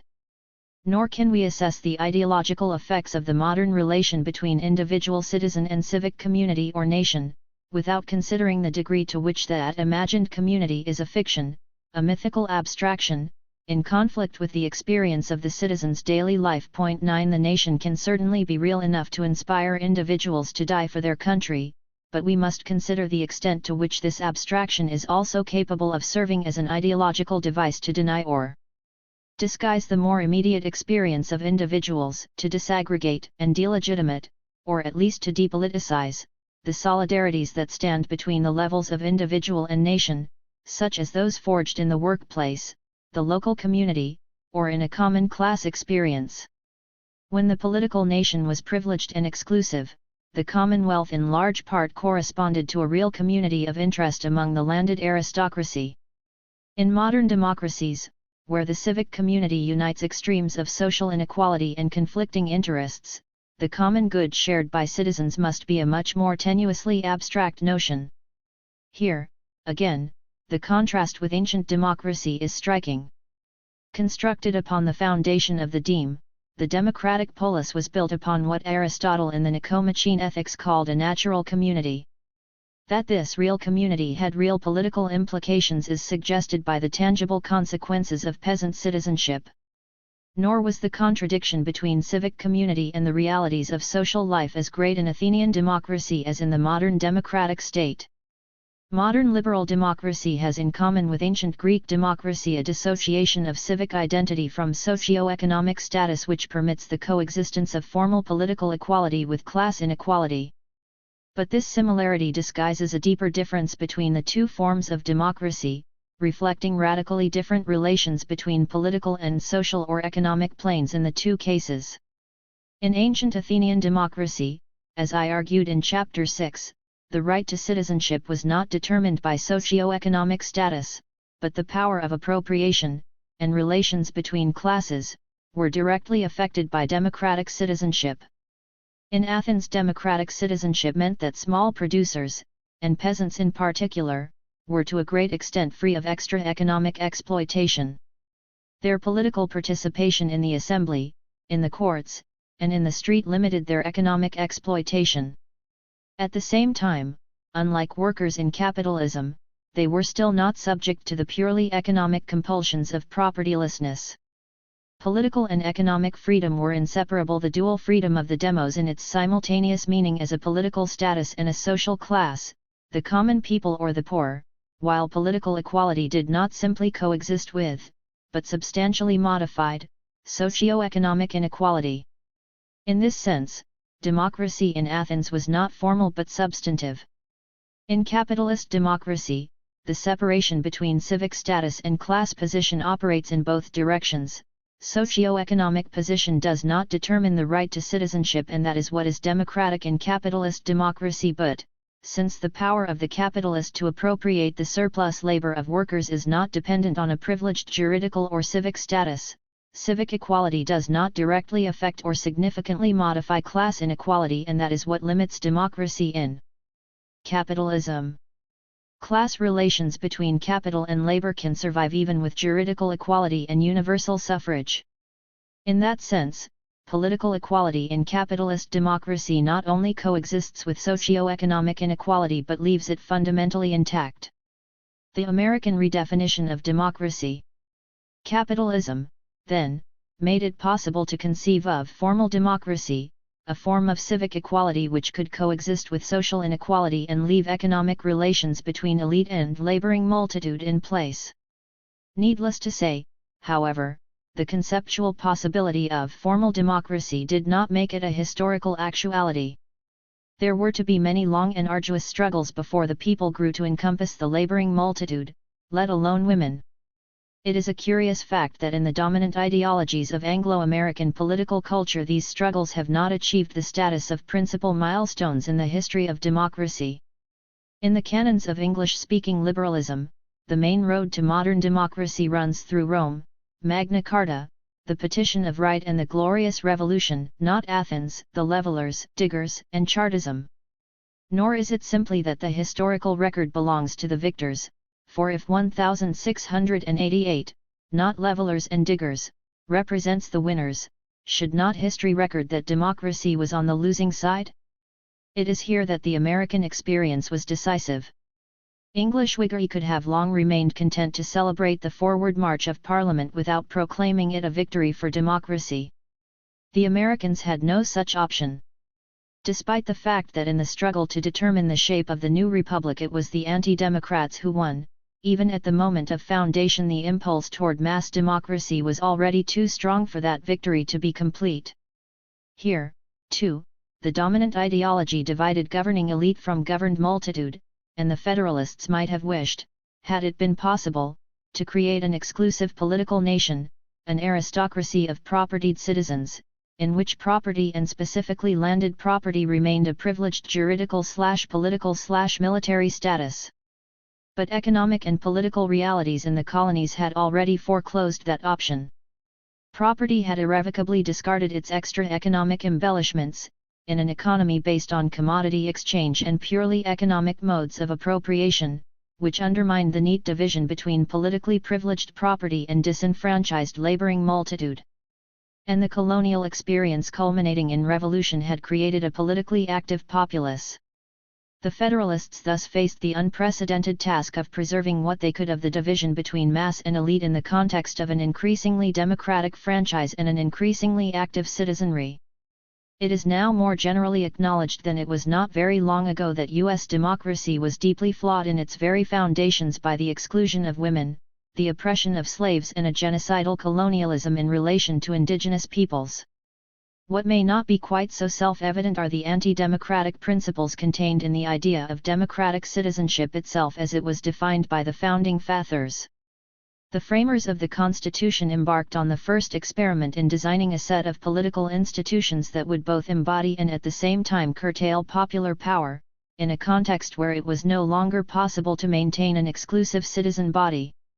Where the option of an active but exclusive citizenry was unavailable, it would be necessary to create an inclusive but passive citizen body with limited scope for its political powers. The Federalist ideal may have been to create an aristocracy combining wealth with republican virtue, an ideal that would inevitably give way to the dominance of wealth alone, but their practical task was to sustain a propertied oligarchy with the electoral support of a popular multitude. This also required the Federalists to produce an ideology, and specifically a redefinition of democracy, which would disguise the ambiguities in their oligarchic project. It was the anti-democratic victors in the USA who gave the modern world its definition of democracy, a definition in which the dilution of popular power is an essential ingredient. If American political institutions have not been imitated everywhere, the American experiment has nonetheless left this universal legacy. Point 10. In the previous chapter, I quoted a passage from Plato's Protagoras referring to the Athenian practice of letting shoemakers and blacksmiths, rich and poor alike, make political judgments. This passage, which gives expression to the democratic principle of Isgoria, not just freedom but equality of speech, neatly identifies the essence of Athenian democracy. Here, by contrast, is a quotation from Federalist No. 35, by Alexander Hamilton. The idea of actual representation of all classes of the people, by people of each class, is altogether visionary. Mechanics and manufacturers will always be inclined, with few exceptions, to give their votes to merchants in preference to persons of their own professions or trades. They are aware, that however great the confidence they may justly feel in their own good sense, their interests can be more effectually promoted by merchants than by themselves. They are sensible that their habits in life have not been such as to give them those acquired endowments without which, in a deliberative assembly, the greatest natural abilities are for the most part useless. We must therefore consider merchants as the natural representatives of all these classes of the community. Some of the most essential differences between ancient and modern democracy are nicely summed up in these two quotations. Alexander Hamilton is spelling out the principles of what he elsewhere calls representative democracy, an idea with no historical precedent in the ancient world, an American innovation. And here, shoemakers and blacksmiths are represented by their social superiors. What is at stake in this contrast is not simply the conventional distinction between direct and representative democracy. There are other more fundamental differences of principle between the two conceptions of democracy contained in these two quotations. The concept of Isgoria is arguably the most distinctive concept associated with Athenian democracy, the one most distant from any analogue in modern liberal democracy, including its closest approximation, the modern concept of free speech. Alexander Hamilton was no doubt an advocate of free speech in the modern liberal democratic sense, having to do with protecting the right of citizens to express themselves without interference, especially by the state. But there is in Hamilton's conception no incompatibility between advocating civil liberties, among which the freedom of expression is paramount, and the view that in the political domain the wealthy merchant is the natural representative of the humble craftsman. The man of property will speak politically for the shoemaker or blacksmith. Hamilton does not, of course, propose to silence these demotic voices. Nor does he intend to deprive them of the right to choose their representatives. He is, evidently with some reluctance, obliged to accept a fairly wide and socially inclusive or democratic franchise. But like many anti-democrats before him, he makes certain assumptions about representation according to which the laboring multitude, like Sir Thomas Smith's lowest person, must find its political voice in its social superiors. These assumptions also have to be placed in the context of the Federalist view that representation is not a way of implementing but of avoiding or at least partially circumventing democracy. Their argument was not that representation is necessary in a large republic, but, on the contrary, that a large republic is desirable so that representation is unavoidable, and the smaller the proportion of representatives to represented, the greater the distance between them, the better. As Madison put it in Federalist 10, the effect of representation is to refine and enlarge the public views, by passing them through the medium of a chosen body of citizens. And an extensive republic is clearly preferable to a small one, more favorable to the election of proper guardians of the public weal, on the grounds of two obvious considerations, that there would be a smaller proportion of representatives to represented, and that each representative would be chosen by a larger electorate. Representation, in other words, is intended to act as a filter. In these respects, the Federalist conception of representation, and especially Hamilton's, is the very antithesis of Isgoria. We have become so accustomed to the formula, representative democracy, that we tend to forget the novelty of the American idea. In its federalist form, at any rate, it meant that something hitherto perceived as the antithesis of democratic self-government was now not only compatible with but constitutive of democracy, not the exercise of political power but its relinquishment, its transfer to others, its alienation. The alienation of political power was so foreign to the Greek conception of democracy that even election could be regarded as an oligarchic practice, which democracies might adopt for certain specific purposes but which did not belong to the essence of the democratic constitution. Thus Aristotle, outlining how a mixed constitution might be constructed out of elements from the main constitutional types, such as oligarchy and democracy, suggests the inclusion of election as an oligarchic feature.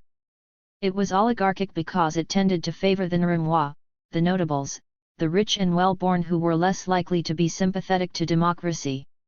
Athenians might resort to election in the case of offices requiring a narrowly technical expertise, notably the top financial and military posts, such as the military office of strategist to which Pericles was elected, but such offices were hedged about with stringent measures for ensuring accountability, and they were clearly understood as exceptions to the rule that all citizens could be assumed to possess the kind of civic wisdom required for general political functions. The quintessentially democratic method was selection by lot, a practice which, while acknowledging the practical constraints imposed by the size of a state and the number of its citizens, embodies a criterion of selection in principle opposed to the alienation of citizenship and to the assumption that the demos is politically incompetent. The American Republic firmly established a definition of democracy in which the transfer of power to representatives of the people constituted not just a necessary concession to size and complexity but rather the very essence of democracy itself. The Americans, then, though they did not invent representation, can be credited with establishing an essential constitutive idea of modern democracy, its identification with the alienation of power. But, again, the critical point here is not simply the substitution of representative for direct democracy. There are undoubtedly many reasons for favoring representation even in the most democratic polity. The issue here is rather the assumptions on which the federalist conception of representation was based. Not only did the founding fathers conceive representation as a means of distancing the people from politics, but they advocated it for the same reason that Athenian democrats were suspicious of election, that it favored the propertied classes. Representative democracy, like one of Aristotle's mixtures, is civilized democracy with a touch of oligarchy.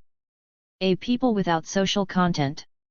The federalist argument, which is predicated on a conception of the public will as more rather than less distant from the will of the citizens, displays a very particular conception of citizenship which contrasts sharply with the ancient Athenian idea.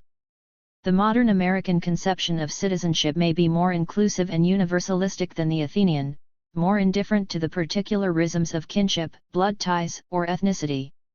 In this respect, it is more like ancient Roman citizenship than Athenian.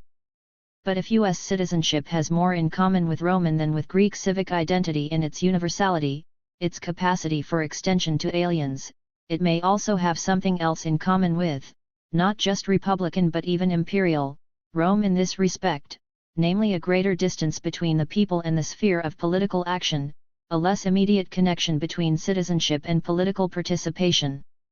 U.S., like Roman, citizenship may be more expansive and inclusive than the democratic citizenship of Athens, but it may also be more abstract and more passive.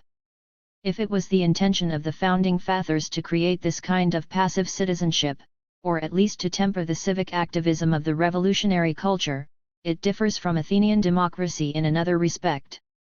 It has been argued that in both the American and the Athenian cases, the emergence of democracy resulted from, among other things, a pre-existing democratic culture outside the political realm, egalitarian habits in civil society. 11 Cleisthenes' Act of Foundation, it is suggested, had the effect of institutionalizing this pre-existing democratic culture.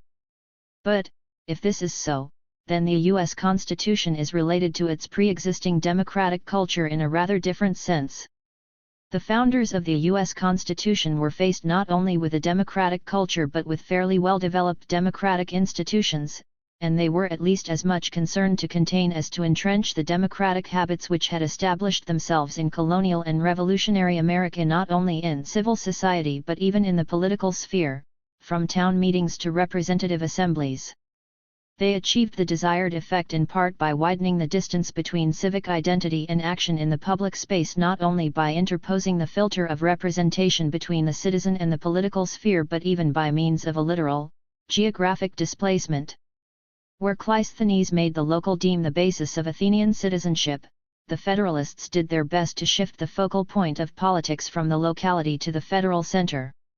It says a great deal about the meaning of citizenship and popular sovereignty as conceived by the Founding Fathers that some anti-federalists attacked the anti-democratic implications of the proposed Constitution by rejecting the Constitution's opening formula, "We, the people." Point 12. This formula, apparently the most unambiguous appeal to popular sovereignty, seemed to its critics as, on the contrary, a recipe for despotism, for an extensive empire ruled at the center by an unrepresentative and tyrannical state. For these critics, the more democratic formula, closing the distance between the people and the realm of politics, would have been we, the states. The Federalists' invocation of the people was, according to such anti-federalists, simply a means of vesting true sovereignty in the federal government, giving it the stamp of popular sovereignty while actually bypassing institutions more immediately accountable to the people and converting republican into imperial government. Americans were later to discover anti-democratic possibilities in the doctrine of states' rights that could not have been foreseen by either early critics or advocates of the Constitution, but to their contemporaries it seemed clear that the Federalists were invoking popular sovereignty in support of an effort to distance the people from politics and to redefine citizenship, shifting the balance away from republican activism to imperial passivity. The people was no longer being defined, like the Athenian demos, as an active citizen community but as a disaggregated collection of private individuals whose public aspect was represented by a distant central state. In contrast to the ancient notion of citizenship as sharing in a political community, even the concept of individual rights, which may be modern democracy's greatest claim to superiority over the ancient variety, bears the connotation of passivity. Point 13.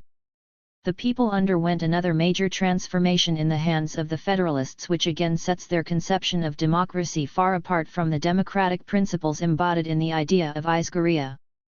The very possibility of reconciling Hamilton's particular conception of representation with the idea of democracy required a major innovation, which remains part of our definition of democracy today. The concept of representative democracy itself would have been difficult enough for Athenians to absorb, but I can imagine conceptions of representation based on more democratic assumptions than Hamilton's, not least, that of Tom Paine. What is more important here is the fact that Hamilton's conception required the complete evacuation of any social content from the concept of democracy and a political conception of the people in which social connotations were suppressed. Consider, by way of contrast, Aristotle's classic definition of democracy as a constitution in which the freeborn and poor control the government being at the same time a majority, Politics 1290b, as distinct from oligarchy, in which the rich and better-born control the government being at the same time a minority. The social criteria poverty in one case, wealth and high birth in the other play a central role in these definitions. In fact, they outweigh the numerical criterion. Aristotle emphasizes that the true difference between democracy and oligarchy is the difference between poverty and wealth, 1279b, so that a polis would be democratic even in the unlikely event that its poor rulers were at the same time a minority.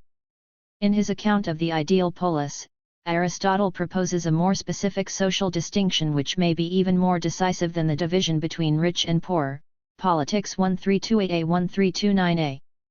In the polis, he suggests, as in every other natural compound, there is a difference between those elements that are integral parts and those that are necessary conditions. The latter merely serve the former and cannot be regarded as organic parts of the whole. In the polis, the conditions are people who labor to supply the community's necessities, whether free men or slaves, while the parts are men of property.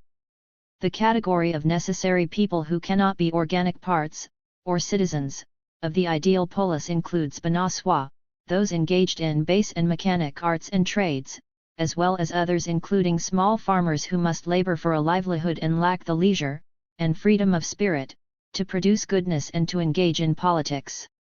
This, then, may be the critical dividing line between oligarchs and democrats, whether necessary people should be included in the citizen body. The social distinctions drawn by Greek anti-democrats between conditions and parts of the polis, or necessary and good or worthy people, kaloi kagathoi or krestoi, also defined the anti-democratic conception of freedom, as against the democratic constitutional ideal of liberty, eleutheria. Critics of democracy might oppose eleutheria altogether, by identifying it with license and social disorder, but this was just one of the strategies adopted by oligarchs and philosophical opponents of democracy. Another one was to redefine eleutheria so that it excluded laborers, craftsmen, or traders who were not slaves. Aristotle in the Rhetoric, 1367a, for example, defines the eleutheros as a gentleman who does not live for someone else's sake or at someone else's beck and call because he does not practice a sordid or menial craft, which is why, he maintains, long hair in Sparta is a symbol of nobility, the mark of a free man, since, Aristotle rather quaintly observes, it is difficult to do menial labor when one's hair is long. And what he has to say in the Politics about the ideal state, among other things, suggests that this distinction, not the distinction between free men and slaves but that between gentlemen and bonsois, as well as other necessary people, should have not only social but political and constitutional implications. Here, all those supplying the community's basic needs, farmers, craftsmen, shopkeepers, cannot be citizens at all. It hardly needs adding that this kind of distinction between freedom and servility is even more emphatic in Plato, for whom bondage to material necessity is an irreducible disqualification for practicing the art of politics. In the Statesman, 289 cff, for example, anyone supplying necessary goods and services, any practitioner of the contributory arts, is basically servile and unfit for the political art. For example, agricultural labor should even be done by foreign slaves. So, for both Plato and Aristotle, the distinction between freedom and servility, doulia, would then correspond not just to the juridical difference between free men and slaves but to the difference between those who are free from the necessity of labor and those who are obliged to work for a living.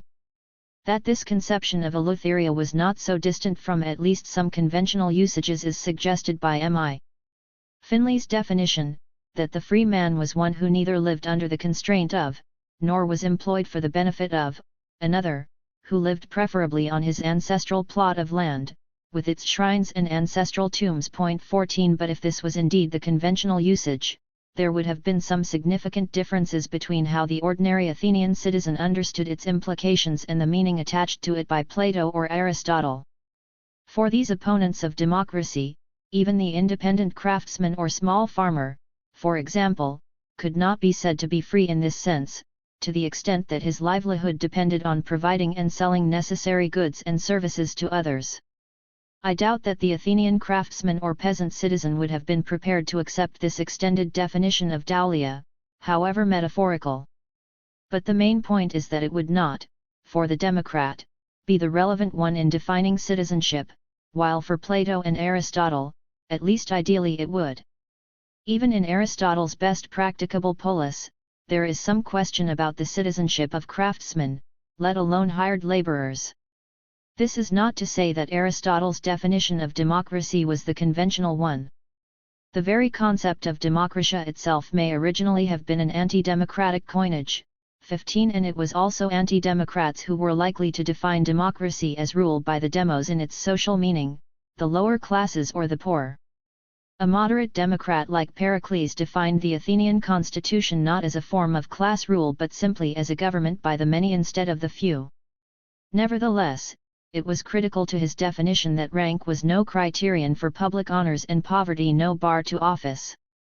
For Pericles no less than for Aristotle, a polis ruled by a political community that did not include the demos in its social meaning would not have qualified as a democracy. 16.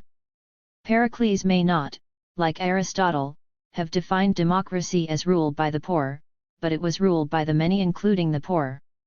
More than that, it was a democracy precisely because the political community included the poor. In fact, the conflation of meanings in which the demos denoted both the lower classes and the political community as a whole is suggestive of a democratic culture. It is as if the Roman category plebs, with all its social connotations, had replaced the category populace, and even this does not fully convey the democratic implications of the Greek usage, since plebs, unlike demos, could not be identified with the poor or the masses. In the Greek context, the political definition of the demos itself had a social meaning because it was deliberately set against the exclusion of the lower classes, shoemakers and blacksmiths, from politics. It was an assertion of democracy against non-democratic definitions of the polis and citizenship. By contrast, when the Federalists invoked the people as a political category, it was not for the purpose of asserting the rights of mechanics against those who would exclude them from the public sphere. On the contrary, there is ample evidence, not least in explicit pronouncements by Federalist leaders, that their purpose and the purpose of many provisions in the Constitution was to dilute the power of the popular multitude, most particularly in defense of property. 17 Here, the people were being invoked in support of less against more democratic principles. In Federalist usage, the people was, as in Greek, an inclusive, political category, but here, the point of the political definition was not to stress the political equality of social non-equals. It had more to do with enhancing the power of the federal government, and, if the criterion of social class was to have no political relevance, it was not only in the sense that poverty or undistinguished rank was to be no formal bar to public office, but more especially in the sense that the balance of class power would in no way represent a criterion of democracy. There would, in effect, be no incompatibility between democracy and rule by the rich. It is in this sense that social criteria continue to be politically irrelevant today, and the modern definition of democracy is hardly less compatible with rule by the rich than it was for Alexander Hamilton. There was a structural foundation underlying these differences in the relation between political and social meanings of the people as conceived respectively in Athens and post-revolutionary America. The Federalists, whatever their inclinations, no longer had the option, available to ruling classes elsewhere, of defining the people narrowly, as synonymous with an exclusive political nation. The political experience of the colonies and the Revolution precluded it, though, of course, women and slaves were by definition excluded from the political nation. But another possibility existed for Americans which had not existed for the Greeks, to displace democracy to a purely political sphere, distinct and separate from civil society or the economy.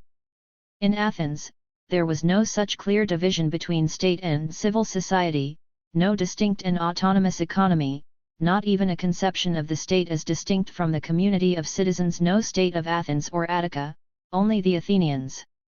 Political and economic powers and rights, in other words, were not as easily separated in Athens as in the US, where property was already achieving a purely economic definition, detached from juridical privilege or political power, and where the economy was acquiring a life of its own. Large segments of human experience and activity, and many varieties of oppression and indignity, were left untouched by political equality.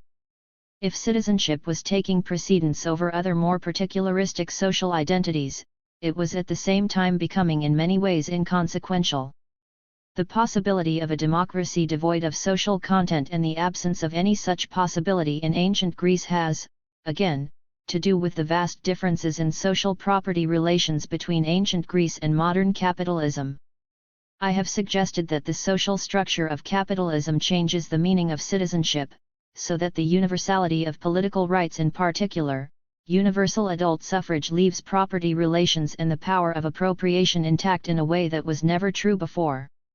It is capitalism that makes possible a form of democracy in which formal equality of political rights has a minimal effect on inequalities or relations of domination and exploitation in other spheres. These developments were sufficiently advanced in late 18th century America to make possible a redefinition of democracy devoid of social content, the invention of formal democracy, the suppression of social criteria in the definition of democracy and in the conception of liberty associated with it. It was therefore possible for the Federalists to lay claim to the language of democracy while emphatically dissociating themselves from rule by the demos in its original Greek meaning. For the first time, democracy could mean something entirely different from what it meant for the Greeks. For the Federalists in particular, ancient democracy was a model explicitly to be avoided: mob rule, the tyranny of the majority, and so on. But what made this such an interesting conceptual problem was that, in the conditions of post-revolutionary America, they had to reject the ancient democracy not in the name of an opposing political ideal, not in the name of oligarchy, but in the name of democracy itself. The colonial and revolutionary experience had already made it impossible just to reject democracy outright, as ruling and propertied classes had been doing unashamedly for centuries and as they would continue to do for some time elsewhere. Political realities in the U.S. were already forcing people to do what has now become conventional and universal: when all good political things are democratic and everything we dislike in politics is undemocratic, everyone had to claim to be a Democrat. The problem then was to construct a conception of democracy which would, by definition, exclude the ancient model. The constitutional debates represent a unique historical moment, with no parallel that I know of, in which there is a visible transition from the traditional indictment of democracy to the modern rhetorical naturalization of democracy for all political purposes, including those that would have been regarded as anti-democratic according to the old definition. Here we can even watch the process of redefinition as it happens. The Federalists alternate between sharply contrasting democracy to the Republican form of government they advocate and calling that very same Republican form a representative democracy. This ideological transformation takes place not only in the sphere of political theory but in the symbolism of the new republic. Just consider the significance of the appeal to Roman symbols, the Roman pseudonyms adopted by the Federalists, the name of the Senate, and so on. And consider the Roman eagle as an American icon. Not Athens but Rome. Not Pericles but Cicero as role model. Not the rule of the demos but SPQR, the mixed constitution of the Senate and the Roman people, the populace, or demos with rights of citizenship but governed by an aristocracy. From democracy to liberalism. As late as the last quarter of the 18th century, at least until the American redefinition, the predominant meaning of democracy, in the vocabulary of both advocates and detractors, was essentially the meaning intended by the Greeks who invented the word, ruled by the demos, the people, in its dual meaning as a civic status and a social category. This accounts for the widespread and unapologetic denigration of democracy by the dominant classes. Thereafter, it underwent a transformation which allowed its erstwhile enemies to embrace it, indeed often to make it the highest expression of praise in their political vocabulary. The American redefinition was decisive, but it was not the end of the process, and it would take more than another century to complete. In representative democracy, rule by the people remained the principal criterion of democracy, even if rule was filtered through representation tinged with oligarchy, and the people was evacuated of its social content. In the following century, the concept of democracy was to distance itself even further from its ancient and literal meaning. In the United States and Europe, the essential question of the social composition and inclusiveness of the people who had the right to choose their representatives had not yet been resolved, and it continued to be a fiercely contested terrain until well into the 20th century. It took a long time, for example, for the Americans to improve upon the ancient Greek exclusion of women and slaves, and the laboring classes cannot be said to have won full inclusion until the last property qualifications were abolished, and even then, there remained a wealth of devices for excluding the poor, and especially blacks. But already in the second half of the 19th century, it had become sufficiently clear that the issue was being decided in favor of mass democracy, and the ideological advantages of redefining democracy became increasingly obvious as the era of mass mobilization and mass electoral politics progressed. The imperatives and constraints imposed on the ruling classes of Europe by an inevitably growing democratization have been very effectively described by Eric Hobsbawm. Unfortunately for the historian, these problems posed for governments and ruling classes by mass mobilization disappear from the scene of open political discussion in Europe, as the growing democratization made it impossible to debate them publicly with any degree of frankness. What candidate wanted to tell his voters that he considered them too stupid and ignorant to know what was best in politics, and that their demands were as absurd as they were dangerous to the future of the country? What statesman, surrounded by reporters carrying his words to the remotest corner tavern, would actually say what he meant? Bismarck had probably never addressed other than an elite audience. Gladstone introduced mass electioneering to Britain, and perhaps to Europe, in the campaign of 1879. No longer would the expected implications of democracy be discussed, except by political outsiders, with the frankness and realism of the debates which had surrounded the British Reform Act of 1867. The age of democratization thus turned into the era of public political hypocrisy, or rather duplicity, and hence also into that of political satire. 18. In earlier times, democracy had meant what it said, yet its critics showed no hesitation in denouncing the stupidity, ignorance, and unreliability of the common herd. Adam Ferguson was speaking in the 18th century for a long and unembarrassed tradition of anti-democrats when he asked, "How can he who has confined his views to his own subsistence or preservation, be entrusted with the conduct of nations?" Such men, when admitted to deliberate on matters of state, bring to its councils confusion and tumult or servility and corruption, and seldom suffer it to repose from ruinous factions, or the effects of resolutions ill-formed and ill-conducted. 19. This kind of transparency was no longer possible in the late 19th century. Just as the ruling classes sought various ways to limit mass democracy in practice, they adopted ideological strategies to place limits on democracy in theory. And just as revolutionary theories were domesticated, for example, by French, American, and even English ruling classes, so too they appropriated and naturalized democracy, assimilating its meaning to whatever political goods their particular interests could tolerate. The reconceptualization of democracy belongs, it might be said, to the new climate of political hypocrisy and duplicity. In an age of mass mobilization, then, the concept of democracy was subjected to new ideological pressures from dominant classes, demanding not only the alienation of democratic power but a clear dissociation of democracy from the demos, or at least a decisive shift away from popular power as the principal criterion of democratic values. The effect was to shift the focus of democracy away from the active exercise of popular power to the passive enjoyment of constitutional and procedural safeguards and rights, and away from the collective power of subordinate classes to the privacy and isolation of the individual citizen. More and more, the concept of democracy came to be identified with liberalism. 21. The moment of this transvaluation is difficult to isolate, associated as it was with protracted and arduous political and ideological struggles. But hints can be found in the unresolved tensions and contradictions in the theory and practice of 19th-century liberalism, torn between a distaste for mass democracy and a recognition of its inevitability, perhaps even its necessity and justice, or at any rate the advantages of mass mobilization in promoting programs of reform and the wisdom of domesticating the many-headed hydra, the turbulent multitude, by drawing it into the civic community. John Stuart Mill is perhaps only the most extreme example of the contradictions that constituted 19th-century liberalism.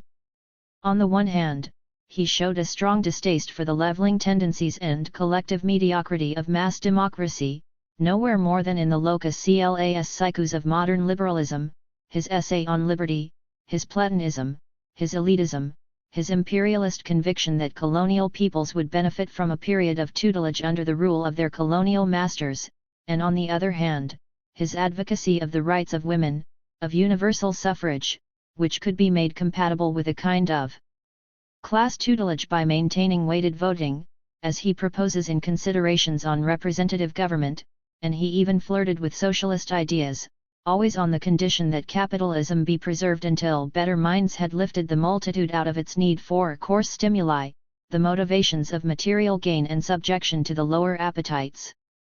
Mill never resolved this systematic ambivalence toward democracy, but we can perhaps find some hint of a possible resolution in a rather curious place, in his judgment on the original democracy of ancient Athens. What is striking about Mill's judgment is his identification of Athenian democracy with its encouragement of variety and individuality, in contrast to the narrow and stultifying conservatism of the Spartans whom Mill, as we have seen, even called the Tories of Greece. This characterization of ancient Athens contrasts sharply, of course, with Mill's account of modern democracy and the threat he perceives in it to individuality and excellence. The very different assessment of democracy in its ancient form was, however, made possible only by a conspicuous evasiveness about the one literally democratic feature of Athenian democracy, its extension of citizenship to laboring, base and mechanic classes. While Mill advocated a qualified extension of the suffrage to the multitude, he evinced a notable lack of enthusiasm for rule by the demos and was not inclined to dwell on its role in the ancient democracy. Far better to invoke the liberal values of classical Athens. And so we come to a liberal democracy. The familiarity of this formula may disguise everything that is historically and ideologically problematic in this distinctively modern coupling, and it could do with some critical unpacking. There is more to this formula than the expansion of liberalism to a liberal democracy, that is, the addition of democratic principles like universal suffrage to the pre-democratic values of constitutionalism and limited government. Rather more difficult questions are raised by the contraction of democracy to liberalism. There is a long-standing convention that political progress or modernization has taken the form of a movement from monarchy to limited or constitutional government to democracy, and more particularly from absolutism to liberalism to a liberal democracy. In a sense, the process I am describing here reverses the conventional sequence. Democracy has been overtaken by liberalism. There was no liberalism, no constitutionalism, limited government, individual rights and civil liberties in classical antiquity. Ancient democracy, where the state had no separate existence as a corporate entity apart from the community of citizens, produced no clear conception of a separation between state and civil society and no set of ideas or institutions to check the power of the state or to protect civil society and the individual citizen from its intrusions. Liberalism had as its fundamental precondition the development of a centralized state separate from and superior to other, more particularistic jurisdictions. But, although liberalism is a modern coinage which presupposes the modern state, at least early modern absolutism, its central conceptions of liberty and constitutional limits have an earlier provenance. Liberal conceptions of limited or constitutional government, and of inviolable liberties asserted against the state, have their origins, in the late medieval and early modern periods, in the assertion of independent powers of lordship by European aristocracies against encroachment by centralizing monarchies. These conceptions, in other words, at the outset represented an attempt to safeguard feudal liberties, powers, and privileges. They were not democratic in their intent or in their consequences, representing backward-looking claims to a piece of the old parcellized sovereignty of feudalism, not a looking forward to a more modern democratic political order. And the association of these ideas with lordship persisted for a long time, well beyond the demise of feudalism. There is no doubt that these essentially feudal principles were later appropriated for more democratic purposes by more modern or progressive forces. Since the 17th century, they have been expanded from the privileges of lordship to more universal civil liberties and human rights, and they have been enriched by the values of religious and intellectual toleration.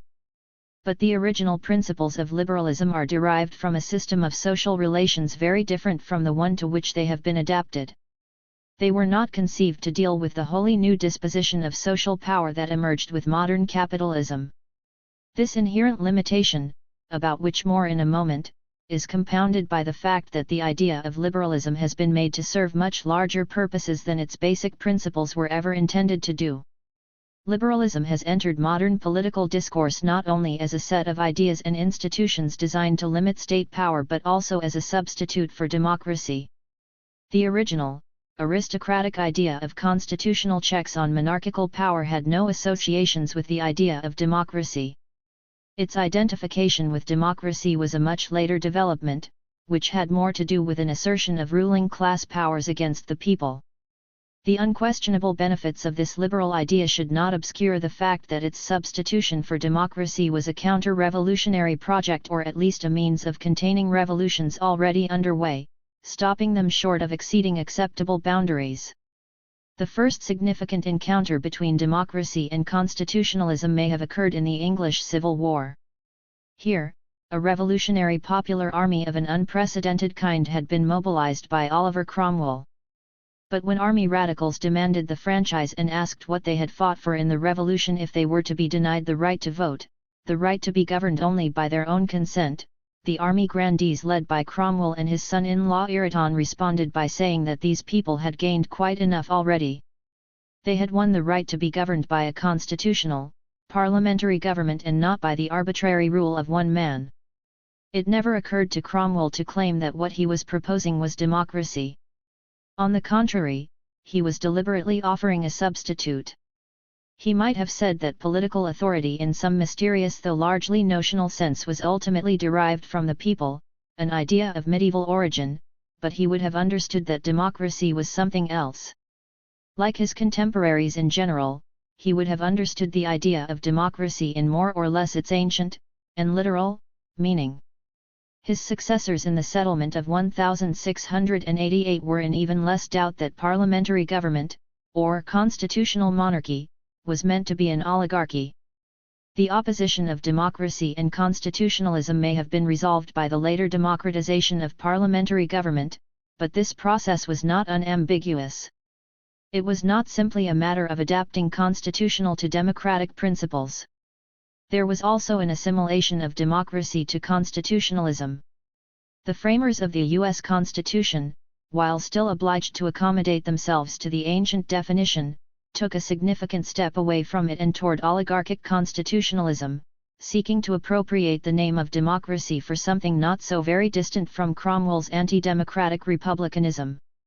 Here too the intention was to hold the revolution within acceptable limits, though in the conditions of revolutionary America, the Federalists did not, like Cromwell, have the option of limiting the franchise to a small minority and were obliged to find other ways of distancing the people from power, ensuring that political rights would be largely passive and limited in scope.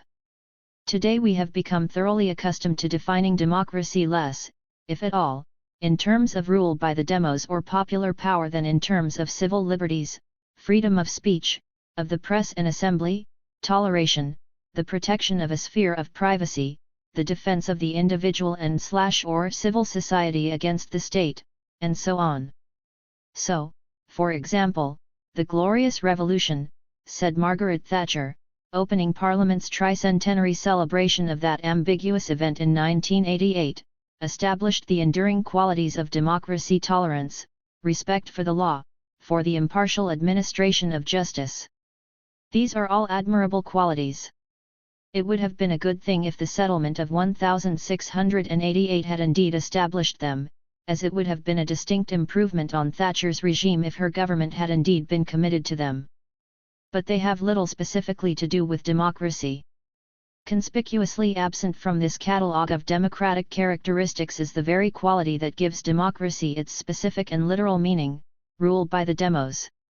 It remained for the left wing of the Labour Party, in the person of Tony Benn, to point out in his own response to these parliamentary festivities that there was little democracy in a revolution which did nothing to promote popular power, as it excluded women and propertyless people, while firmly consolidating the rule of the dominant class, indeed, if anything establishing a regime even less democratic in the literal sense than the preceding 1.22.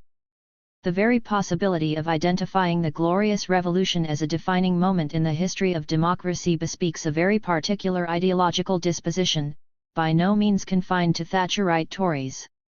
The rewriting of history which has forged a new pedigree for the concept of democracy, traceable not to ancient democracy but to medieval lordship, has pushed any other history to the sidelines of political discourse.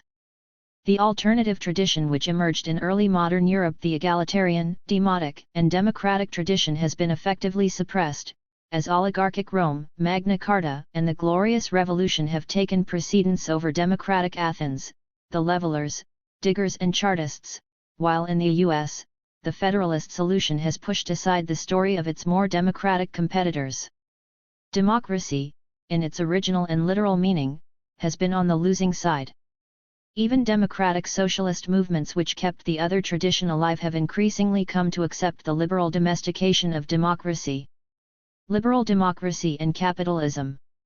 The oligarchs of 1688, defending the rights of Parliament against the Crown, made their revolution in the name of liberty. They were asserting their right, their freedom to dispose of their property and their servants at will against interference from the king. The property they were defending was already substantially capitalist, but the liberty they invoked to protect it, in a usage virtually synonymous with privilege, was rooted in pre-capitalist lordship. This takes us to the heart of the contradictions in liberal democracy. What makes the story of modern democracy particularly interesting and problematic is that, at the very moment that the history of democracy was being conflated with the history of lordship, lordship itself had already been displaced as the main form of domination. It had been replaced not only by a centralized state but by a new form of private property, in which purely economic power was separated out from juridical status and privilege. Lordship and extra economic modes of exploitation had, in other words, been replaced by capitalist property. Ideas of freedom rooted in traditional privilege may have remained for a time well suited to the interests of the propertied classes, and today they may even serve more democratic purposes in transactions between citizen and state, but they are not designed as a check against the new forms of power created by capitalism. Liberties that meant a great deal to early modern aristocracies, and whose extension to the multitude then would have completely transformed society, cannot mean the same thing now, not least because the so-called economy has acquired a life of its own, completely outside the ambit of citizenship, political freedom, or democratic accountability. The essence of modern democracy is not so much that it has abolished privilege, or alternatively that it has extended traditional privileges to the multitude, but rather that it has borrowed a conception of freedom designed for a world where privilege was the relevant category and applied it to a world where privilege is not the problem. In a world where juridical or political status is not the primary determinant of our life chances, where our activities and experiences lie largely outside the reach of our legal or political identities, freedom defined in these terms leaves too much out of account. There is here a paradox. Liberalism is a modern idea based on pre-modern, pre-capitalist forms of power. At the same time, if the basic principles of liberalism predate capitalism, what makes it possible to identify democracy with liberalism is capitalism itself. The idea of liberal democracy became thinkable, and I mean literally thinkable, only with the emergence of capitalist social property relations. Capitalism made possible the redefinition of democracy, its reduction to liberalism. On the one hand, there was now a separate political sphere, in which extra economic political, juridical, or military status had no direct implications for economic power, the power of appropriation, exploitation, and distribution. On the other hand, there now existed an economic sphere with its own power relations not dependent on juridical or political privilege. So the very conditions that make liberal democracy possible also narrowly limit the scope of democratic accountability.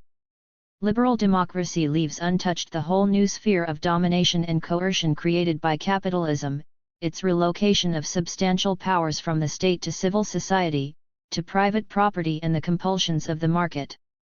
It leaves untouched vast areas of our daily lives in the workplace, in the distribution of labor and resources which are not subject to democratic accountability but are governed by the powers of property and the laws of the market, the imperatives of profit maximization. This would remain true even in the unlikely event that our formal democracy were perfected so that wealth and economic power no longer meant the gross inequality of access to state power which now characterizes the reality, if not the ideal, of modern capitalist democracy. The characteristic way in which liberal democracy deals with this new sphere of power is not to check but to liberate it. In fact, liberalism does not even recognize it as a sphere of power or coercion at all. This, of course, is especially true of the market, which tends to be conceived as an opportunity, not a compulsion. The market is conceived as a sphere of freedom, choice, even by those who see the need to regulate it. Any limits that may be necessary to correct the harmful effects of this freedom are perceived as just that, limits. As with most kinds of freedom, there may have to be certain restrictions or regulations imposed on it to maintain social order, but it is still a kind of freedom. In other words, in the conceptual framework of liberal democracy, we cannot really talk, or even think, about freedom from the market. We cannot think of freedom from the market as a kind of empowerment, a liberation from compulsion, an emancipation from coercion and domination. What about the current tendency to identify democracy with the free market? What about this new definition, according to which the new democracies of Eastern Europe are democratic in proportion to their progress in marketization? President Yeltsin's accretion of power to the presidency is democratic because it is conducted in the name of privatization and the market, or General Pinochet was more democratic than a freely elected Salvador Allende. Does this usage represent a subversion or distortion of liberal democracy? The balance has certainly been tilted too far, but it is not completely inconsistent with the fundamental principles of liberal democracy. The very condition that makes it possible to define democracy as we do in modern liberal capitalist societies is the separation and enclosure of the economic sphere and its invulnerability to democratic power. Protecting that invulnerability has even become an essential criterion of democracy. This definition allows us to invoke democracy against the empowerment of the people in the economic sphere. It even makes it possible to invoke democracy in defense of a curtailment of democratic rights in other parts of civil society or even in the political domain, if that is what is needed to protect property and the market against democratic power. The sphere of economic power in capitalism has expanded far beyond the capacities of democracy to cope with it, and liberal democracy, whether as a set of institutions or a system of ideas, is not designed to extend its reach into that domain. If we are confronting the end of history, it may not be in the sense that liberal democracy has triumphed but rather in the sense that it has very nearly reached its limits. There is much good in liberalism that needs to be preserved, protected, and improved, not only in parts of the world where it scarcely exists but even in capitalist democracies where it is still imperfect and often under threat. Yet the scope for further historical development may belong to the other tradition of democracy, the tradition overshadowed by liberal democracy, the idea of democracy in its literal meaning as popular power. Although we have found new ways of protecting civil society from the state, and the private from intrusions by the public, we have yet to find new, modern ways to match the depth of freedom and democracy enjoyed by the Athenian citizen in other respects. In the Persians, 242, Aeschylus has a chorus of Persian elders tell us that to be an Athenian citizen is to be masterless, a servant to no mortal man. Or recall the speech in Euripides the Suppliants, 429 ff, describing a free polis as one in which the rule of law allows equal justice to rich and poor, strong and weak alike, where anyone who has something useful to say has the right to speak before the public, that is, where there is aisgaria but also where the free citizen does not labor just in order to enrich a tyrant by his toil. There is something here which is completely absent from, and even antithetical to, the later European concept of liberty. It is the freedom of the demos from masters, not the freedom of the masters themselves. It is not the oligarch's eleutheria, in which freedom from labor is the ideal qualification for citizenship, but the eleutheria of the laboring demos and the freedom of labor. In practice, Athenian democracy was certainly exclusive, so much so that it may seem odd to call it a democracy at all. The majority of the population, women, slaves, and resident aliens, medics, did not enjoy the privileges of citizenship. But the necessity of working for a living and even the lack of property were not grounds for exclusion from full political rights. In this respect, Athens exceeded the criteria of all but the most visionary democrats for many centuries thereafter. Nor is it self-evident that even the most democratic polity today confers on its propertyless and working classes powers equal to those enjoyed by Bonozoic citizens in Athens. Modern democracy has become more inclusive, finally abolishing slavery and granting citizenship to women as well as to working men. It has also gained much from the absorption of liberal principles, respect for civil liberties and human rights. But the progress of modern democracy has been far from unambiguous, for as political rights have become less exclusive, they have also lost much of their power. We are, then, left with more questions than answers. How might citizenship, in modern conditions and with an inclusive citizen body, regain the salience it once had? What would it mean, in a modern capitalist democracy, not only to preserve the gains of liberalism, civil liberties, and the protection of civil society, nor even just to invent more democratic conceptions of representation and new modes of local autonomy, but also to recover powers lost to the economy. What would it take to recover democracy from the formal separation of the political and the economic, when political privilege has been replaced by economic coercion, exerted not just by capitalist property directly but also through the medium of the market? If capitalism has replaced political privilege with the powers of economic coercion, what would it mean to extend citizenship? And this means not just a greater equality of opportunity, or the passive entitlements of welfare provision, but democratic accountability or active self-government into the economic sphere. Is it possible to conceive of a form of democratic citizenship that reaches into the domain sealed off by modern capitalism? Could capitalism survive such an extension of democracy? Is capitalism compatible with democracy in its literal sense? If its current malaise proves still more protracted, will it even remain compatible with liberalism? Can capitalism still rely on its capacity to deliver material prosperity, and will it triumph together with liberal democracy, or will its survival in hard times increasingly depend on a curtailment of democratic rights? Is liberal democracy, in theory and practice, adequate to deal even with the conditions of modern capitalism, let alone whatever may lie outside or beyond it? Does liberal democracy look like the end of history because it has surpassed all conceivable alternatives, or because it has exhausted its own capacities, while concealing other possibilities? Has it really overcome all rivals or simply obscured them temporarily from view? The task that liberalism sets for itself is, and will always remain, indispensable. As long as there are states, there will be a need to check their power and to safeguard independent powers and organizations outside the state. For that matter, any kind of social power needs to be hedged around with protections for freedom of association, communication, diversity of opinion, an inviolable private sphere, and so on. On these scores, any future democracy will continue to have lessons to learn from the liberal tradition in theory and in practice. But liberalism, even as an ideal, let alone as a deeply flawed actuality, is not equipped to cope with the realities of power in a capitalist society, and even less to encompass a more inclusive kind of democracy than now exists. Chapter 8. Civil Society and the Politics of Identity. At a time when a critique of capitalism is more urgent than ever, the dominant theoretical trends on the left are busy conceptualizing away the very idea of capitalism. The postmodern world, we are told, is a pastiche of fragments and difference.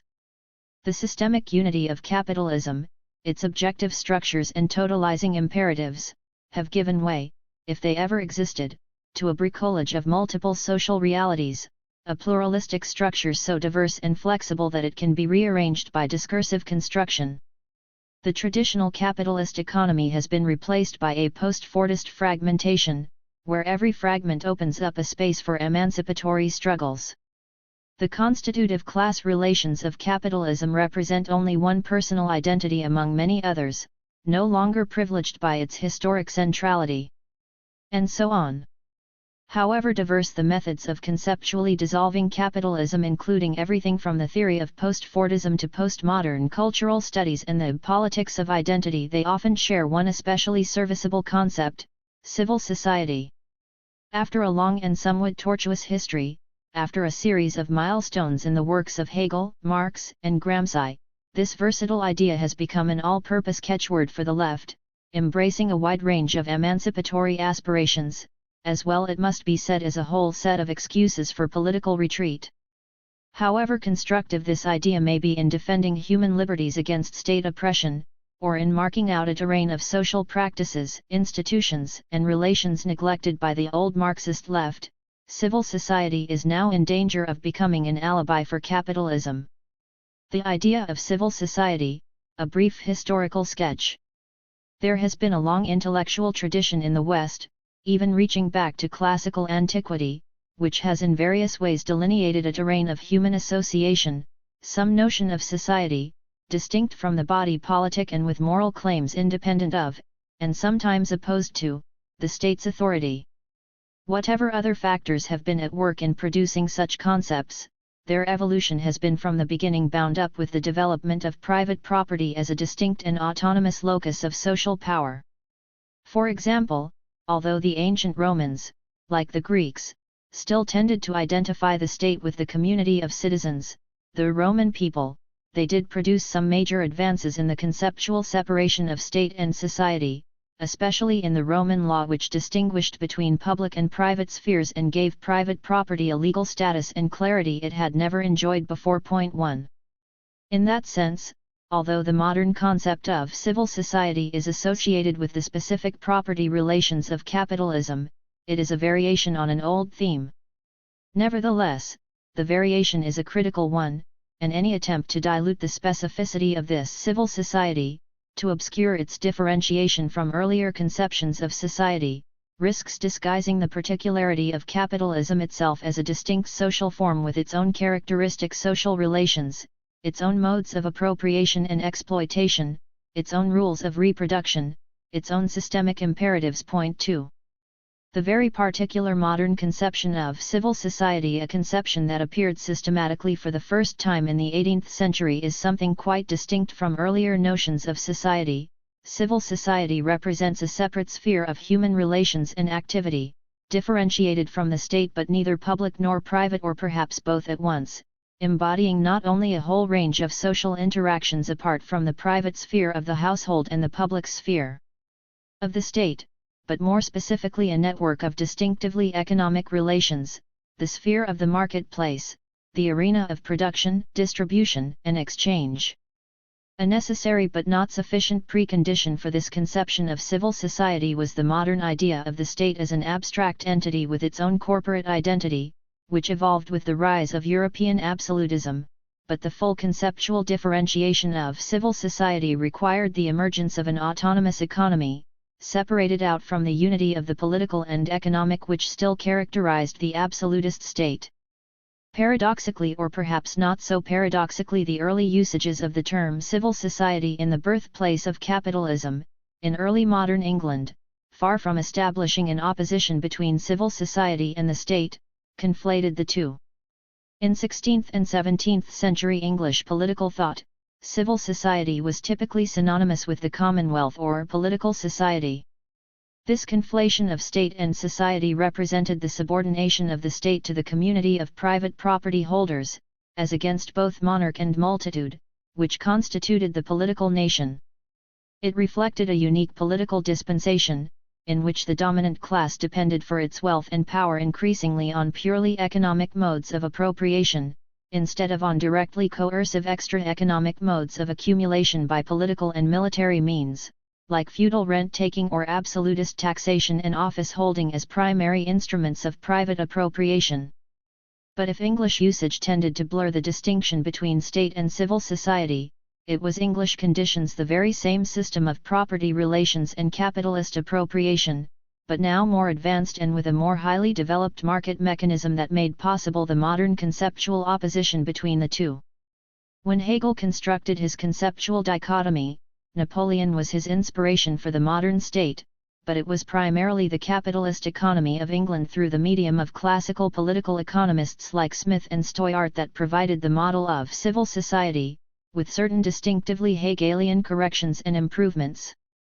Hegel's identification of civil with bourgeois society was more than just a fluke of the German language. The phenomenon which he designated by the term Bürgerliche Gesellschaft was a historically specific social form. Although this civil society did not refer exclusively to purely economic institutions, it was, for example, supplemented by Hegel's modern adaptation of medieval corporate principles. The modern economy was its essential condition. For Hegel, the possibility of preserving both individual freedom and the universality of the state, instead of subordinating one to the other as earlier societies had done, rested on the emergence of a new class and a whole new sphere of social existence, a distinct and autonomous economy. It was in this new sphere that private and public, particular and universal, could meet through the interaction of private interests, on a terrain that was neither household nor state but a mediation between the two. Marx, of course, transformed Hegel's distinction between the state and civil society by denying the universality of the state and insisting that the state expressed the particularities of civil society and its class relations, a discovery that compelled him to devote his life's work to exploring the anatomy of civil society in the form of a critique of political economy. The conceptual differentiation of state and civil society was thus a precondition to Marx's analysis of capitalism, but the effect of that analysis was to deprive the Hegelian distinction of its rationale. The state-civil society dualism more or less disappeared from the mainstream of political discourse.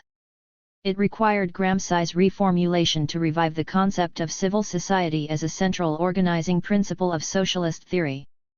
The object of this new formulation was to acknowledge both the complexity of political power in the parliamentary or constitutional states of the West, in contrast to more openly coercive autocracies, and the difficulty of supplanting a system of class domination in which class power has no clearly visible point of concentration in the state but is diffused throughout society and its cultural practices. Gramsci thus appropriated the concept of civil society to mark out the terrain of a new kind of struggle which would take the battle against capitalism not only to its economic foundations but to its cultural and ideological roots in everyday life. The new cult of civil society. Gramsci's conception of civil society was unambiguously intended as a weapon against capitalism, not an accommodation to it. Despite the appeal to his authority which has become a staple of contemporary social theories of the left, the concept in its current usage no longer has this unequivocally anti-capitalist intent. It has now acquired a whole new set of meanings and consequences, some very positive for the emancipatory projects of the left, others far less so. The two contrary impulses can be summed up in this way: the new concept of civil society signals that the left has learned the lessons of liberalism about the dangers of state oppression, but we seem to be forgetting the lessons we once learned from the socialist tradition about the oppressions of civil society.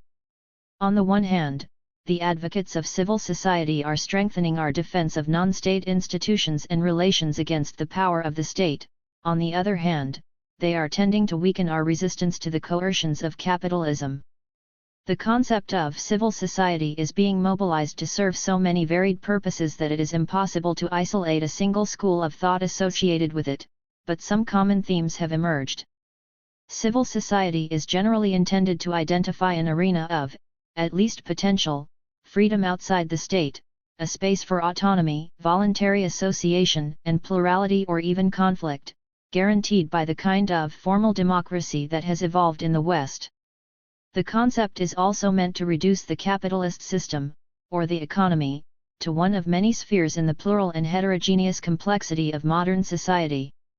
The concept of civil society can achieve this effect in one of two principal ways. It can be made to designate that multiplicity itself as against the coercions of both state and capitalist economy, or, more commonly, it can encompass the economy within a larger sphere of multiple non-state institutions and relations. 3 In either case, the emphasis is on the plurality of social relations and practices among which the capitalist economy takes its place as one of many. The principal current usages proceed from the distinction between civil society and state. Civil society is defined by the advocates of this distinction in terms of a few simple oppositions, for example, the state, and its military, policing, legal, administrative, productive, and cultural organs, and the non-state, market-regulated, privately controlled or voluntarily organized, realm of civil society, for or political versus social power, public versus private law, state-sanctioned, information and propaganda versus freely circulated public opinion. 5 In this definition, civil society encompasses a very wide range of institutions and relations, from households, trade unions, voluntary associations, hospitals, churches, to the market, capitalist enterprises, indeed the whole capitalist economy. The significant antitheses are simply state and non-state, or perhaps political and social. This dichotomy apparently corresponds to the opposition between coercion, as embodied in the state, and freedom, or voluntary action, which belongs in principle, if not necessarily in practice, to civil society. Civil society may be in various ways and degrees submerged or eclipsed by the state, and different political systems or whole historical regions may vary according to the degree of autonomy which they accord to the non-state sphere. It is a special characteristic of the West, for example, that it has given rise to a uniquely well-developed separation of state and civil society, and hence a particularly advanced form of political freedom. The advocates of this state-civil society distinction generally ascribe to it two principal benefits. First, it focuses our attention on the dangers of state oppression and on the need to set proper limits on the actions of the state, by organizing and reinforcing the pressures against it within society. In other words, it revives the liberal concern with the limitation and legitimation of political power, and especially the control of such power by freedom of association and autonomous organization within society, too often neglected by the left in theory and practice. Second, the concept of civil society recognizes and celebrates difference and diversity. Its advocates make pluralism a primary good. In contrast, it is claimed, to Marxism, which is, they say, essentially monistic, reductionist, economistic. 6 This new pluralism invites us to appreciate a whole range of institutions and relations neglected by traditional socialism in its preoccupation with the economy and class. The impetus to the revival of this conceptual dichotomy has come from several directions. The strongest impulse undoubtedly came from Eastern Europe, where civil society was a major weapon in the ideological arsenal of opposition forces against state oppression. Here, the issues were fairly clear. The state, including both its political and economic apparatuses of domination, could be more or less unambiguously set against a, potentially, free space outside the state. The civil society/state antithesis could, for example, be said to correspond neatly to the opposition of solidarity to party and state. 7. The crisis of the communist states has, needless to say, also left a deep impression on the Western left, converging with other influences, the limitations of social democracy, with its unbounded faith in the state as the agent of social improvement, as well as the emergence of emancipatory struggles by social movements not based on class, with a sensitivity to dimensions of human experience all too often neglected by the traditional socialist left. These heightened sensitivities to the dangers posed by the state and to the complexities of human experience have been associated with a wide range of activisms, taking in everything from feminism, ecology, and peace, to constitutional reform. Each of these projects has often drawn upon the concept of civil society. No socialist can doubt the value of these new sensitivities, but there must be serious misgivings about this particular method of focusing our attention on them. We are being asked to pay a heavy price for the all-embracing concept of civil society. This conceptual portmanteau, which indiscriminately lumps together everything from households and voluntary associations to the economic system of capitalism, confuses and disguises as much as it reveals. In Eastern Europe, it can be made to apprehend everything from the defense of political rights and cultural freedoms to the marketization of post-communist economies and the restoration of capitalism.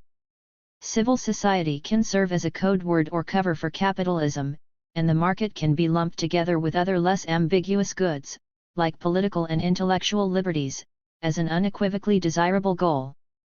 But if the dangers of this conceptual strategy and of assigning the market to the free space of civil society appear to pale before the enormity of Stalinist oppression in the East, problems of an altogether different order arise in the West, where a fully developed capitalism does actually exist and where state oppression is not an immediate and massive evil which overwhelms all other social ills. Since in this case civil society is made to encompass a whole layer of social reality that did not exist in communist societies, the implications of its usage are in some important respects even more problematic. Here, the danger lies in the fact that the totalizing logic and the coercive power of capitalism become invisible, when the whole social system of capitalism is reduced to one set of institutions and relations among many others, on a conceptual par with households or voluntary associations. Such a reduction is, in fact, the principal distinctive feature of civil society in its new incarnation.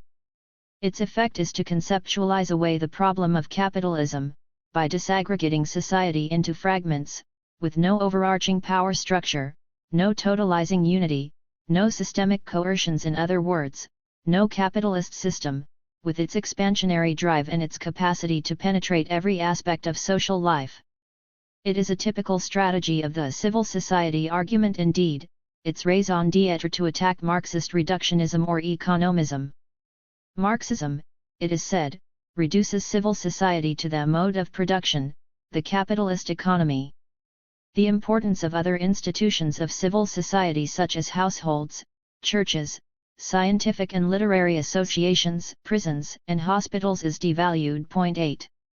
Whether or not Marxists have habitually paid too little attention to these other institutions, the weakness of this juxtaposition, the capitalist economy and other institutions like hospitals, should be immediately apparent.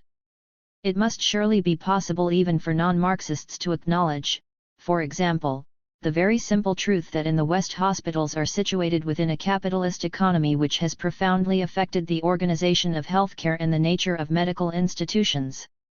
But is it possible to conceive of an analogous proposition about the effects of hospitals on capitalism? Does this observation about other institutions mean that Marx did not value households and hospitals, or is it rather that he did not attribute to them the same historically determinative force? Is there no basis for distinguishing among these various institutions on all sorts of quantitative and qualitative grounds, from size and scope to social power and historical efficacy? Typically, the current usage of civil society evades questions like this. It also has the effect of confusing the moral claims of other institutions with their determinative power, or rather of dismissing altogether the essentially empirical question of historical and social determinations. There is another version of the argument which, instead of simply evading the systemic totality of capitalism, explicitly denies it. The very existence of other modes of domination than class relations, other principles of stratification than class inequality, other social struggles than class struggle, is taken to demonstrate that capitalism, whose constitutive relation is class, is not a totalizing system.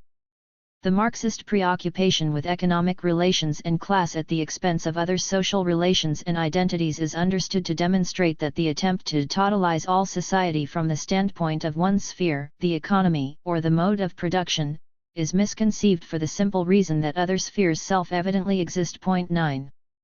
This argument is circular and question-begging.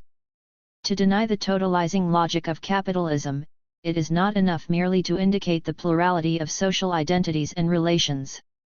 The class relation that constitutes capitalism is not, after all, just a personal identity, nor even just a principle of stratification or inequality.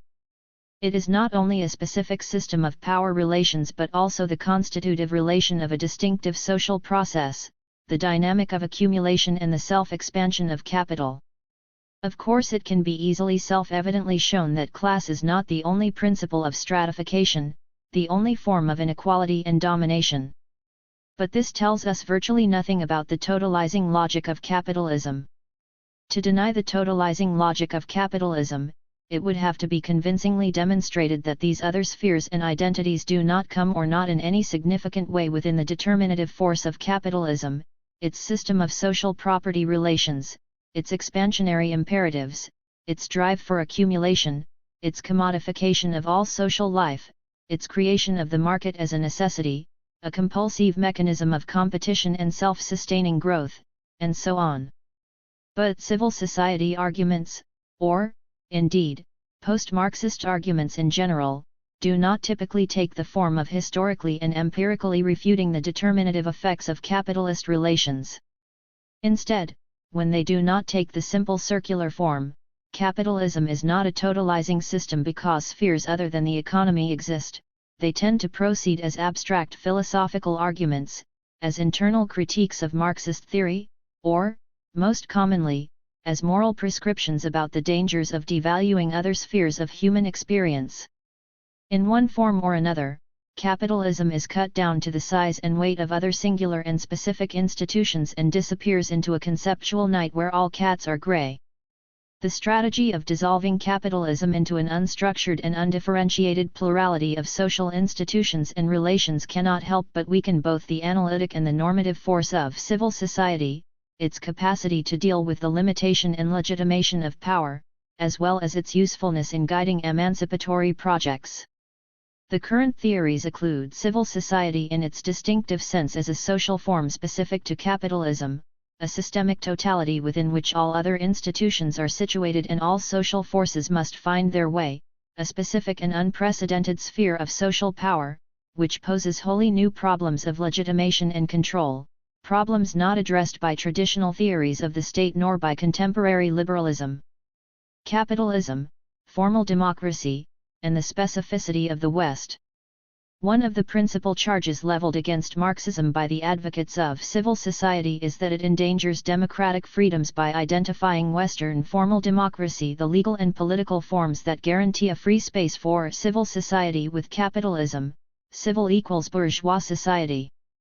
The danger, they claim, is that we might be tempted to throw out the baby with the bathwater, to reject liberal democracy together with capitalism. Point 10. We should instead, they argue, acknowledge the benefits of formal democracy, while expanding its principles of individual freedom and equality by dissociating them from capitalism in order to deny that capitalism is the sole or best means of advancing these principles.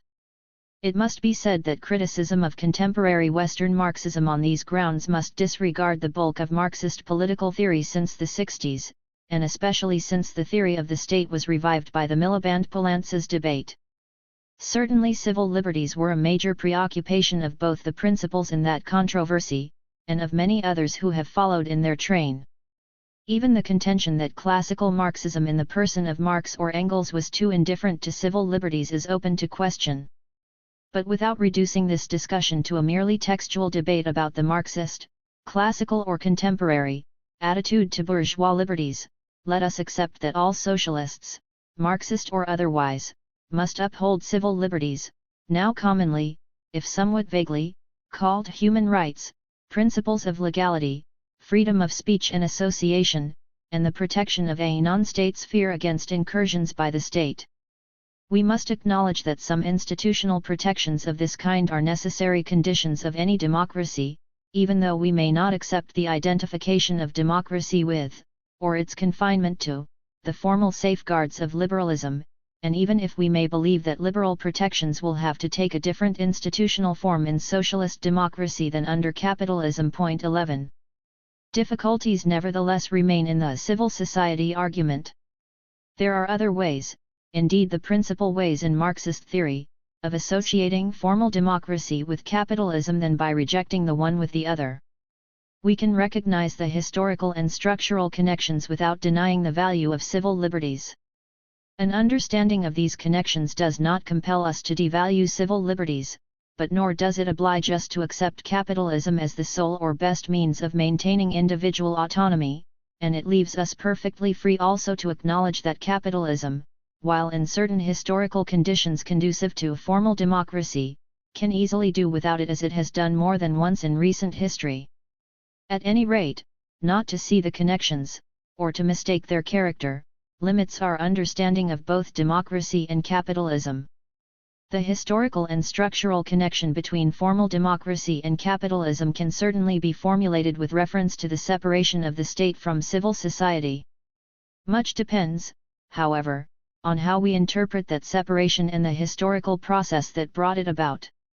There is a view of history, and a concomitant interpretation of the state-civil society separation, which cannot see the evolution of capitalism as anything but progressive. It is a view of history commonly associated with liberalism or bourgeois ideology, but one that seems increasingly to underlie conceptions of democracy on the left. The historical presuppositions underlying the advocacy of civil society are seldom explicitly spelled out. There is, however, a particularly useful and sophisticated account by a Hungarian scholar, published in English translation in a volume devoted to reviving civil society, East and West, which may serve as a model of the relevant historical interpretation. In an attempt to characterize three different historical regions of Europe, Western and Eastern Europe and something in between, Gino Sux, following Istvan Bibo, offers the following account of the Western model, in A Search for the Deepest Roots of a Democratic Way of Organizing Society. Point 12. The most distinctive characteristic of the West is the structural and theoretical separation of society from the state, a unique development which lies at the heart of Western democracy. While its corresponding absence in the East accounts for an evolution from autocracy to totalitarianism. 13 The roots of this development, according to Sucks, lie in Western feudalism. The uniqueness of Western history lay, according to this argument, in an entirely unusual takeoff in the rise of civilizations. This takeoff took place amidst disintegration instead of integration, and amidst declining civilization, re-agrarianization and mounting political anarchy. 14 This fragmentation and disintegration were the preconditions of the separation of society and state. In the high civilizations of the East, where no such separation took place, the political function continued to be exercised downwards from above. In the process of feudal fragmentation in the West, the old political relations of states and subjects were replaced by new social ties, of a contractual nature, between lords and vassals. This substitution of social contractual relations for political relations had among its major consequences a new principle of human dignity, freedom, and the honor of the individual. And the territorial disintegration into small units each with its own customary law produced a decentralization of law which could resist descending mechanisms of exercising power. 15 When sovereignty was later reconstructed by the Western monarchies, the new state was essentially constituted vertically from below. 16 It was a unity in plurality that made freedoms the internal organizing principles of Western social structure and led to something which drew the line so sharply between the medieval West and many other civilizations, the birth of society as an autonomous entity. 17 There is much in this argument that is truly illuminating, but equally instructive is the bias in its angle of vision. Here, in fact, are all the staples of liberal history, the progress of civilization, at least in the West, as an unambiguous ascent of individual freedom and dignity. If there is a critical difference between Sucks's account and the traditional liberal view, it is that the latter is more frank about the identification of individuality with private property, the prime focus on the tension between individual or society and the state as the moving force of history, even and perhaps especially the tendency to associate the advance of civilization, and democracy itself, with milestones in the ascent of the propertied classes. Although there was nothing democratic about the medieval West, Sucks concedes, this is where the deepest roots of democracy are to be found. Although Sucks does not say it in so many words, it appears that the constitutive idea of modern democracy was lordship. Suppose we look at the same sequence of events from a different angle.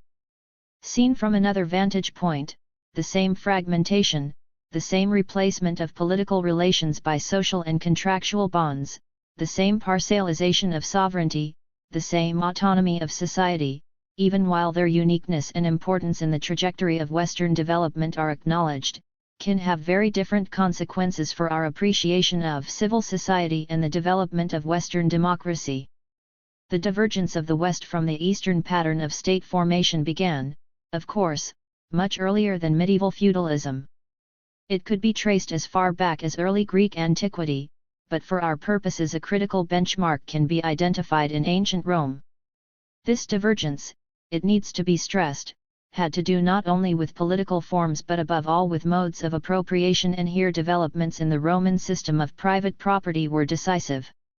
It is a curious but symptomatic feature of Sucks's argument that modes of appropriation and exploitation do not figure centrally, if at all, in his differentiation of the three historical regions of Europe, which may also explain his insistence on a radical break between antiquity and feudalism.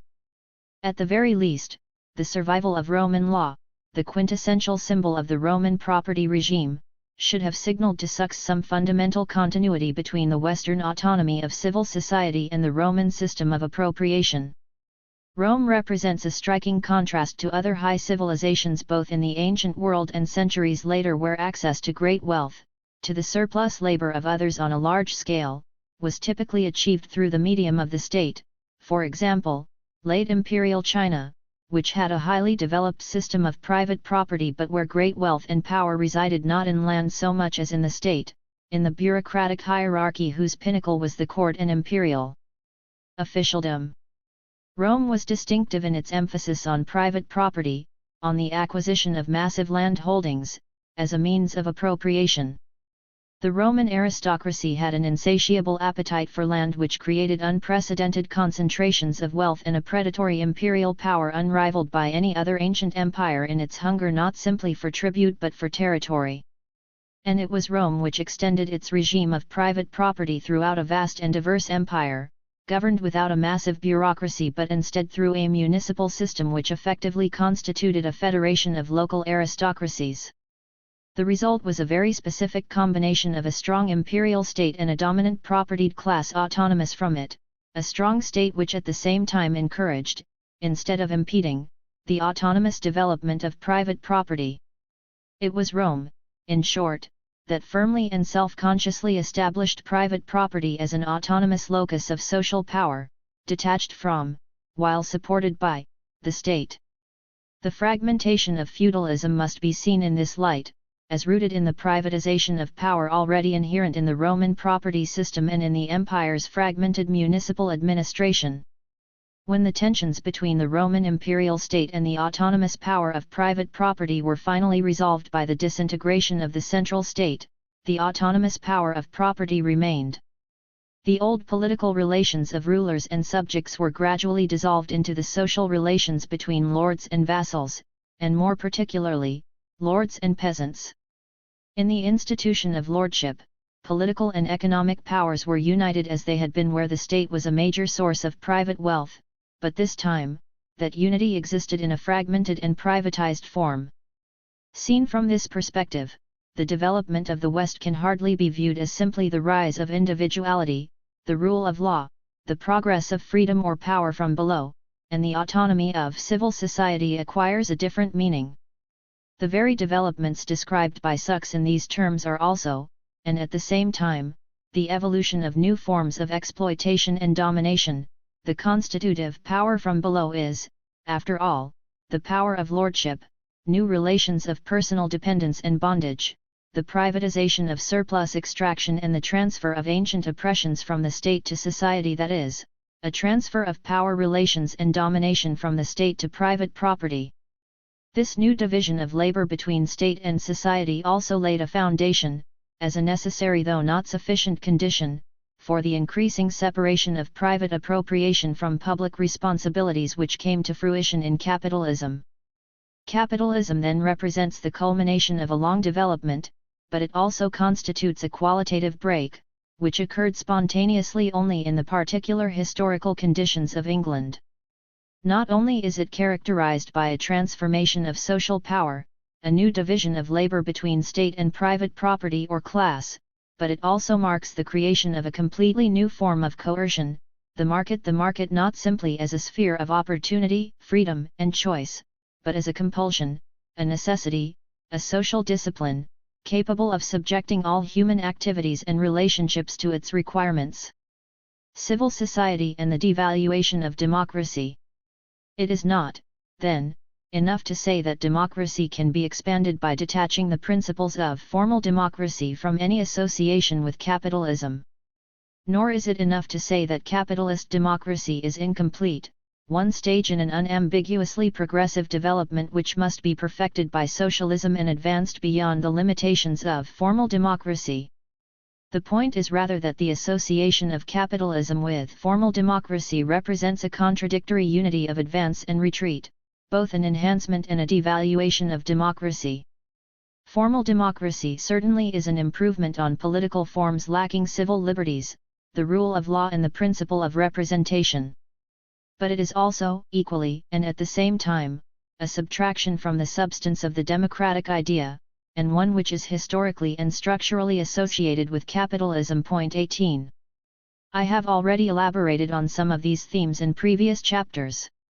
Here, it is enough to note a certain paradox in the insistence that we should not allow our conception of human emancipation to be constrained by the identification of formal democracy with capitalism.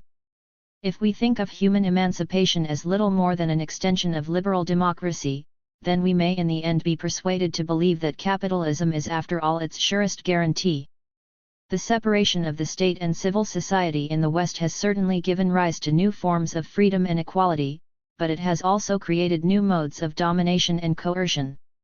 One way of characterizing the specificity of civil society as a particular social form unique to the modern world, the particular historical conditions that made possible the modern distinction between state and civil society, is to say that it constituted a new form of social power, in which many coercive functions that once belonged to the state were relocated in the private sphere, in private property, class exploitation, and market imperatives. It is, in a sense, this privatization of public power that has created the historically novel realm of civil society. Civil society constitutes not only a wholly new relation between public and private, but more precisely a wholly new private realm, with a distinctive public presence and oppressions of its own, a unique structure of power and domination, and a ruthless systemic logic. It represents a particular network of social relations which does not simply stand in opposition to the coercive, policing and administrative functions of the state, but represents the relocation of these functions, or at least some significant part of them. It entails a new division of labor between the public sphere of the state and the private sphere of capitalist property and the imperatives of the market, in which appropriation, exploitation, and domination are detached from public authority and social responsibility, while these new private powers rely on the state to sustain them, by means of a more thoroughly concentrated power of enforcement than has ever existed before. Civil society has given private property and its possessors a command over people and their daily lives, a power enforced by the state but accountable to no one, which many an old tyrannical state would have envied. Even those activities and experiences that fall outside the immediate command structure of the capitalist enterprise, or outside the very great political power of capital, are regulated by the dictates of the market, the necessities of competition and profitability. Even when the market is not, as it commonly is in advanced capitalist societies, merely an instrument of power for giant conglomerates and multinational corporations, it is still a coercive force, capable of subjecting all human values, activities, and relationships to its imperatives. No ancient despot could have hoped to penetrate the personal lives of his subjects, their life chances, choices, preferences, opinions, and relationships in the same comprehensive and minute detail, not only in the workplace but in every corner of their lives. And the market has created new instruments of power to be manipulated not only by multinational capital but by advanced capitalist states, which can act to impose draconian market disciplines on other economies while often sheltering their own domestic capital. Coercion, in other words, has been not just a disorder of civil society but one of its constitutive principles. For that matter, the coercive functions of the state have in large part been occupied with the enforcement of domination in civil society. This historical reality tends to undermine the neat distinctions required by current theories which ask us to treat civil society as, at least in principle, the sphere of freedom and voluntary action, the antithesis of the irreducibly coercive principle which intrinsically belongs to the state. It is certainly true that in capitalist society, with its separation of political and economic spheres, or the state and civil society, coercive public power is centralized and concentrated to a greater degree than ever before, but this simply means that one of the principal functions of public coercion by the state is to sustain private power in civil society. One of the most obvious examples of the distorted vision produced by the simple dichotomy between the state as the site of coercion and civil society as a free space is the extent to which civil liberties like freedom of expression or the press in capitalist societies are measured not by the breadth of opinion and debate available in the media but the extent to which the media are private property and capital is free to profit from them. The press is free when it is private, however much it may manufacture consent.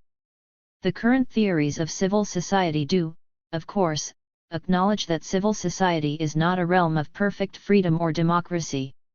It is, for example, marred by oppression in the family, in gender relations, in the workplace, by racist attitudes, homophobia, and so on. In fact, at least in advanced capitalist societies, such oppressions have become the main focus of struggle, as politics in the old-fashioned sense, having to do with state power, parties, and opposition to them, has become increasingly unfashionable. Yet these oppressions are treated not as constitutive of civil society but as dysfunctions in it. In principle, coercion belongs to the state while civil society is where freedom is rooted, and human emancipation, according to these arguments, consists in the autonomy of civil society, its expansion and enrichment, its liberation from the state, and its protection by formal democracy. What tends to disappear from view, again, is the relations of exploitation and domination which irreducibly constitute civil society, not just as some alien and correctable disorder but as its very essence, the particular structure of domination and coercion that is specific to capitalism as a systemic totality and which also determines the coercive functions of the state. The new pluralism and the politics of identity. The rediscovery of liberalism in the revival of civil society thus has two sides. It is admirable in its intention of making the left more sensitive to civil liberties and the dangers of state oppression. But the cult of civil society also tends to reproduce the mystifications of liberalism, disguising the coercions of civil society and obscuring the ways in which state oppression itself is rooted in the exploitative and coercive relations of civil society. What, then, of its dedication to pluralism? How does the concept of civil society fare in dealing with the diversity of social relations and identities? It is here that the cult of civil society, its representation of civil society as the sphere of difference and diversity, speaks most directly to the dominant preoccupations of the new left. If anything unites the various new revisionisms from the most abstruse post-Marxist and postmodernist theories to the activisms of the new social movements, it is an emphasis on diversity, difference, pluralism. The new pluralism goes beyond the traditional liberal recognition of diverse interests and the toleration, in principle, of diverse opinions in three major ways. 1. Its conception of diversity probes beneath the externalities of interest to the psychic depths of subjectivity or identity and extends beyond political behavior or opinion to the totality of lifestyles. 2. It no longer assumes that some universal and undifferentiated principles of right can accommodate all diverse identities and lifestyles. Women, for example, require different rights from men in order to be free and equal. 3. The new pluralism rests on a view that the essential characteristic, the historical differentia specifica, of the contemporary world or, more specifically, the contemporary capitalist world is not the totalizing, homogenizing drive of capitalism but the unique heterogeneity of postmodern society, its unprecedented degree of diversity, even fragmentation, requiring new, more complex pluralistic principles. The arguments run something like this: contemporary society is characterized by an increasing fragmentation, a diversification of social relations and experiences, a plurality of lifestyles, a multiplication of personal identities. In other words, we are living in a postmodern world, a world in which diversity and difference have dissolved all the old certainties and all the old universalities. Here, some post-Marxist theories offer an alternative to the concept of civil society by insisting that it is no longer possible to speak of society at all, because that concept suggests a closed and unified totality. 19. Old solidarities, and this, of course, means especially class solidarities, have broken down, and social movements based on other identities and against other oppressions have proliferated, having to do with gender, race, ethnicity, sexuality, and so on. At the same time, these developments have vastly extended the scope of individual choice, in consumption patterns and lifestyles. This is what some people have called a tremendous expansion of civil society. 20. The left, the argument goes, needs to acknowledge these developments and build on them. It needs to construct a politics based on this diversity and difference. It needs both to celebrate difference and to recognize the plurality of oppressions or forms of domination, the multiplicity of emancipatory struggles. The left needs to respond to this multiplicity of social relations with complex concepts of equality, which acknowledge people's different needs and experiences. 21.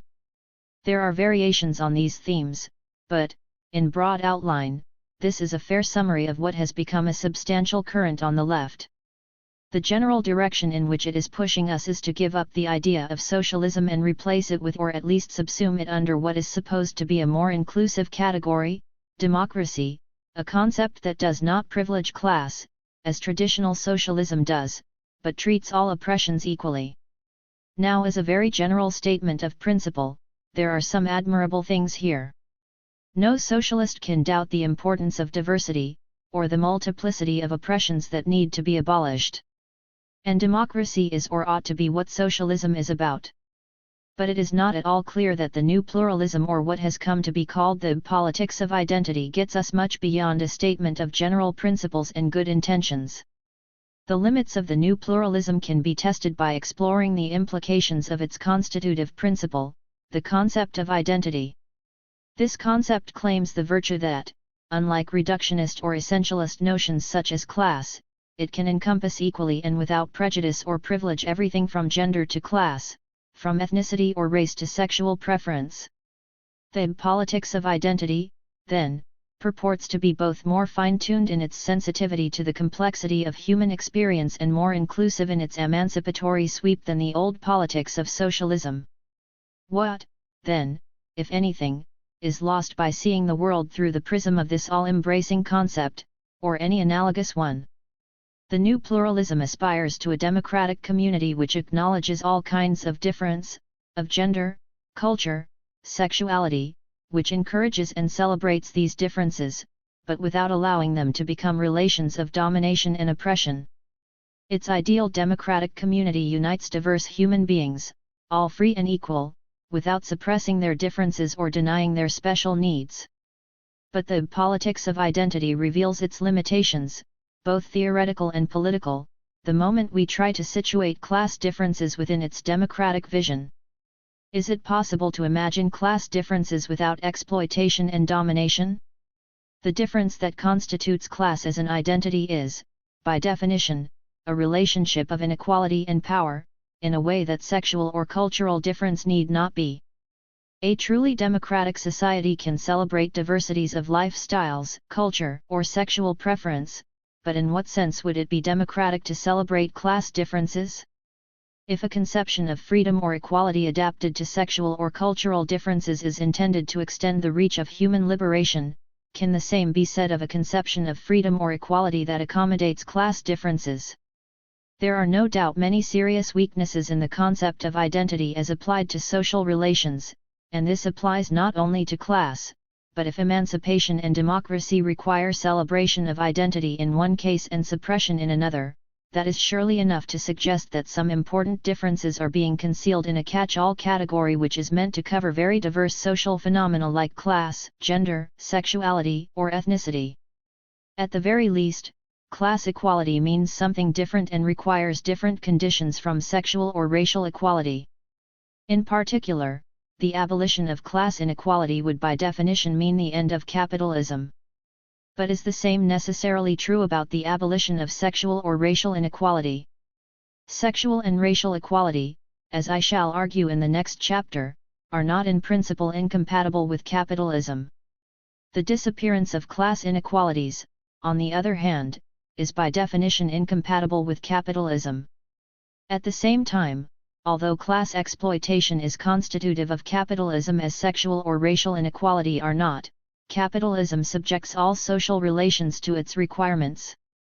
It can co-opt and reinforce inequalities and oppressions that it did not create and adapt them to the interests of class exploitation. The old liberal concept of formal legal and political equality, or some notion of so-called equality of opportunity, is, of course, capable of accommodating class inequalities, and for that reason, it presents no fundamental challenge to capitalism and its system of class relations. It is, in fact, a specific feature of capitalism that a particular kind of universal equality is possible which does not extend to class relations, that is, precisely, a formal equality, having to do with political and legal principles and procedures rather than with the disposition of social or class power. Formal equality in this sense would have been impossible in pre-capitalist societies where appropriation and exploitation were inextricably bound up with juridical, political, and military power. For these very reasons, the old conception of formal equality satisfies the most fundamental criterion of the new pluralism, namely that it gives no privileged status to class. It may even have radical implications for gender or race, because in respect to these differences, no capitalist society has yet reached the limits even of the restricted kind of equality that capitalism allows. Nor is it clear that the new pluralism has found a better way of dealing with diverse inequalities in a capitalist society, something that goes consistently beyond the old liberal accommodation with capitalism. Efforts have been made to construct new complex or pluralist conceptions of equality which acknowledge diverse oppressions without privileging class. These differ from the liberal democratic idea in that they explicitly challenge the universality of traditional liberalism, its application of uniform standards of freedom and equality which are blind to differences of identity and social condition. Acknowledging the complexities of social experience, these new conceptions of equality are meant to apply different criteria to different circumstances and relations. In this respect, pluralist notions claim certain advantages over more universalistic principles, even if they may lose some of the benefits of universal standards. Point 22. It might be objected here that the dissociation of the new pluralism from any universal values may permit it to serve as an excuse for suppressing the old pluralist principles of civil liberty, free speech, and toleration, and that we are in danger now of coming full circle, as respect for diversity turns into its opposite. Yet even if we leave that objection aside, and whatever advantages complex or pluralist conceptions of equality may claim over traditional liberalism, they have left intact the liberal accommodation with capitalism, if only by evading the issue, for at the very heart of the new pluralism is a failure to confront, and often an explicit denial of, the overarching totality of capitalism as a social system, which is constituted by class exploitation but which shapes all identities and social relations. The capitalist system, its totalizing unity, has effectively been conceptualized away by diffuse conceptions of civil society and by the submersion of class in catch-all categories like identity which disaggregate the social world into particular and separate realities. The social relations of capitalism have been dissolved into an unstructured and fragmented plurality of identities and differences. Questions about historical causality or political efficacy can be evaded, and there is no need to ask how various identities are situated in the prevailing social structure because the very existence of the social structure has been conceptualized away altogether. In these respects, the new pluralism has much in common with another old pluralism, the one that used to prevail in conventional political science pluralism not simply as an ethical principle of toleration but as a theory about the distribution of social power. The concept of identity has replaced interest groups, and these two pluralisms may differ in that the old acknowledges an inclusive political totality like the political system, the nation, or the body of citizens while the new insists on the irreducibility of fragmentation and difference. But both deny the importance of class in capitalist democracies, or at least submerge it in a multiplicity of interests or identities. Both have the effect of denying the systemic unity of capitalism, or its very existence as a social system. Both insist on the heterogeneity of capitalist society, while losing sight of its increasingly global power of homogenization. The new pluralism claims a unique sensitivity to the complexities of power and diverse oppressions, but like the old variety, it has the effect of making invisible the power relations that constitute capitalism, the dominant structure of coercion which reaches into every corner of our lives, public and private. In their failure to acknowledge that various identities or interest groups are differently situated in relation to that dominant structure, both pluralisms recognize not so much difference as simple plurality. This latest denial of capitalism's systemic and totalizing logic is, paradoxically, a reflection of the very thing it seeks to deny. The current preoccupation with postmodern diversity and fragmentation undoubtedly expresses a reality in contemporary capitalism, but it is a reality seen through the distorting lens of ideology. It represents the ultimate commodity fetishism, the triumph of consumer society, in which the diversity of lifestyles, measured in the sheer quantity of commodities and varied patterns of consumption, disguises the underlying systemic unity, the imperatives which create that diversity itself while at the same time imposing a deeper and more global homogeneity. What is alarming about these theoretical developments is not that they violate some doctrinaire Marxist prejudice concerning the privileged status of class. The problem is that theories which do not differentiate and, yes, privilege, if that means ascribing causal or explanatory priorities among various social institutions and identities, cannot deal critically with capitalism at all. Capitalism, as a specific social form, simply disappears from view, buried under a welter of fragments and difference. And whither capitalism, so goes the socialist idea. Socialism is the specific alternative to capitalism. Without capitalism, we have no need of socialism. We can make do with very diffuse and indeterminate concepts of democracy which are not specifically opposed to any identifiable system of social relations, in fact do not even recognize any such system. Nothing remains but a fragmented plurality of oppressions and emancipatory struggles.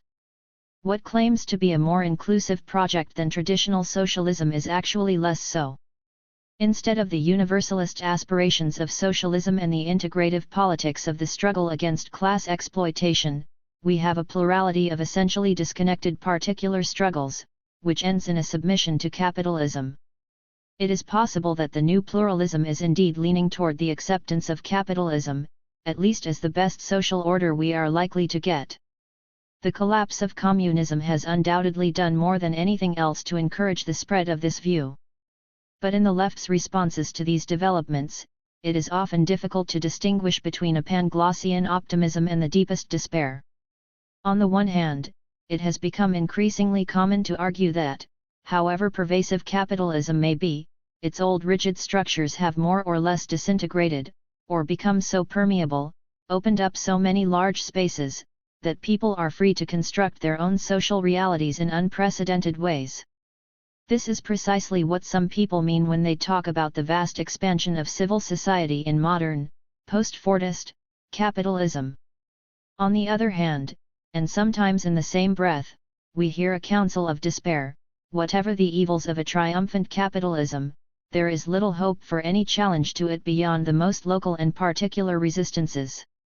This may not be the moment for optimism, but a critical confrontation with capitalism is, at the very least, a useful start. We may then be obliged to differentiate not less but much more radically among various kinds of inequality and oppression than even the new pluralism allows. We can, for example, acknowledge that, while all oppressions may have equal moral claims, class exploitation has a different historical status, a more strategic location at the heart of capitalism, and class struggle may have a more universal reach, a greater potential for advancing not only class emancipation but other emancipatory struggles too. Capitalism is constituted by class exploitation, but capitalism is more than just a system of class oppression. It is a ruthless totalizing process which shapes our lives in every conceivable aspect, and everywhere, not just in the relative opulence of the capitalist North. Among other things, and even leaving aside the direct power wielded by capitalist wealth both in the economy and in the political sphere, it subjects all social life to the abstract requirements of the market, through the commodification of life in all its aspects, determining the allocation of labor, leisure, resources, patterns of production, consumption, and the disposition of time. This makes a mockery of all our aspirations to autonomy, freedom of choice, and democratic self-government. Socialism is the antithesis of capitalism, and the replacement of socialism by an indeterminate concept of democracy, or the dilution of diverse and different social relations into catch-all categories like identity or difference, or loose conceptions of civil society, represents a surrender to capitalism and its ideological mystifications. By all means let us have diversity, difference, and pluralism, but not an undifferentiated and unstructured pluralism. What is needed is a pluralism that does indeed acknowledge diversity and difference, not merely plurality or multiplicity. This means a pluralism that recognizes the systemic unity of capitalism and can distinguish the constitutive relations of capitalism from other inequalities and oppressions. The socialist project should be enriched by the resources and insights of the, now not so new social movements, not impoverished by resorting to them as an excuse for disintegrating the resistance to capitalism. We should not confuse respect for the plurality of human experience and social struggles with a complete dissolution of historical causality, where there is nothing but diversity, difference, and contingency, no unifying structures, no logic of process, no capitalism, and therefore no negation of it, no universal project of human emancipation. Chapter 9. Capitalism and Human Emancipation, Race, Gender, and Democracy. Speaking to American students at the height of student activism in the 1960s, Isaac Deutscher delivered a not altogether welcome message: "You are effervescently active on the margin of social life, and the workers are passive right at the core of it. That is the tragedy of our society. If you do not deal with this contrast, you will be defeated." Point 1. That warning may be no less apposite today than it was then. There are strong and promising emancipatory impulses at work today, but they may not be active at the core of social life, in the heart of capitalist society. It is no longer taken for granted on the left that the decisive battle for human emancipation will take place on the economic terrain, the home ground of class struggle. For a great many people, the emphasis has shifted to struggles for what I shall call extra economic goods: gender emancipation, racial equality, peace, ecological health, democratic citizenship. Every socialist ought to be committed to these goals in themselves. In fact, the socialist project of class emancipation always has been, or should have been, a means to the larger end of human emancipation. But these commitments do not settle crucial questions about agencies and modalities of struggle, and they certainly do not settle the question of class politics. A great deal still needs to be said about the conditions for the achievement of these extra economic goods. In particular, if our starting point is capitalism, then we need to know exactly what kind of starting point this is. What limits are imposed, and what possibilities created, by the capitalist regime, by its material order and its configuration of social power. What kinds of oppression does capitalism require, and what kinds of emancipation can it tolerate? In particular, what use does capitalism have for extra economic goods, what encouragement does it give them, and what resistance does it put up to their attainment? I want to make a start on answering these questions, and as the argument develops I shall try to throw them into relief by making some comparisons with pre-capitalist societies. Capitalism and extra economic goods. Let me begin by saying that certain extra economic goods are simply not compatible with capitalism, and I do not intend to talk about them. I am convinced, for example, that capitalism cannot deliver world peace. It seems to me axiomatic that the expansionary, competitive and exploitative logic of capitalist accumulation in the context of the nation-state system must, in the longer or shorter term, be destabilizing, and that capitalism, and at the moment its most aggressive and adventurous organizing force, the government of the United States, is and will for the foreseeable future remain the greatest threat to world peace. Point 2. Nor do I think that capitalism can avoid ecological devastation. It may be able to accommodate some degree of ecological care, especially when the technology of environmental protection is itself profitably marketable. But the essential irrationality of the drive for capital accumulation, which subordinates everything to the requirements of the self-expansion of capital and so-called growth, is unavoidably hostile to ecological balance. If destruction of the environment in the communist world resulted from gross neglect, massive inefficiency, and a reckless urge to catch up with Western industrial development in the shortest possible time, in the capitalist West a far more wide-ranging ecological vandalism is not an index of failure but a token of success, the inevitable byproduct of a system whose constitutive principle is the subordination of all human values to the imperatives of accumulation and the requirements of profitability. It has to be added, though, that the issues of peace and ecology are not very well suited to generating strong anti-capitalist forces. In a sense, the problem is their very universality. They do not constitute social forces because they simply have no specific social identity, or at least they have none except at the point where they intersect with class relations, as in the case of ecological issues raised by the poisoning of workers in the workplace, or the tendency to concentrate pollution and waste in working-class neighborhoods rather than in privileged suburbs.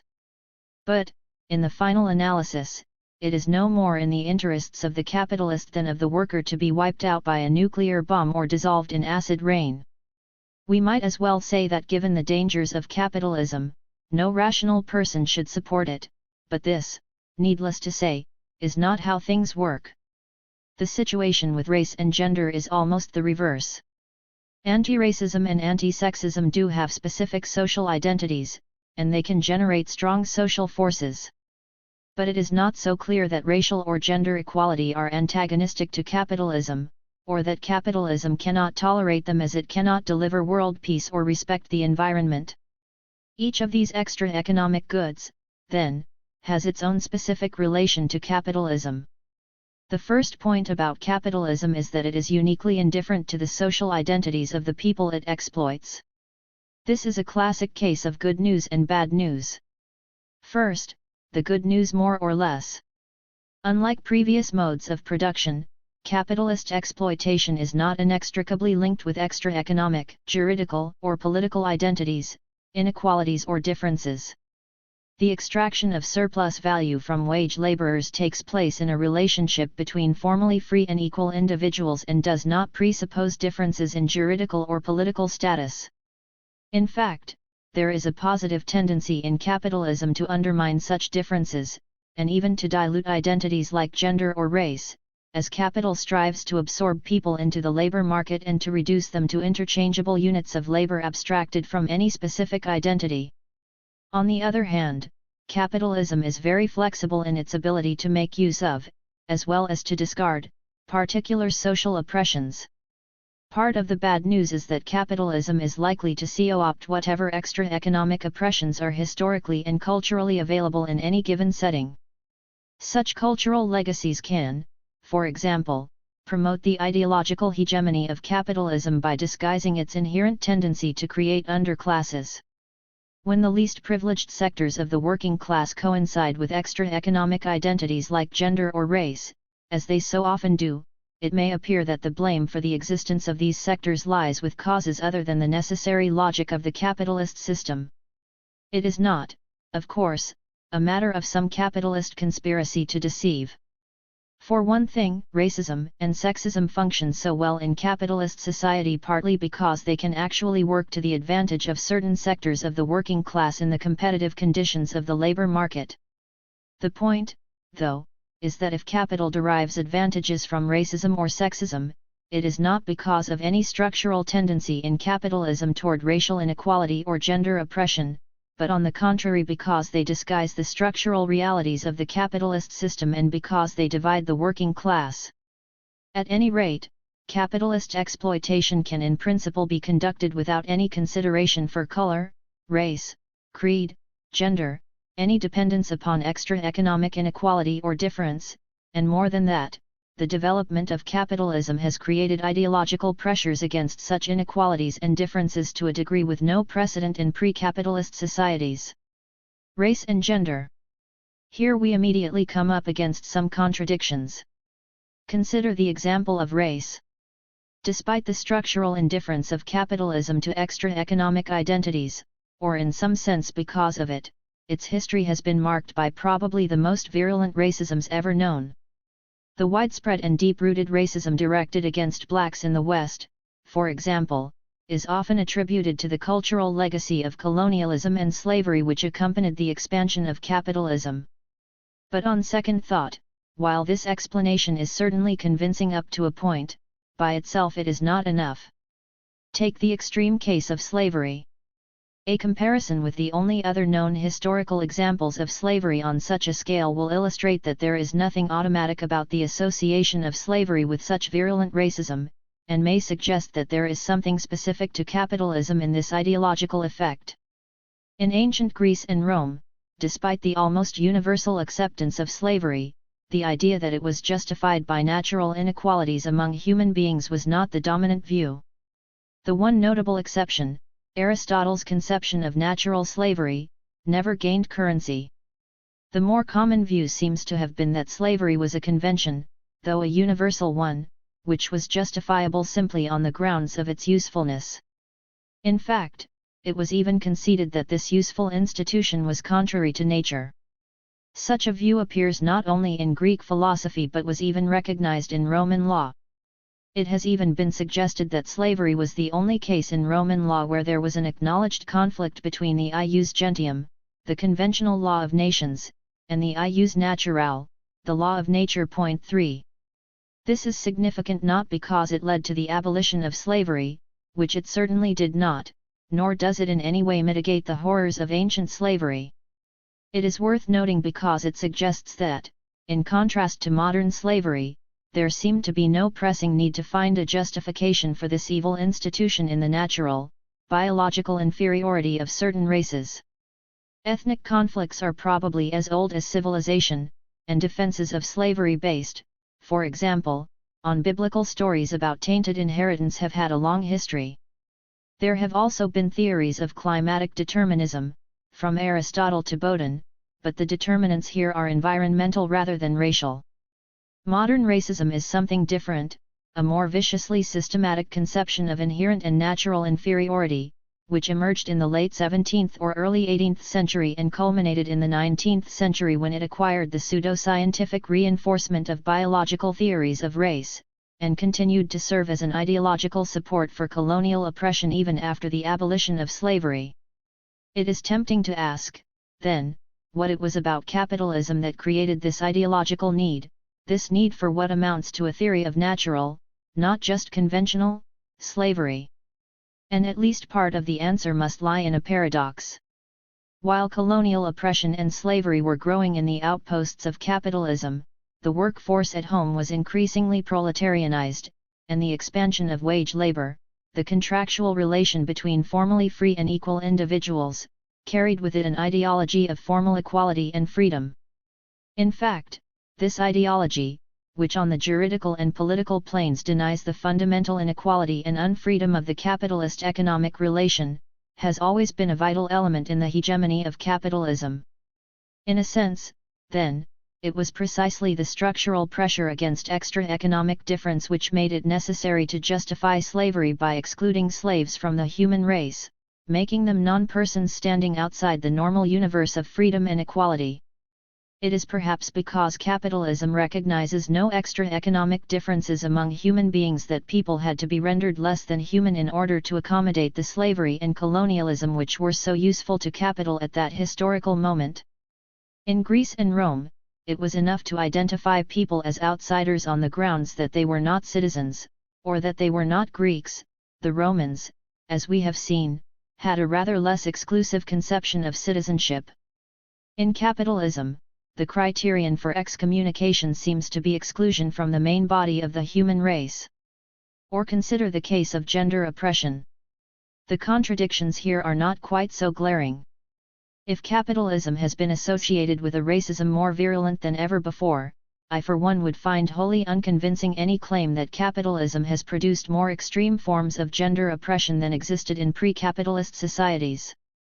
But here too there is a paradoxical combination of structural indifference to, indeed pressure against, this extra economic inequality, and a kind of systemic opportunism which allows capitalism to make use of it. Typically, capitalism in advanced Western capitalist countries uses gender oppression in two kinds of ways.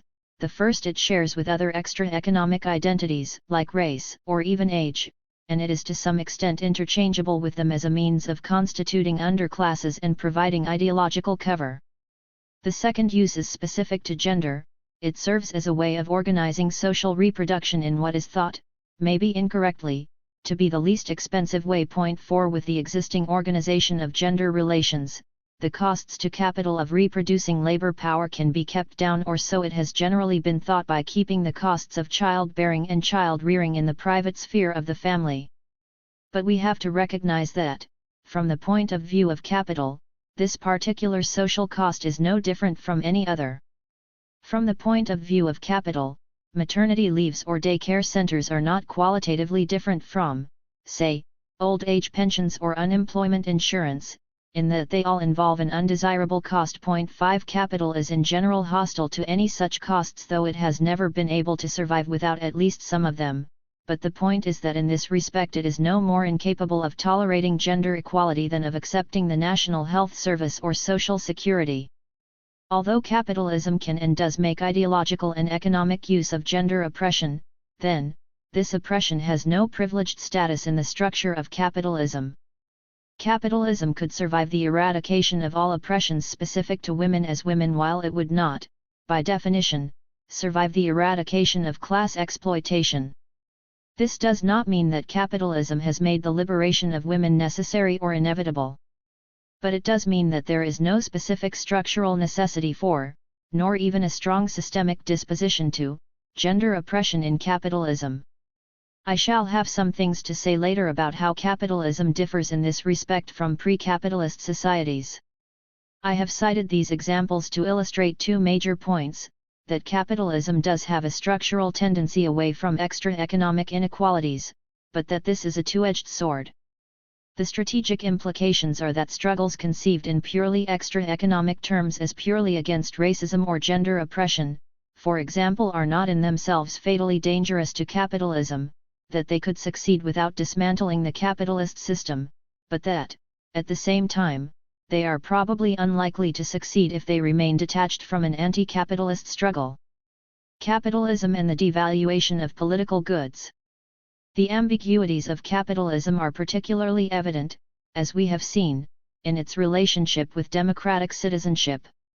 Here, I want to explore the ambiguities of capitalist democracy as they relate to the question of extra economic goods in general and the position of women in particular. It has always been a major question for socialism what strategic importance should be attached to the fact that capitalism has made possible an unprecedented extension of citizenship. Almost from the beginning there has existed a socialist tradition which assumes that the formal juridical and political equality of capitalism, in combination with its economic inequality and unfreedom, will set up a dynamic contradiction, a motivating force for a socialist transformation. A basic premise of social democracy, for example, has been that the limited freedom and equality of capitalism will produce overpowering impulses toward complete emancipation. There now exists a strong new tendency to think of socialism as an extension of citizenship rights, and this is increasingly common to think of radical democracy as a substitute for socialism. As democracy has become the catchword of various progressive struggles, the one unifying theme among the various emancipatory projects of the left, it has begun to stand for all extra economic goods together. The idea of regarding socialism as an expansion of democracy can be very fruitful, but I am not at all impressed by the new theoretical trappings of the very old socialist illusion that the ideological impulses of capitalist freedom and equality have created irresistible pressures to transform society at every level.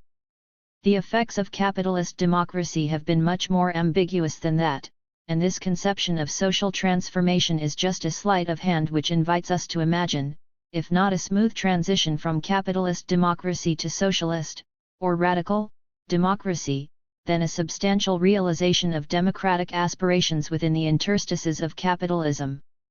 The first requirement here is to have no illusions about the meaning and effects of democracy in capitalism.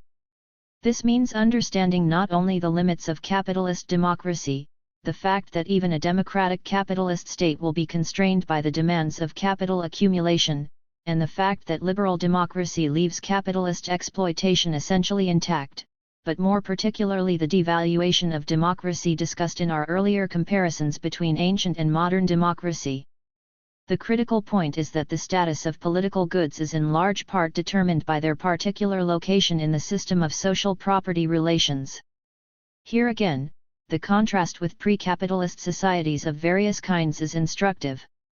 I have suggested in previous chapters that in pre-capitalist societies, where peasants were the predominant exploited class and exploitation typically took the form of extra economic, political, juridical, military domination, the prevailing property relations placed a special premium on juridical privilege and political rights.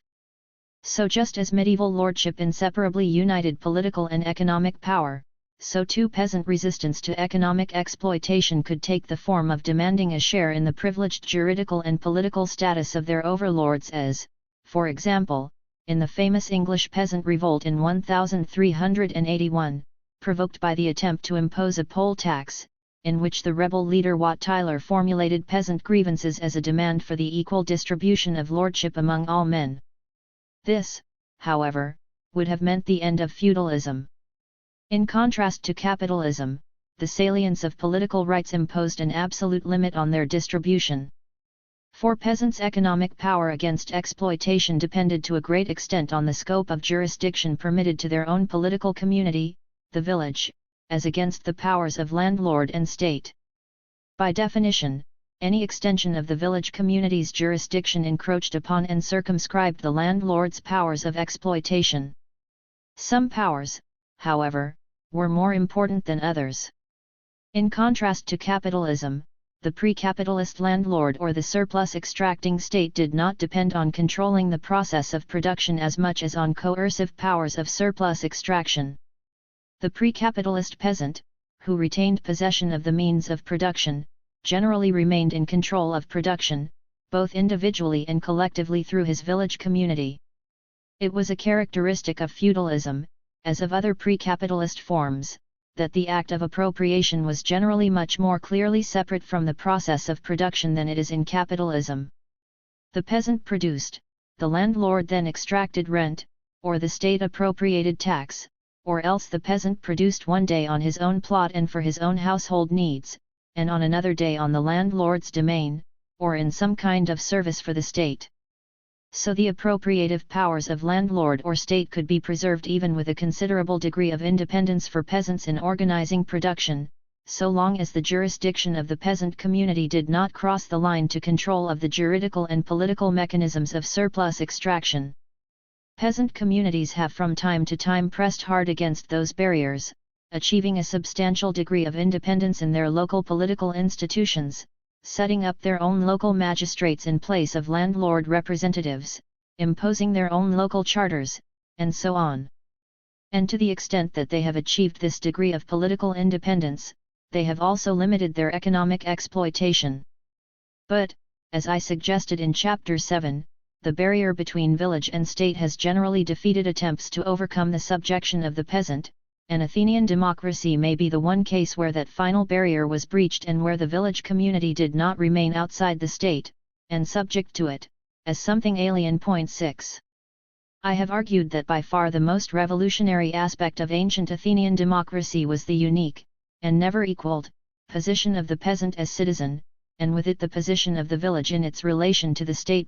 7. In sharp contrast to other peasant societies, the village was the constituent unit of the Athenian state, through which the peasant became a citizen. This represented not just a constitutional innovation but a radical transformation of the peasantry, unrivaled in the ancient world, or indeed anywhere else at any time. If the peasant is, as Eric Wolf has said, a rural cultivator whose surpluses in the form of rent and tax are transferred to someone who exercises an effective superior power, or domain, over him, then what characterized the Athenian smallholder was an unprecedented and later unequaled independence from this kind of domain, and hence an unusual degree of freedom from rent and tax. The creation of the peasant citizen meant the liberation of peasants from all forms of tributary relationship which had characterized the Greek peasantry before, and continued to characterize peasantries elsewhere. Democratic citizenship here had political and economic implications at the same time.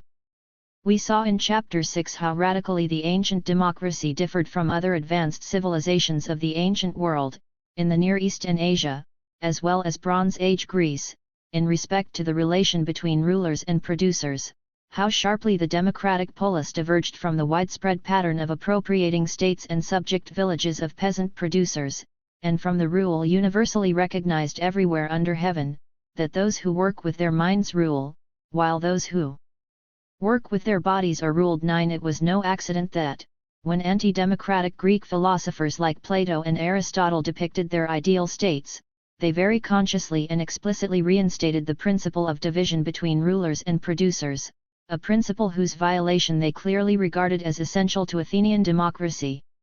In fact, the surplus appropriating state acting in what Robert Brenner has called class-like ways, was probably more a rule than an exception in advanced pre-capitalist societies. 10. We cannot understand, say, French absolutism without recognizing the role of the state as a means of private appropriation, with its vast apparatus of lucrative offices and its extraction of taxes from the peasantry, a proprietary resource for those who possessed a piece of it.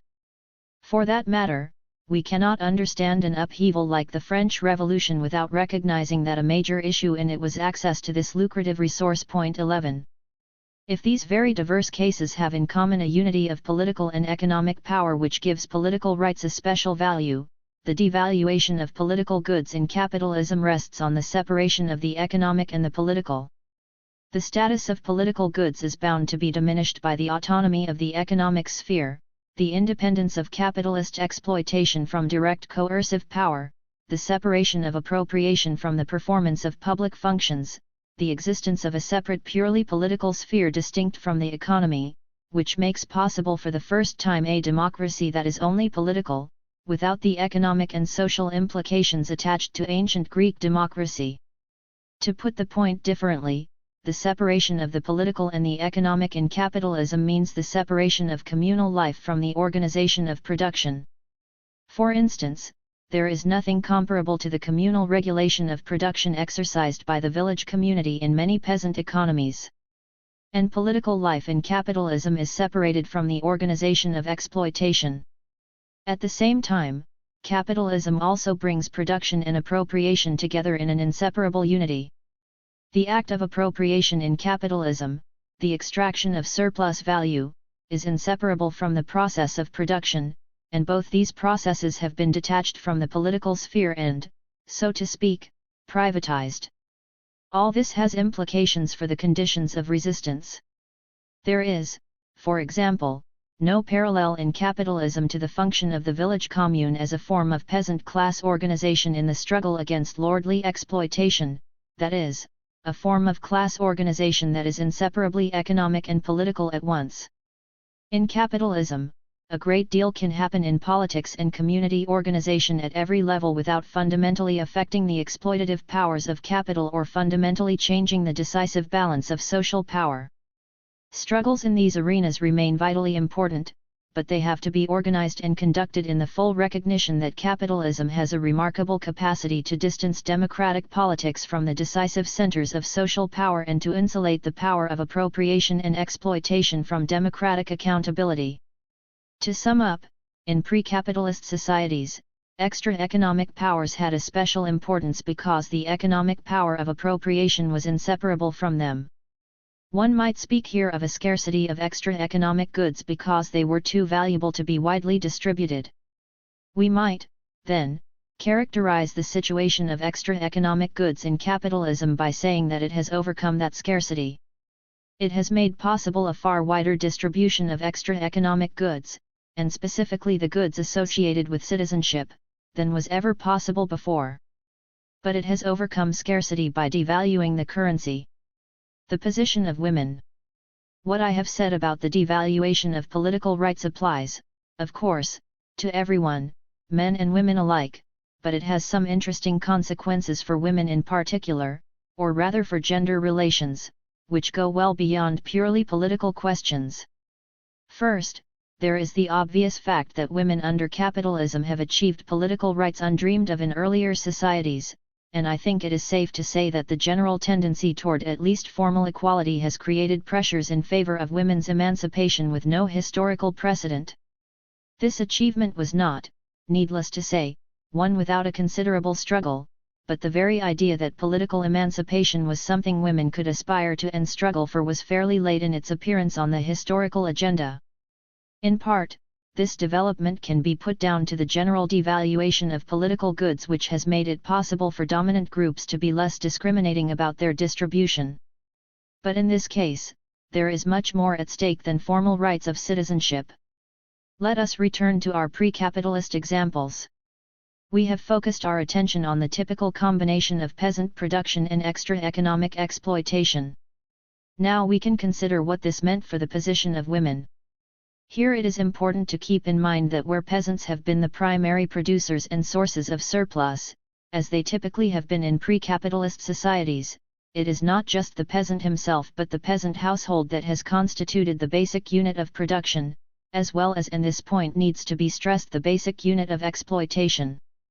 The labor appropriated by landlords and states from the peasantry has been family labor, and it has taken the form not only of productive rent or tax-producing services performed collectively by the peasant family, or other kinds of labor services both private and public, but also domestic labor in the master's household and, of course, the reproduction of the labor force itself, the bearing and rearing of children, the future laborers, servants, and soldiers in the fields, households and armies of the dominant classes.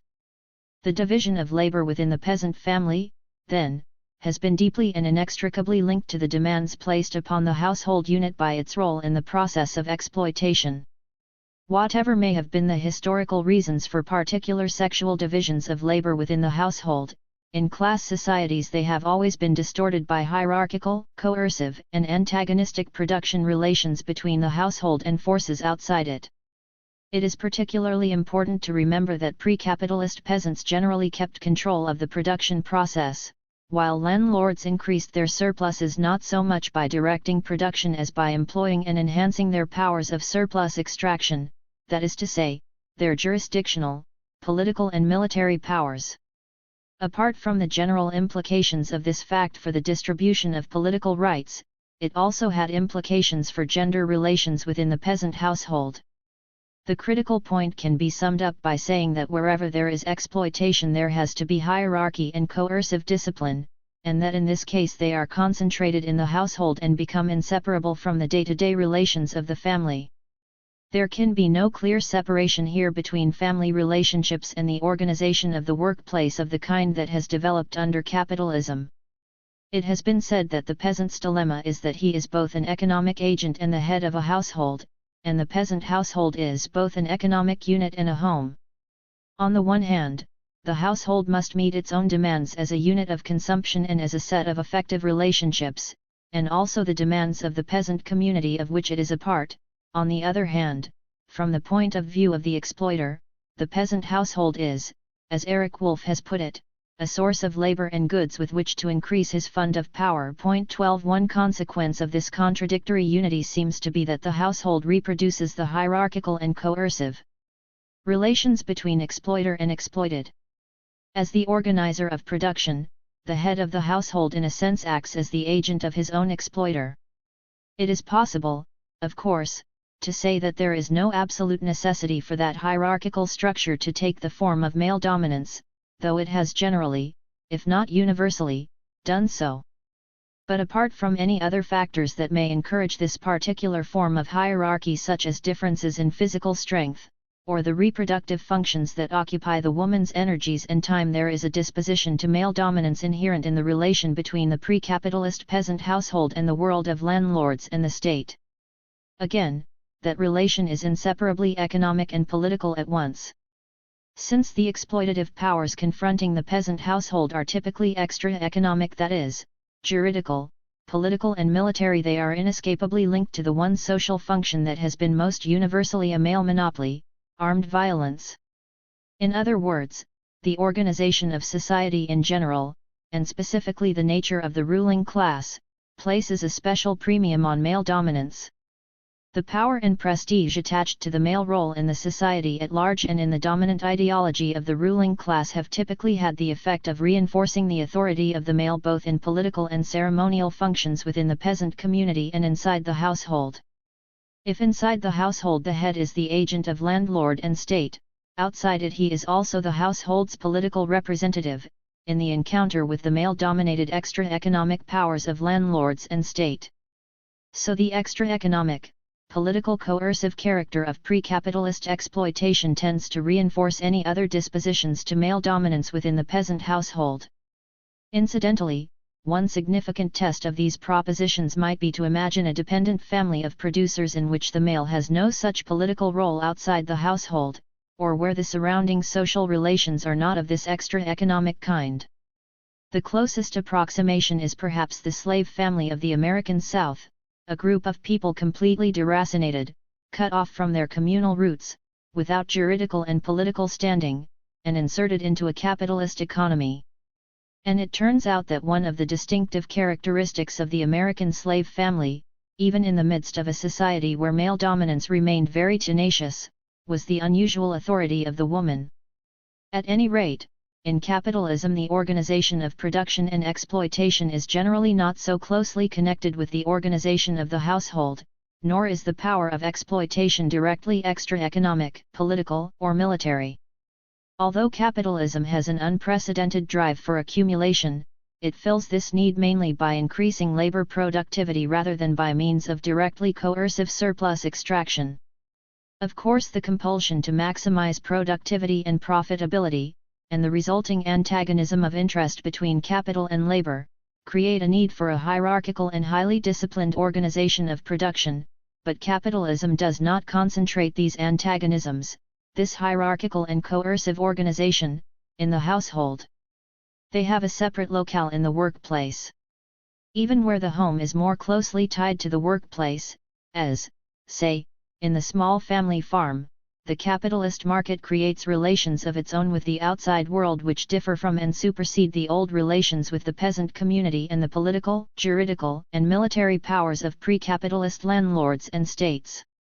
These new relations have typically had the effect of weakening patriarchal principles.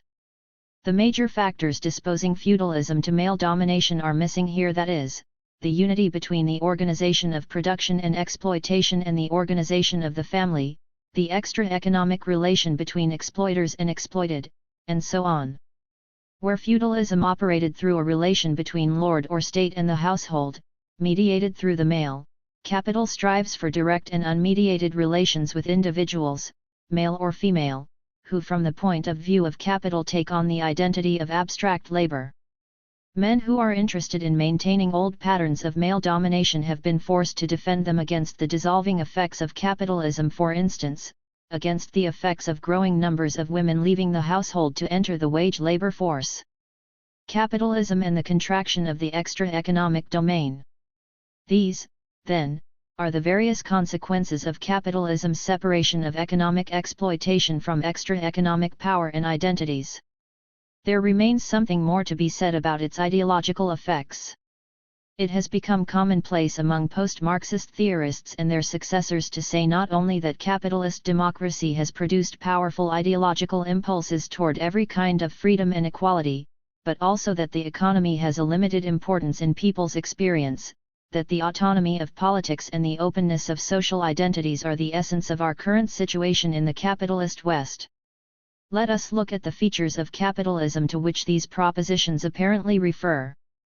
Paradoxically, yet again, the very features that have devalued extra-economic goods in capitalist societies have given the appearance of enhancing the extra-economic domain and widening its scope.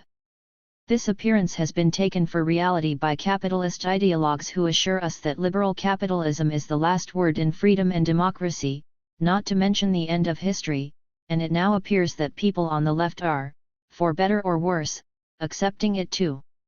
On the face of it, capitalism seems to leave very large free spaces outside the economy. Production is enclosed in specialized institutions, factories, and offices. The working day is sharply marked off from non-working hours. Exploitation is not formally associated with juridical or political disabilities. There seems to be a wide range of social relations that lie outside the framework of production and exploitation and create a variety of social identities not immediately connected to the economy. Social identities seem much more open in this sense. So the separateness of the economy may appear to give a wider scope, a freer hand to the world outside it. But, in fact, the economy of capitalism has encroached upon and narrowed the extra-economic domain. Capital has gained private control over matters that were once in the public domain, while giving up social and political responsibilities to a formally separate state. Even all those areas of social life that lie outside the immediate spheres of production and appropriation, and outside the direct control of the capitalist, are subjected to the imperatives of the market and the commodification of extra-economic goods. There is hardly an aspect of life in capitalist society that is not deeply determined by the logic of the market. If politics in capitalism has a specific autonomy, there is an important sense in which that autonomy is weaker, not stronger, than the autonomy of pre-capitalist politics. Because the separation of the economic and the political has also meant the transfer of formerly political functions to the separated economic sphere, politics and the state are, if anything, more, rather than less, constrained by specifically economic imperatives and the demands of appropriating classes. Here we may recall our earlier examples of pre-capitalist states which were free from dominant classes to the extent that they were themselves class-like, competing with other class appropriators for the same peasant-produced surpluses. It used to be a truism for the left that social life in capitalism is uniquely subordinate to and shaped by the imperatives of the economy, but the latest trends in social theory on the left seem to have abandoned this simple insight. In fact, it is not too much to say that they have been taken in by the mystifying appearances of capitalism, by the one-sided illusion that capitalism has uniquely liberated and enriched the extra-economic sphere. If the autonomy of politics, the openness of social identities, and the wide distribution of extra-economic goods are part of the truth, they are indeed only part of it, and a small and contradictory part at that. It has to be said, nevertheless, that there is nothing surprising about the tendency to see only part of the picture. It is one of capitalism's most notable characteristics, this capacity to hide its face behind a mask of ideological mystifications. What is more surprising, when one comes to think of it, is that a convention has developed according to which capitalism is supposed to be unusually transparent in its relations of economic exploitation and domination. We are often told by social scientists that, unlike pre-capitalist modes of production, in capitalism relations of class are sharply delineated, no longer masked by non-economic categories like status differences or other non-economic principles of stratification. Economic relations stand out in sharp relief, as the economy is no longer embedded in non-economic social relations. It is only now, if ever, they say, that it has become possible to speak of class consciousness. Even those who deny the importance of class in capitalist society as only one of many identities may still subscribe to this view. They can agree about the distinctness of the economic sphere in capitalism and about the clarity of class as a distinctly economic category, and then they can go on to treat its separateness as an isolation and relegate it to an insular periphery, on the grounds that, while people may belong to classes, class identities are of limited or even marginal importance in the experience of human beings. People have other identities which have nothing to do with class and are equally or more determinative. Again, there is a grain of truth in some of this, but again it is only part of a contradictory truth, so partial as to be a gross distortion. Of course people have social identities other than class, and of course these shape their experience in powerful ways.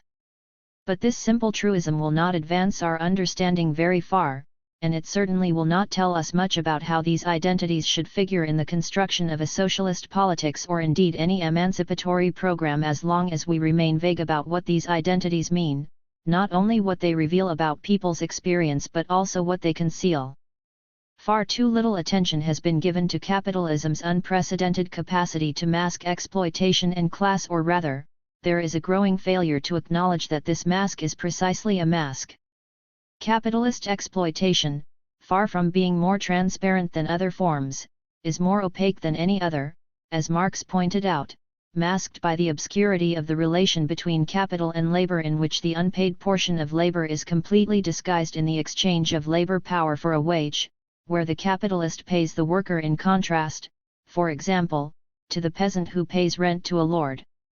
This is the most elemental false appearance at the heart of capitalist relations, but it is only one of many. There is also the familiar fetishism of commodities, which gives relations among people the appearance of relations among things. As the market mediates the most basic of human transactions, there is the political mystification that civic equality means that there is no dominant class in capitalism, and so on.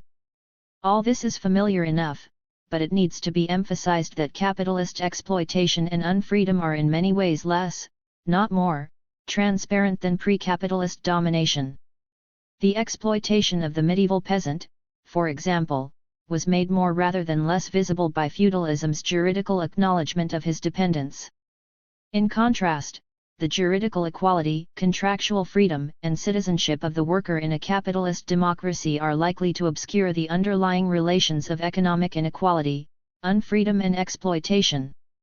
In other words, the very separation of the economic from the extra-economic, which is supposed to unmask the realities of class in capitalism, is, on the contrary, what mystifies capitalist class relations. The effect of capitalism may be to deny the importance of class at the very moment, and by the same means, that it purifies class of extra-economic residues. If the effect of capitalism is to create a purely economic category of class, it also creates the appearance that class is only an economic category, and that there is a very large world beyond the economy where the writ of class no longer runs. To treat this appearance as if it were the unmasked and ultimate reality is certainly no advance in the analysis of capitalism. It mistakes a problem for a solution, and an obstacle for an opportunity. It is less illuminating than the most uncritical pre-Marxist political economy, and to build a political strategy on a retention of this mystification instead of an effort to overcome it must surely be self-defeating. What, then, does all this mean for extra economic goods in capitalist society and in the socialist project? Let me sum up. Capitalism's structural indifference to the social identities of the people it exploits makes it uniquely capable of discarding extra economic inequalities and oppressions.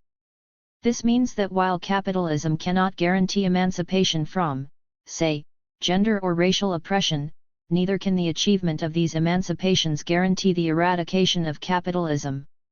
At the same time, this same indifference to extra economic identities makes capitalism particularly effective and flexible in using them as ideological cover. Wherein pre-capitalist societies' extra economic identities were likely to highlight relations of exploitation, in capitalism they typically serve to obscure the principal mode of oppression specific to it. And while capitalism makes possible an unprecedented redistribution of extra economic goods, it does so by devaluing them. What about socialism then? Socialism may not by itself guarantee the full achievement of extra economic goods. It may not by itself guarantee the destruction of historical and cultural patterns of women's oppression or racism. But it will do at least two important things in this regard, apart from abolishing those forms of oppression that men and women, black and white, share as members of an exploited class. First, it will eliminate the ideological and economic needs that under capitalism can still be served by gender and racial oppressions. Socialism will be the first social form since the advent of class society whose reproduction as a social system is endangered rather than enhanced by relations and ideologies of domination and oppression. And second, it will permit the revaluation of extra economic goods whose value has been debased by the capitalist economy. The democracy that socialism offers is one that is based on a reintegration of the economy into the political life of the community, which begins with its subordination to the democratic self-determination of the producers themselves. Conclusion. Most socialists have long given up predicting the imminent demise of capitalism. While the business cycle continues to be punctuated by regular crises, we have grown accustomed to the system's flexibility and its capacity to find new channels for expansion. We may now, however, be encountering something new with which the left has so far failed to come to grips. The protracted crisis in advanced capitalist economies, which even mainstream economists are describing as structural, may not signal a terminal decline, but it may indicate that these economies have for the foreseeable future exhausted their capacity to survive without depressing the living and working conditions of their own populations, let alone those of the less developed countries which they continue to exploit, as sources of cheap labor and the bearers of debt. Yet while there has been no shortage of jeremiads, and not only from the left, about the current condition of capitalism, in theory and practice its implications have still to be absorbed. Let me first sketch the context. There is surely no need here to say much about the catalogue of decline which is the daily fare of the news media in every Western country. The advanced capitalist economies have been in a deep and prolonged recession, while the collapse of communism has exposed the fissures and contradictions within the capitalist world which had been papered over and disguised by the Cold War. The stronger European economies are experiencing what for them are new forms of long-term structural unemployment, and the unification of Germany has dramatically aggravated the weaknesses that were already beginning to appear before in Europe's most successful economy. Japan has begun to suffer the ills to which its economic miracle has long seemed immune, never mind the burdensome conditions of life and work that have always sustained it. Meanwhile, we are assured that in the US and elsewhere the recalcitrant recession has at last been reversed, but economists have been even more than usually selective in their reading of economic indicators in order to demonstrate a turnaround in the economy while setting aside the evidence that mass unemployment or underemployment, poverty, homelessness, racism, and violent crime seem to be permanent fixtures in the world's richest countries. The somewhat lower rates of unemployment in the US have been achieved at the cost of growth in low-wage jobs and a large class of working poor. Nor has the Western world's growing ecological consciousness been able to make any significant inroads in capitalism's structural imperative to degrade the environment. All this is happening while traditional political formations, right and left, are suffering varying degrees of crisis, in some cases, as most spectacularly in Italy, to the point of virtual collapse. It will come as news to no one that, in this litany of economic ills, by far the most telling sign is the structural long-term unemployment together with changes in the pattern of work toward casualization and short-term contractual labor which has defied fluctuations in all other economic indicators, running counter even to the most basic economic conventions about the connection between growth and employment. Point 1. But if this is old news, the prevailing terms of debate on these issues in Europe and North America suggest that someone may be missing the point. Markets, flexible and social. The latest code word in the economic debate, if debate it can be called, is flexibility. Advanced capitalist economies, we are told, must deregulate the labor market, weaken the social safety net and probably lift restrictions on environmental pollution in order to compete with third world capitalisms by allowing the terms and conditions of work to sink toward the level of their less developed competitors. Not only welfare provision but decent pay and working conditions and even environmental protection are, it seems, obstacles to competitiveness, profitability, and growth.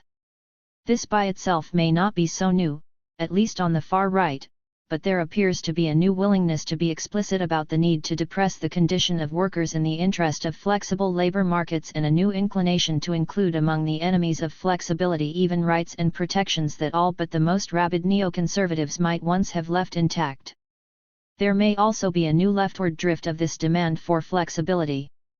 It is not just that Western European conservatives, among whose ranks the British not so long ago seemed isolated in their opposition to the feeble regulations of the social chapter, are now speaking the language of flexibility as they awaken to the new realities of long-term unemployment. Even among European parties of the left, it is no longer clear that this is forbidden territory. If there is any alternative to flexibility in this debate, it is, according to some, notably the British Labour Party, the creation of a highly skilled workforce which will attract capital away from low-wage economies. Training and education are, according to this view, the principal cure for economic ills. But there is perhaps no surer sign of desperation than this faith in a solution which is so weakly supported by evidence. In a context of mass unemployment, the logic of a theory that places the supply of skilled workers before the demand is at best elusive. Is it reasonable to suppose that jobs that do not exist for structural reasons will suddenly be created to absorb a newly skilled workforce? In any case, is it really so clear that the majority of jobs, apart from typically undervalued secretarial work, even in the most advanced high-tech industries require elaborate training, or even skills that cannot be acquired on the job, too? More fundamentally, the evidence suggests that capital is, to put it conservatively, no more likely to gravitate toward a highly skilled workforce than to a cheap one. Indeed, the current rise of unemployment in Germany, the very model of a well-trained economy, should be enough to cast doubt on the training solution, and here, precisely in high-tech industry, there are signs of an inclination to relocate plants away from Europe to Asia, away from a skilled but inflexible workforce to locations with lower labor costs, including pension and health contributions, and a culture less resistant to long and unsocial working hours, round-the-clock operation, and generally poor working conditions. Point 3. If the training solution is inadequate, are there any other options offered by the left? As right-wing convictions are spreading leftward, displacing even milder forms of neo-Keynesianism, the whole spectrum of debate may be shifting so that loyalty to the Keynesian welfare state may seem an increasingly revolutionary position and, indeed, there are now people on the farther left who have staked out this ground as their own. Socialism is replaced with social citizenship, the enhancement of social rights within capitalism, as the highest, feasible, emancipatory aspiration. But what if social citizenship is less feasible than socialism? What if the right is right? What if the welfare state is no longer a safe haven for the left? What if we have to concede that the welfare state and labor regulation are now incompatible not only with the rationality of short-term profit but even with long-term competitiveness and growth? What if the future of Western capitalism really does depend on lowering the standard of living and work? What if the disparity between the level of productive forces and their contribution to the improvement of living conditions is growing rather than diminishing? What if we cannot dismiss the rantings of the right and it really is true, now if not before, that workers' rights, social citizenship, democratic power, and even a decent quality of life for the mass of the population are indeed incompatible with profit, and that capitalism in its most developed forms can no longer deliver both profit or growth and improving conditions of labor and life, never mind social justice? Is this not the message secreted in the discourse of flexibility, and should we not be drawing some lessons from the fact that this somber judgment on our economic system is no longer a preserve of the left? Instead, we seem to be observing a strange reversal of roles. Now it is the right-wing ideologues of capitalism who are, in effect, preaching its limitations, while the left is finding new reasons for faith in its adaptability. Underlying this curious inversion there may be another odd displacement. If Marxism laid bare the ruthless social logic of the capitalist market disguised by classical political economy, that logic is now being revealed in the financial pages of the bourgeois press and by economists of flexibility, while many on the formerly Marxist left have been converted to belief in the social market, a capitalist market with a human face. Let me put my own position plainly. I think the right is generally right about the social costs of capitalist profitability. The language of flexibility is certainly registering important structural changes in the world economy that make the old interventionist correctives ineffective. Capitalism with a human face may now require more state intervention than socialism would, perhaps even more extensive state planning than imagined by the most orthodox communists, this time on a vast international scale. Point 4. This is not to deny that the left should defend the welfare state or environmental regulation with all its power, nor that education is an unambiguous good which should be pursued for reasons that have nothing to do with profit maximization. Welfare provision, environmental protection, and education must remain central to short and long-term programs of the left. The point is simply to acknowledge the limits of capitalism. I find it difficult to understand how the market can be an economic discipline, a driving mechanism and a regulator of the economy, without sooner or later producing the very consequences that the exponents of flexibility have in mind and that the advocates of the social market promise to correct. It is one thing to talk about the adoption of certain market mechanisms as instruments of circulation and exchange. It is quite another to call upon the market as an economic regulator, the guarantor of a rational economy. I shall not explicate that distinction here, except to say that the rational economy guaranteed by market disciplines, together with the price mechanism on which they depend, is based on one irreducible requirement, the commodification of labor power and its subjection to the same imperatives of competition that determine the movements of other economic factors. Point 5. This means that, quite apart from the direct effects on workers, there is an irreducible contradiction between the regulatory functions of the market and its capacity for socialization. I spoke earlier, especially in chapters 4 and 5, about the failure of historians to recognize the distinction between societies with markets and trade, which have existed throughout recorded history, and the specificity of capitalism, where the market is not an opportunity but an imperative. The difference lies in the degree to which the producer's access to the means of production is market-dependent. The imperatives of competition, profit maximization, and accumulation were set in train. For example, the moment English tenant farmers were denied non-market access to land, subject not only to the requirement of selling their products on the market but also to a market in leases which, in the specific conditions of English property relations, compelled them to produce profitably simply in order to maintain access to the land itself, and those imperatives were reinforced as the pressures of competition accelerated the process of division between a class of large proprietors and a completely propertyless class of laborers obliged to sell their labor power for a wage. The widespread view of capitalist development as an expansion of markets, whether that view takes the form of the old commercialization model, with its closing and opening trade routes, or the more complex demographic argument, is based on a conflation of these very different kinds of market, and the same failure to acknowledge the historical specificity of capitalism and the distinction between market opportunities and market imperatives seems to me to underlie the current belief in the endless possibilities of a socialized market. Democracy as an economic mechanism. If the right is right about the market as an economic regulator, it seems to me that the main long-term theoretical task for the left is to think about alternative mechanisms for regulating social production. The old choice between the market and centralized planning is barren. Both in their various ways have been driven by the imperatives of accumulation, in one case imposed by the demands of competition and profit maximization internal to the system, in the other by the requirements of accelerated industrial development. Neither has involved the reappropriation of the means of production by the producers, neither has been motivated by the interests of the workers whose surplus labor is appropriated, nor indeed by the interests of the people as a whole, and in neither case has production been susceptible to democratic accountability. Nor does the social market or even market socialism provide an alternative, since, with or without a human face, market imperatives remain the driving mechanism.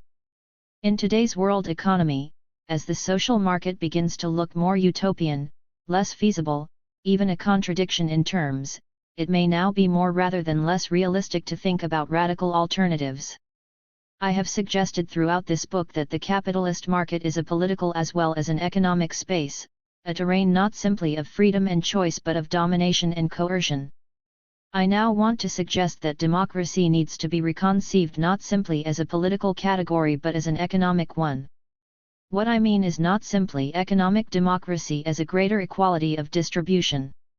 I have in mind democracy as an economic regulator, the driving mechanism of the economy.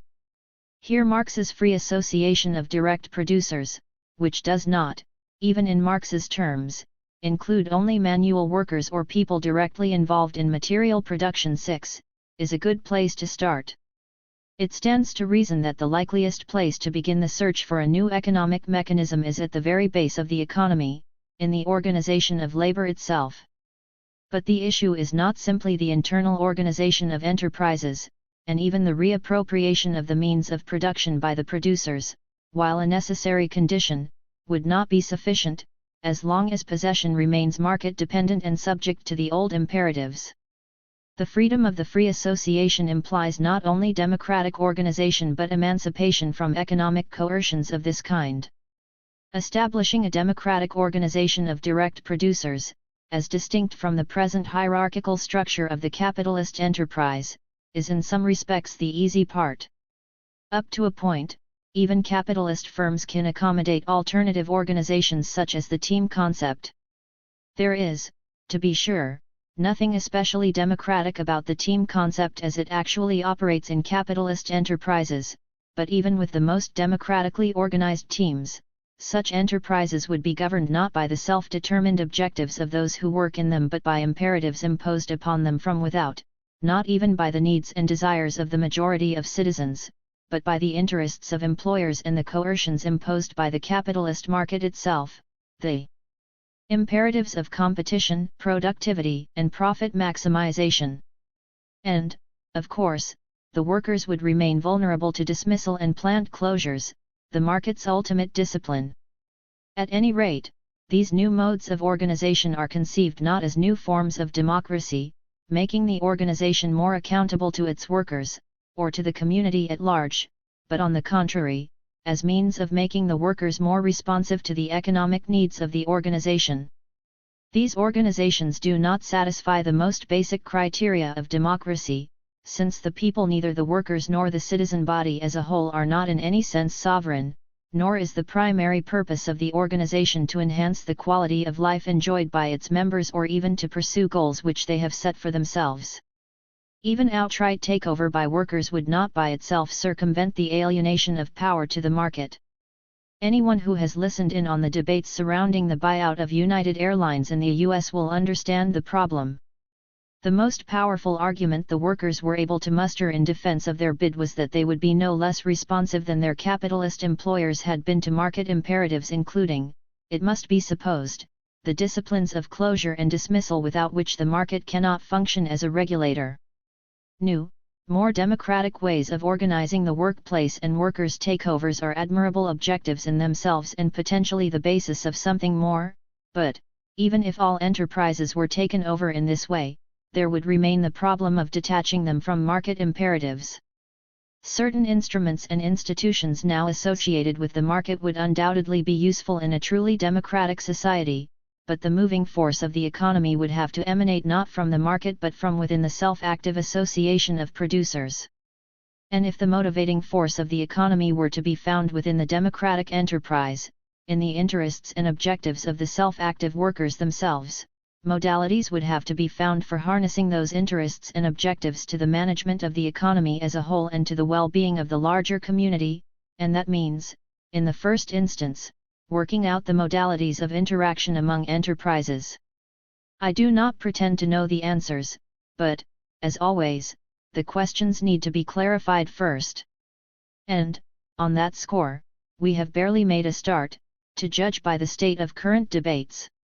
For the moment, I simply want to emphasize one point: what we are looking for is not only new forms of ownership but also a new driving mechanism, a new rationality, a new economic logic, and if, as I think is the case, the most promising place to start is in the democratic organization of production, which presupposes the reappropriation of the means of production by the producers, then it also needs to be emphasized that the benefits of replacing the rationality of the market as a driving mechanism would accrue not to workers alone but to everyone who is subject to the consequences of market imperatives, from their effects on the terms and conditions of work and leisure, indeed the very organization of time itself, to their larger implications for the quality of social life, culture, the environment, and extra economic goods in general.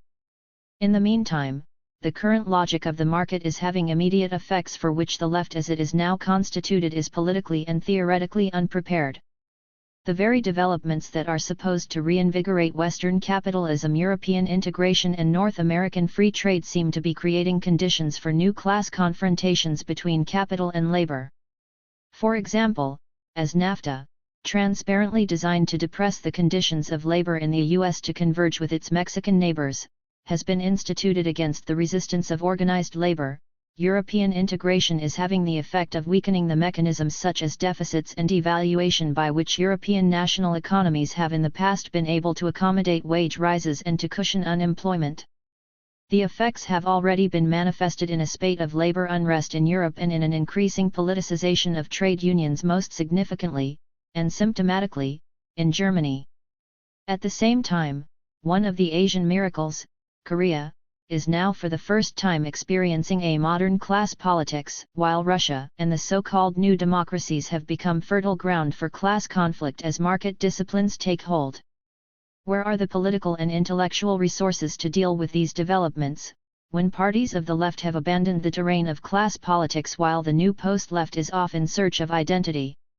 What, for example, will fill the political vacuum left by the defection of working-class parties, as the restructuration of capitalism increases the strains along the fault lines of class and creates new forms of insecure and vulnerable labor?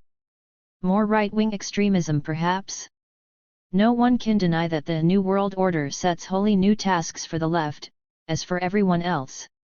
But the collapse of communism is not the only defining moment of our times, not the only epochal transformation that demands some serious rethinking. In the meantime, something has been happening to capitalism too. So far, the principal solutions on offer have been, in their various ways, contradictory and self-defeating.